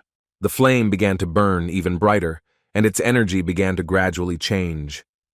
For some time, the Demon King was silent and found the strength to speak only after a few seconds. Tears appeared in his eyes, which even the fire could not destroy or block. Ignis thanked Jared. Those were the first words from him spoken with such sincerity. Jared didn't understand at first, and he didn't understand why he was thanking him either. Ignis began to cry even harder. He thought that he would never see Vienna again after a long separation, and when he heard that Jared was going to invite her here, he was overjoyed. He no longer cared that Jared was an uninvited guest. Jared felt a little awkward looking at him in this state, but it was also difficult to speak. Nevertheless, Jared needed the test room. It was only after he spoke about it that the Fire Demon King pulled away from him. The tears, which looked more like hot lava, did not stop flowing from his eyes. Ignis had ordered him to forget about this damned room. Something else was more important now. He was even ready to forgive Jared for destroying his servant. What mattered most was what he was going to see. Only now did Jared realize that the whole ordeal was off. Ignis had allowed him to move on without going through the trial. This was his gratitude for meeting the most important person in his life. The system issued a new notification that Jared had successfully passed all of Ignis's tests. The fire essence was not created, but all the conditions were met, so the magician could continue on his way. Everything was going quite well. He had not even expected Ignis to take such a step. However, apparently, he was now completely indifferent to everything that would happen. Meanwhile, Jared had also read that the god Assos applauded his success and had no regrets about giving him his blessing. When Ignis looked up, he spotted Vienna. The queen of the wind spirits was approaching the realm of fire, not believing her eyes. It seemed that nothing more was needed for his happiness now. When Ignis saw her, he felt so warm in his soul that he forgot about everything else. Nothing seemed as important as this meeting. She couldn't believe it was true, that they had finally met after so many years of hard separation. It was a meeting of fire and wind. They embraced as soon as Vienna flew close enough to do so. But on this long-awaited meeting, they had almost nothing to say to each other. Perhaps words were not needed here, because now the main thing was that they could see each other.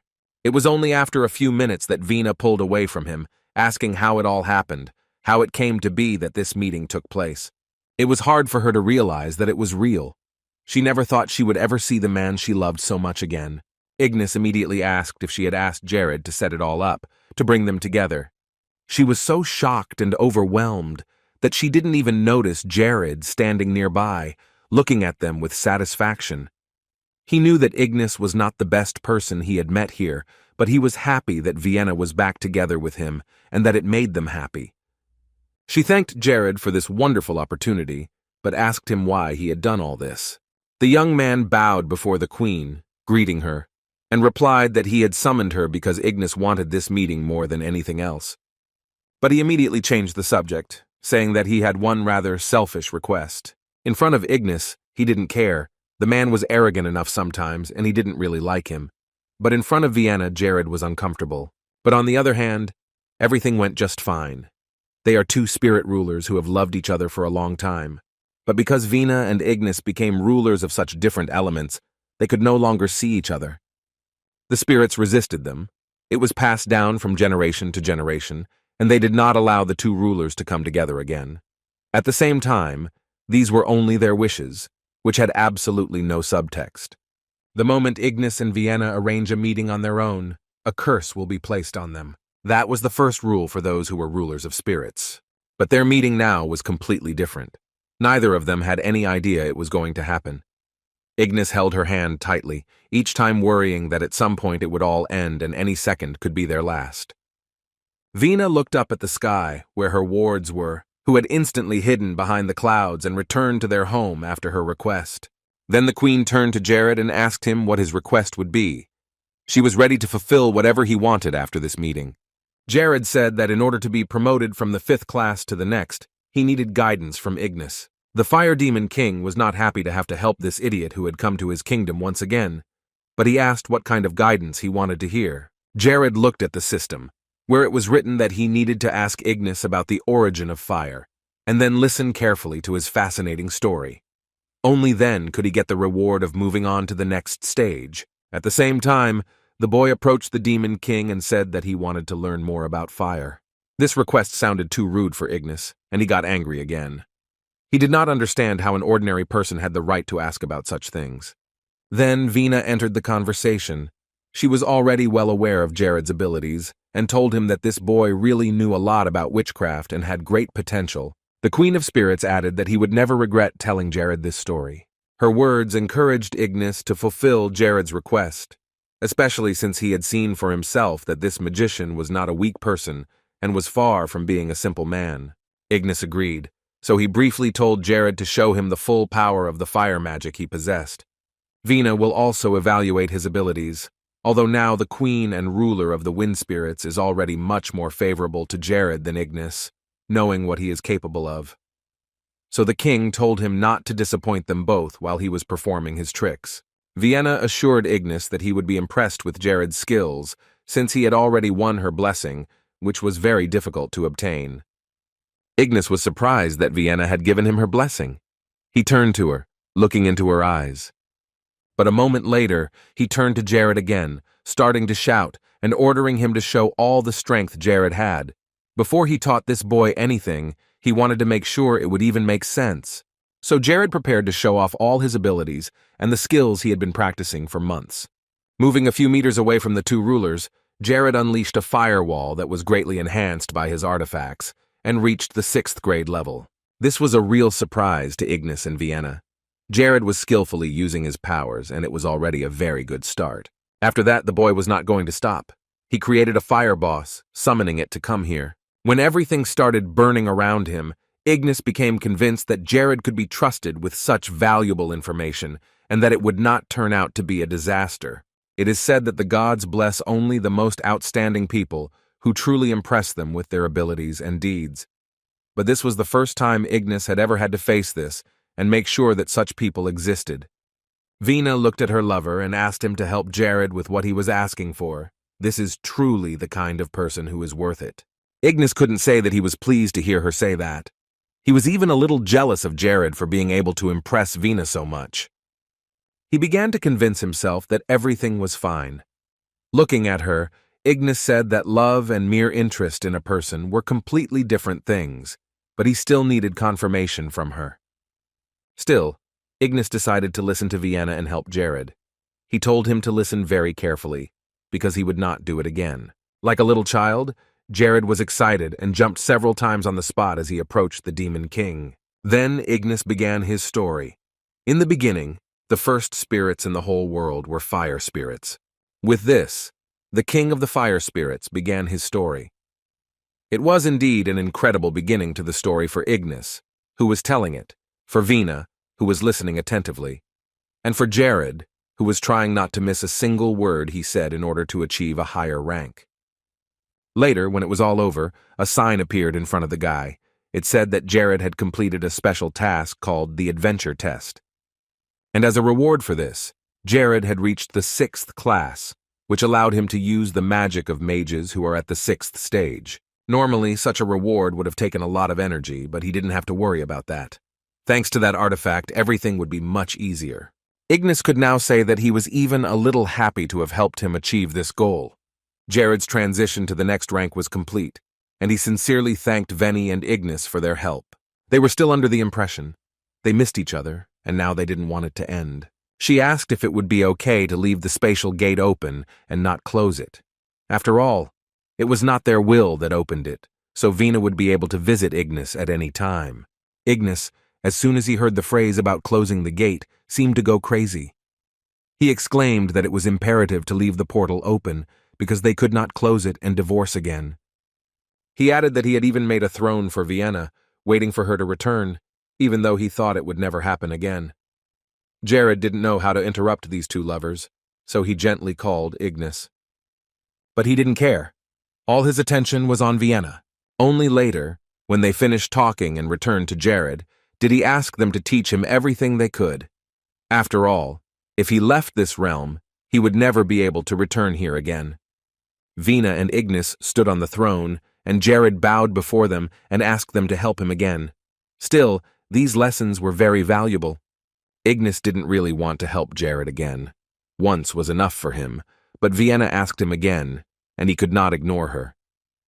Ignis told him to listen carefully. He began to tell him again that if the basis of wind is harmony and adaptation, then the opposite is true of fire. It is a struggle and cruelty. Vienna laughed, saying that Jared was a really talented magician, so that was not enough, and she told him to tell her something else. Then he added that first you have to control the fire very carefully, and then you have to use the rebellious fire spirit. Then he thought about it, wondering if he should do it. And finally, Ignis decided to give Jared something else. He got up from his throne and walked over to him. Jared didn't understand what he was talking about at first, but then Ignis told him that he was giving Jared half of the blessings he could give him, which shocked him beyond words. It was a good thing, but it was surprising that it was only half of what was possible. Vienna was also shocked that Ignis was giving his blessing to someone else. There was someone who could handle fire just as well. This person was also like Jared in his perseverance. Vienna asked who it was, but he abruptly said that he could not tell her who the person was. It could have negative consequences. Besides, it wouldn't be fair if Vienna and Jared knew about him and he hadn't heard a word about them. Jared wondered who it could be. It took a lot of experience and courage to get here, and no ordinary person would get a blessing from the gods. It wasn't bad because of the blessing itself, but because there was another candidate claiming to be the main character. He thought of Natalie and Quickle, but neither of them were very good at fire magic, so it was unlikely to be them. But there weren't that many firebenders on the entire continent. In the end, it wasn't that important to delve into the events of the past. Jared still needed to prepare for the Holy War, and it was pointless to think he was the only one and the strongest, because that would be the end of it. The moment came when Jared once again received a blessing from another god. The fire magic that Jared already possessed was greatly enhanced to the X level, and besides, several blessings are much better than one. Then there are always more advantages, especially since X level is the highest level in magic. It meant that he had developed this element to the maximum, and now all he had to do was to improve it with training. Ignis said that he had given Jared a special magic that almost no other magician on the entire continent possesses. The essence of this unique magic was that if there were any other lights within a 10-meter radius, they would combine, and a big explosion would occur. The strength of the chain flame would increase in proportion to the targets destroyed, and for every enemy destroyed, the chain fire magic will consume 1,000 mana. Ignis offered to try out his new spells right now and show what he can do with this level of power. The King of Fire Spirits created mock enemies around the boy and ordered him to launch an attack. Jared remembered all of Ignis's instructions and concentrated, then started a chain fire. He folded his arms into a lock and focused only on the burning lights. Then Jared connected them all together and, as Ignis had said, there was an explosion. The fire struck all the targets in front of Jared and destroyed every single one of them. It was an incredibly large force, the energy of which was super powerful. In just one shot, he managed to destroy everything around him. With that kind of power, it was more like an 8th grade spell or even stronger. Thanks to the blessing, the power increased many times over. Ignis calmly looked at Jared's work, asking if he liked it. Jared bowed before him, saying that nothing can make a magician as happy as new spells. He sincerely thanked Ignis for his kindness. Vina added that Jared would not let them down and would become a powerful wizard about whom they would hear many wonderful news. He smilingly replied that he would never forget the important and valuable lessons they had taught him and the important gifts they had given him. But Jared shouldn't have been so excited. Ignis added that if the magician died, all the blessings would still come back to them. Vienna was a little angry, not understanding how he could say such a thing, but he just laughed and said that he meant that Jared should be careful.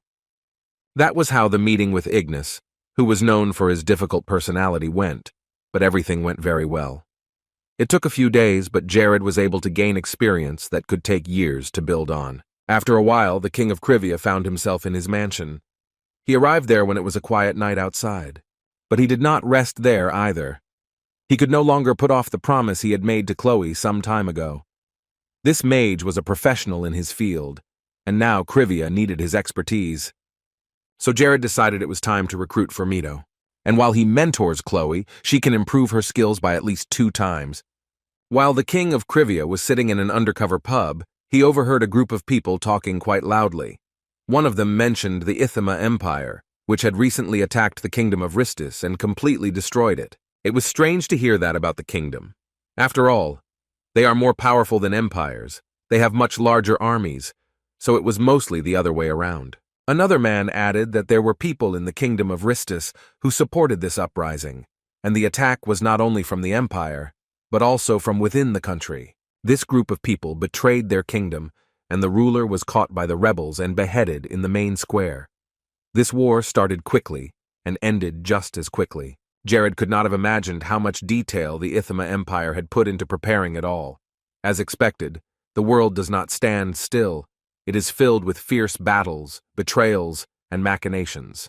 The era of warlord competition, when nations unite and possess independent power and strength without outside help and vassal states. And this whole era has already begun to be rebuilt. Jared had a great desire to prevent a great war and famine to save his kingdom from suffering. He chewed on the delicious roast meat, thinking that he would soon need to meet with Oberyn to discuss growing the best rice in Krivia. The group of people sitting nearby continued to talk about their own stories, and then one man pulled out a jar of a potion that had recently appeared on the market. He enthusiastically exclaimed that this potion was made only in Krivia and had no analogues. They had seen the king present it himself, and watched with their own eyes as Marin turned from a fat man to a thin boy. It was really impressive. Moreover, no one could have imagined that the king himself would present this product.